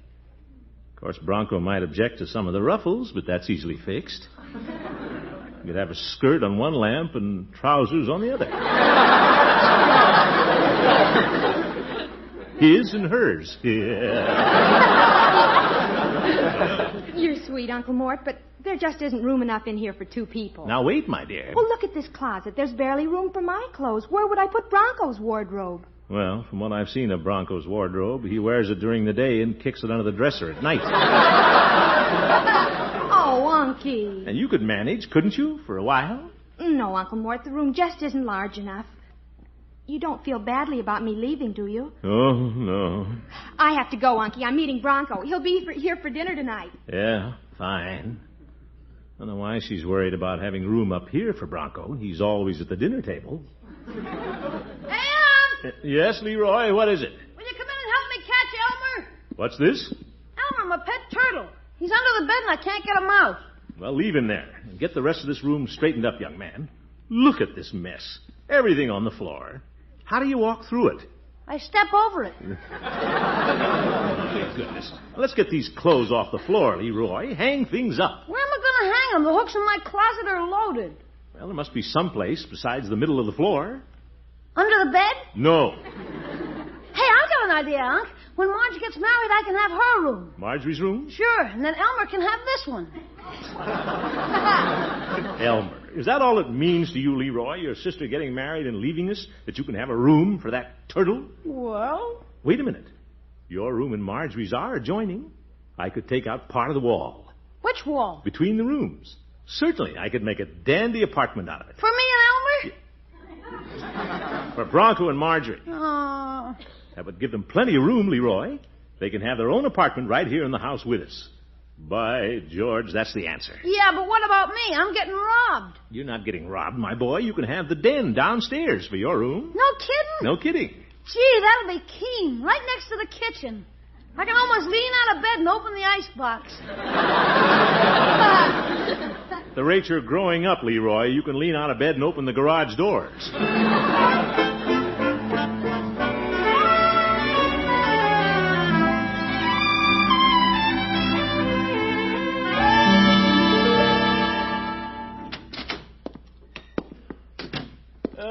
Good morning, Bessie. Oh, good morning, Mr. Gildersleeve. What's the matter, Bessie? Weren't you expecting me? Well, I was expecting somebody. Must have been you. Oh, my goodness. I'm a little late this morning, Bessie. Anything happen in the office? No, sir. Any mail? No, sir. Any calls? No, sir. Didn't anything happen? I don't know. I just got here. Yep. Bessie? I guess we were both late, weren't we? Yes, yes. I have a very important job to do this morning, Bessie. Get me a big piece of paper and sharpen a couple of pencils. Yes, sir. Here's some paper. Fine. I'll sharpen a pencil for you. Now you're clicking. Bessie. Bessie. Bessie? Yes, sir. Give me that pencil, or what's left of it. Yes, sir. An eraser with a lead on it. Are you going to write something, Mr. Gildersleeve? No, I'm going to draw some plans, Bessie. I'm going to convert 2 of our upstairs bedrooms into a little apartment. Oh, that's nice. Yeah. Well, now that Margie's getting married, a little apartment is all you need. Bessie, the little apartment is for Marjorie and Bronco. You're probably too young to understand, Bessie, but a man likes to keep his little family together as long as he can. I understand. I think. Now, let's see. I'll draw this out here. By George, when Bronco and Marjorie see how I'm going to fix up those rooms, they'll never think of leaving. Now, this square is Marjorie's room, and this square is Leroy's room. It's going to be pretty dark in there. Huh? No windows. Well, yes, but... No door either. Oh, I give up. Quite a problem, isn't it? Never mind, Bessie. I'm going out. Yes, sir. Any place in particular? If you must know, I'm going out to the pumping plant to see old Uncle Charlie Anderson. I need a carpenter on this job, and he's a jack of all trades. See you later, Bessie. Bye. If his name is Charlie Anderson, I wonder why they call him Jack.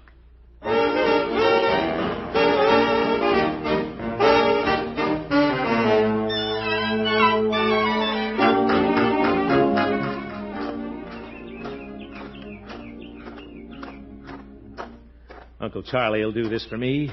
Sure he will. He likes Marjorie. Likes me, too. He's just never done anything to show it. Charlie! What you want? Come outside a minute, Charlie. I'd like to talk to you. I ain't got time. Oh, for time. Sitting over there on a box chewing on a nail. Hey, Charlie! Quit your bellering. I'm coming. Thought I'd come out and see you, Charlie. How are things in the pumping plant? I keep it a-going. So I see. The pump looks fine. It's falling apart. Needs a new snifter valve. When are you going to get a new snifter valve, Gildersleeve? Well, I'll order one the first thing in the morning. Come on outside, Charlie. What I really came to talk to you about, Uncle Charlie, you're a carpenter, aren't you? Well, that's a silly question. Well, are you? Said I was, didn't I? Oh, brother. What do you want carpentered? Well, you know Marjorie and Bronco Thompson are getting married. What do they want a carpenter for? Yeah. Wait a minute, Charlie. I want you to make 2 of our upstairs bedrooms into an apartment for Marjorie and Bronco. Sort of an inducement to keep them at home. You gonna be in the house, too? Certainly. It'll take something to keep them there. When you want a did? What? I said, when do you want a did? Right away. Today?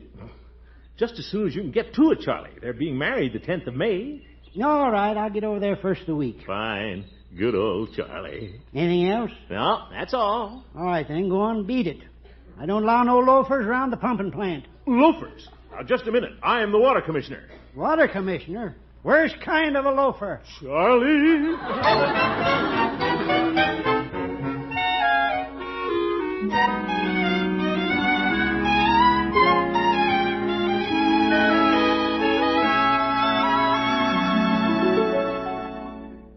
Miss Gildersleeve!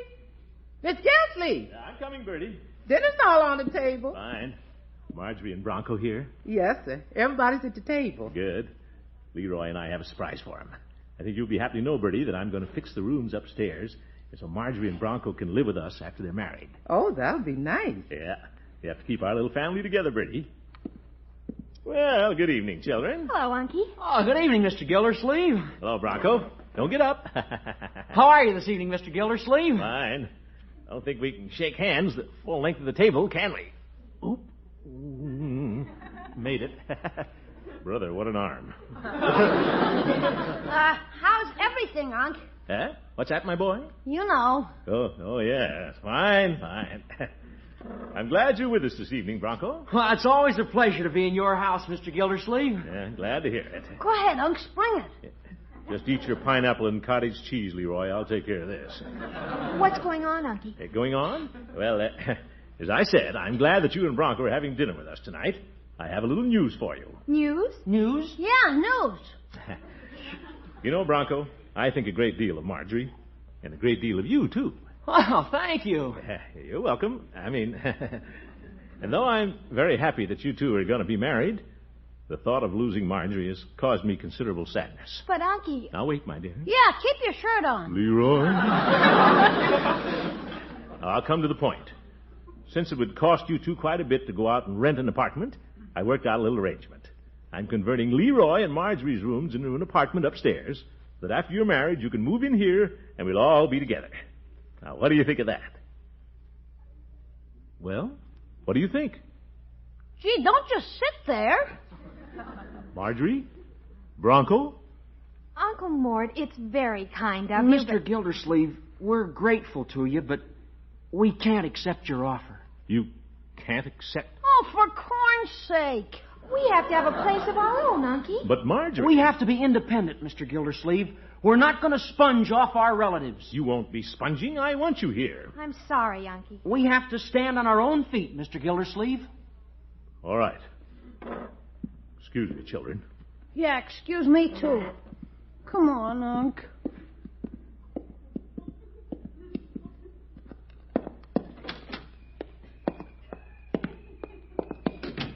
Let's sit on the front steps. Too bad, Unc. That Bronco's stubborn kid. Well, I'm not licked yet. That's the stuff. Has to stand on his 2 feet, does he? Well, by George, I'll stand on mine, too.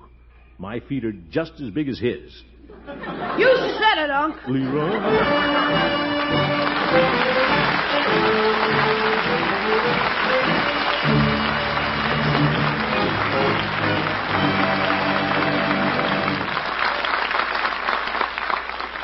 The great Gildersleeve will be with us again very shortly.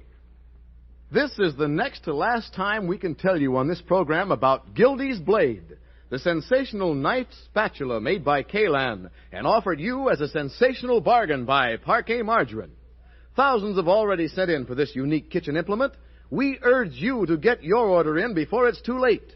The number of Gildy's blades available is limited. So is the time. So listen carefully. Act promptly. Don't be disappointed.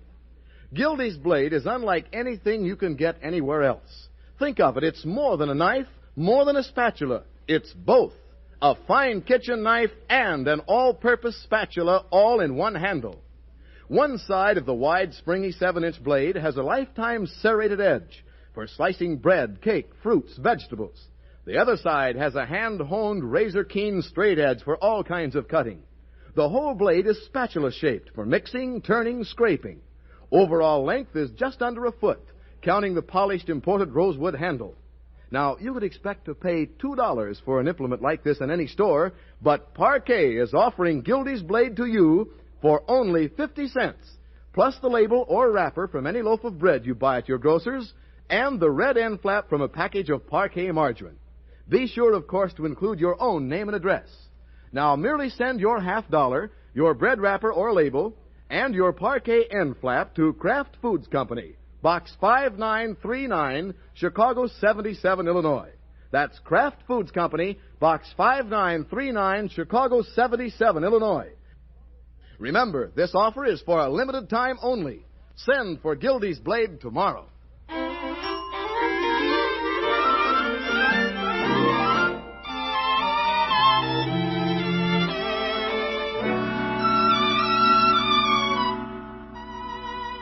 Well, the great Gildersleeve had it all figured out that Marjorie and Bronco could live at his house after they were married. Only one small hitch developed. Marjorie and Bronco didn't like the idea. This was quite a blow to the great man, but he doesn't give up easily. This morning, he's taking his problem to his old friend, Judge Hooker. Yeah, the judge should be up by this time. Probably paddling around the bedroom on his rowing machine. Always hate to push this bell. Seems like a signal for the roof to fall in. The judge wasn't up before. I'll bet he is now. Well, Gildy. Hello, Judge. You ought to oil that up sometime. Hope I didn't awaken you. No, indeed, old friend. I was just having my breakfast. Won't you come in and share my table? Yeah, thank you. What are we having for breakfast, Judge? A very healthful menu, Gildy. Huh? Rye toast, a coddled egg, and a bottle of Kalak water. You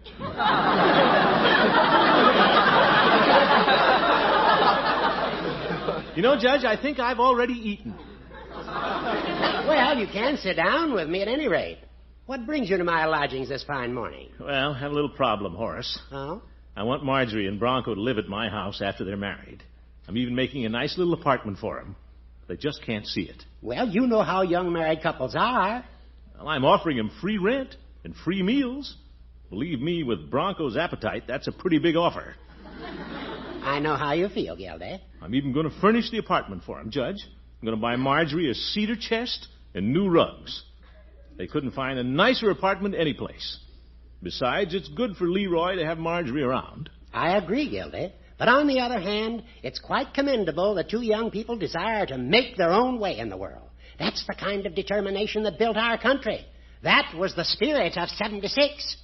After Bronco pays the bills for a few months, he'll look like the spirit of 76. Now, Gildy. Judge, I don't want Marjorie to go away from us. What'll the house be like without her? Not coming down to breakfast in the morning. Not there when I come home at night. Well, it's just one of those things. This is the time when you must think of Marjorie.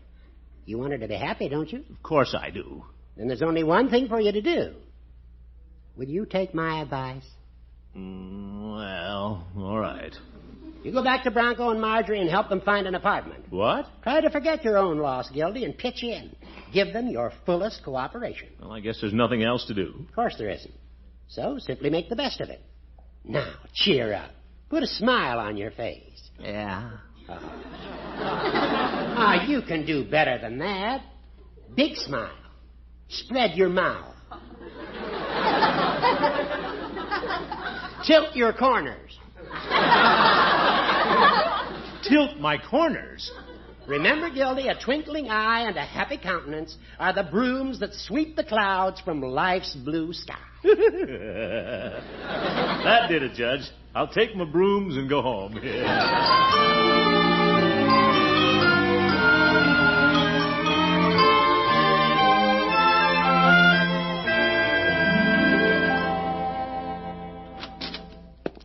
Oh, Bertie.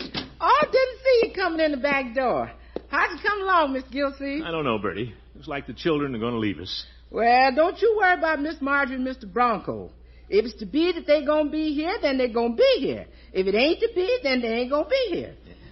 That's right, Bertie. No need to feel bad, Mr. Gildersleeve, because that's the way it's going to be. Yes, Bertie. Or that's the way it ain't going to be. Yeah. All right, Bertie. Mr. Gildersleeve, you know how it ain't going to be if it ain't to be? Yes, Bertie. That's right. They ain't going to be here. That, Bertie. I saw Bronco's car in front. He and Marjorie are probably in the parlor. Hello? Anybody home? Oh, it's Unky. Yeah. Oh, come on in, Mr. Gildersleeve. Marge and I were just talking. Yeah, now, Bronco, you don't have to sit on the newspaper. I know you and Marjorie were looking for apartment ads. Let's let bygones be bygones. Maybe I can help you.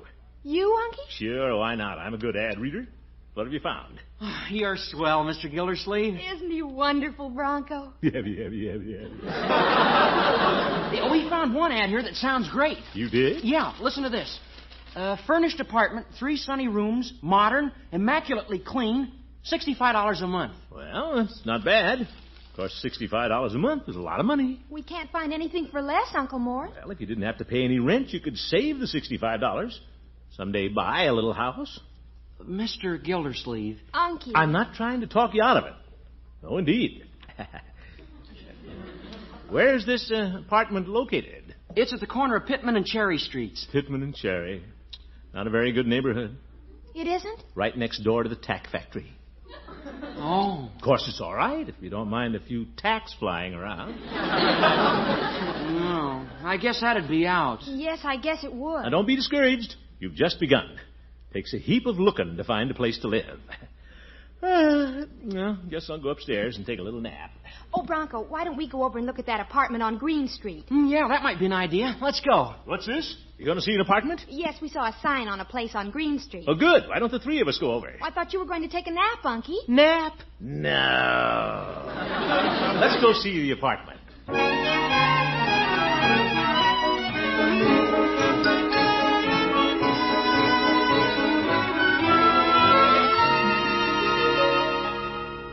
Say, this is nice, Marge. Look at the view from the breakfast room. Oh, it's lovely. Well, it's nice now, but they might put a building right next door. I've heard rumors of a tuna fish cannery coming to town. But the rest of the apartment is nice. It looks clean. What's that on the ceiling? A bug? Bug! Well, don't pay any attention to a little bug, my dear. Matches the wallpaper. The apartment could be made very attractive. I don't think I like it. You don't? I mean, you don't? Oh, come on, Marge. Let's go. Don't give up, children. Sometimes you have to look at hundreds of places. Remember, faint heart near one fine apartment. Love that bug.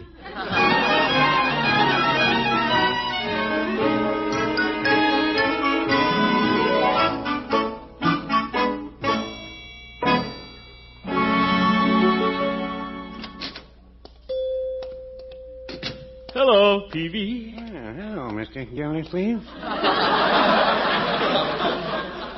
What can I do for you this afternoon? Well, you can give me a Coke, Peavy, with just a sprinkling of ice. All right.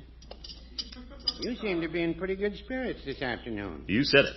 Things are looking up, Peavy. That's rather surprising. I heard you had a little set-to with Marjorie and Bronco about where they were going to live. No, it was nothing at all. It was simply a quiet family discussion. No? I feel that when a young couple gets married, they should make their own choice in such matters. Of course, if they want to live in the bride's home, that's perfectly all right, too. Don't you think so, Peavy? I don't know. I never tried it. Well, didn't Mrs. Peavy want you to live at her house when you were first married? Yes, she did. Well? It was quite a strange thing. The day before we were to move in with her folks, a cat got under the house, and we had to find another place. A cat? A polecat. Polecat, eh? What an odd coincidence. Yes. I had to bury my clothes, but it was worth it.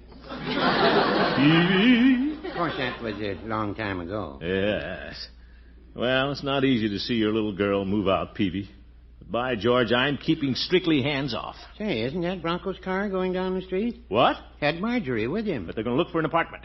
Which way did they go, Peavy? They went that way. Over. See you later, hop along, Peavy.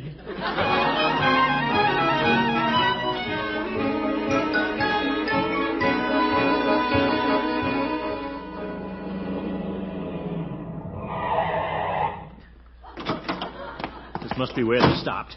That's Bronco's car.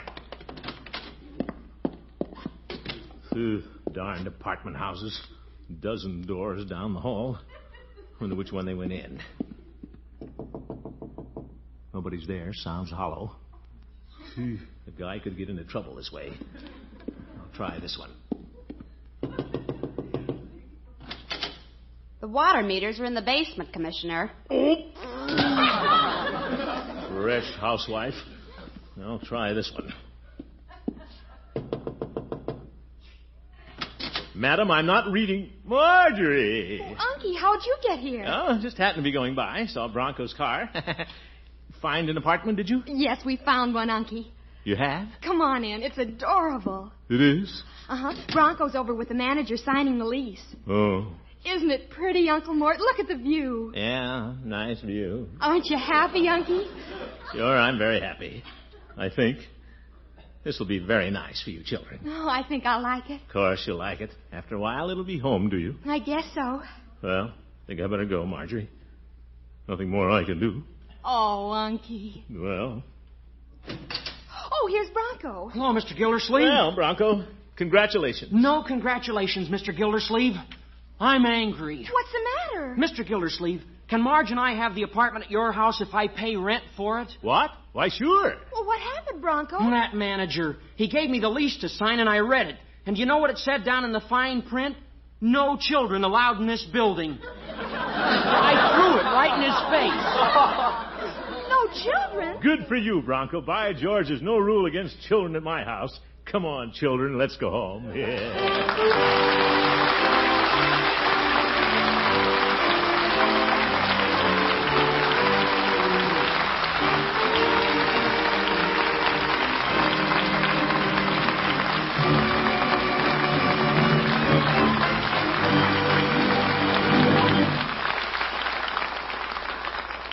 The Great Gildersleeve will be right back. Once again, here's how you send for Gildy's Blade, the unique knife spatula that's 2 fine kitchen knives and an all-purpose kitchen spatula all in one. Send 50 cents the label or wrapper from a loaf of bread, and the red end flap of a package of parquet margarine to Kraft Foods Company, Box 5939, Chicago 77. That's Box 5939, Chicago 77. Don't miss this bargain. Act at once. Send for Gildy's Blade tomorrow.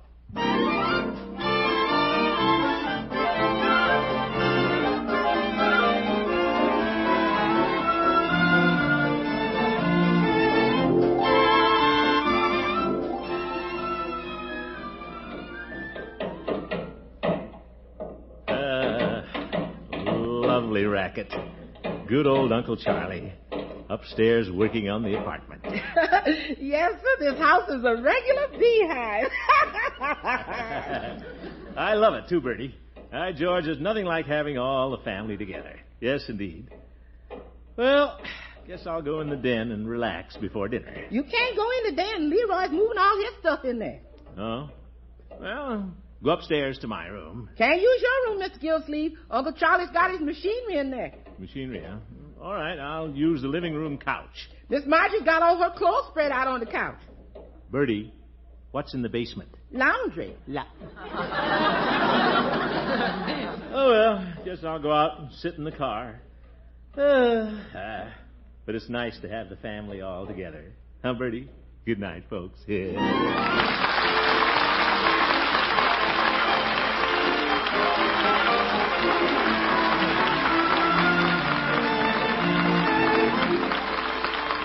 The Great Gildersleeve is played by Harold Perry. The show was written by Paul West, John Elliott, and Andy White, with music by Jack Meakin. Included in the cast are Walter Tetley, Mary Lee Robb, Lillian Randolph, Gloria Holliday, Cliff Arquette, Dick Crenna, Earl Ross, and Dick LeGrand. This is Jay Stewart saying goodnight for the Kraft Foods Company, makers of the famous line of Kraft quality food products.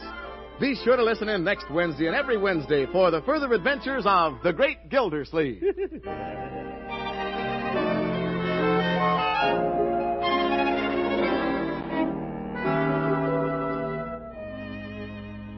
Which suits your taste? Mustard that's mild, delicately spiced, or sharp, snappy mustard with zing in every bite?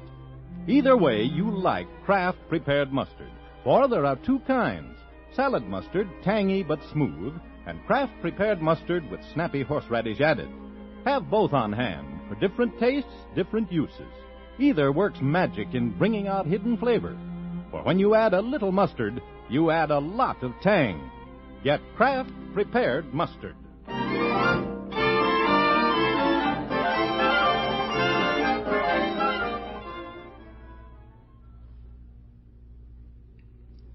Next, join the excitement of Break the Bank on NBC.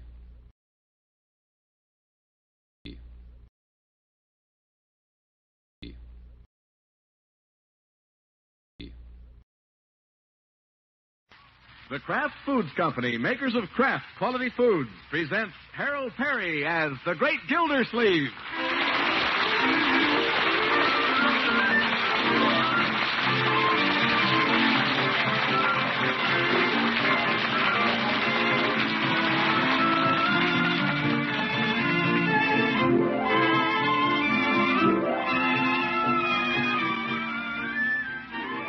Tonight is our last chance to tell you about Gildy's Blade, the amazing knife spatula that you can get through parquet margarine at a sensational savings. Full details in our next announcement, so have paper and pencil ready. It's a tremendous bargain, brought to you by the margarine that always tastes so good, because it's always fresh. That's P-A-R-K-A-Y, parquet margarine, made by Kraft.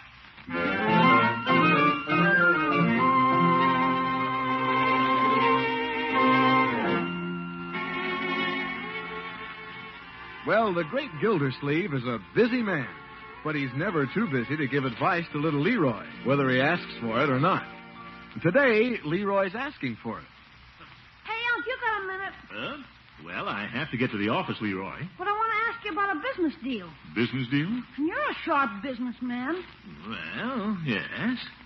What an intelligent little fellow. What's on your mind, Leroy? Boss Callahan down the street wants me to take over his paper route. He'll give me half the profits. Half the profits? Sure. All I have to do is fold the papers and deliver them to the people. And what does Buzz Callahan do? He handles the details.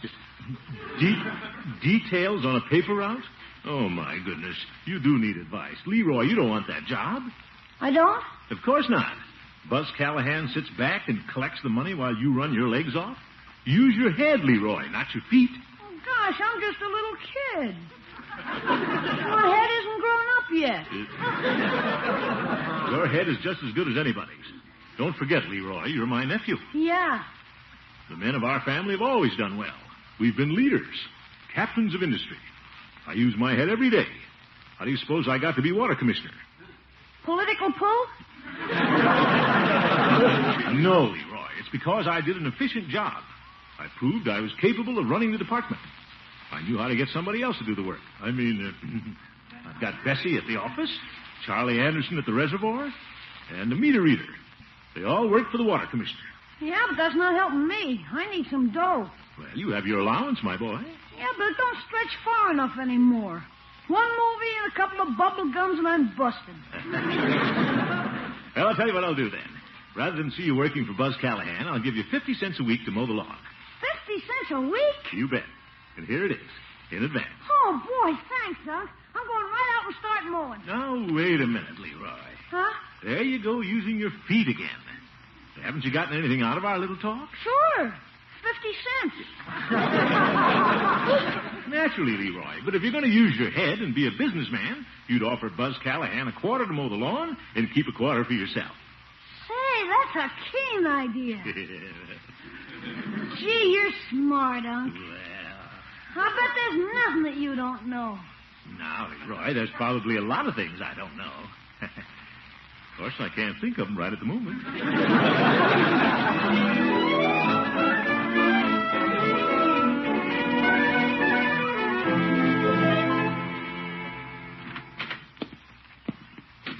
Good morning, Bessie. Good morning, Mr. Gildersleeve. How's the water department? Oh, it's running. That's a tribute to good management, Bessie. It is? You bet. I can stop, but the water keeps running. And I think I'll stop for a while.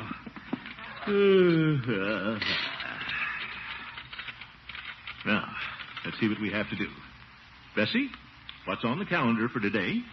April 12th. What? And a quarter moon. A quarter. Oh, my goodness. Bessie, I mean, do I have any appointments? Has anybody called? Well, the phone was ringing when I came from the malt shop this morning. Malt shop? Who was it, Bessie? So I ran down the hall, and when I got to the door, it was locked, and the phone kept ringing, and I couldn't find my keys in my purse, and the phone rang and rang. Hurry, Bessie, hurry. Yes, sir. Well, I finally found my keys, and I got the door open, and I rushed inside while the phone kept ringing and ringing. Bessie, who was it? I don't know. They hung up. Oh. And then the phone rang again. Bessie, I can't go through another phone call. But this was Judge Hooker. Oh, the judge? Yes, he said to tell you he'd be by your house this evening. He said he wanted some advice. Advice? Well, that's the second time this morning I've been asked for advice. It isn't even 10 o'clock yet. Mr. Gildersleeve, will you give me some advice? Of course, Bessie. What do you want to know? Mr. Gildersleeve, every time I go to the malt shop, a tall, handsome man winks at me. Oh? Well, what's your problem? Should I wink back? My advice, Bessie, is strictly about business. Well, he winks at me during business hours. What a secretary.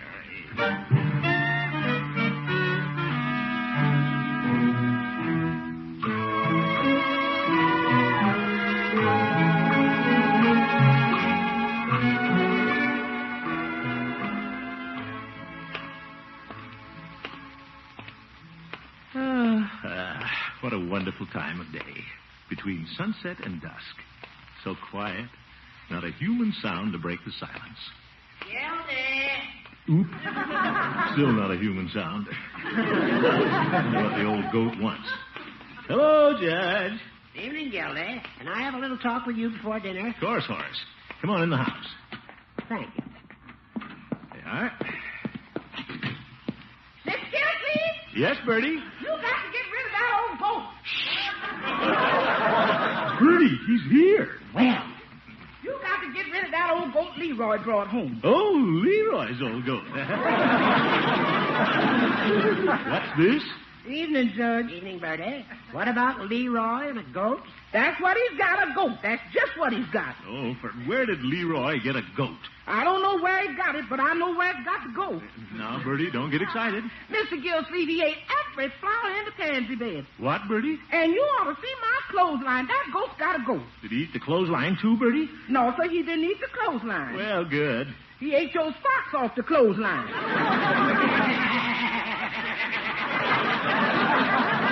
Watch it, Judge. That goat's into everything. That's the nosiest old goat I ever saw. That goat's got to go. All right, Bertie. Mr. Gildersleeve, you know what that goat's got to do? Yes, Bertie. That's right. That goat's got to go. I gotta go, too. I'll be back in a minute, Judge. Leroy! Are you in there, Leroy? Yeah, come on in. Leroy, Bertie tells me you brought home a goat. Yeah, keen, huh? Young man, that goat's gotta go. What on? I know how you like animals, my boy, but this is going too far. He's already trampled our pansy bed and eaten my socks off the clothesline. Just your old green ones, Unc. Maybe he thought they were big leaves. You ever heard of Argyle leaves, Leroy?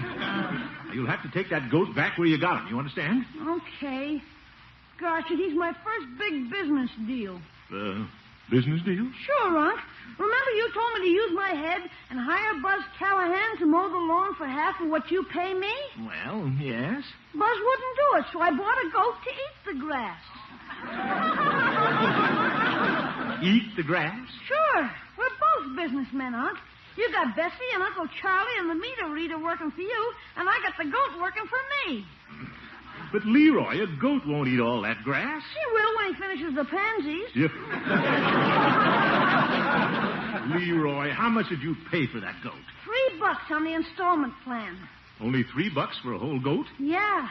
For some reason, the man didn't want him around anymore. Yeah. I can understand that. Yeah. You're paying me 50 cents a week to cut the grass, and I pay the man $25 a week for the goat. I clear $25, and the goat does all the work. Say, that's pretty shrewd thinking at that. But you deserve the credit, Unc. I do? You told me how to be a businessman. Yeah, I guess I did. So I can keep the goat, huh, Unc? I'm just a little kid. Well, what's wrong with a little kid having a goat? Don't worry, I'll take care of it, my boy. Yes, sir. By George, that boy has a head on his shoulders. Imagine buying a goat for only $3 on the installment plan and no carrying charges. He's going to grow up to be just as smart as his old uncle. Well, what's the verdict, Gildy? Huh? Well, Bertie got all upset about nothing, Horace. Leroy explained the whole thing to me. It's entirely possible that goat was a very shrewd investment. You mean you're going to keep the animal? Yes, indeed. Come on out in the backyard, Judge. Let's have a look at him, huh? But, Gildy, why do you want a goat around the house? He's going to mow the lawn, Judge. Mow the lawn? A goat? Certainly. He'll eat the grass. Little Leroy's idea. I see. Yeah, quite a boy. He's developing a great head for business. I'm helping him, of course. After you, Judge. Thank you. I thought Bertie said the goat had to go. Bertie will get used to him. After he eats the grass, maybe he'll eat the tin cans. Then Bertie won't have to carry him out on Tuesdays. Goats do not eat tin cans, Gildy. That's a fallacy. They just like the paper labels and the mucilage. Well, you ought to know. Yeah. Just kidding. Wonder where he is. Oh, there he is, looking at us from behind the apple tree. Yeah. Gildy, if you don't mind, I think I'll wait on the porch. Oh, Fred. All right, Judge. I'm going to get acquainted with him. Hello, goat.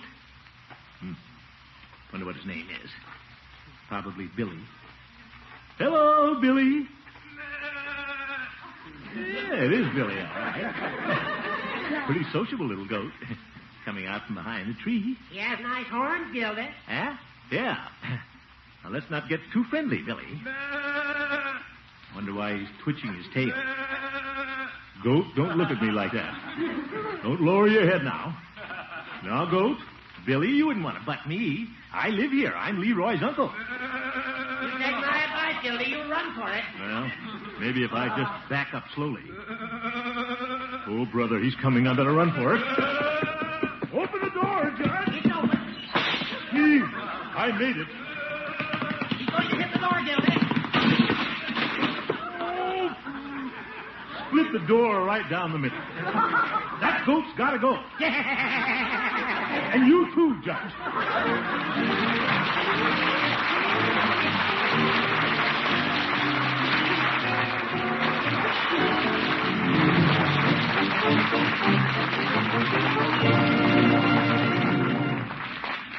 The great Gildersleeve will be with us again in just a minute. Now, here's our last chance to tell you about Gildy's Blade, the amazing knife spatula Parquet Margarine is offering you at a tremendous saving. Thousands of orders have already been received for this unique bargain. The supply is limited, so listen once more to the exciting details, then act promptly. Gildy's Blade is a sensational new idea. It combines for the first time the three things you need most in kitchen cutlery: a fine knife for slicing, a fine knife for cutting, a fine kitchen spatula, all in one handle. Yes, Gildy's Blade is a 7-inch blade of mirror-finish spring steel set in an imported rosewood handle. One side of the blade has a lifetime serrated edge. It's a superb slicer for bread, cake, fruits, vegetables. The other side has a hand-honed, razor-keen straight edge for all kinds of cutting. And the blade itself is spatula-shaped. You slice, you cut, you turn, you mix, you scrape, all with this one superb implement. Now, you can't buy anything like Gildy's Blade at any store. If you could, it would sell for at least $2. But you can get this amazing knife spatula through Parquet Margarine for only 50 cents, plus the label or wrapper from a loaf of bread and the red end flap of a package of Parquet Margarine. Just mail your $50, your bread label or wrapper, and your Parquet end flap to Kraft Foods Company, Box 5939, Chicago 77, Illinois. That's Kraft Foods Company, Box 5939, Chicago 77, Illinois. Include your own name and address. And don't wait. Get this amazing knife spatula. Send for Gildy's Blade tomorrow.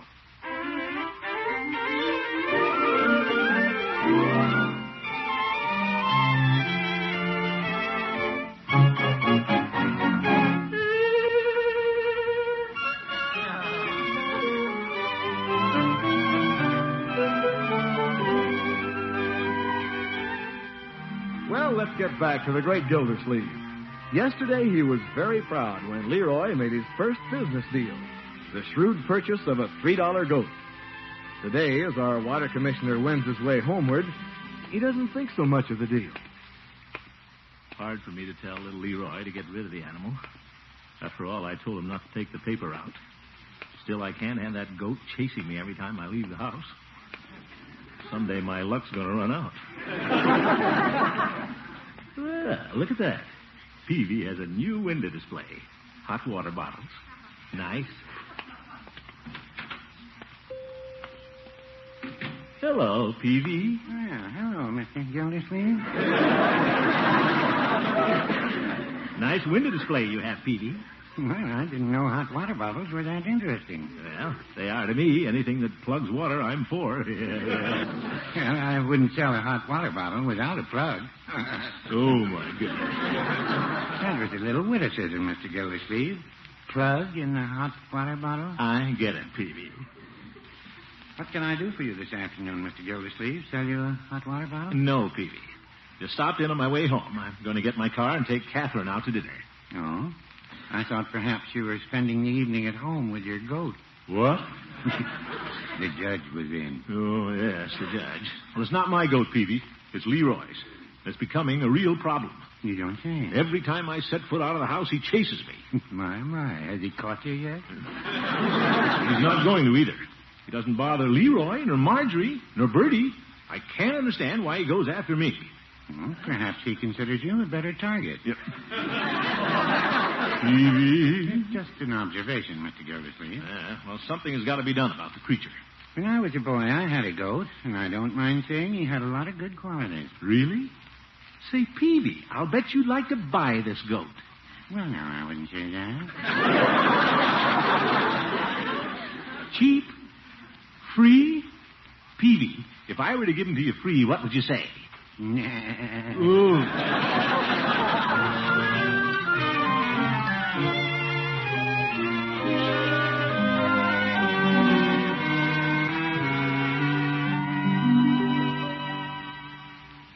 You leaving, Mr. Gildersleeve? Yes, Bertie.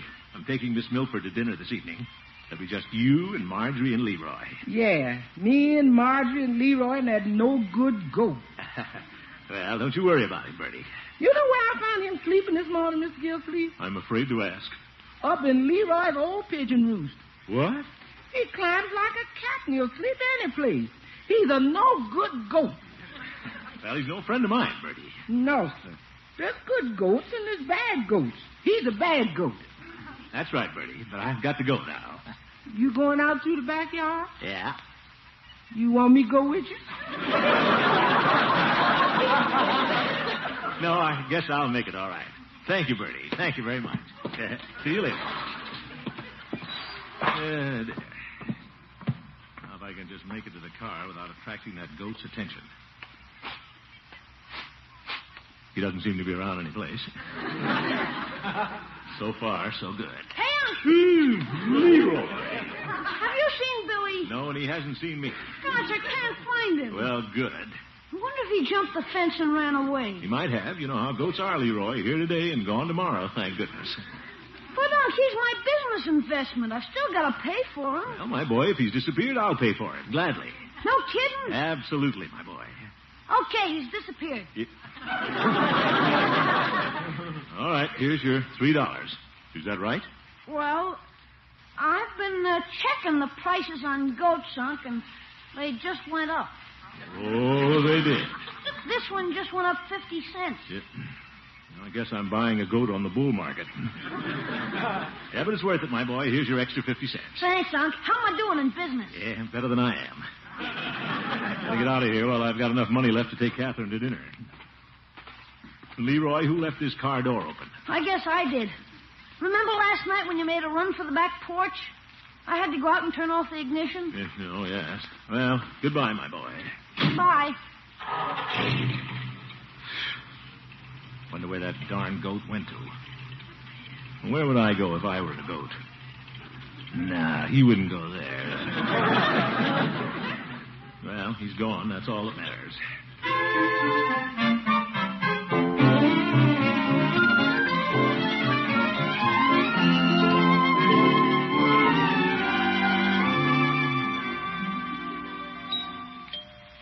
Yeah, nice little place Kathryn and her mother have here.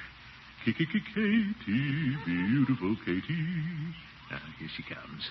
You're the only girl that I adore. Oh, Mr. Gildersleeve. Oop, her mother. Well, good evening, Mrs. Milford. My, you have such a rich voice. Oh, well, thank you. You're all man, Mr. Gildersleeve. Is Kathryn ready? Hello, Throckmorton. Here she is.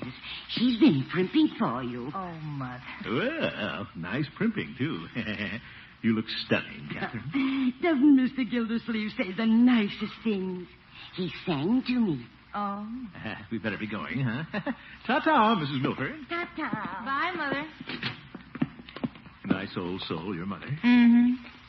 She's one of your staunchest admirers. Mm.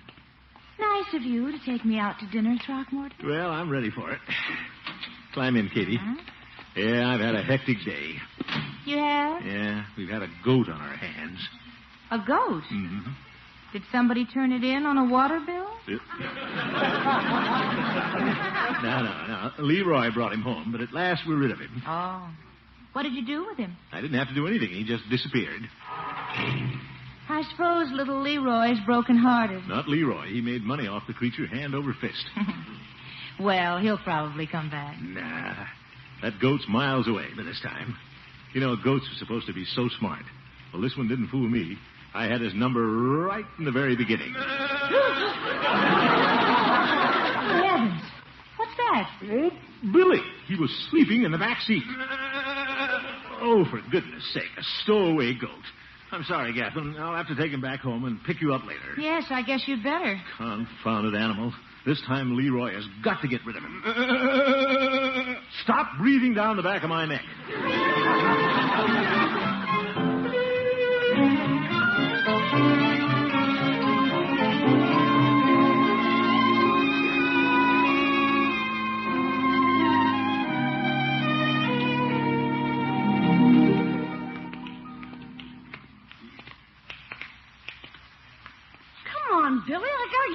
you. Uncle Mort's orders. You can't stop and nibble on every lawn we pass. Come on, will you? Is that you, Leroy? Oh, hello, Mrs. Milford. Where are you going with that goat? I don't know. I'm trying to get rid of him. Unc says he never wants to see him again. I can't understand it. My, he's a nice little fellow. Yeah, but I can't find anybody who wants him. I've been all over the neighborhood. It's getting awfully late, Leroy. Don't you think you should go home? I don't dare go home till I find somebody to take Billy. Oh, you poor boy. How much do you want for him? You wouldn't want him, Mrs. Milford. Well, I was just thinking I could send him out to my brother's farm. Hey, that'd be keen. He'd like a farm. How much did you pay for the goat? $3. Will you take $3 for him? Again? Yeah, sure. Bring him in the yard and I'll get my purse. Oh, boy, another $3. I should have been in business long ago. We'll close the gate so he can't get out. This is awfully nice of you, Mrs. Milford. Uncle appreciate it. I'm glad to do it. I like to do nice things for Mr. Gildersleeve.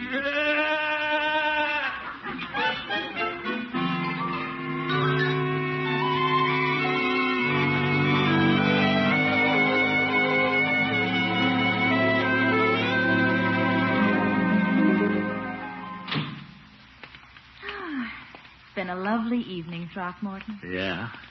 Too lovely to break up this early, Catherine. Oh, I have to be at the hospital in the morning. Darn hospital. Care to swing on the porch a while? Oh, it's so dark out here.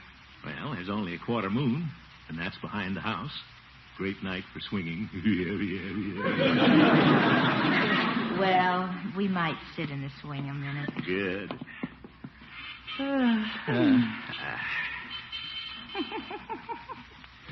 What are you laughing at? I was just thinking about you and that goat. Him. I think he just liked to tease you. Well, he wasn't a bad goat. It was good business experience for Leroy. Yes, I suppose. Sure. Bringing up a boy these days, a person has to make a few little sacrifices. But I feel that I came out ahead all the way around. Certainly is dark out here. Mm-hmm. I can hardly see you. Oh? Well, I'll move a little closer so you won't lose me. That's close enough. I can see you now. Nice. Oh, there's your mother at the piano. Oh, nice left hand. Mm-hmm. Drink to me only with thine eyes. One of my favorites. Yeah, mine too. Drink to me only with thine eyes, and I will pledge with mine, or leave a kiss within the cup, and I'll not ask for wine.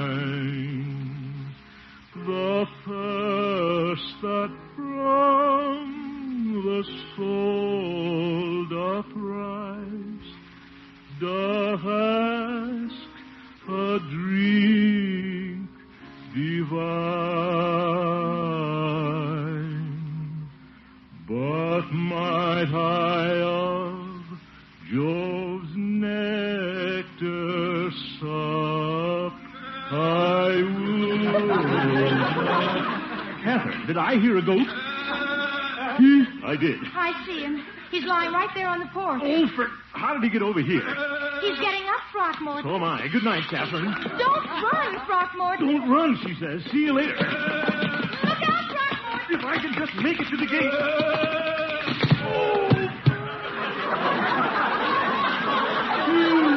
I didn't make it. Flat on my face.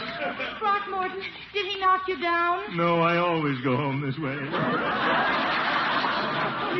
What a man goes through to raise a boy these days. Leroy.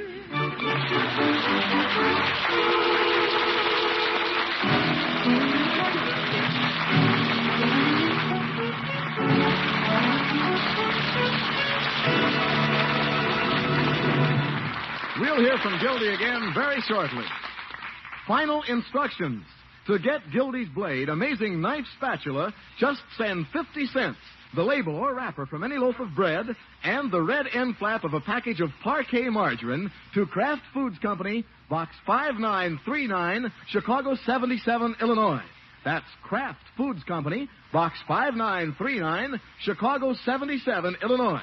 Our supply of Gildy's Blades is limited. Get your order in tomorrow.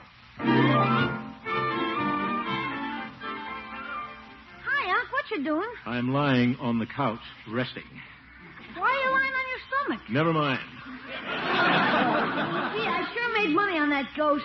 Got any more business ideas, Unc? Yes, my boy. You go back to Buzz Callahan and tell him you'll take that paper out. But, Unc, that's working with my feet again. You said I should work with my head. Leroy, from now on, you work with your feet. It's much safer for me.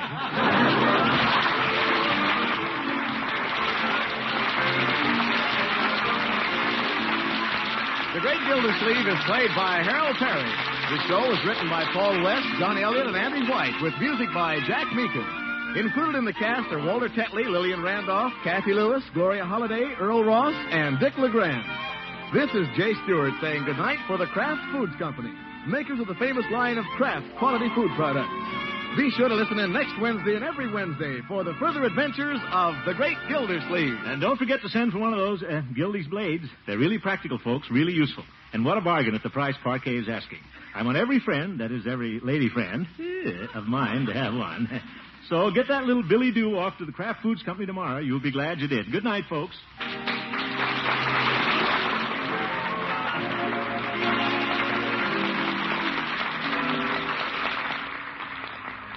Want to put magic in leftover meals? Then have plenty of Kraft prepared mustard on hand.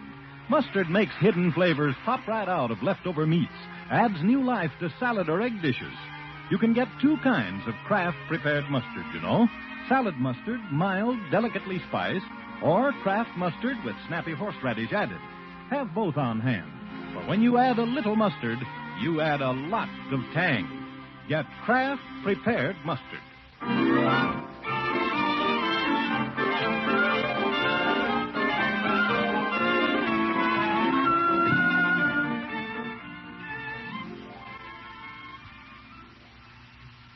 Next, join the excitement of Break the Bank on NBC.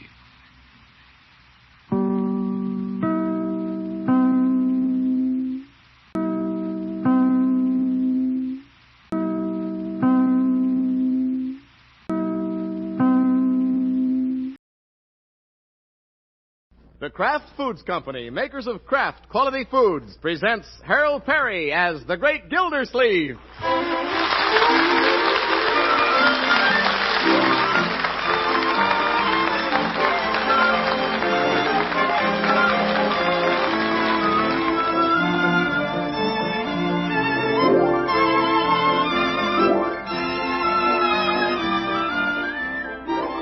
The Great Gildersleeve is brought to you by the Kraft Foods Company, makers of the wonderful new Kraft Deluxe Slices everybody's talking about. Have you discovered this marvelous new way to buy cheese in slices at your food store? Kraft Deluxe Slices are different from any sliced cheese you've ever had in your life before. They're perfect slices, cut, wrapped, and sealed by Kraft. A little later on, I'll tell you all about the amazing new Kraft Deluxe Slices.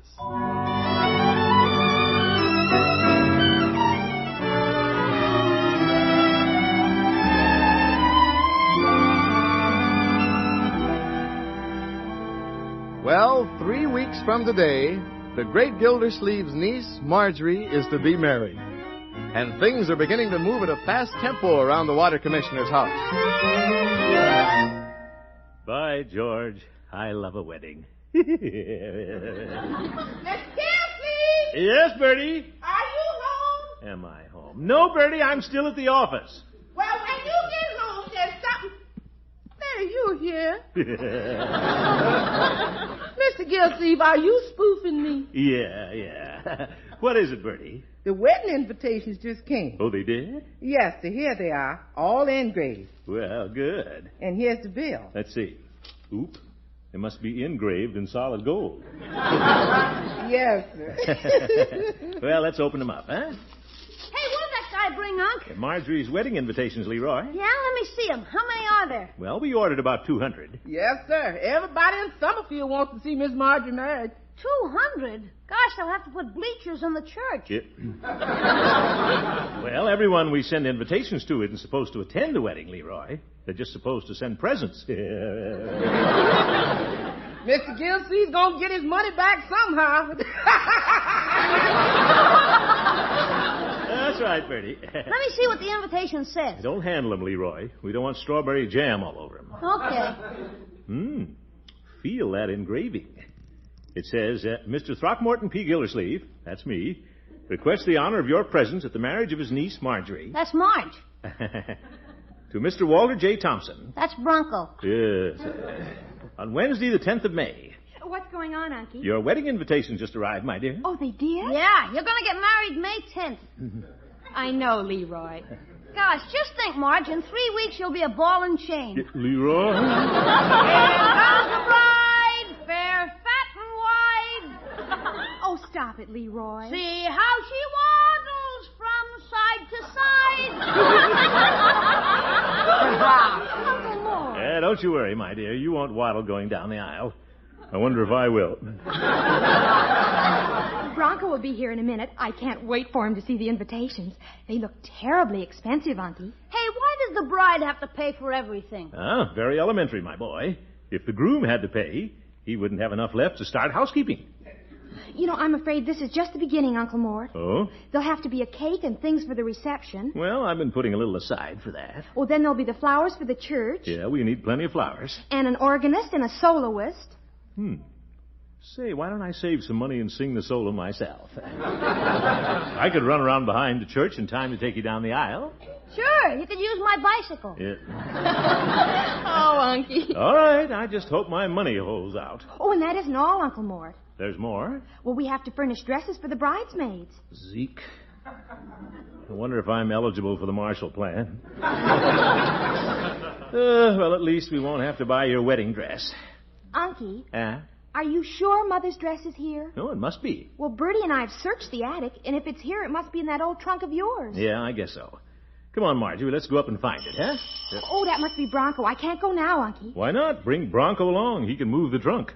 Uncle Mort, the groom can't see the bride's dress before the wedding. Oh? Oh, for corn's sake, the groom doesn't do nothing. He doesn't pay for nothing. He don't even have to look at nothing.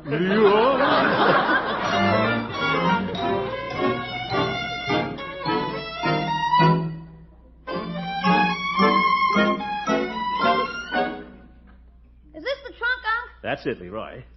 Now, if I can just squeeze past Aunt Hattie's dress form. Pardon me, Aunt Hattie. Made it. She's getting bigger every year. Where's the key, Unc? I've got it.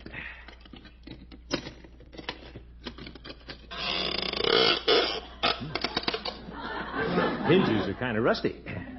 Sounds just like Judge Hooker getting up off the bench.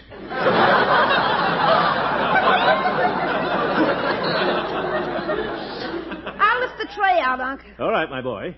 Come off. Hey, what's this tied with a blue ribbon? One of Marge's curls? Oh, no, that's not quite the right color. I imagine it's yours. Mine? That sissy curl? Of course. You're a very cute little boy, Leroy. Here's a note pinned to it. Yeah?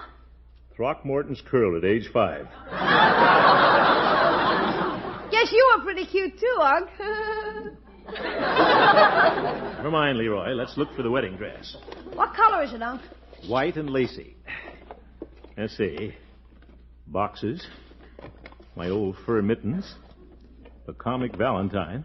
Look at that, Leroy. Well, I guess it's not in this trunk. Oh, here's a picture of your mother wearing the dress, though. Yeah? Yeah. This was taken on her wedding day. My little sister. Gosh, she's pretty. Yeah. And Marjorie's just like her. What's this? Oh, a letter she wrote when she sent me the picture. Look at that postmark. June 17th, 1929. 1929? Gosh, I wasn't even born yet. Yep. That's right, Leroy. Let's see what the letter says. She wrote better than me and Marge, didn't she? Yeah, beautiful hand. Dear Throckmorton, I thought you'd like to have a picture of your sister on the happiest day of her life. Marge feels the same way. Why does everybody feel so happy when they get married? Now, Leroy, I'm reading your mother's letter. Oh, sure. I suppose we won't see each other for a long, long time. But I keep telling myself our family isn't breaking up. I'm just starting a new one. Charles and I want 2 boys and 2 girls. Well, she had 1 boy and 1 girl. You and Marjorie, Leroy. Yeah. Let's see what else she says.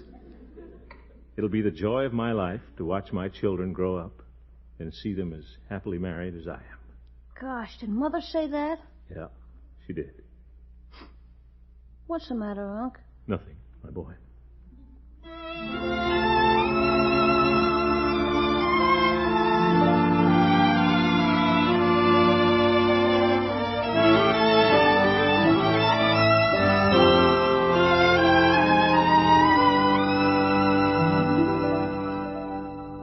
Look, Marge, I've got our honeymoon trip all figured out. I drew a map on this piece of paper. Yellowstone Park, Grand Canyon, a package of cheese. No, Marge. Now, that part is Mother's grocery list. And the map is down below. Oh, Bronco. Yeah. I can't wait until May 10th. Marjorie! In the living room, Unky. Oh, Bronco, you'll have to go. Uncle Mort's coming with my wedding dress. Gee, the groom sure gets pushed around. Just a minute, Unky. Bronco isn't supposed to see it. Oh, hello, Bronco. Hello, Mr. Gildersleeve. Marjorie, I couldn't find your mother's dress. It wasn't in your trunk? No, Leroy and I searched everywhere. Oh. It's too bad, Marge. Yeah. Look, Bronco. Marjorie would look just like this. Is this a picture of her mother? Mm-hmm. Isn't that a beautiful dress, Bronco? Why, it looks almost exactly like one I saw at Hogan Brothers. You saw a dress like this, my dear? Yes, in the Oval Room, Unky. Oval Room? Guess I haven't been there. The only rooms I've been in at Hogan Brothers were square. Oh, very funny, Mr. Gildersleeve. He's going to be a fine son-in-law. It had a neckline like this with little puff sleeves, and it was all white satin and chantilly lace, just like this picture. Well, good. I'll go right down and get it. Oh, no, Unky, I wouldn't let you do that. Why not? If we can't find your mother's dress, we'll get the nearest thing to it.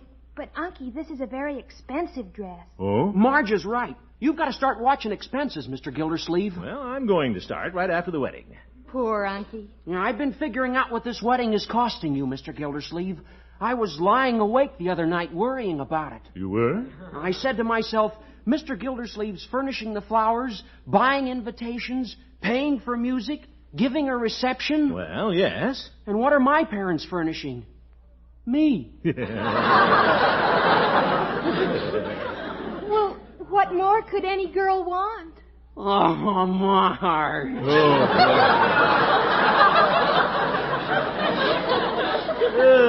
Well, if you two will excuse me, I have to get downtown. I've got some things to do.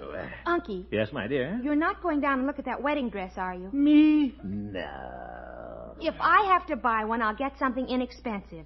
After all, I'll only be wearing it once. Well, walking down that aisle is a pretty important occasion, isn't it, Bronco? Yes, sir. I can't wait until May 10th. See you later, infant.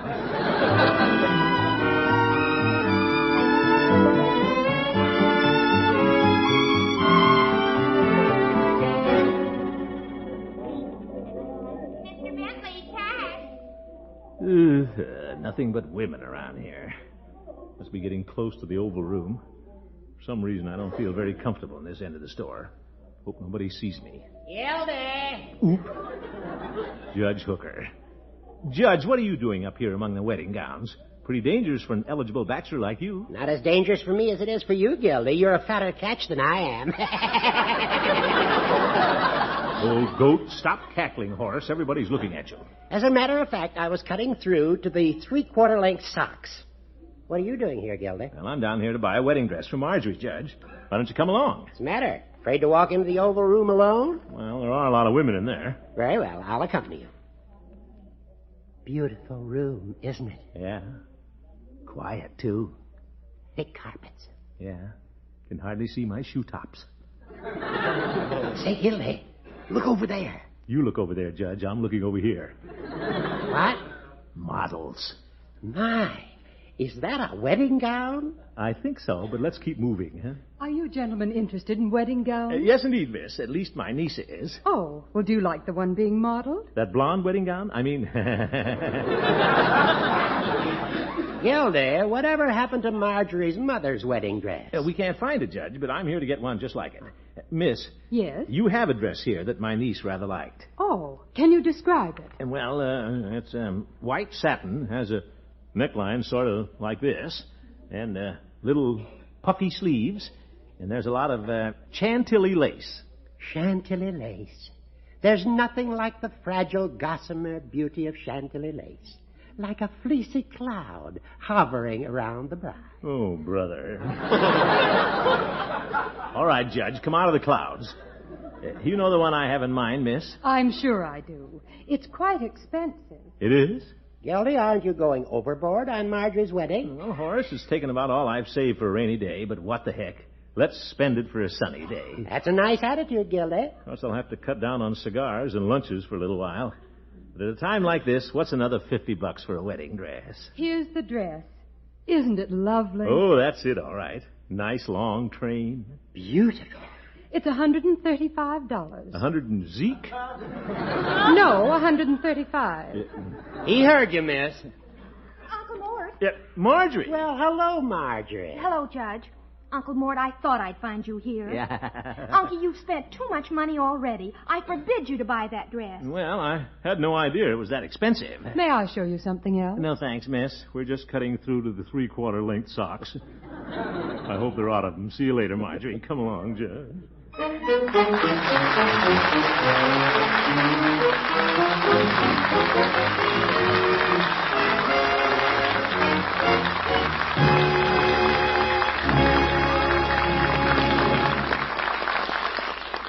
The Great Gildersleeve will be right back, folks. Ladies, right now in your grocer's dairy case, there's a wonderful surprise package for you. It's a neat, square package that looks as though it holds a solid square of cheese. But this amazing package holds 8 big sandwich-sized slices of delicious, pasteurized processed cheese. They're the wonderful Kraft Deluxe slices, cut, wrapped, and sealed by Kraft. Yes, right after this fine processed cheese is pasteurized, it's cut into generous slices by a marvelous new Kraft invention. Then these slices are wrapped, 8 to each neat half-pound package, and sealed. That's right, sealed by Kraft. You can be sure each Kraft Deluxe cheese slice is clean and sanitary. You can be sure each Kraft Deluxe slice is perfect, too. No slivers or broken pieces, but each big slice a golden square of wonderful eating. With Kraft Deluxe slices handy, you can fix tempting snacks and sandwiches, or even a fancy cheese tray, easier and more quickly than ever before. And whatever you make with Kraft Deluxe slices will be extra delicious, because this cheese is so rich and mellow-tasting. You can get Kraft Deluxe slices in 4 favorite Kraft kinds: Kraft American, Pimento, Swiss, and Sharp Old English brand. So pick your favorite tomorrow. And when you see amazingly neat packages marked Kraft Deluxe slices in your grocery's dairy case, remember this: you actually get 8 big, perfect, easy-to-separate slices of cheese. Take a package home and see for yourself. Once you discover convenient, delicious Kraft Deluxe slices, you'll never buy cheese slices any other way.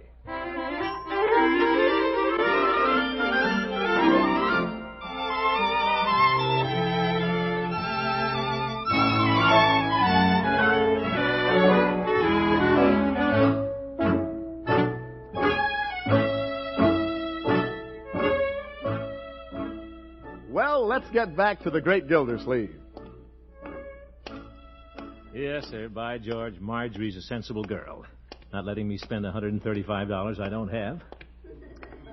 Still, we have to have a wedding gown. Hello, Peavy. Hello, Mr. Gildersleeve. What can I do for you today? You can give me a half dozen cigars, Peavy. Very well. And charge them till after the wedding. Only kidding, my friend. But I'll have to admit this wedding's getting pretty expensive. Peavy, you've got no idea how expensive a wedding can be. Well, I should. I married Mrs. Peavy. Yeah, I know. And I'm still paying. What I'm talking about, Peavy, is the expenses before the wedding. It's costing me $500 to give the bride away. My. But it's going to be a nice church wedding. We're going to have an organ, a soprano, and everything. We have everything but the wedding dress. You can't have a church wedding without a dress. Well, Marjorie planned to wear her mother's, but we can't find it. And guess what one like it costs at the Oval Room, Peavy? I hate to think. $135. You don't say. Yes, sir. Too steep for me, Peavy. After all, a girl only wears a wedding dress once. Well, no, I wouldn't say that.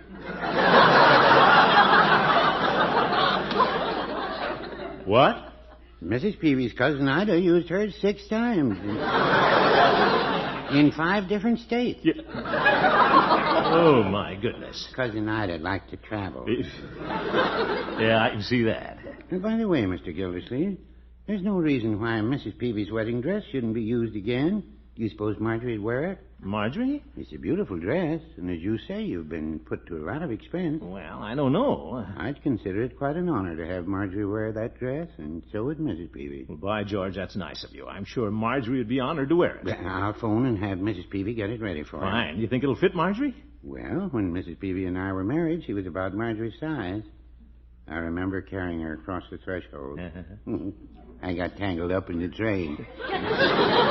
Oh, does the dress have a train, Peavy? Mr. Gildersleeve, that dress has everything but a bell and a whistle. Good. I'll pick it up.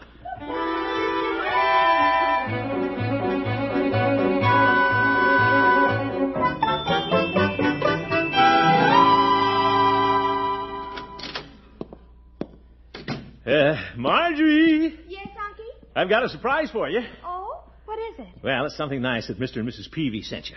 A wedding present? Why don't you open it and see? All right. Oh, by the way, Unky, I almost forgot. Bronco's mother called. Mrs. Thompson? Yes, she's on her way over. Oh, fine. What's she coming over for? Well, she didn't say. But please, Unky, when she gets here, don't start an argument. Marjorie, nobody has to start an argument with Mrs. Thompson.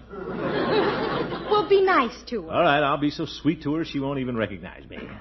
Well, let's open the box, Unky. Yeah, here, wait a minute. I'll break the string for you. I can hardly wait to see what it is. Well, it's something that'll make you very, very happy. Oh, somebody's wedding dress. It's yours, my dear. The Peavies want you to wear it. Well, that's awfully sweet of the Peavies, Uncle Mort, but I can't wear this. Why not? Hold it up. You see? It has a train, everything but a bell and a whistle. But, Unky, it has one of those old-fashioned bustles. Say, it has, hasn't it? Peavy didn't mention the caboose.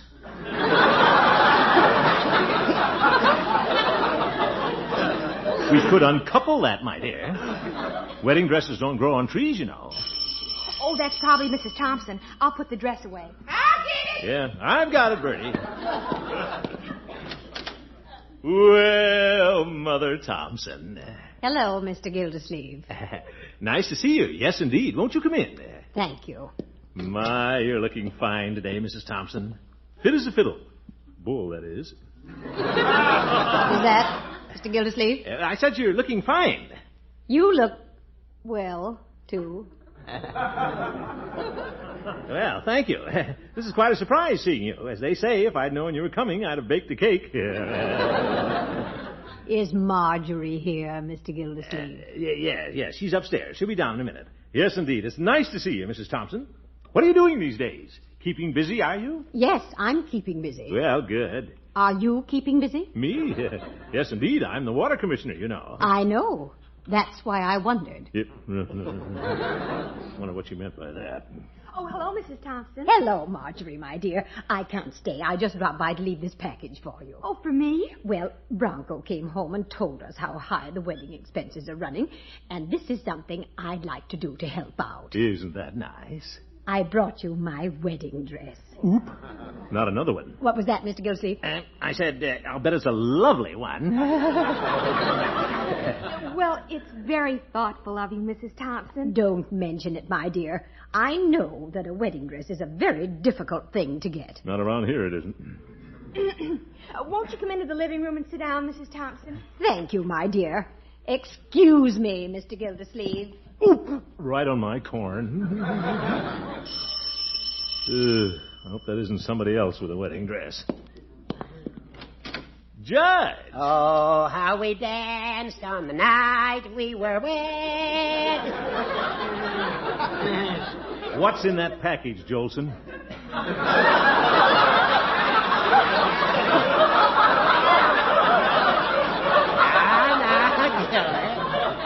This is my sister Clarissa's wedding gown for Marjorie. I knew it. But, Judge... Now, Gildy, old friend, this is something I want to do for you and Marjorie. I drove over to my sister's house at Atherton, and Clarissa and I spent 3 hours burrowing in the attic. Yes. Now, Gildy, I insist. Since Marjorie couldn't find her mother's dress, I knew she'd like to be married in a dress furnished by an old friend. How can you refuse a sentimental old goat? Who is it, Unky? Hello, Marjorie. Oh, hello, Judge. Marjorie, we don't have to let Mrs. Thompson know, but the judge brought you his sister's wedding dress. But... It's beautiful, Marjorie. Eggshell crepe de chine with a forget-me-not bodice and a petit-point wimple. Oh, my goodness. Well, thank you, Judge. Thank you very much. I guess Marjorie's crying because she's so happy to have a wedding dress.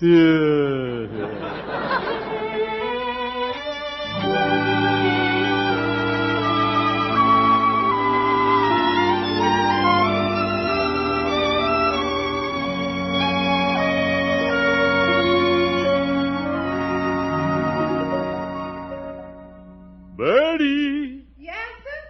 I didn't know you was home from the office. Yes, I've been here about 15 minutes.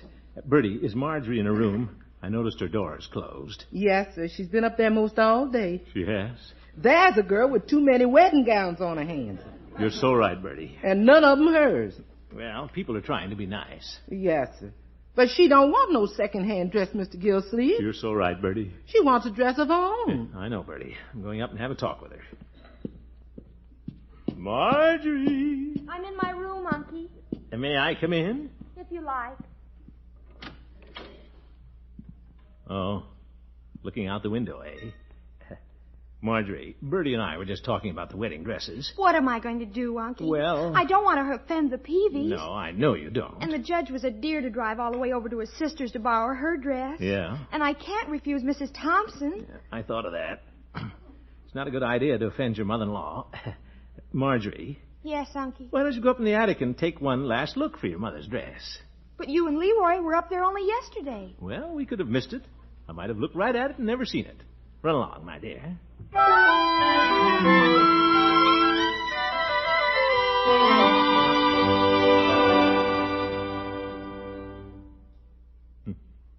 Been up there quite a while.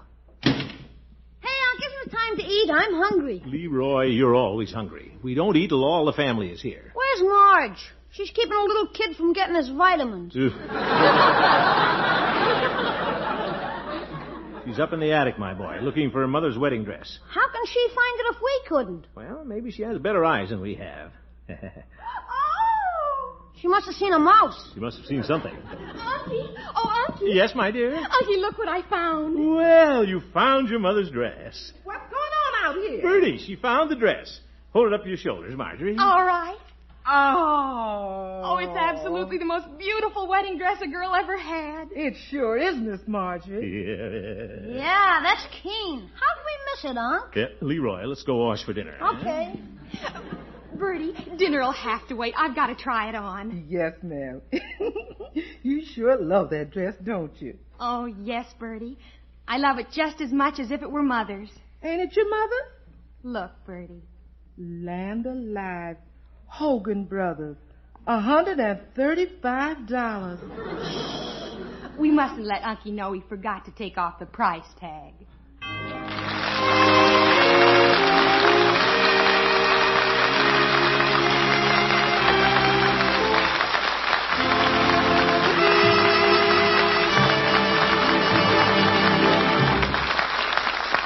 We'll hear from the great Gildersleeve again very shortly. For a grand surprise when you're shopping tomorrow, Look in your grocer's dairy case for the newest thing in cheese slices. You'll see a neat square package marked Kraft Deluxe Slices. It's such a neat package, you'll be amazed to discover it holds 8 big sandwich-sized slices of cheese. They're Kraft Deluxe Slices, cut, wrapped, and sealed by Kraft right after this fine processed cheese is pasteurized. Every slice is perfect, easy to separate, and protected by Kraft all the way to your kitchen. Tomorrow, get mellow good Kraft Deluxe Slices in your favorite Kraft kind. Kraft American, Pimento, Swiss, and Sharp Old English brand. For quick and easy cheese snacks and sandwiches, you'll be delighted with Kraft Deluxe Slices.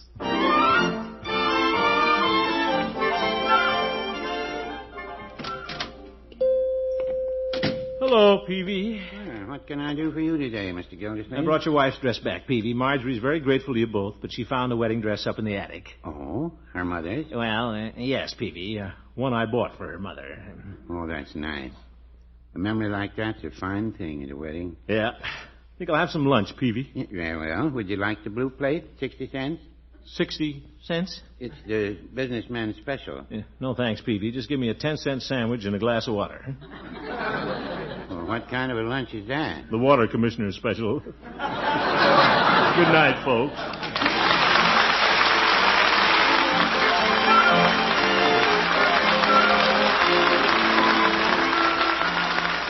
The Great Gildersleeve is played by Harold Perry. The show was written by Paul West, John Elliott, and Andy White, with music by Jack Meakin. Be sure to listen in next Wednesday and every Wednesday for the further adventures of The Great Gildersleeve.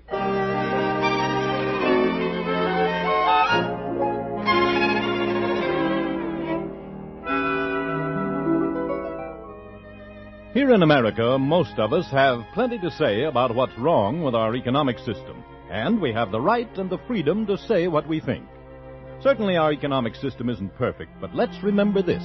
It's provided more jobs, shorter working hours, better pay, better homes, more to eat, more downright good living than any other system in the world. By all pulling together, we can make this system work even better for all of us. How? Write for the free booklet, The Miracle of America, which explains what you and I can do. The address, Box 10, Times Square Station, New York City.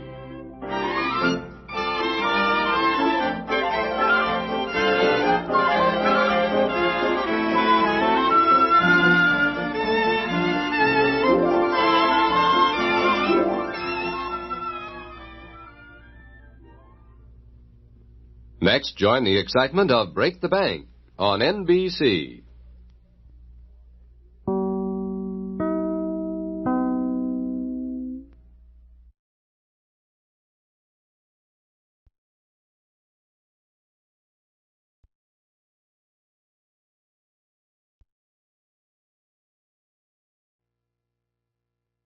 Kraft Foods Company, makers of Kraft Quality Foods, presents Harold Perry as the Great Gildersleeve.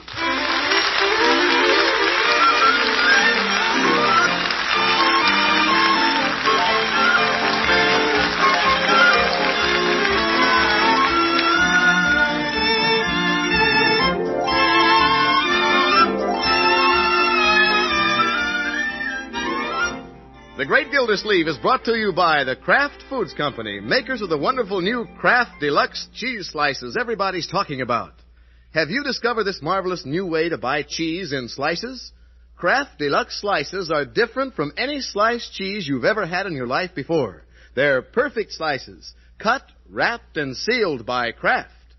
A little later on, I'll tell you all about the amazing new Kraft Deluxe cheese slices.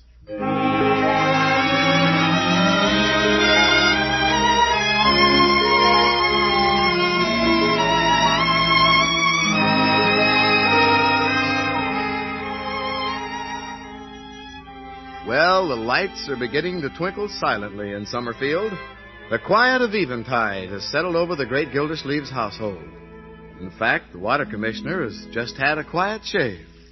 Oh, singing in the rain, just singing in the rain. What a wonderful feeling. I'm happy again. Well, perhaps it's more quiet in Leroy's room.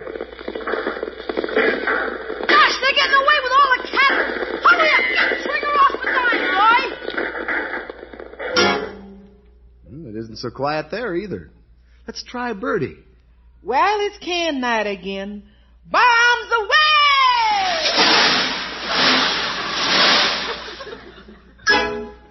Well, let's try the parlor. Must be quiet somewhere in the house. Just think, Marge. In 2 weeks, we'll be man and wife. Oh, Bronco, isn't it wonderful? Yeah. Today I got our reservations at Honeysuckle Lodge. Did you get the bridal suite? Did I? I got the bridal suite for the sweetest bride. Oh, Bronco, you say the nicest things. Yeah, that's a funny thing, Marge. Until I met you, I could never say things like that. Oh, now, Bronco. No, I mean it. I used to be practically tongue-tied. But now I come out with some real gems. Well, good evening, children. Hello, Unky. Oh, hello, Mr. Gildersleeve. Stepping out tonight? Oh, no, I'm just going to the Jolly Boys meeting. What are you kids up to? I'm taking my honey to Honeysuckle Lodge. What? Another gem, Marge. Oh, Bronco. Oh, brother. Unky, Bronco and I have reservations at Honeysuckle Lodge. You have? Bridal suite, I suppose. Yeah. Oh, it's going to be a wonderful honeymoon, Unky. We want to spend some time at Lake Cherokee. Yeah, and Marge, I think we should take in Stone Quarry Falls. And as long as we're that far, why not go on to Summit View? Oh, could we, Bronco? Oh, why not? And then we could drop on down into Wolf Creek Valley. This doesn't sound like a honeymoon. It sounds like the Lewis and Clark expedition. Unky's right. We couldn't possibly go to all these places in a week, Bronco. No, we couldn't afford it either. Unless we took a house trailer. Oh, fine.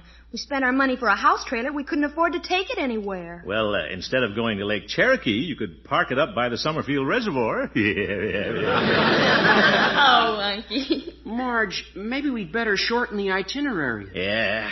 If you're like most honeymooners, I guess you won't remember much of the scenery anyway. Well, no matter what else we have to give up, I'm going to Lake Cherokee.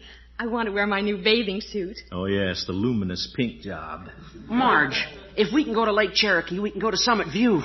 I've always wanted to see 4 states at once. Well, I'm going to Cherokee. Well, I'm going to Summit View. Well, I'm going to the Jolly Boys.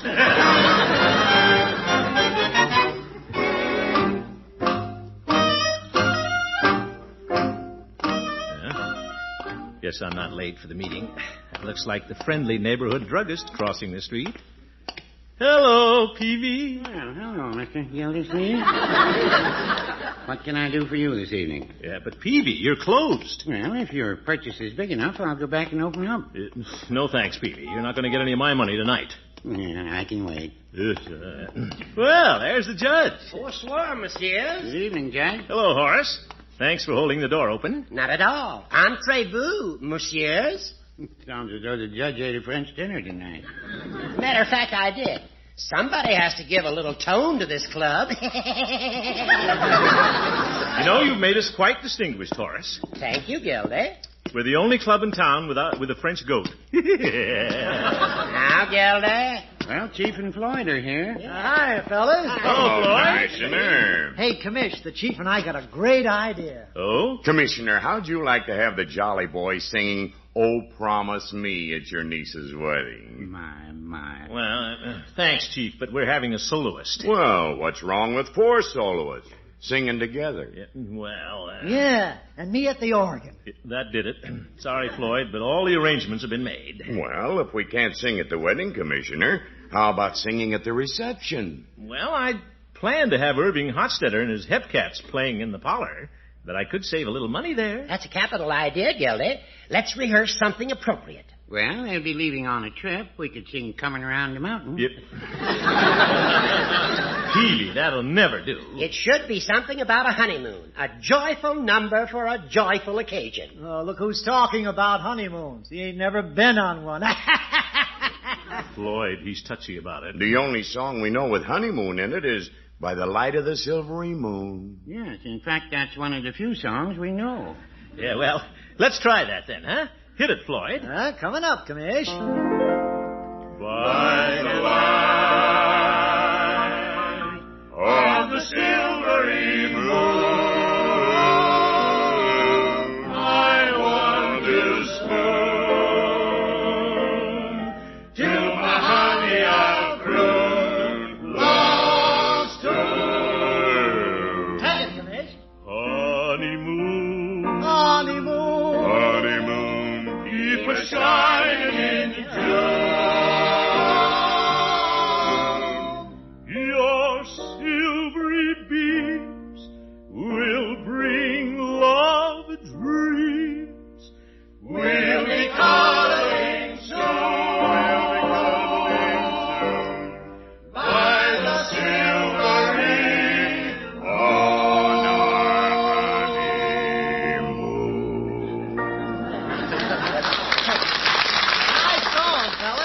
Not bad, eh, Peavy? Makes me want to go on another honeymoon.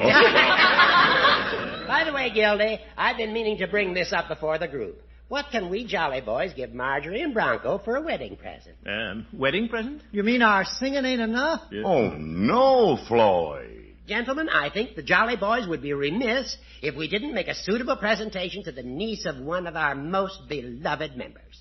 Judge, you touch me. Looks to me like we're all going to get touched. Floyd. Yes. Give us a little hint, Gildy. What do they want? Well, the little family is buying the children silverware, and Aunt Hattie's sending them an electric blanket. Well, I imagine a young couple just starting out can use almost anything. Yeah, when me and Lovey got back off our honeymoon, we was flat. Say, that reminds me, fellas. Marjorie and Bronco want to go to a lot of places they can't afford. Oh? Just this evening, they were wishing they had a house trailer. Oh, them house trailers cost a lot of dough. Yeah, but we could rent one, fellas. I'll bet Sam, the trailer man, would rent us one cheap. Somehow a rented trailer doesn't sound like something Emily Post would recommend as a wedding gift. Well, she doesn't have to know about it. I think it's the very thing, fellas. Believe me, there's nothing they'll appreciate more. All in favor, say aye. Aye. Aye. I don't know. Neither do I. Yes.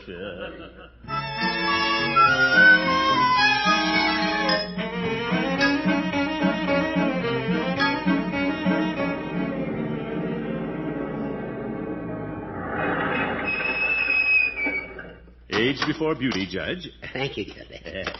Nice of the Jolly Boys to kick in $5 apiece, wasn't it, Horace? Most generous. Is this Sam's place, Gildy? Yeah. See that sign, Judge? Sam Horn, we blow about our trailers. Floyd and Peavy weren't very enthusiastic about the trailer idea. Well, it happens to be exactly what Marjorie and Bronco want, Judge. Gildy, these look pretty nice. Mm-hmm. I doubt if we can rent one for our $25. Now, Judge, you leave everything to me. Anytime the water commissioner can't outsmart a used trailer dealer, I'll toss in the sponge. Say, this one looks nice. It does, doesn't it? Look, Gildy. Shower, stove, refrigerator. Cute. Good morning. Yeah? Oh, good morning. Are you Mr. Horn? Well, I'm Sam to my customers. Well, we could be customers if we get the right deal. How much does this one rent for, Mr. Horn? It's a beauty. Judge, let me handle this, will you? Sam, what's the rent on this old weather-beaten trailer we're looking at? It isn't weather-beaten, Gildy. How much, Sam? $30 a week. Sam, I'm Throckmorton P. Gildersleeve. Glad to know you. Just passing through? He thinks you're a tourist, Gildy. All right, Judge. Sam, old man, I'm one of the city commissioners. I'm in charge of water. Business is good, I suppose. Water's pretty much in demand. Well, yes. Anyway, I guess it isn't every day that you get a chance to rent a trailer to a city official. Eh, Sam? No, it ain't. The last city official I rented a trailer to didn't bring it back. He didn't? He was the city treasurer. Very good, Sam. Well, what's the price? $30. Mr. Horn, I'm Judge Hooker. The trailer isn't really for Commissioner Gildersleeve. Well, it's $30 to judges, too. No, Sam. You don't get the idea. We want to rent this trailer for a young couple to use on their honeymoon. Honeymoon? Yeah, my niece. Oh, well, why didn't you say so? I always get sentimental about honeymoon. I've got him hooked now, Judge. My son's honeymooning right now. He is? Well, fine. How much, Sam? $30. He just wired for money. You're a hard man, Horn.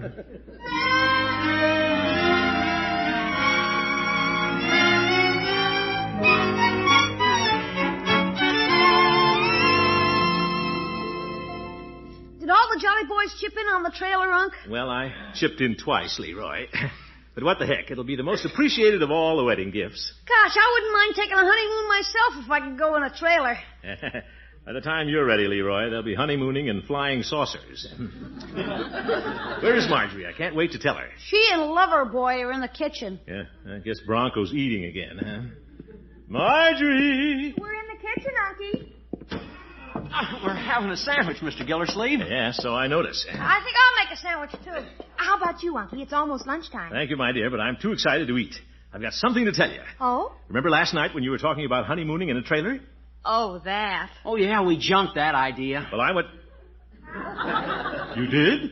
Well, Unky, I've always dreamed of stopping at nice hotels and sort of living in luxury on my honeymoon. Yeah, that's the life. Luxury. Well, luxury's nice, too, of course. But last night you said yourself that you could visit more places with a trailer. Oh, Marge wouldn't like it, Mr. Gildersleeve. Well, I just happened to stop by Sam Horn's trailer lot this morning. There was one there with a shower and a refrigerator and a beautiful little kitchen. Kitchen? You know, Mr. Gildersleeve, a kitchen is no place for a bride to be on her honeymoon. Well, I said to myself, no bride of mine is going to do housework until we get back to the house. Isn't he wonderful, Unky? Yeah, adorable. And... Well, if you'll excuse me, kiddies. Oh, wait a minute, Mr. Gildersleeve. What did you want to tell us? Nothing, Bronco. Wait a minute, Unc. I'll go with you. Care for part of my pickle, Unc? Oh, thanks, my boy. I'm in one. Don't worry about the trailer, Unc. If they don't want it, I'll use it. You, Leroy? Sure. I'll park it out back and use it for a covered wagon. I can get inside and play on shooting Indians through the windows. Well, I might just play with you. I've just been scalped by an Indian named Sam Horn.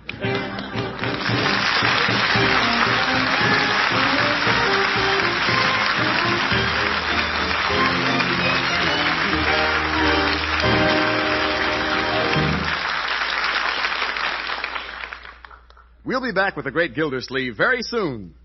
When you're shopping tomorrow, take a long look in your grocer's dairy case. A long look at that new cheese package marked Kraft Deluxe Slices. It's such a neat package, you'd think at a glance that it must hold a solid block of cheese. Actually, it holds 8 big sandwich-sized slices of cheese. The wonderful new Kraft Deluxe Cheese Slices. Here's fine processed cheese that's cut into generous slices by a marvelous new Kraft invention. Wrapped 8 slices to each neat half-pound package and sealed right in the spick-and-span Kraft plant. Here are cheese slices that are really clean and sanitary. And you can be absolutely sure every Kraft Deluxe cheese slice is perfect. None with dried-out edges, no slivers, no broken pieces. But each generous slice is cheese tray perfect. For quick and easy-to-fix snacks and sandwiches that are really delicious, you can get rich and mellow-tasting Kraft Deluxe cheese slices in one of your 4 favorites: Kraft American, Pimento, Swiss, and Sharp Old English brand. And when you see the neat package in your grocer's dairy case, remember, if it's marked Kraft Deluxe Slices, then that's the amazing package that holds 8 perfect, easy-to-separate slices of cheese. Take home a package and see. Once you discover Kraft Deluxe cheese slices, you'll never buy pre-cut cheese any other way.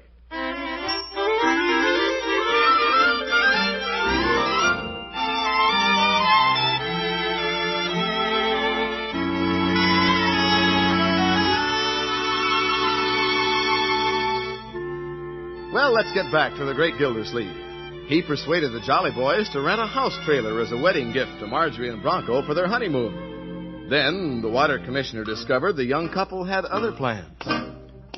Well, we'll just have to get our money back. For some reason, the Jolly Boys didn't like my idea much anyway. Guess I'm just ahead of my times.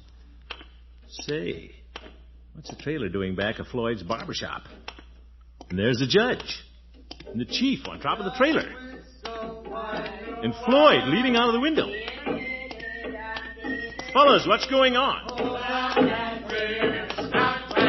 Fellas, stop it! All right, that's long enough.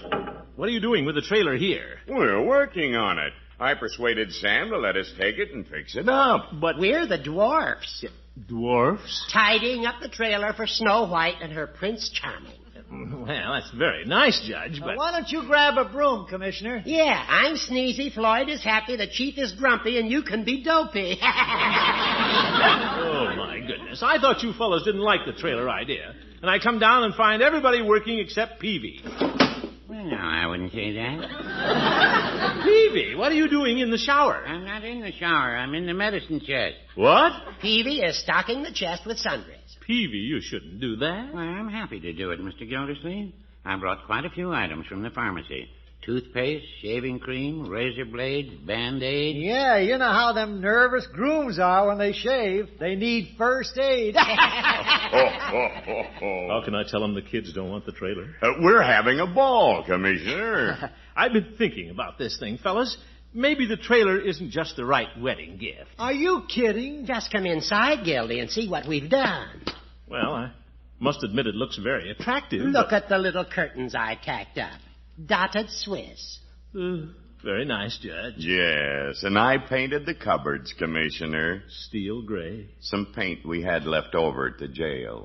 Oh, yeah. Well, I polished the mirror. I guess everything's ready for the bride and groom. Fellas, I know how hard you've worked, and I hate to have to tell you this, but...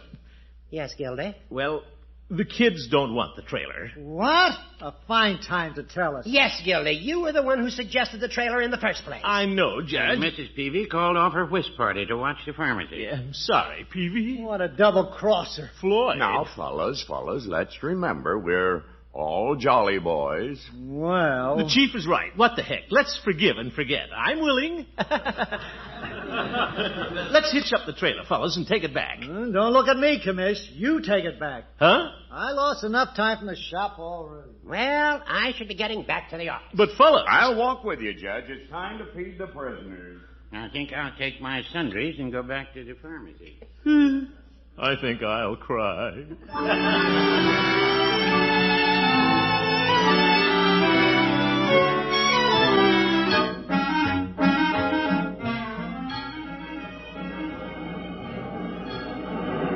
Darn trailer. If I could just get this thing into Sam's lot without pulling out the back end of the Studebaker. At least I'll get our money back. There's Sam's place. Now I get this thing in the driveway.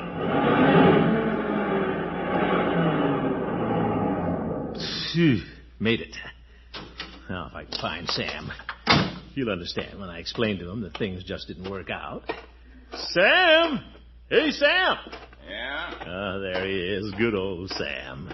What happened, Commissioner? Well, we ran into a little difficulty, Sam. Oh? Yeah, my niece and her groom-to-be changed their minds about the trailer. You know how kids are.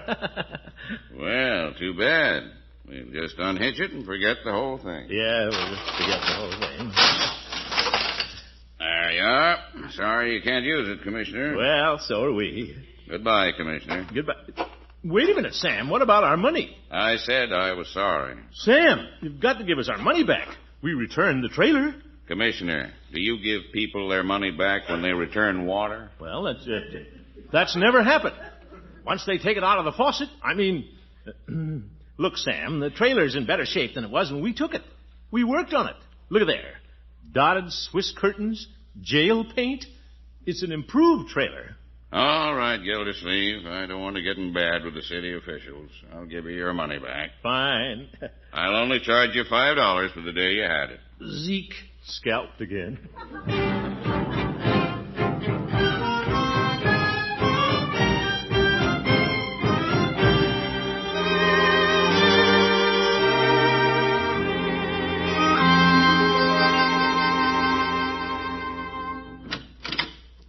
Well, I don't dare suggest anything else for the Jolly Boys to give Marjorie.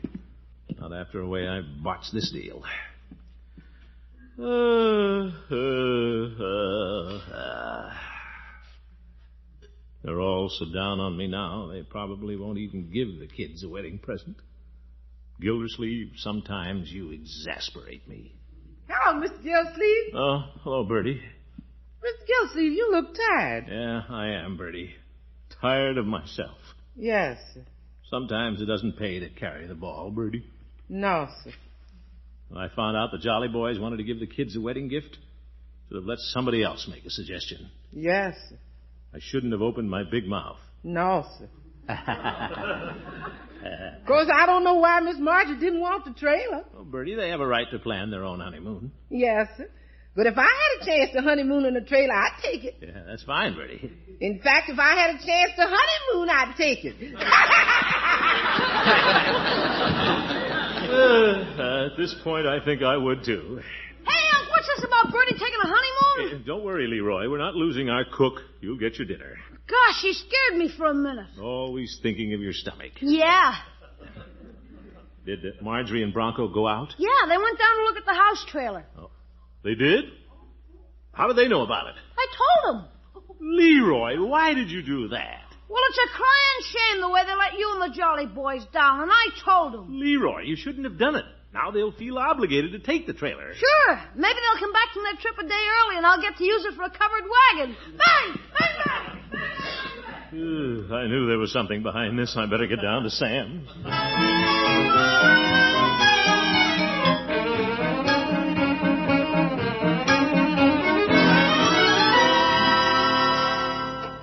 Where are they?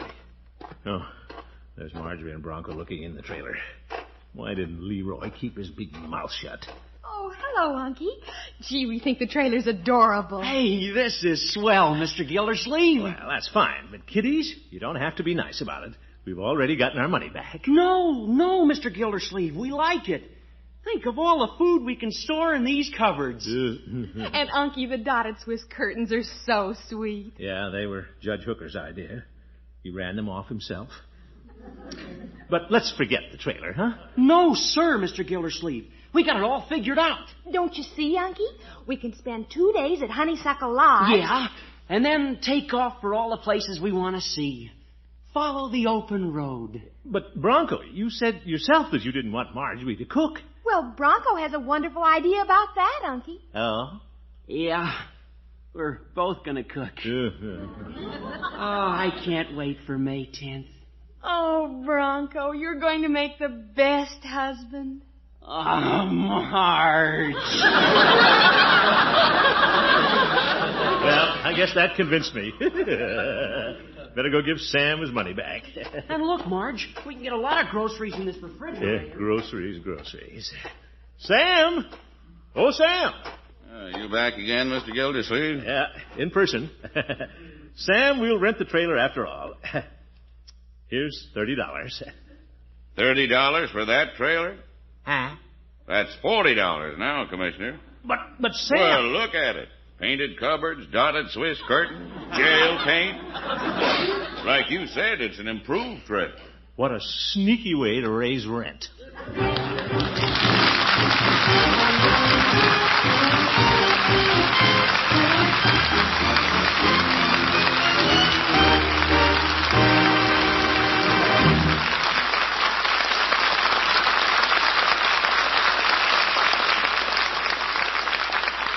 The Great Gildersleeve will be right back.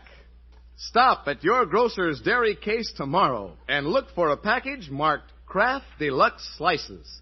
It's a neat package, so neat you'll be amazed to discover it holds 8 big sandwich-sized slices of cheese. Fine processed cheese that's cut into perfect slices, wrapped and sealed by Kraft right after the cheese is pasteurized. Protected by Kraft, every delicious slice is clean and sanitary. Kraft Deluxe cheese slices give you a really mellow good cheese, a whole half-pound of it, in easy-to-separate slices. For grand snacks and sandwiches in a hurry, get the marvelous new Kraft Deluxe cheese slices tomorrow.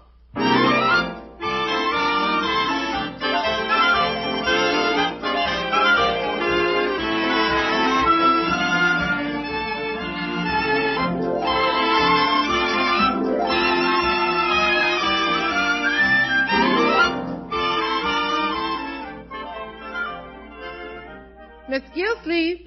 Yes, Bertie? Mr. Horn pulled the trailer into the backyard. You want to see it? I've seen it, Bertie. I don't know, though. On second thought, maybe I will have another look at it before the lovebirds fly away with it. Come on, Bertie. Yes, My, that sure is nice. Yeah.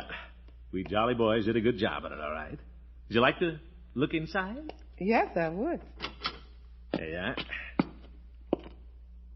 Cute in here, all right. All the comforts of home. It sure has a lot of gadgets. I wouldn't know what to do in one of these. Really? Very simple, Bertie. I've only been in it a couple of times, and I know what everything in here is for. You do? Certainly. Simple. Now, that knob is for the heater. That lever opens the window. Well, what's all them little handles in that closet? In here? Well, when you turn this handle, it probably unfolds that bed out there. Now watch. I'm in the shower. You get wet, Mr. Gildersleeve? Well, did I get wet? Every time I turn around, I get soaked. Well, you're the water commissioner. You're so right. Good night, folks.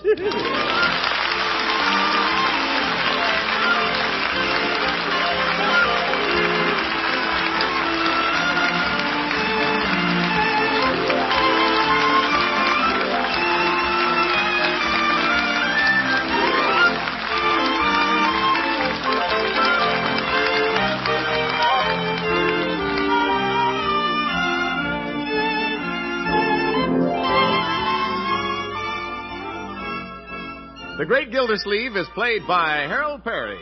The show was written by Paul West, John Elliott, and Andy White, with music by Jack Meakin. Included in the cast are Walter Tetley, Mary Lee Robb, Lillian Randolph, Earl Ross, and Vic LeGrand. This is Jay Stewart saying goodnight for the Kraft Foods Company, makers of the famous line of Kraft quality food products. Be sure to listen in next Wednesday and every Wednesday for the further adventures of the Great Gildersleeve. Yeah, me too. Good night.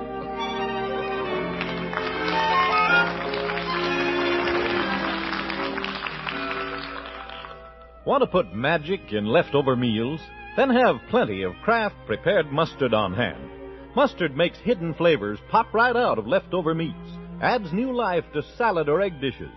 You can get two kinds of Kraft prepared mustard, you know. Salad mustard, mild, delicately spiced, or Kraft mustard with snappy horseradish added. Have both on hand. For when you add a little mustard, you add a lot of tang. Get Kraft prepared mustard.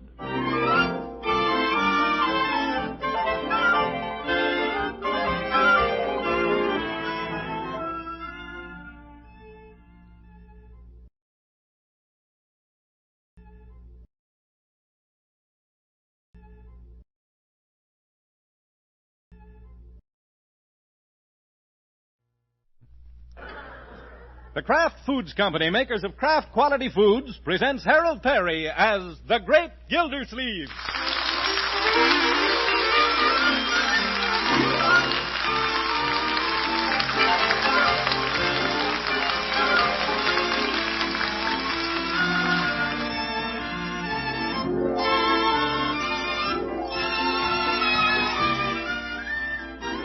The Great Gildersleeve is brought to you by the Kraft Foods Company, makers of the wonderful new Kraft Deluxe Slices everybody's talking about. Have you discovered this marvelous new way to buy cheese in slices? Kraft Deluxe Slices are different from any sliced cheese you've ever had in your life before. They're perfect slices, cut, wrapped, and sealed by Kraft. A little later on, I'll tell you all about the amazing new Kraft Deluxe Slices.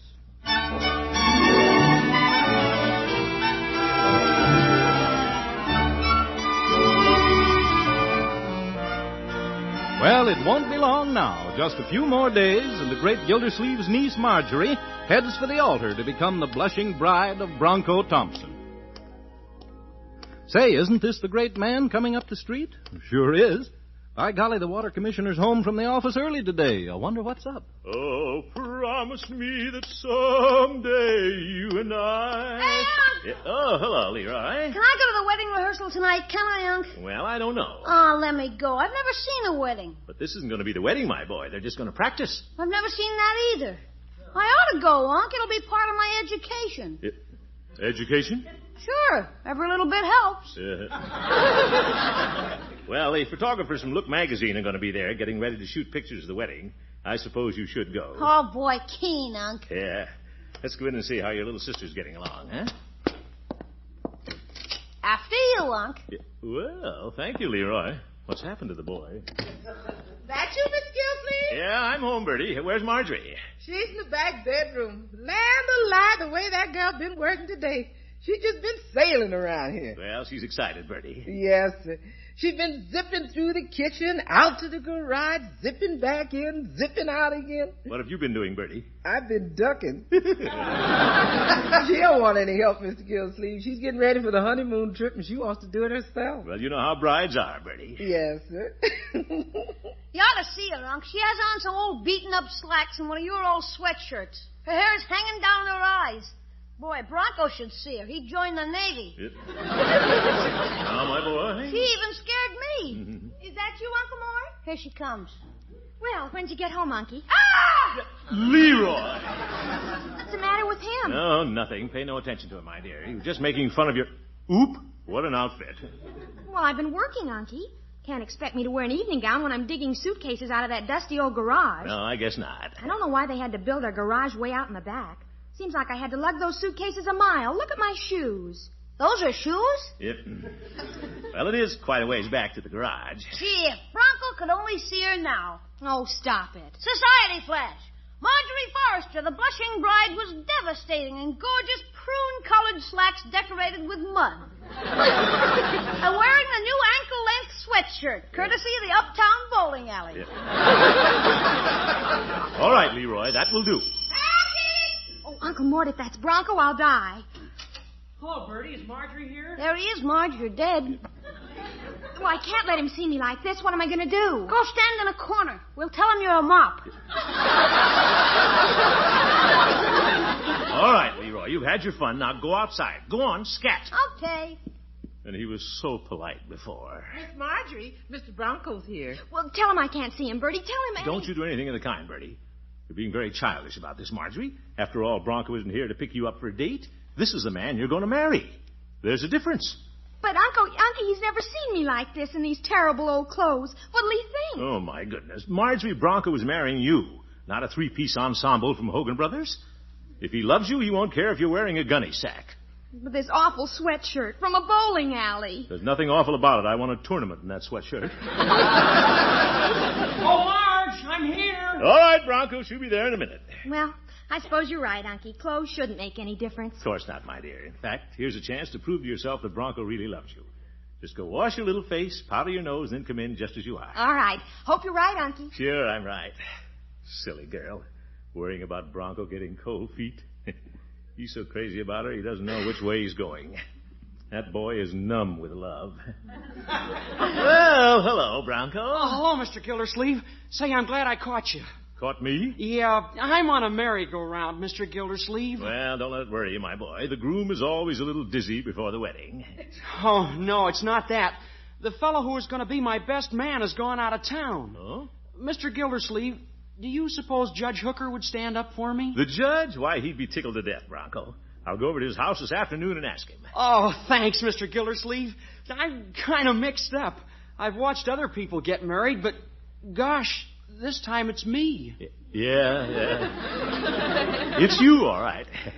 Mr. Gildersleeve, you may not believe this, but my heart just stops beating every time I think about Marjorie and how beautiful she is. Well, how beautiful? Now, wait. I feel like I'm marrying an angel with stars in her hair. Yeah, but... in a gossamer gown of purest gold. Zeke. Hello, Bronco, darling. Oh, hello, Marge. I mean... Marge? Don't I look dreadful, Bronco? Well, no. I mean, you look fine. Wonderful. What happened? Well, Bronco, Marjorie's been working, getting the little suitcases ready for your honeymoon trip. Isn't that a cute little sweatshirt? Gee, I'm sorry, Bronco. I shouldn't have let you see me like this, and just before the wedding rehearsal, too. Oh, that's all right, Marge. You look just like you always do. Watch it, Bronco. I mean, you always look good to me. Do I, Bronco? Sure. The boy's a genius. He slipped out of that one. Well, I have to hurry and get dressed. The rehearsal starts at 8 o'clock, and we have to be at the church at 7:30, Bronco. Oh, gosh, that reminds me, Mr. Gildersleeve. Oh, I forgot what I came for. I'm on a merry-go-round. Well, stay on it, my boy. Maybe you'll catch a ring. Yeah, thanks. Yeah. Oh, Mr. Gildersleeve, I came to ask if I could borrow your car. My back tire blew out, and I've got to be at the railroad station at 4 o'clock. Railroad station? Yeah, to pick up Hazel. Hazel? Who's Hazel? Hazel McCoy. She's a girl I used to know, kind of a friend of the family. She's coming clear from Miami Beach for the wedding. Isn't that swell? Yes, that's very nice. Yes, certainly. Good to have old friends at a wedding. Yes, sir. Here are the keys to the Studebaker, my boy. It's back in the garage. Oh, thanks, Mr. Gildersleeve. I'll see you later, Marge. You'll have to choke it. Gee, that's funny. Never told me about a girl named Hazel. Well, he probably forgot, my dear. He's on a merry-go-round. But why didn't he tell me about her? Oh, Marjorie, you can't expect him to tell you about all the girls he ever knew. A man forgets. I know lots of girls that I can't remember. Well,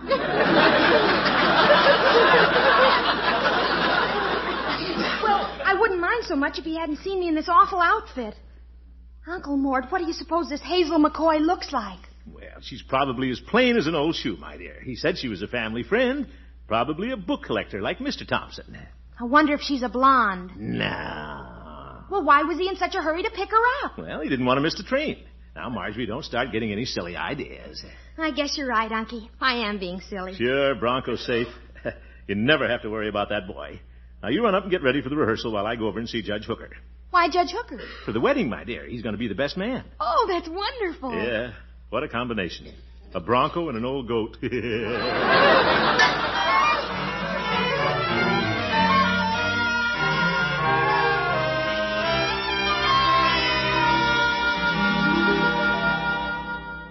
Gildy, I simply don't know what to say. Well, don't say anything, Judge. Just be there.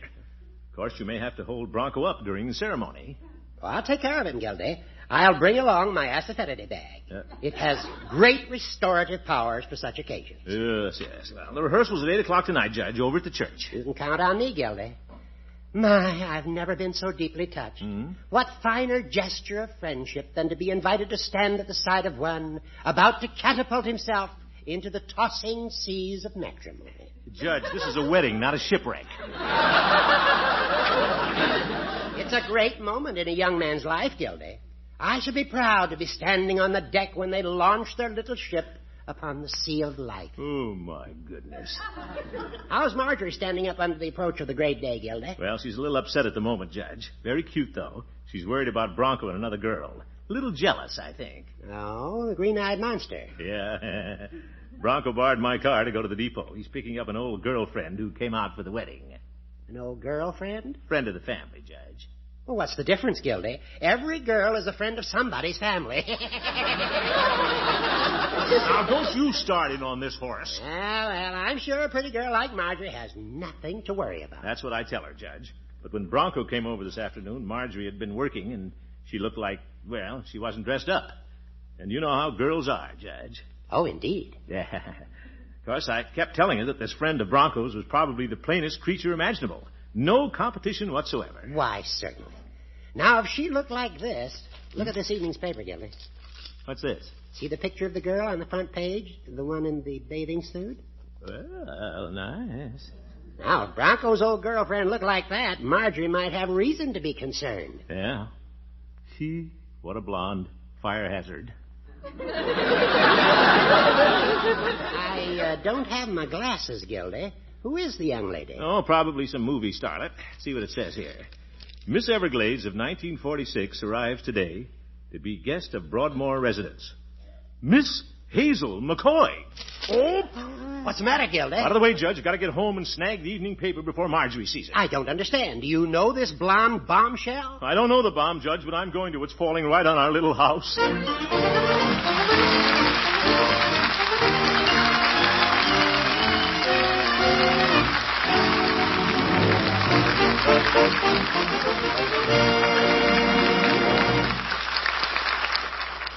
The great Gildersleeve will be right back. You know, they say seeing's believing, and that's why I'd like you to stop at your grocer's dairy case when you're shopping tomorrow and take home a package marked Kraft Deluxe Slices. Then you'll see for yourself that a package so neat really can hold 8 big, easy-to-separate slices of cheese, Kraft Deluxe Slices.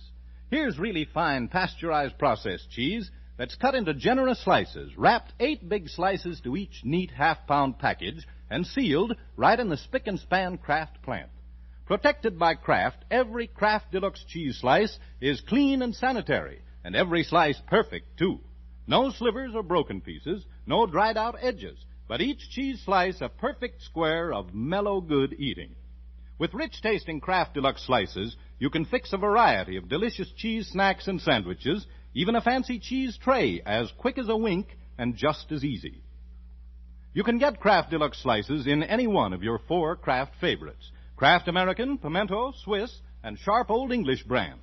Take home your favorite and see for yourself how one package so neat really does hold 8 big, perfect slices, a whole half-pound of delicious cheese. Once you discover Kraft Deluxe Slices, you'll never buy cheese slices any other way.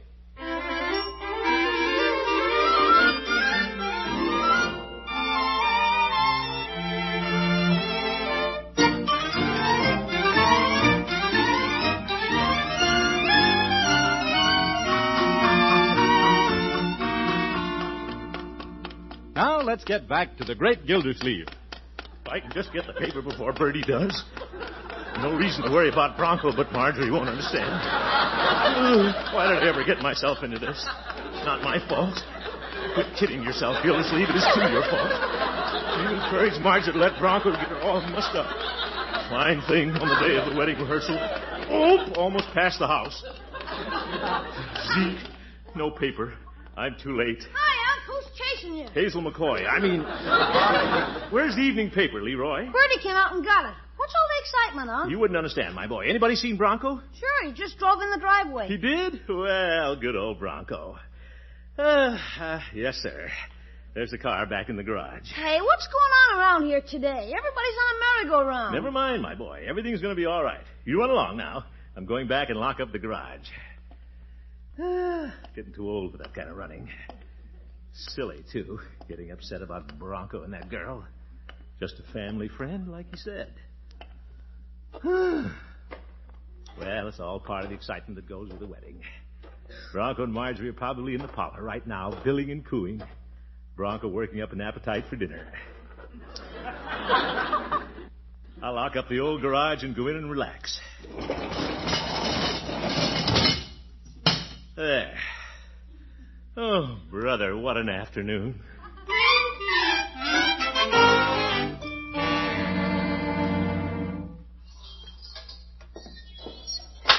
That you, Miss Gildersleeve? That's right, Bertie.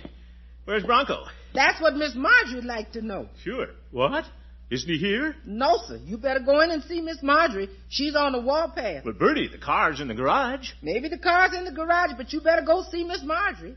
There's a girl that just seen the evening paper. Oh, but Bertie, Bronco has to be here. Maybe he has to be here, but he ain't here.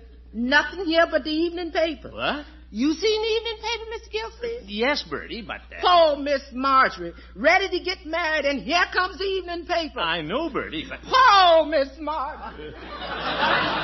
Goodness sake. I no sooner get off the merry-go-round than I'm right back on it again. Uncle Mort! Coming, my dear. Did you see the paper, Uncle Mort? Yes, Marjorie, and there's nothing to get excited about. The car's in the garage. Bronco's here. No, he isn't. He's out somewhere with that blonde. Miss Everglades of 1946. Lost in a swamp. But he can't be, my dear. The car's here. He probably just walked down to the service station to pick up his car. You think so, Unky? Certainly. Here, dry your tears, my dear. If you're going to marry Bronco, you've got to learn to trust him. That's the most important part of a marriage. All right, Unky. Yeah. A man and his wife have to believe in each other, Marjorie. Faith and trust are just as important as love. I know, Unky. But... But what? Where's Bronco? Oh, my goodness.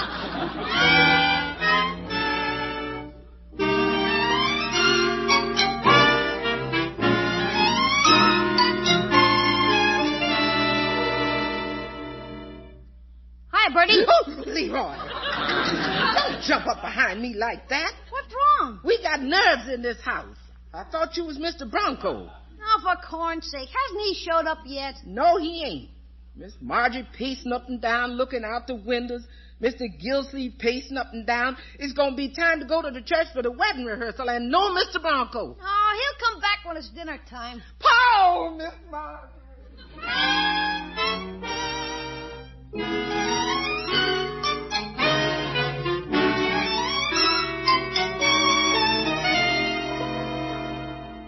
Unky, is that Bronco coming up the street? Huh?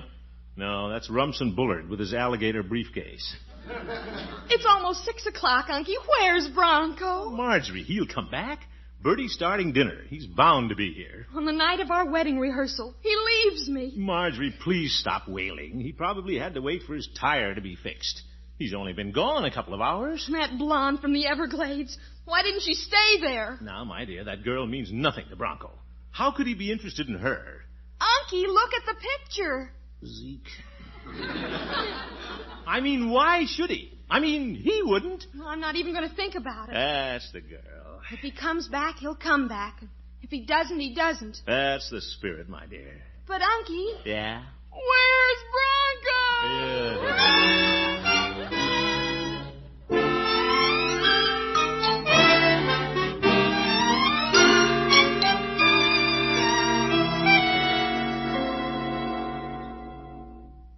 Hey, Marge, it's 7:15. What happened to Lover Boy? Leroy? He must be somewhere, Unky. Yeah, he's got to be somewhere.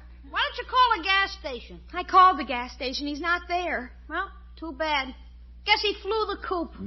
Any word from Mr. Bronco, Miss Marjorie? Not yet, Bertie. He's gone. Leroy, stop saying he's gone. How do you know he's gone? Well, he isn't here. If he isn't here, he's gone. Yeah. Oh, Miss Marjorie. Oh, what a household. Darn Bronco, anyway. Where is that boy? Say, maybe took Hazel back to Broadmoor to his family. Sure. Oh, do you think so, Unky? Certainly. Give me the telephone. I'll call dear Mother Thompson. Mrs. Bullard on the line. They could go on all night. Holy cow, what's everybody so excited about? Leroy, go sit on the front porch. You wait here, Marjorie. I'll run down to Peavy's drugstore and use the payphone. I don't think he's at home. Now, Marjorie. Oh, Unky. Don't tell me I know. Where's Bronco?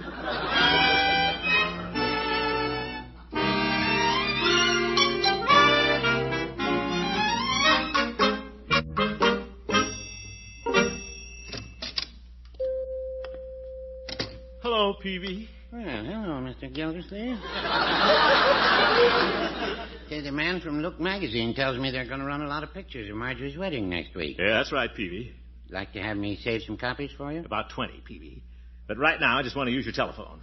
We have a little problem at our house. Give me a couple of nickels, please. 2 nickels, Mr. Gildersleeve? I gave you a dime, Peavy. Well, there's no harm in asking. Oof. Now, if I can just get into this darn... Be careful as you can getting in, Mr. Gildersleeve. The booth is right next to the perfume counter. Yeah. All right, Peavy. A large man got in there the other day and sneezed. What of it? Broke $2 worth of toilet water. All right, Peavy. I didn't get in here to sneeze. I've got to make a very important phone call. Now, go right ahead. Operator, get me Broadmoor 2242. Everything all right at home, I hope? I don't know, Peavy. Bronco's disappeared. You don't say. Yeah, he went down to the depot to pick up an old girlfriend. That Miss Everglades on the front page of the newspaper. Oh. It's not that at all, Peavy. A young man like Bronco would look twice at a girl dressed like she was. Well, no, I wouldn't say that. Oh, for goodness. You get your party, Mr. Gildersleeve? No, they probably left for the church. Well, that's too bad. Are you getting out of the phone booth now, Mr. Gildersleeve? Peavy, quit worrying about your toilet water. I'm not going to sneeze. Darn operator didn't give me my nickel back. Well, sometimes the nickel drops down and people don't hear it. It does? Oh, I find quite a few nickels that way. Peavy, I can't see in this coin slot. It's dusty. Oop.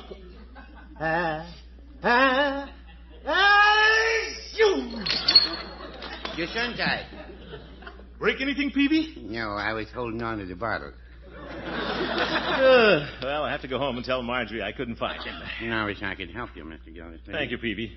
Can't understand this. Why the boy should drop suddenly out of sight this way.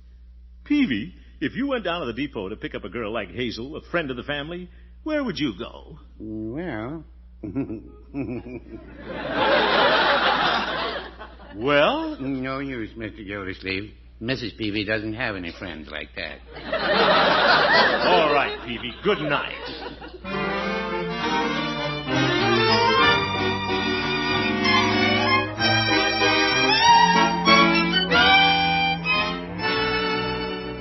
It's no use, Uncle Mort. I'm going to call off the wedding rehearsal. Now, don't do anything hasty, my dear. It's only 7:30. I'm going to call off the wedding, too. Marjorie? You can't call off off now. I already took my bath. Leroy, go out in the kitchen with Bertie. I was out there. She told me to come in here with you. Yes. I'll never get married. I'll never trust another man as long as I live. Now, Marjorie, be fair. Something must have happened to the boy. I know what happened. He got cold feet. Leroy, go out and sit on the front porch. I've been sitting on the front porch. Well, go sit there some more. Oh, for corn's sake. Oh, Unky, it all started when I walked into this room and Bronco saw me in those terrible clothes. Oh, no. And then he went down to the depot and saw that bathing beauty. Marjorie, Bronco wouldn't leave you. Well, where is he? I wish I knew. All I know, my dear, is that Bronco loves you. He wouldn't push you aside for a bathing suit, a doll face. Then where is he? Marjorie, if you say that once more. Excuse me, Miss Marjorie. Any word from Mr. Bronco? Not a word, Bertie. Oh, Miss Marjorie. Oh, my goodness. This is the end, Uncle Mort. I don't care what you or anybody else says. I'm never going to speak to Bronco again. I'm never going to see him again. Now, Marjorie? I'm going to pack up and leave. I'll go to Washington and be a census taker. Now, just a minute. Now, don't try and talk me out of anything. I'm through. I'm through with Bronco and you and everybody. Oh, shut up, everybody. Great Scott, what's that? Mr. Gildersleeve, I'm here. Bronco! Marjorie, it's Bronco. He's here. Marge! Oh, Marge. Bronco Thompson, what happened to you? For goodness sake, look at your clothes, boy. You look like you'd fallen into a threshing machine. I had to crawl out a window. Crawl out a window? Oh, you... Take it easy, Marjorie. Bronco Thompson, where is that blonde? Blonde? Oh, Hazel. Oh, she and her husband and the 2 children went to a hotel. 2 children? You see, I was right all the time. But, Bronco, where have you been? Where have I been? I brought your uncle's car back and drove it in, and I was sitting there for a second thinking, and somebody locked the garage. The garage, eh? Oh, Bronco, baby, have you been in the garage all this time? Yeah. I yelled and yelled, but it's way back there. Nobody heard me. Oh, Bronco, you poor darling. Yeah. Baby. Yeah. Well, Bertie, put the dinner on. Bronco's back. Get ready for the wedding, folks. Start up the merry-go-round again. Leroy!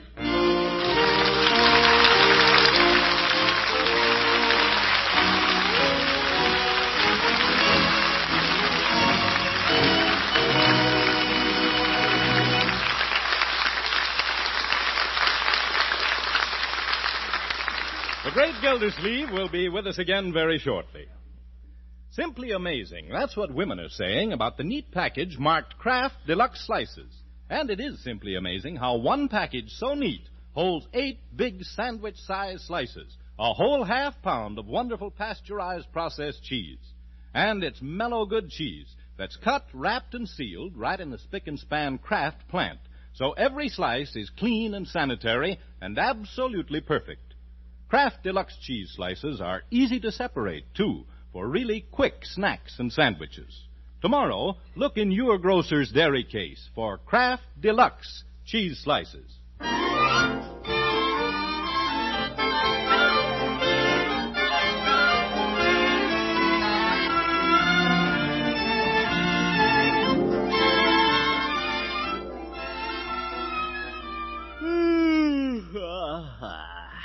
What a day.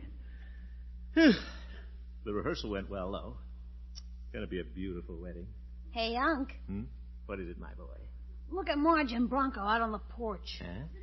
They've been standing there saying good night for half an hour. Yeah, cute. They must be goony. Why do they have to say good night 50 times? Well, someday you'll understand, my boy. Takes a lot of good nights to say good night when you're in love. Good night, Marge. Good night, Bronco. There they go again. Well, my boy, this is their last time to say good night on the porch. Next week they'll be married. May 10th. Hope all our friends will join us for the wedding. Good night, darling. Good night, dear. Kiss me, Unc. See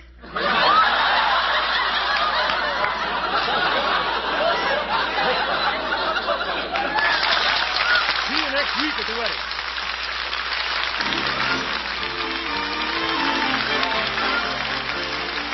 The Great Gildersleeve is played by Harold Perry. The show was written by Paul West, John Elliott, and Andy White, with music by Jack Meakin. Included in the cast are Walter Tetley, Mary Lee Robb, Lillian Randolph, Earl Ross, and Dick LeGrand. This is Jim Doyle saying goodnight for the Kraft Foods Company, makers of the famous line of Kraft quality food products. Be sure to listen in next Wednesday for Marjorie's Wedding on the Great Gildersleeve Show. And folks, there's another treat in store for you next Wednesday on NBC. Mr. and Mrs. Ronald Coleman, starring in their fine program, The Halls of Ivy, written by my old friend Don Quinn, join our Wednesday night entertainment lineup. We'd like to welcome the Colemans and invite all of you to listen to The Halls of Ivy, too. Good night.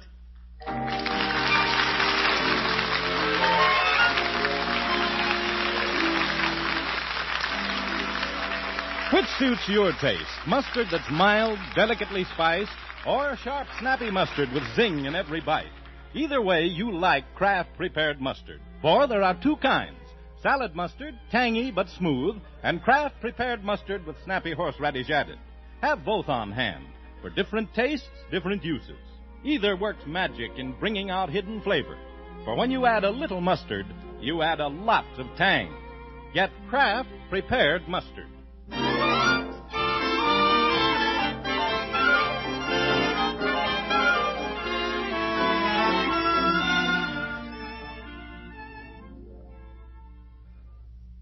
This is America's #1 advertising medium, NBC.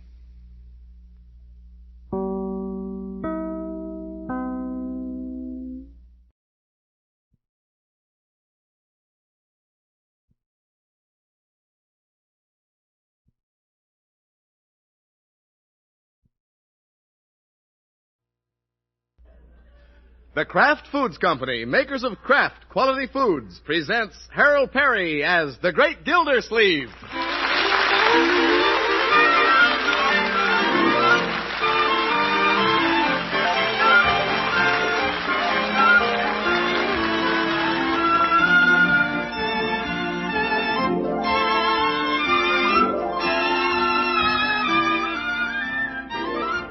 The center of attraction at most any well-turned-out meal is often the salad. Cool and crisp, it's a perfect invitation to sit down and eat. But the story doesn't end there. For the trick of making salads that taste even better than they look is an easy one to learn. Just serve them with the one and only Miracle Whip. Miracle Whip, you know, is made by a secret Kraft recipe that gives it a famous and irresistible flavor. Not too sharp, not too bland, but just exactly right. Yes, salads are something special when they're made with Miracle Whip salad dressing. So satin smooth, so delicious, there's no wonder it's the most popular salad dressing ever created.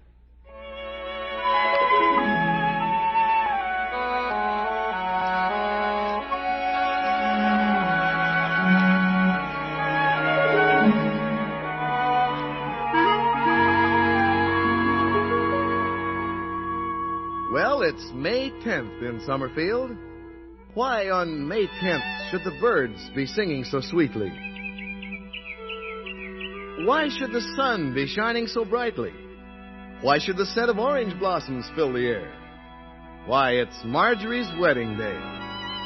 And the Great Gildersleeve is facing it with stoical calm. Well, I did a beautiful job tying this ascot tie. Some men about to give a bride away would be nervous, but not me. Wonder why my collar keeps sticking up on one side. Forgot the collar button. Here it is on the dresser. Slippery. Oyster shell. Come here, button. Under the dresser. Marjorie! Bertie's fixing my hair, Unky. One of you come and retrieve my collar button. All right, Unky. Which way did it go? It popped under the dresser, Bertie. I'd stoop over for it, but I don't want to break my starched front. Yes, sir. Well, let Bertie stoop over. Stooping's good for Bertie. Make you look nice and trim when you stand up and sing the solo at the wedding, Bertie. Yes, sir. Here's your collar button. Thank you, Bertie. Here, Unky, I'll do it for you. Oh, I can do it myself. but if you insist. Then let Miss Marjorie do it, Mr. Gildersleeve. It'll be the last time she'll get to tie it. From now on, she'll be tying Mr. Bronco's tie. Yeah. After today, Bronco will be roped and tied. Oh, Unky. There. Mr. Gildersleeve, you sure look nice in that puffy tie and them striped pants. Mighty spiffy. Yeah, rental. Well, this cutaway coat isn't bad either. I think they cut it away a little far in front, though. Sort of a plunging waistline. Aren't you dressing early? Dressing early? Well, Marjorie, I've attended to everything else. I'm the ringmaster of this show. May as well get dressed for it. Where's my top hat? You gonna wear it around the house? Well, I thought I might try it on again in front of the mirror. Get the proper angle. Mr. Gildersleeve's thinking about them photographers. Now, Bertie, it isn't every wedding that gets photographed by Look magazine. And I want to look my best for Look. You're simply terrific, Unky. Well. And thanks to you, this is the most wonderful wedding a girl ever had. Well, everything's running like clockwork, my dear. The church was ready at 9:05 this morning. We leave for the church in our rented limousine at 12:02. We march down the aisle at 12:50. And the groom will be kissing the bride at 1 o'clock on the nose. If Mr. Bronco's as nervous as I think he's going to be, that's where the bride's going to get kissed. On the nose. Oh, dear. Hey, Unc! Yeah, what is it, Leroy? You'll have to call off the wedding. What? The ice cream hasn't arrived. Oh, my goodness. And the reception's only 3 hours away. Leroy, ice cream isn't the most important part of the wedding. Are you kidding? Don't let it bother you, my boy. I have everything under control. I'll walk down to Peavy's and check on the ice cream. Why don't you phone, Unky? Well... You don't want to walk down in a top hat and tails. All the neighbors will see you. Why do you think he's walking? Leroy?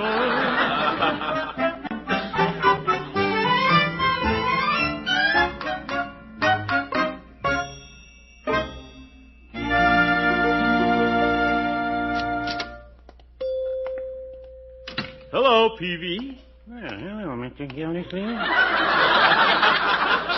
What can I do for you this morning? Peavy, what about the ice cream for the reception? Yeah, what about it? Yeah. Well, it hasn't been delivered. No, it hasn't. Like to carry it home in that hat? No, Peavy. There seems to be a lot of room for something up there. That's a pretty big hat. Well, it's a top hat, Peavy, for the wedding. My. Well, we want to do this thing up right. I guess everything's in quite a turmoil around your house today. Not at all, Peavy. Everything's running like clockwork. If I do say so myself, I've planned this thing rather well. You don't say. Certainly. This is one wedding that's coming off without a hitch. Well, it isn't much of a wedding without a hitch. Oh, brother. That was a little witticism, Mr. Gildersleeve. Weddings are sometimes referred to as hitches. I know, Peavy. Like hitching horses. Yes. Give me my ice cream, Peavy, and I'll be on my way. Very well. Oh, excuse me, Mr. Gildersleeve, while I answer the phone. Oh, go right ahead, Peavy. There's no hurry. The wedding can always be postponed. Peavy's Pharmacy? Yes? Yes? Yes? Yes? What a yes man. Yes. Oh, yes. Goodbye. Who was it, Peavy, your wife? No, it was Bertie. Bertie? Why didn't you give me the telephone? You didn't ask for it. Yeah. Well, what did she want? She wanted me to ask you to hurry home. It seems a man has arrived with a 7-passenger limousine. Say, it's later than I thought. You're driving a limousine to the church, are you, Mr. Gildersleeve? You bet. Look magazine will be there to take pictures, and by George, they're not going to regret it. Well, Yeah, see you later, Peavy.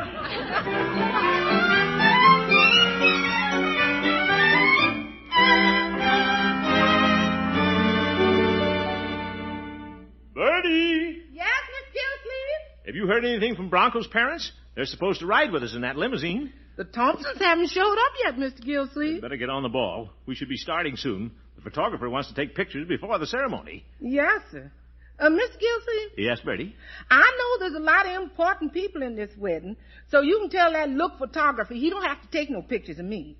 What's this, Bertie? All I did for the wedding was bake the cake, make the punch, press the dress, borrow all the neighbors' dishes, but he don't have to take no picture of me.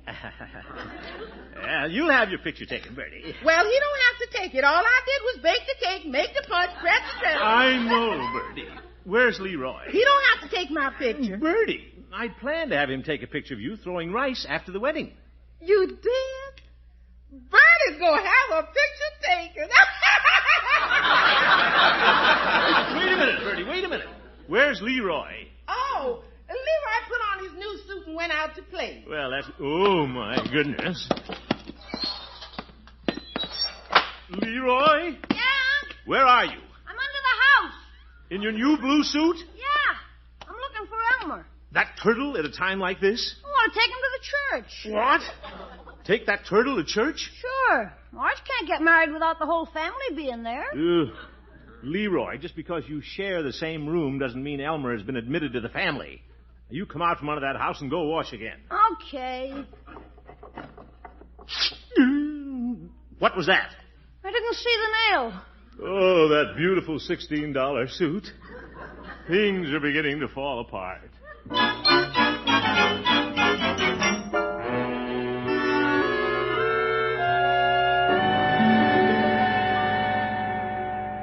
Now hold still, Leroy. Okay. Imagine the city water commissioner sewing up pants in a cutaway coat. Too bad Bertie doesn't have time to do this. Why sew it up, Unc? When I hitch my pants up high, my coat covers the rip. Stand still, Leroy. You're nervous. Don't let the wedding upset you. Be more like me or we'll never get this job done. Okay. Unc, don't you have to thread the needle? Oh, yeah. That must be the Thompsons. At last. Yeah, it's Bronco's absent-minded father. Leroy, you shouldn't say that about Mr. Thompson. He's a fine man. He just can't remember who's getting married. I'll get it, Bertie.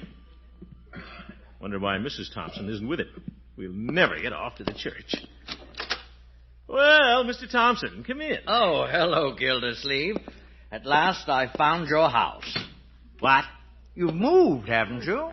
No, I've been living here for 9 years. But the last time I came to your house, there was a car in the driveway. It's out in front now, Mr. Thompson. Oh, that explains it.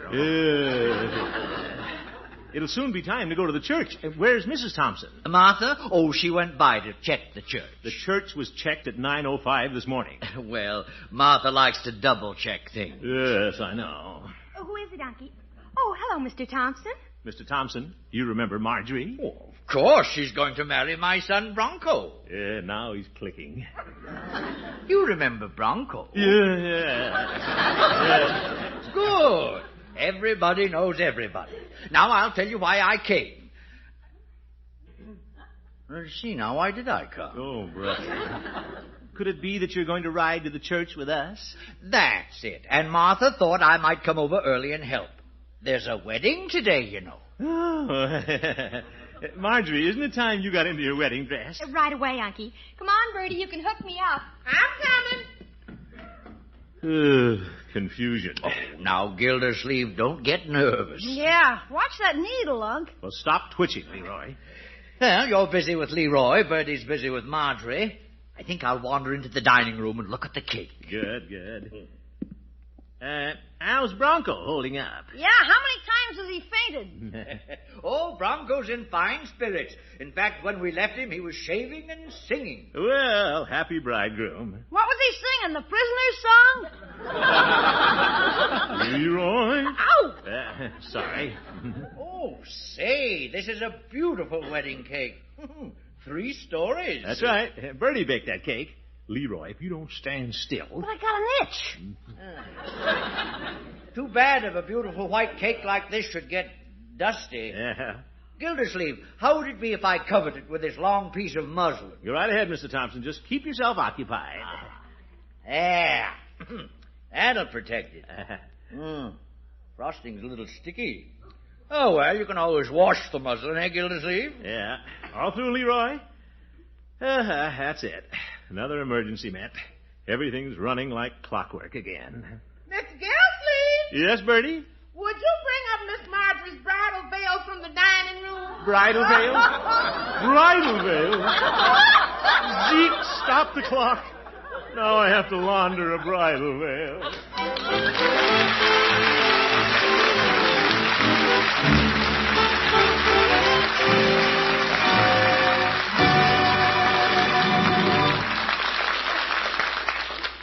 The great Gildersleeve will be back in just a minute. Ever have almost a free-for-all at your house, the mealtime kind? I mean, with the children refusing the salad and you and Dad having to put a foot down. Well, if you do have such discussions with any member of the family, here's help in a hurry. Get Miracle Whip tomorrow and spring a big surprise. Then watch them go for their salads. For Miracle Whip is different from all other salad dressings. Different and better. So much better that it's far and away the most popular salad dressing ever created. You see, Miracle Whip is made by a unique recipe. Not just a salad dressing, not a mayonnaise. It combines the qualities of both.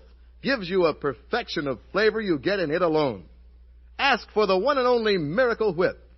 And try some of the other Kraft dressings, too. Kraft Mayonnaise, Kraft French Dressing, and Kraft Miracle French Dressing. Your grocer is featuring all of them during a big salad carnival this month. You'll find some wonderful salad ideas, too, in the Salad Carnival ad running in this week's Saturday Evening Post.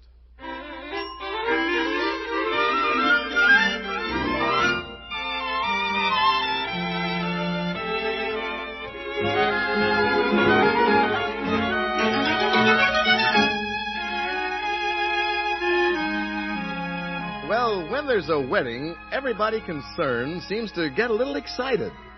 Let's look in on the bridegroom. He seems to have things under control. The girl that I marry will have to be as soft and as pink as a nursery. Well, he seems a little nervous, too. Now let's get back to where the nerves are really jumping. Bertie, is that veil dry yet? I'm drying it with the iron. There. That does it. Let me have it. I'll run up to Marjorie's room with it. And may I take it up for you, Gildersleeve? No, Mr. Thompson. Oh. I ain't taking no chances. I'm taking it up. Yeah, all right, Bertie. It still looks like muslin to me. Oh, I'm sorry about the cake, Gildersleeve. Now, don't worry about it, Mr. Thompson. Bertie patched it up. She took some frosting off the back side and put it on the front side.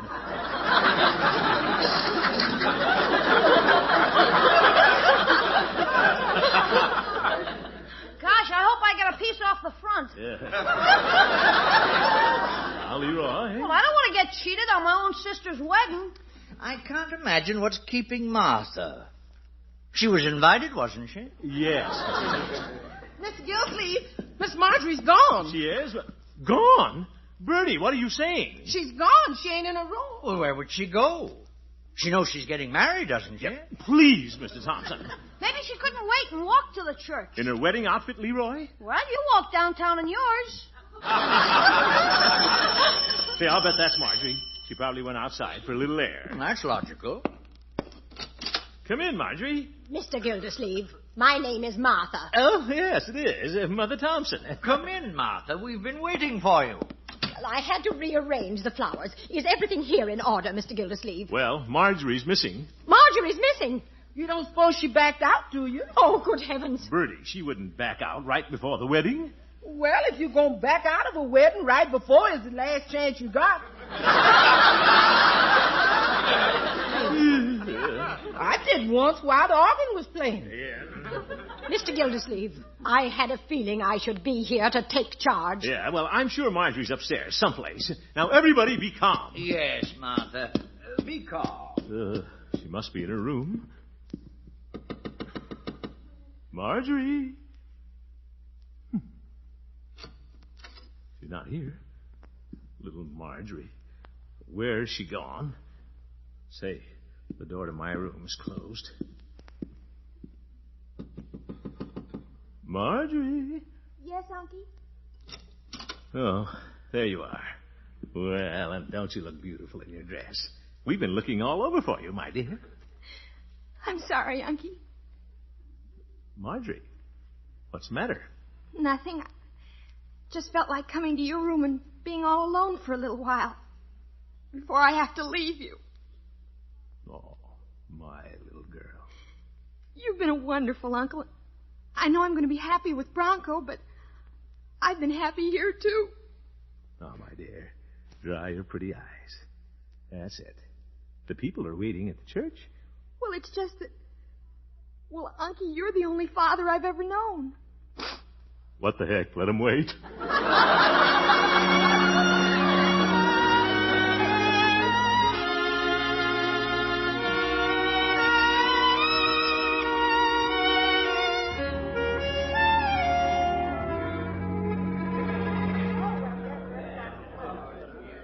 So you finally got here, Gildy. Where's Marjorie? She's gone in, Judge.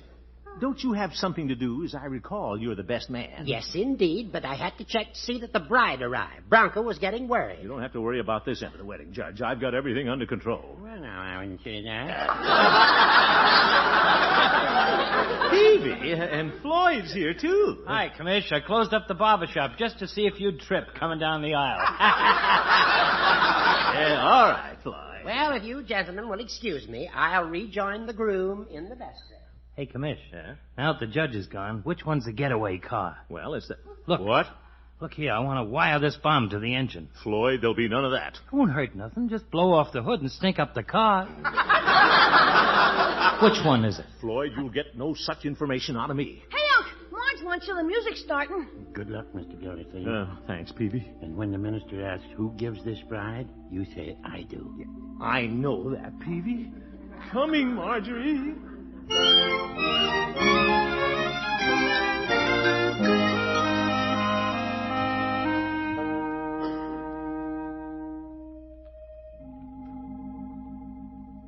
How do you feel, Walter? Who? You, Bronco. Oh, me. Oh, that's right. My name is Walter. You're not nervous, are you? Nervous? Me? Oh, no. Judge Hooker. Yes, Bronco. I'm scared to death. Well, that's a good sign, my boy. It shows you're taking this seriously. And marriage is a serious step. I'll say. It's the most beautiful venture given to mankind. The dedication of one life to another. Yeah. Oh, you have the ring, Judge. Don't worry, Bronco. I have it sewed in my vest pocket. Oh, that reminds me. I better take my penknife out and clip the threads. What time is it, Judge? Won't be long now, my boy. Bertie's getting ready to sing the solo. Won't be long now, Marjorie. Bertie's getting ready to sing the solo. Unky, I'm glad you're with me. Yeah, so am I, maybe. I love you truly, truly, dear. Life with its sorrow, life with its tears, fades into dreams when I feel you are near. For I love you truly.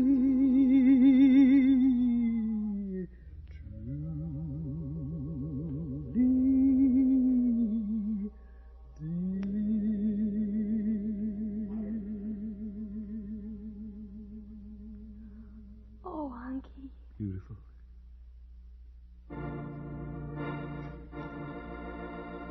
Unky, all the people are turning around to look at us. Yeah, courage, my dear. Not so fast, Marjorie. Pace yourself.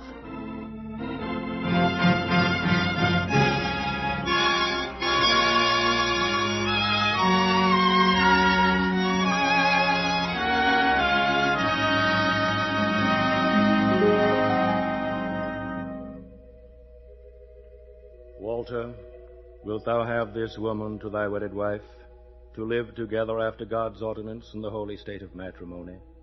Wilt thou love her, comfort her, honor and keep her, in sickness and in health, and forsaking all others, keep thee only unto her, so long as ye both shall live? I will. Marjorie, wilt thou have this man to thy wedded husband, to live together after God's ordinance in the holy state of matrimony? Wilt thou love him, comfort him, honor and keep him, in sickness and in health, and forsaking all others, keep thee only unto him, so long as you both shall live. I will.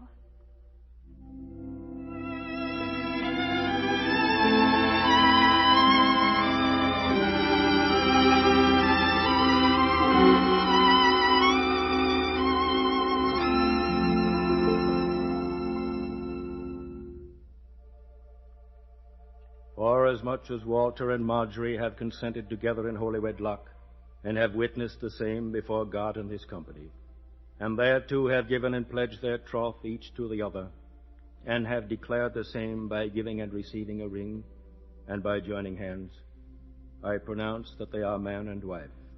In the name of the Father, and of the Son, and of the Holy Ghost. Amen.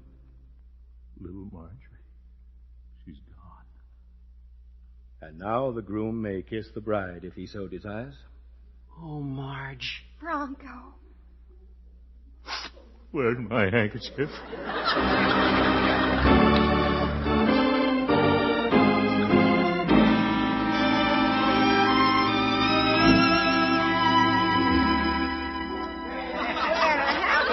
me a handful of rice, Bertie. I ain't got time. I'm too busy throwing. They're opening the door. Throw in the car. Leroy. Watch out, little brother-in-law.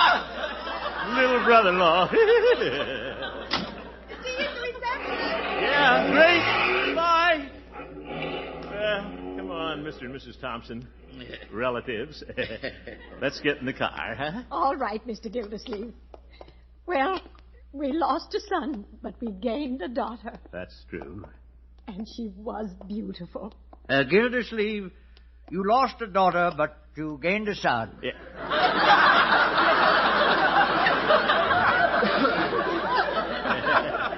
Yes, well, we're all one big happy family. Let me help you in, Mrs. Thompson. Oh, thank you, Mr. Gildersleeve. You get in the back with me, Leroy. Okay. Now that the mushy stuff is over, let's go eat the cake. Yeah.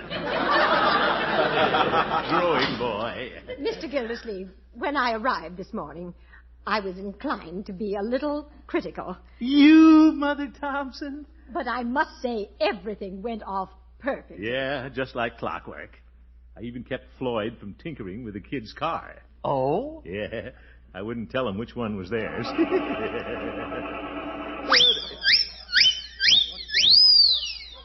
Oh! Floyd bombed the wrong car.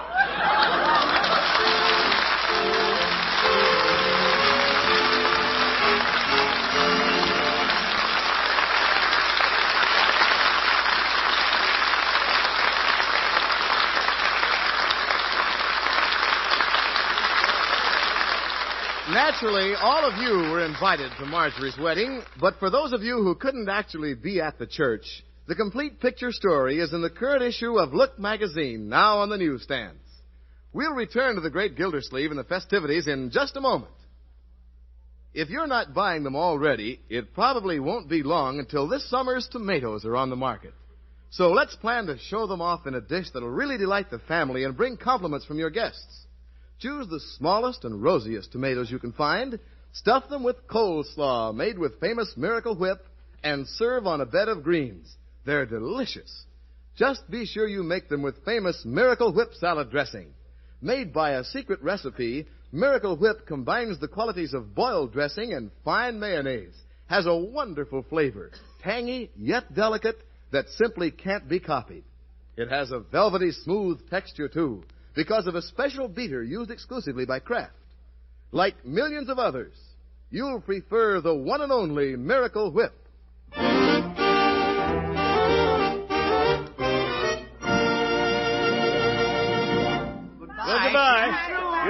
goodbye. Love those Thompsons. Everybody gone, Miss Gildersleeve? Yeah, the reception's over. Marjorie and Bronco are on their way. There's just the three of us left, Bertie. You and I and little Leroy. And a sink full of dishes. Oh, brother, this couch feels good. Boy, what a day. There's one piece of cake left, Unc. Can I have it? Sure, go ahead, my boy. I don't think I want it. I think I'll go to bed. Now, Leroy, I know it's a temptation to let down after it's all over, but let's get the house straightened up. Yes, sir. Get all the furniture back, wash the dishes, vacuum the rugs. What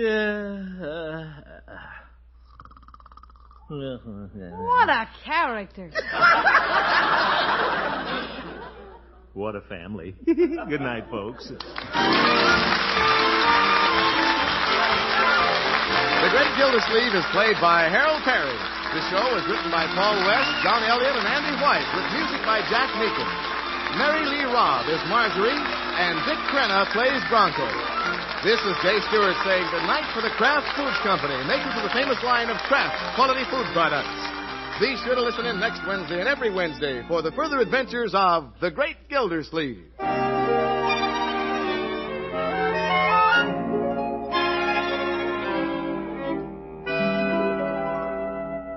Here's a taste test that counts. Try any meat without mustard. Then add a golden dab of Kraft prepared mustard to your next bite. Taste the difference. There are two kinds of Kraft mustard, you know. Salad mustard, delicately spiced for those who like their mustard mild, or Kraft prepared mustard with snappy horseradish added. Have both on hand. For remember this, when you add a little mustard, you add a lot of tang. Get Kraft prepared mustard.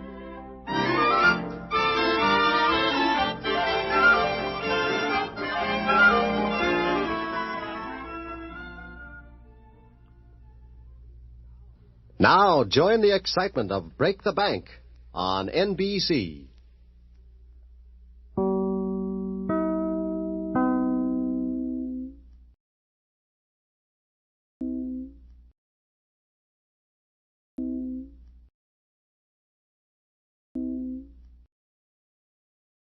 The Kraft Foods Company, makers of Kraft quality foods, presents Harold Perry as the Great Gildersleeve.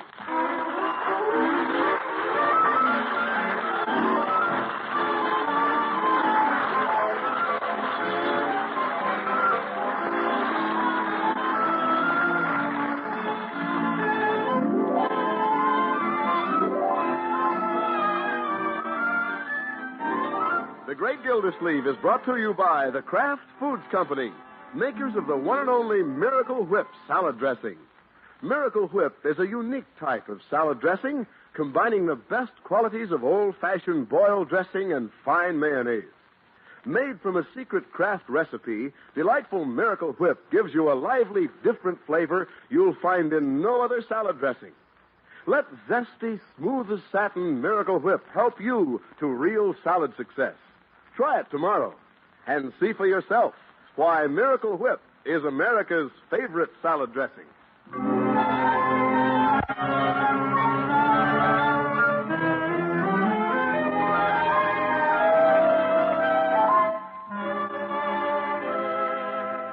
Well, last week, the Great Gildersleeve's niece, Marjorie, was married to Bronco Thompson, and the happy pair departed immediately on their honeymoon.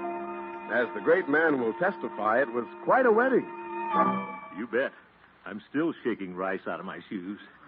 And since the current issue of Look magazine has pictures of the ceremony, the water commissioner now settles himself in his easy chair, magazine in hand, to relive that joyous event.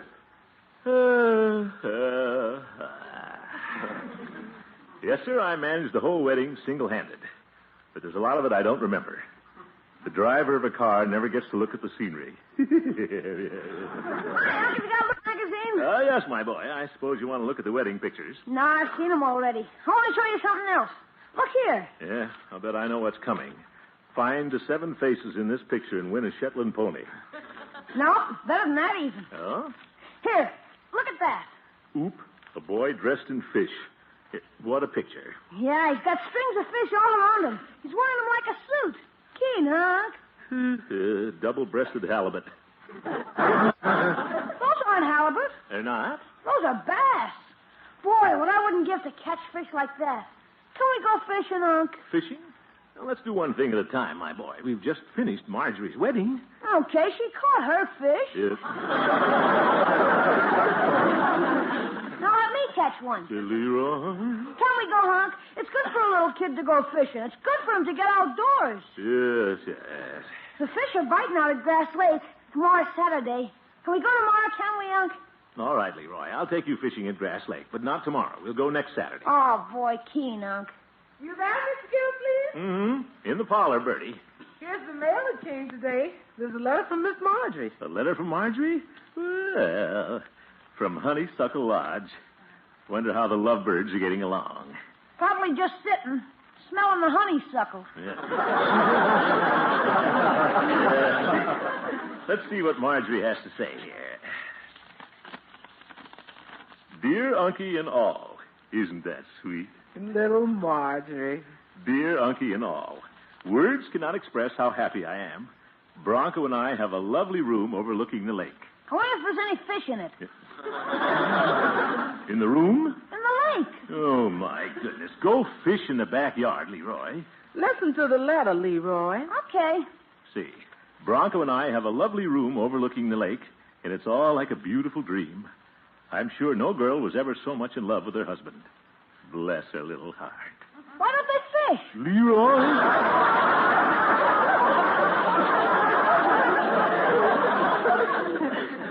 I feel as if the whole world were ours, and there was nobody but just Bronco and me.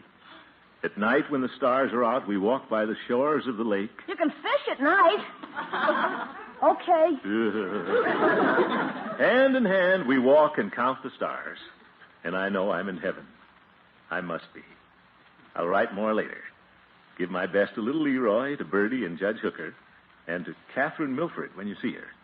Your loving niece, Marjorie. That was a nice letter. Yeah, Marjorie's so happy. Love is a wonderful thing. I'd rather catch a bass. Leroy, you and your fish. Hey, Unc, what's doing with you and Miss Milford? Did she give you the gate? Give me the gate? Certainly not. In fact, I was just thinking about Miss Milford. Like Miss Marjorie says, love is a wonderful thing. Now, Bertie, Marjorie's letter had nothing to do with it. How come Miss Milford hasn't been around, Unc? Well, I've been busy the last few days, my boy. She's probably been busy, too, over at the hospital. Yeah, making goo-goo eyes at that Dr. Olson. Goo-goo eyes. Leroy, stop being so silly. Dr. Olson is out of the picture. I left him in the dust long ago. Yeah? I saw him walking down the street with her yesterday. He didn't look very dusty to me. Why don't you go out and play, Leroy? I'm playing in here. Where's my hat, Bertie? You going out, Miss Gildersleeve? Yeah, I think I'll run over to Miss Milford's for a few minutes. Worried, Unc? No, Leroy. What a household. A man has about as much privacy here as a goldfish. What kind of fish? Never mind.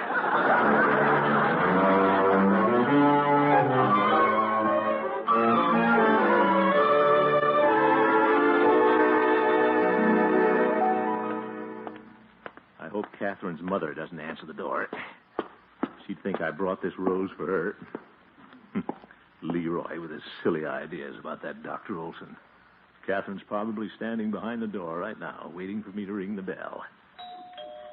Katie, beautiful Katie. Lovely rose. Oop, bug. You're the only girl that I adore. Here she comes. Yes? Zeke, Dr. Olson. Oh, it's you, Gildersleeve. Yeah, haven't seen you in quite a while. Yes, it has been. Quite a while. There's something I can do for you, Gildersleeve? What?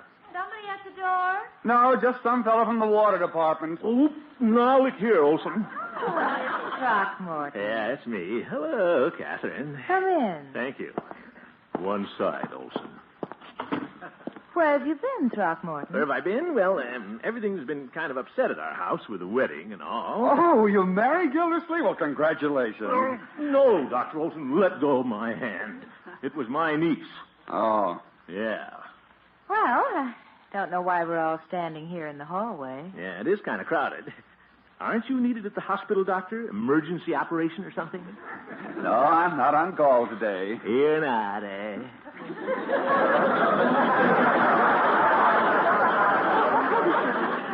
Dr. Olson is taking me out to dinner tonight, Throckmorton. Yes? Yes, I'd asked you to go along, Gildersleeve, but the people we're going with are all, well, professional people. Now, just a minute, Olson. Gildersleeve, stop shaking that rose in my face. Rose? Was that for me, Throckmorton? Oh, yeah, but I almost gave it to him.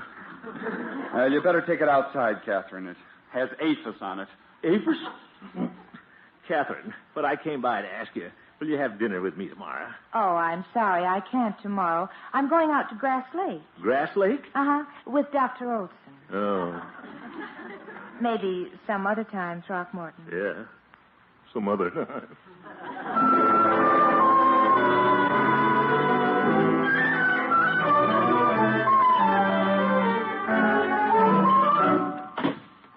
Dr. Olson, sneaking in, trying to beat my time the minute my back is turned. Taking Kathryn to Grass Lake tomorrow. Well, let her go. It isn't going to bother me one bit. You home, Miss Gildersleeve? Yeah, I'm home, Bertie. Miss Gildersleeve, you ought to see what Leroy's doing. Yeah, well, tell me about it later, Bertie. I've got a lot of important things in my mind. Yes, sir. You know what he's doing, Miss Gildersleeve? No, Bertie. He's out there fishing in the wash tub. Oh, fishing in the wash tub. He's having a big time. Yeah, all right, Bertie. I'm trying to think. Fishing in the wash tub. Yes, Bertie. He ain't gonna catch nothing. I know, Bertie. There ain't no fish in that wash tub. That's right. But he's fishing.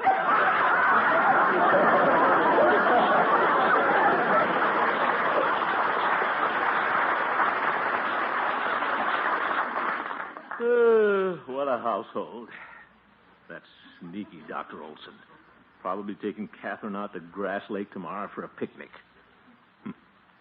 Wonder what they're going to do out there. Not that I care. Look at here, Unc. I got my fishing line all rigged up. Well, good. I've been trying it out in the wash tub. I caught a sock. See, I can hardly wait for next Saturday at Grass Lake. Next Saturday? Say, if Kathryn and Dr. Olson are going to be... Leroy, I just thought of something. Yeah? Come to think of it, we might go to Grass Lake tomorrow, after all. Tomorrow? Certainly. That's when you wanted to go, wasn't it? Yeah, but I already told Piggy I'd go to the show with him tomorrow. Well, tell Piggy you'll go with him next week. Why are we all of a sudden going to Grass Lake tomorrow? Well, because it's a better day. There's bound to be more fish in the lake tomorrow than next week. Will there? Sure. By George, tomorrow's just the time to go. Okay, Unc, I'm all ready. I'm going to catch one of those fighting black bass. What are you going to catch, Unc? I'm going to catch a water snake.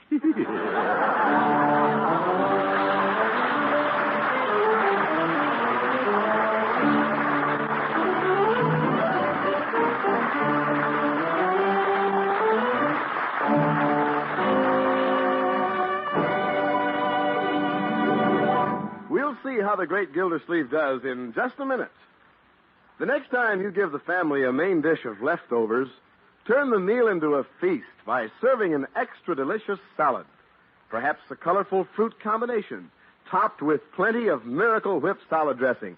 Yes, ma'am, you just do that, and I wager you'll hear nothing but cheers, even from the men folks, because everyone goes for Miracle Whip's just right goodness. Not too sharp, not too mild. The one and only Miracle Whip is made from a secret craft recipe that combines the best qualities of old-fashioned boiled dressing and fine mayonnaise. It gives you just the tangy yet delicate flavor you want. Miracle Whip gives you just the texture you want, too. A wonderful velvety smoothness that's made possible by a special craft beater. Get Miracle Whip when you shop tomorrow. And try the other Kraft salad dressings.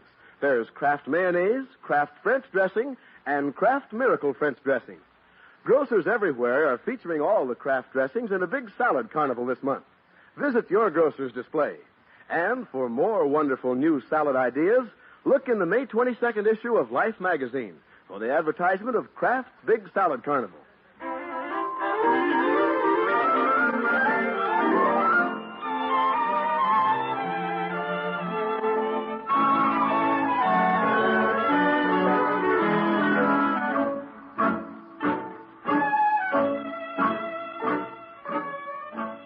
Let's get back to the great Gildersleeve.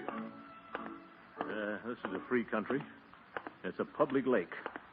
No reason why Leroy and I can't go fishing at Grass Lake on the same day Kathryn and that intern are there.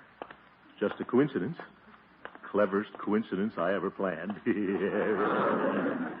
Better stop in the drugstore and get some corks. Hello, Peavy. Hello, Mr. Gildersleeve. What can I do for you this evening? Peavy, I want some bobbing corks. How's that? corks, Peavy, the kind that tell you when the fish are biting. I don't think I have any corks that smart, Mr. Gildersleeve. All my corks know how to do is hold things in bottles. Yes. All right, Peavy, just sell me a half a dozen large corks to tie on fishing lines. Going fishing, are you, Mr. Gildersleeve? Yes, Peavy, up to Grass Lake. Very well, I'll get my corks out. Well, that's a good idea. Are the fish biting? I don't know, Peavy. Well, are they going to bite? I don't know that either. You don't seem any more interested in fishing than a couple of other people who are going up there tomorrow. What's this, Peavy? Nurse Milford and young Dr. Olson were just in discussing their plans over a soda. Well, I'm not the least bit interested in their plans, Peavy. What did they say?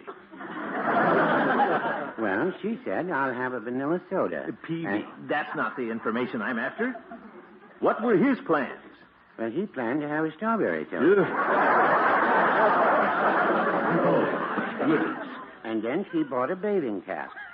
Bathing cap? It seems if it's warm enough, Miss Milford plans to try her new bathing suit. Zeke. And then the good doctor bought some suntan lotion. I don't know why Dr. Olson needs suntan lotion with a hide as thick as his. Well, the doctor didn't buy it for himself. He said he might have to pat some on Miss Milford. That pushy intern, he'd better watch it. You'd care to take a bottle of the lotion along, Mr. Gildersleeve? Peavy, I don't burn.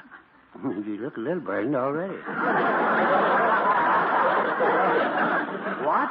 If the fishing isn't good, you can always row ashore and join the picnickers. It wouldn't hurt to have a bottle along in case the doctor runs out. Peavy, you know I wouldn't try to crash their party.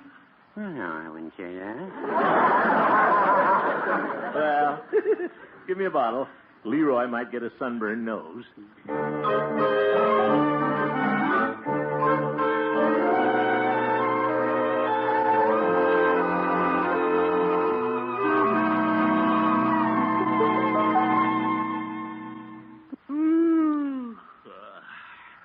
What's the matter with me? I haven't been able to sleep all night. Wish this pillow was Dr. Olson. That left hook will hold him. Maybe I can go to sleep. Wonder how cozy that guy's getting with my nurse.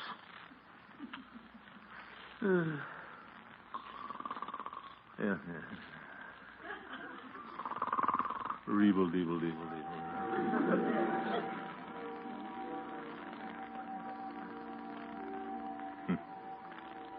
There they are, sitting on the beach. Him and his bulging biceps.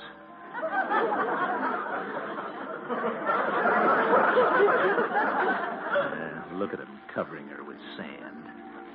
What a corny thing to do. Wonder what they're talking about. Your nose is getting pink, Kathryn. Oh, I'd better put some suntan lotion on it. Now, you just leave all that to Dr. Olson. Well... Don't let him, Kathryn. Now, hold still. This won't hurt a bit. Mustn't let it burn. It's such a cute little nose. Oh, Doctor, you have such a pleasing bedside manner. Hey, he's not putting lotion on her nose. He's trying to kiss her. Kathryn, darling. Yes, Doctor? What nerve. Trying to kiss her on a public beach. I ought to call the police. There's the siren. Somebody beat me to it. Hey, turn off your alarm. Yeah? What's your fault? You fault? I got it. It's time to get up, Unc. Leroy, who set my alarm for 5 o'clock? I did. It's time to go fishing. Fishing at this ungodly hour? Sure. You're not mad, are you, Unc? Well, no, my boy. At least he didn't get to kiss her. Kiss who? Never mind, Leroy. What a character.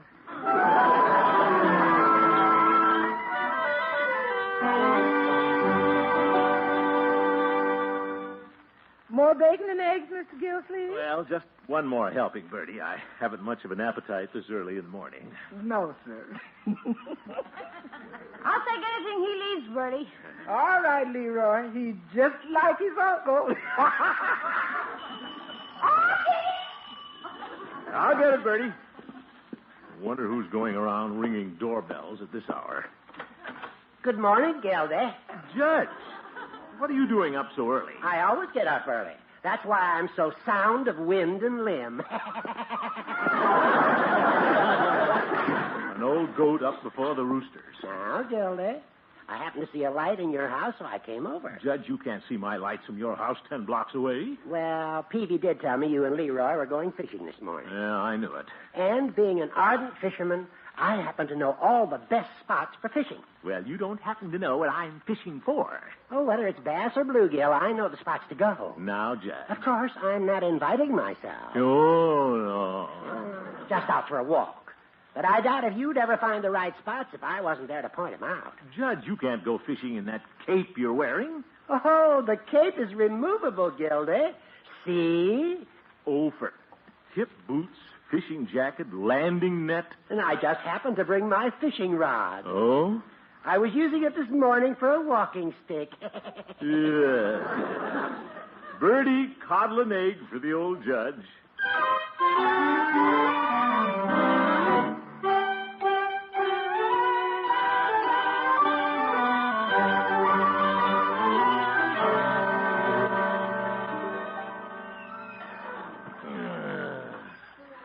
I thought we'd never get on the lake. Now, Leroy.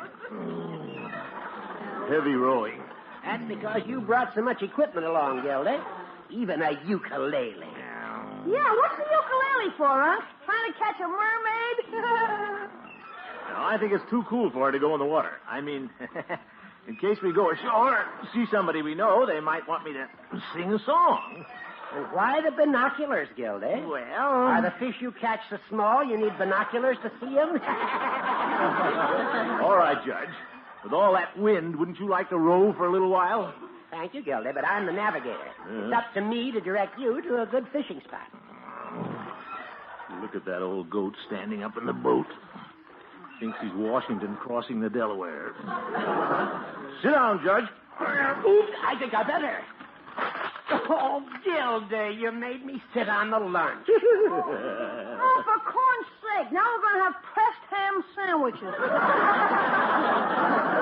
All right, Leroy. Toss out the anchor. Here? Where all the people come? Gildy, surely you don't expect to catch fish right off the picnic ground. Why not? I wonder where they are. Gildy, why are you scanning the shore? Shore? No reason, Judge. Let's bait up and start fishing.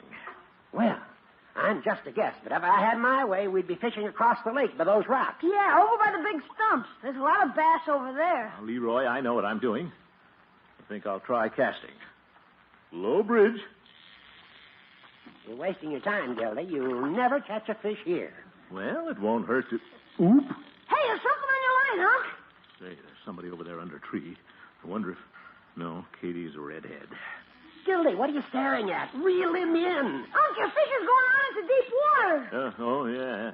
Now you got him coming. Darn fish won't even let me see who's on shore.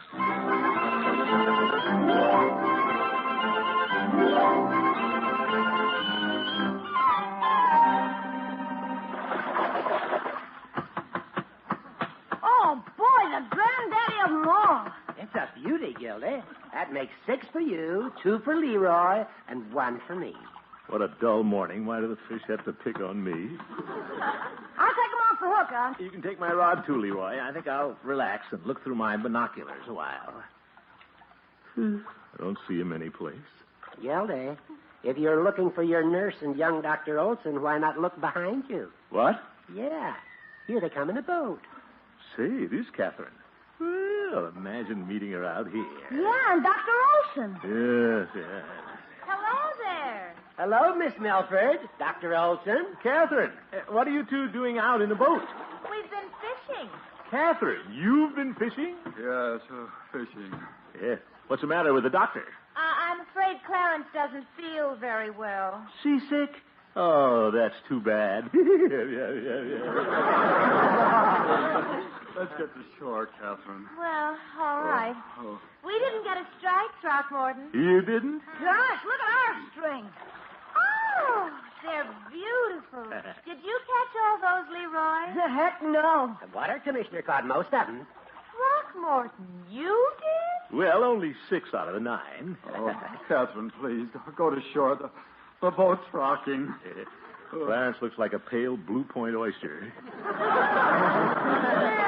I guess we we'd better go. Miss Milford, you seem to enjoy fishing. Oh, I do. Well, why don't you step into the boat with Gildy, and Leroy and I will go ashore with the doctor? Why, Judge. Yeah, I'm getting hungry, and I don't want to eat those sat-on sandwiches. Well, you come with me, Leroy. I'll buy you all the hot dogs you can eat. Hey, King! Have fun, Gildy. What a fine old man. Well, you don't mind, Clarence? Oh, no, I'd be happy to have someone row the boat. All I want to do is get on shore. Hurry, Leroy. Okay. Yes, careful, Leroy. Let me take your hand, Catherine. Up, daisy. Oh, thank you, Throckmorton. This is going to be thrilling. You bet. Thrilling. You take one oar, Leroy, and I'll take the other. Okay. So long. Yeah, goodbye. Goodbye, Clarence. Oh, John. Yeah. Clarence doesn't feel like talking. Now then, Throckmorton, I'm completely in your hands. You are? How do I go about catching fish? Oh. Just drop my line over here? Well, I think this little spot is kind of fished out. Let's pull up anchor and drift over behind those willows. Whatever you say. With my luck today, it wouldn't surprise me if I had a bass on the anchor.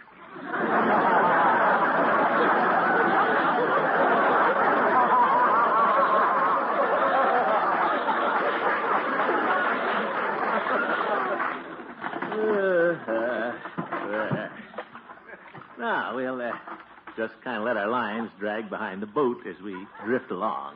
Oh, we're going to troll. Yeah. You handle the rods while I handle the ukulele. Ukulele? Mm-hmm. Oh, Throckmorton, whoever heard of a fisherman playing a ukulele? Well, music hath charms, even for fish. Catherine, imagine we're in a canoe floating on some tropical lagoon. Ah, yes. Come with me where moonbeams light to Tahitian skies and the starlit waters linger in your eyes.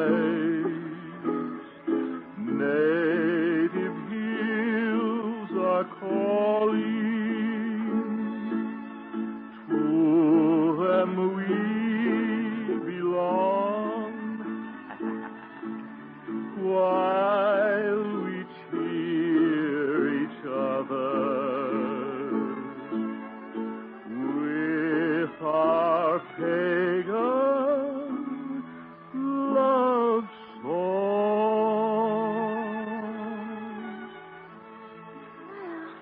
I've never heard you sing so well, Throckmorton. Yeah, thank you.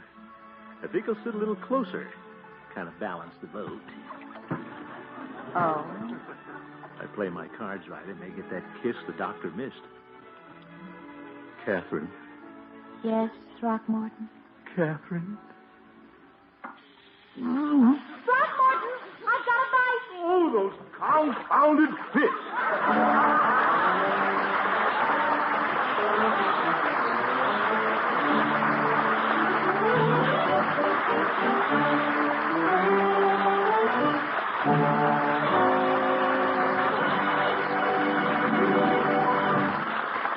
The Great Gildersleeve will be right back.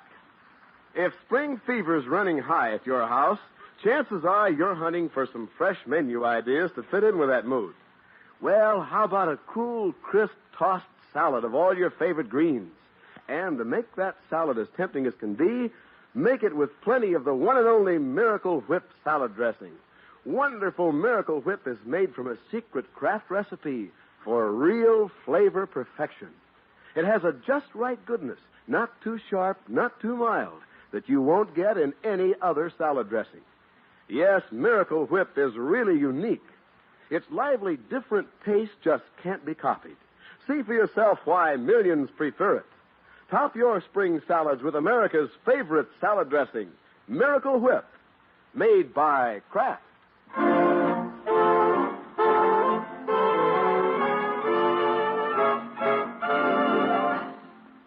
better get ready for dinner, Throckmorton. Oh, what's the hurry? I'd rather sit out here on the couch with you. But Judge Hooker has worked so hard in the kitchen. Well, he's having fun. It's the first time in years that he's cooked on more than one burner. Wait, where's Dr. Olson? Oh, the dear doctor's folded up in the porch swing. Just proves, Catherine, when you're going out on the water, you need a water commissioner. Oh, Throckmorton. Catherine. Table, fish are ready. I'll never catch another fish as long as I live. The Great Gildersleeve is played by Harold Perry. This show was written by Paul West, John Elliott, and Andy White, with music by Jack Meakin. Be sure to listen in next Wednesday and every Wednesday for the further adventures of The Great Gildersleeve.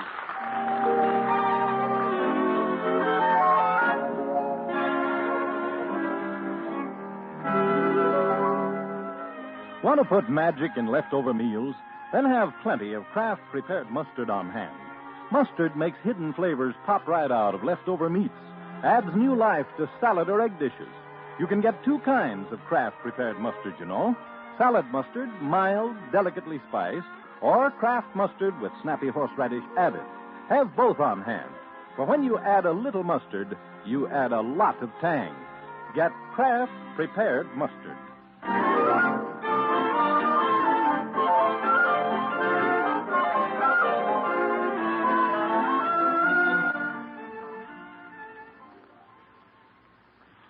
Now join the excitement of Break the Bank on NBC.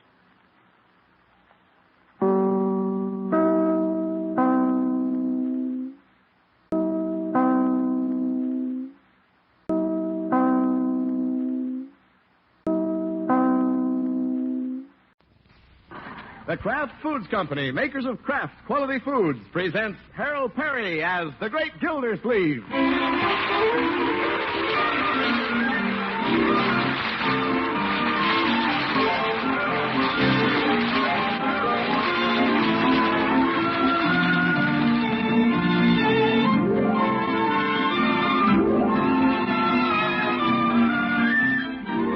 The Great Gildersleeve is brought to you by the Kraft Foods Company, makers of the one and only Miracle Whip salad dressing.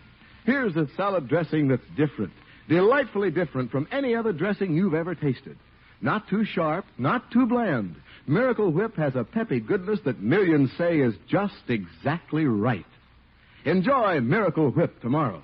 Even the simplest salad will bring you compliments when it's made with Miracle Whip.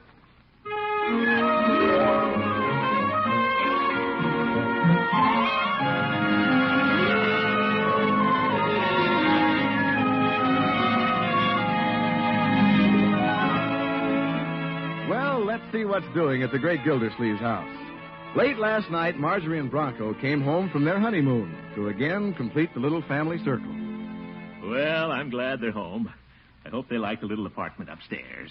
They are too, Mr. Gildersleeve. You sure fixed it up nice for them. Yeah, but it cramps Elmer's style. You're a turtle, Leroy? Yeah, he doesn't have the run of the upstairs like he used to.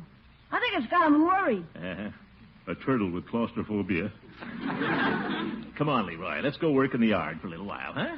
Are you going to the office, Mr. Gildersleeve? Well, Bertie, I thought I'd wait around till Marjorie and Bronco came down. I didn't get a chance to talk to them much last night. No, sir. Who did? All they can say is, Marjorie, darling, Bronco, darling, Marjorie, darling, Bronco, darling. They're worse than before they were married. Now, Leroy? I thought that mushy stuff stopped after the honeymoon. If I know them two, they'll be on a honeymoon for years and years. Yeah, I hope so. Come along, Leroy. What are we going to do, Unc? Well, let's see now. We might burn the rubbish for Bertie. Oh, boy, look at the pile. Yeah, pretty big, all right. Let me light it, Unc. I'll show you how to start a fire by rubbing two sticks together. Oh? Well, go ahead, my boy. Little boy scout. Leroy, you're rubbing two matches together. Well, they're sticks. Oh, brother, a junior Milton Berle. There she goes. Yeah, pretty damp. It's going to smoke a lot. The breeze will keep it going. Hey, look, we're laying down a smoke screen. Uh-oh, it's blowing right across the street to Bullard's house. And the bedroom windows are open. Wonder if Bullard's up. He will be. Yep. Hey, how about about tossing this old rubber tire on the fire? No, Leroy. Why not? We can't help if the breeze blows the smoke over there. That's Mother Nature at work. Well, maybe this wasn't a good idea, Leroy. Bullard will think I'm doing it on purpose. So what? He doesn't like you and you don't like him. Now, Leroy, it isn't that we don't like each other. We just don't get along. Wouldn't surprise me if he comes over here and tries to start something. Gildersleeve! Zeke, here he comes. Let's run, Unc. No, Leroy, we'll stand our ground. It's ours. Gildersleeve, what are you up to now? Oh, Mr. Bullard, good morning. Nice morning, isn't it? I don't know. I can't see it for the smoke. Smoke, huh? Oh, it is a little smoky, isn't it? Gildersleeve, haven't you any consideration for other people? Oh, yes. It was out of consideration for you, Mr. Bullard, that we didn't burn this rubber tire. Well, thank heaven for that. Gildersleeve, how in the lottery of life did I draw you for a neighbor? Well, let's see. I came here tonight. No, see here, Bullard. I might ask you the very same thing. You just waited until the wind was right to burn rubber. No, I didn't. Yes, you did. No, he didn't. You keep out of this, Leroy. No, I didn't. Well, whether you did it on purpose or not, it was a stupid thing to do. Oh, careful whom you call stupid. I'm a public official. I'm the water commissioner. Gildersleeve, if you fool with me, I'll buy the water department and cut off your water. Oh! Today, nincompoop! Nincompoop. That did it. Leroy burned the tire.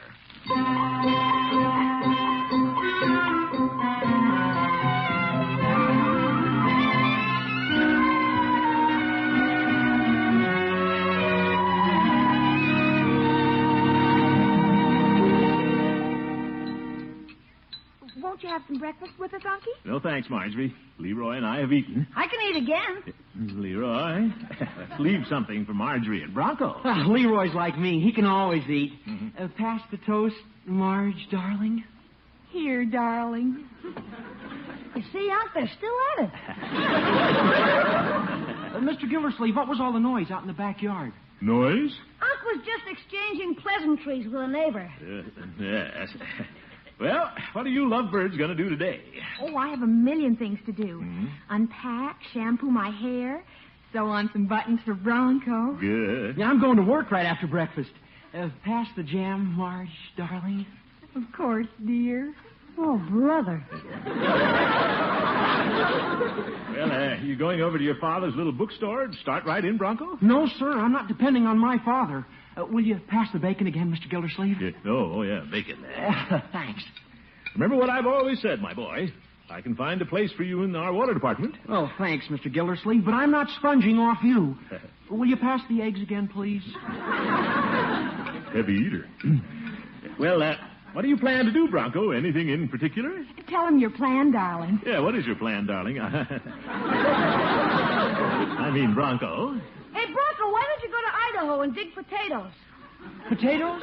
Sure, the government pays good money for them. Leroy? Okay. Well, I've got big plans, Mr. Gildersleeve, because I have the most wonderful wife in the world to support. Haven't I, Marge, honey? Oh, Bronco. Isn't he wonderful, Unky? Oh, yes, but how are you wonderful people going to live? Mr. Gildersleeve, I have a briefcase. You have? And in it, there's a real estate license. Unky, he's going to sell real estate. Real estate, eh? Well, I admire your spunk, Bronco, but not wanting to depend on me or your father. Well, spunk is what I've got plenty of. Spunk and drive. And ability. And ability. But, Bronco, don't you think real estate is a little crowded? Mr. Gildersleeve, the way I see it, the whole world is waiting to be sold. Oh? There's always room at the top. What are you going to sell, the North Pole? Please, Leroy, don't snipe at a young man starting his career. Oh, that's all right, Mr. Gildersleeve. Nothing can stop me. I'm starting out to ring doorbells right after breakfast. More bacon, Marge? Oh, there isn't any more, darling. Oh, well, I'm starting right now. Goodbye, Marge, darling. Goodbye. Be sure to wear your coat. It's chilly out. That boy doesn't need a coat. He's a ball of fire.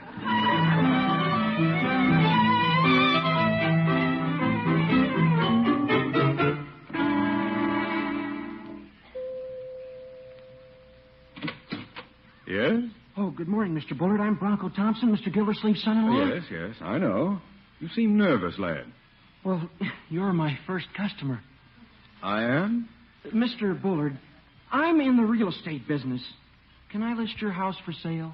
Well, young man, this house is not for sale. Oh, well, I thought I'd ask you first. I'm starting at the bottom, you know. Yes. Well, a good day, Mr. Bullard. I'll try some of the other A neighbors. good idea. Thompson. Oh, yes, sir? I just had a thought. Has Gildersleeve by any chance listed his house for sale? No, sir. I live there. Well, I don't mind you, but Thompson, I'll give you a listing of mine if you promise to get a listing on Gildersleeve's house. Fair enough? Well, yes, sir. Very good. Come into my study, young man.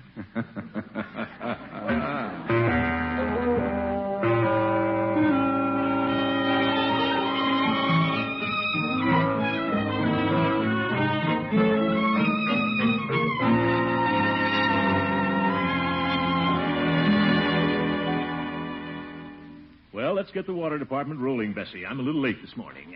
My, you look nice, Mr. Gildersleeve. What a pretty red flower you're wearing. Oh, that's a buddy poppy, Bessie. Everybody ought to wear one this week. Now, let's get started with the mail. Yes, sir. How are the newlyweds, Mr. Gildersleeve? Oh, fine. But let's get down to work till the honeymoon's over. Yes, sir. Are they happy? Why, naturally, Bessie, but let's get on the ball. Oh, I'm so happy they're happy. Bessie, please. This isn't the happiness hour. This is drudgery. Did you check the water report? No, sir, you did. Oh. Well, somebody has to be efficient around here. I will say the work on my desk isn't piled as high as it used to be. No, sir. I took the big pile and made it into 3 little piles. Seems I've got a lot of work to do. Bessie, please close the door. I don't want to be disturbed. Yes, sir. Just a little pile. Let's see. I think I'll work from left to right. Oh, Mr. Gildersleeve. What is it now, Bessie? Oh, there's a young man to see you. He says he's selling real estate. Bessie, I don't want any salesman in my hair. Well, this one will be in your hair quite a while. He's your son-in-law. Bronco, eh? Well, show him in. I'm in, Mr. Gildersleeve. Yeah, so I see. Well, how's business, Bronco? Oh, great. Just dandy. And I want to talk to you about something. How does it feel to be a newlywed, Mr. Thompson? What? Oh, fine. All right, Bessie. Mr. Gildersleeve. I hear you're so happy. Yeah. Mr. Gildersleeve. And I'm so happy you're happy.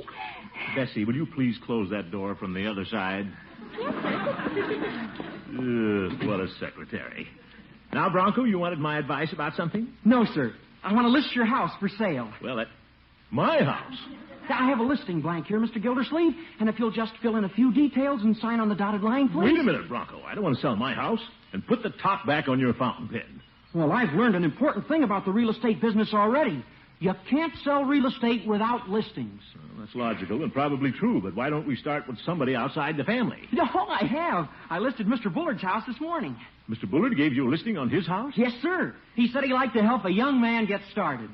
That Bullard, trying to show me up before my old son-in-law.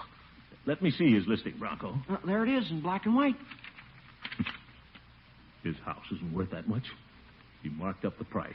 He knows it won't sell. Wasn't it nice of Mr. Bullard to give me the listing? Well, Bronco, he's no nicer than I am. Where's that dotted line?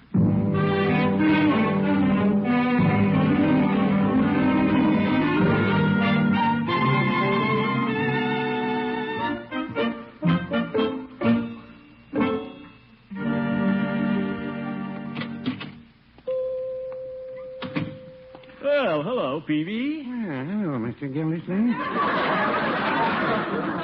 What can I do for you? Well, I thought I'd drop in and have lunch with you.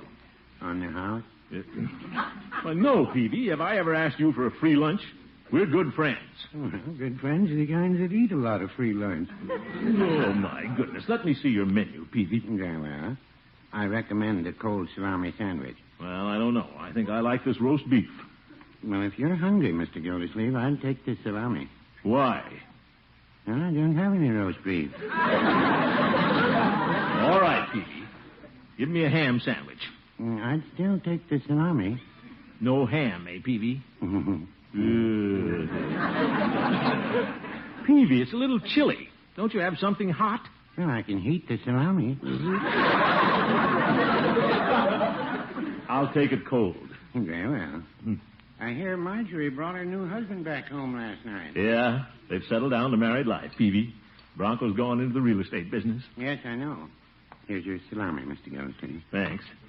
Peavy, don't tell me Bronco was drumming up business in here. Well, he did want me to list the pharmacy for sale. Yeah, that's Bronco, all right. Fast worker. I told him I'd have to talk it over with Mrs. Peavy. Well, Peavy, you didn't have to do that. Why didn't you just tell him no? Well, talking it over with Mrs. Peavy is telling him no. I see. Well, I don't want to sell my house either, but I gave him a listing on it. You don't say? Yeah, just to encourage the boy. Of course, I put the price up kind of high. He'll never sell it.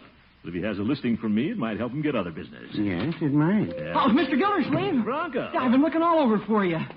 I've sold your house. Sold my house? My. Yes, sir. Here's the cashier's check for the down payment. But, Bronco, you can't sell my house right out from under me. Can he, Peavy? Well, no, I wouldn't say that.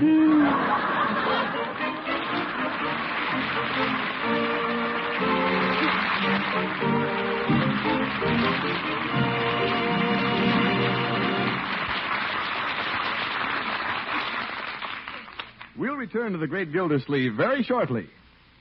Many a famous cook will tell you that she made her reputation by the simple trick of serving really wonderful salads. Yes, and you can do it too. Very easily, in fact, if you'll remember to do these 3 things when you make that salad. First, make that salad in advance so it can be thoroughly chilled. Second, be sure your salad greens are drained dry and really crisp. And third, and probably most important of all, be very particular about the dressing you use. For real salad success, serve Miracle Whip. Miracle Whip is the salad dressing millions prefer. Actually, it's the most popular salad dressing ever created. And once you taste it, you'll know why. Miracle Whip has a delightfully different flavor. A delicate, zesty goodness most folks agree is just exactly right. Miracle Whip, you know, is a different kind of salad dressing. It's made from a secret craft recipe to give you the very best qualities of old-fashioned boiled dressing and fine mayonnaise. And Miracle Whip is blended with a special craft beater to give you a super smooth texture. Surprise your family tomorrow with an extra good salad, and to be really sure they'll like it, remember to use plenty of America's favorite salad dressing, the one and only Miracle Whip.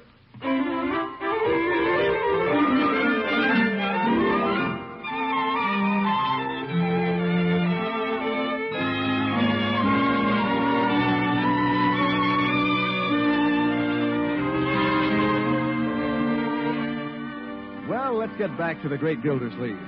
To encourage his new son-in-law in the real estate business, the great man listed his house for sale.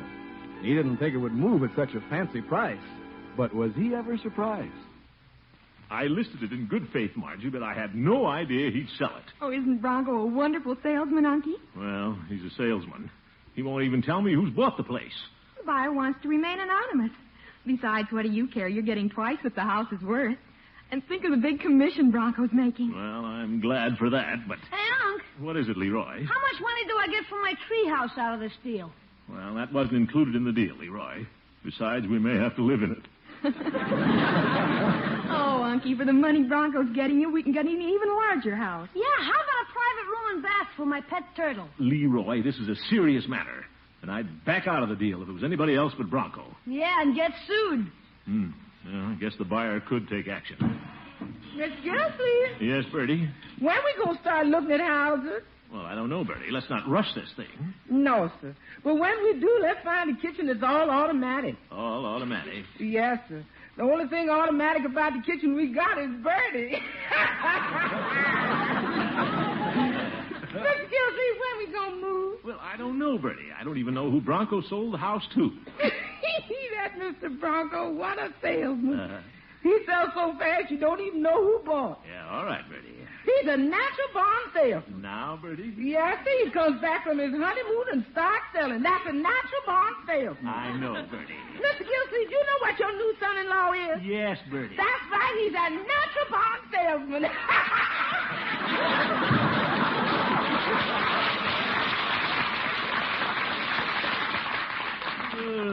And I'm a natural-born sap. How did I get into this? How do I get out of it?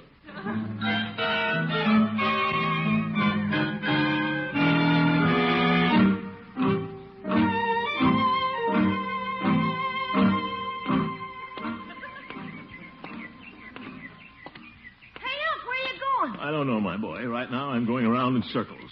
Looking for another house? No. Trying to figure out how to keep the one we've got. We don't want to sell that place. That's our home. Yeah, I guess it'd be pretty tough living in another house. Certainly it would. How could we get in when you forgot the key? We'd have to punch new holes in the screens. Leroy, there's only one hole. It's in the service porch. Gosh, I might have to go to a new school where the teachers wouldn't take pity on me. I'll get worse grades than I do now. That's highly probable, Leroy. And what if Elmer doesn't like the new house? He may keep coming back like a cat. A homing turtle. Might take a month to make the trip. Yeah, well, don't worry about it, Leroy. We're not going to move, I hope. I could just find out who bought the place. Maybe you need a lawyer, Unc. Why don't you see Judge Hooker? Leroy, the judge doesn't know anything about real estate? Sure he does. He was standing in front of Peavy's drugstore this morning talking to Mr. Bullard about real estate. Mr. Bullard? Sure. I was sitting by the newsstand reading the comic books, and I heard Judge Hooker say, real estate. Say, Hooker is Bullard's attorney. And if Bullard were... By George, I'm going over to Hooker's. What's the matter, Unc? I smell a mouse, my boy, and there's an old cat saying, when you smell a mouse, head for the mouse hole.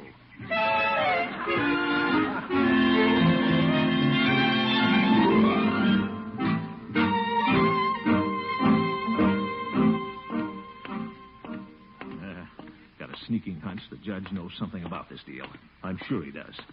Confound it, I'll get the truth out of him if I have to beat the old goat with his own asafoetida bag. There he is going into his house. Judge! Horace! The old rascal sees me trying to get into the house. Now I know something's up. Horace! You come here. Oop, look at him run.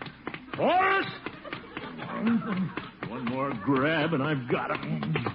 Gildy, let go of my coat tail. Not by the hair of your chinny chin, you old goat. I want to talk to you, Horace. Not now, Gildy. I'm very busy, and it's time for my Kalak water. Well, your Kalak water can wait. I want you to tell me the truth and nothing but the truth. But, Gildy... I listed my house for sale with Bronco only as a gesture to encourage the boy, and somebody pulled a sneaky trick on me and bought it. Do you know anything about it, Judge? That's a leading question. Judge, were you or were you not talking to Rumps and Bullard in front of Peavy's drugstore this morning? Let me see. Peavy's drugstore. Answer yes or no, Judge. Well, I bought a package of soda mints, and Peavy gave me a glass of water. Let's leave your liver out of this. What about Bullard? Oh, he's fine. Now, look here, Judge. A cashier's check. A deposit on my house. Now, who purchased this check? I can't tell you, Gildy. I don't have my glasses. The name isn't on it. Have you ever seen this check before? Me? Oh, my goodness. Look, Horace, you're supposed to be an old friend of mine. You want to see me lose my house? You want to see it sold right out from under my little family? No, Gildy. Besides, you're my attorney. I know, Gildy, but I'm Rumson Bullard's attorney, too. And he pays me. Oh? So it is Bullard who's buying my house. I didn't say that, Gildy. It isn't ethical for an attorney to talk about his client's affairs. But it is Bullard. I didn't say it was, and I didn't say it wasn't. Well, you didn't say it wasn't? Well, I didn't say it was. Well, was it or wasn't it? It was. I mean, it wasn't. You said it, Judge. It was. Now, Gildy. I did it. I set a trap for a mouse and caught an old goat.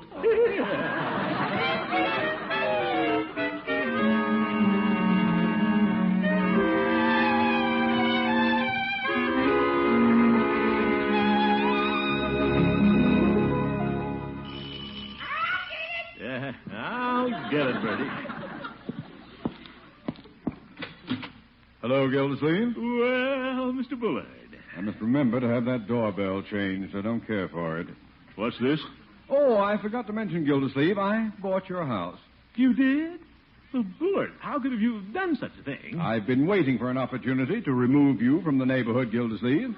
You and your burning tires. How happy I'm going to be when you're gone. But where will I go? How about Canada? Now, Bullard, you wouldn't take advantage of an old neighbor, an old friend. An old neighbor? No. An old friend? No. You, Gildersleeve? Yes. Now, if you'll excuse me, I'd like to come in and look over the house. Well, I can't stop you, Bullard. It's your house. How true? How true? Now, let's see. What room is this, Gildersleeve? Now, you know the rooms. You've been in this house before. I know, but I'd like to hear you tell me about it. Please, old neighbor, have mercy on me. I'm in an awful pickle. Well, I understand this is National Pickle Week. Tell me about the rooms, Gildersleeve. You're a hard man, Bullard. Thank you. Proceed, Gildersleeve. Well, this is the living room. Imagine. What was that, Gildersleeve? Nothing, my asthma. I assume there are other rooms in the house? Oh, yes, we have a kitchen. Well, what a pleasant surprise. From the fumes which are constantly drifting across the street, I thought you did all your cooking over the incinerator. That, I presume, is the dining room? Yes, that's our dining room. You eat in there? Yes. Standing up? It's quite large when you're in it. I doubt if it would seem large when you're in it. Bullard, have a heart. Give me a chance. Call off the deal. Nothing doing. I've waited years for this. On the day you move, I'm going to sit across the street on my veranda and cheer each passing piece of furniture. It will be a day of song and festivity. I shall adorn my cornices with bunting. All right, Bullard, I'm licked. But how did you do it? It was quite simple, really. It was? Yes. I induced young Thompson to talk you into listing your house for sale by giving him a listing on mine. When he came back with your listing, I gave him a cashier's check immediately. Is that how you did it? Yes, indeed. Your experience to the contrary, Gildersleeve, it requires brains to get along in this world.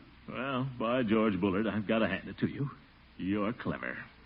Quite true. And as I have so often said, Gildersleeve, the day would come when I would have the last laugh. This is the day.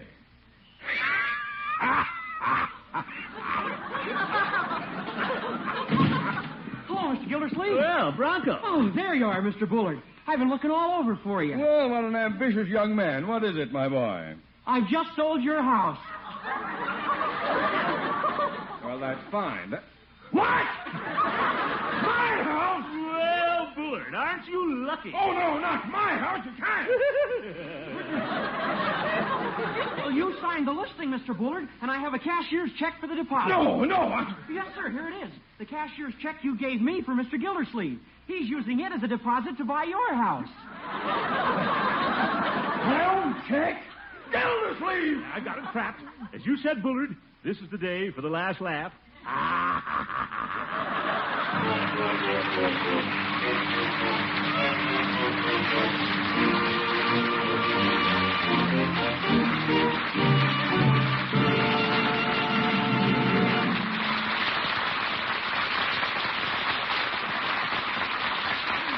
The great Gildersleeve will be right back. Now, if you're planning a party luncheon, here's a beauty of an idea for you. Get some big red tomatoes, the kind you're just beginning to see in the market. Cut them in quarters and arrange them petal fashion on a bed of lettuce. Then, right in the center, put a generous mound of chicken salad. But not just any chicken salad. I mean your own extra delicious kind. The kind you make with Miracle Whip salad dressing. Miracle Whip's lively, teasing flavor is just the thing to add a delightfully distinctive goodness to that salad. Try it, and see if you and your guests don't agree with the millions who prefer Miracle Whip.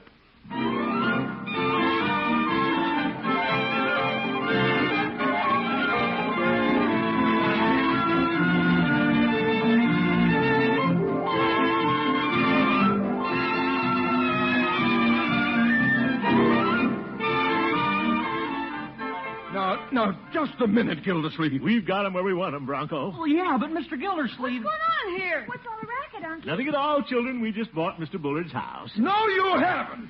We'll call off both deals. Forget the whole thing. But what about my commission? I sold 2 houses. Yeah, well, Bullard, if you want to keep your house, you pay commissions on both houses. Both houses? I'll only pay commission on one. It's a deal. You pay Bronco the commission on yours, and I'll pay him the commission on mine. He can take mine out in bacon and eggs. Bronco sold a house. He sold 2 houses, Bertie. Ain't that grand? Mr. Gildersleeve, you know what Mr. Bronco is? Yes, Bertie. He's a natural born salesman. Bertie, show Mr. Bullard the back door. Leroy, put the tire back on the fire.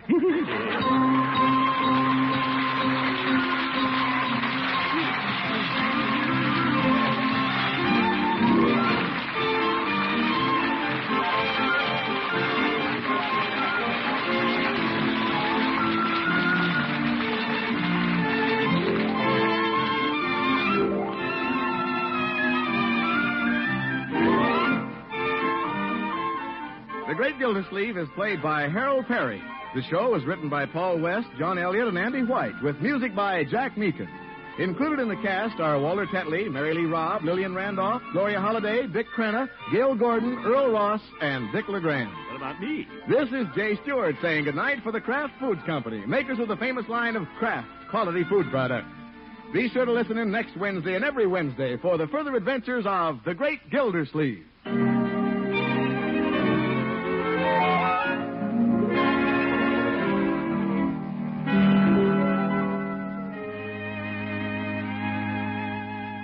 Which suits your taste?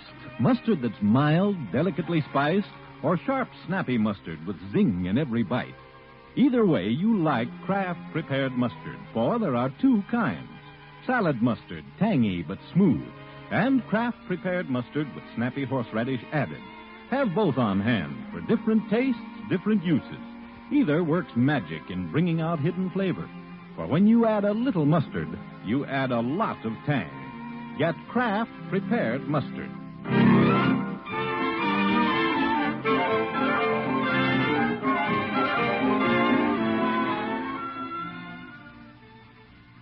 Now join the excitement of Break the Bank on NBC.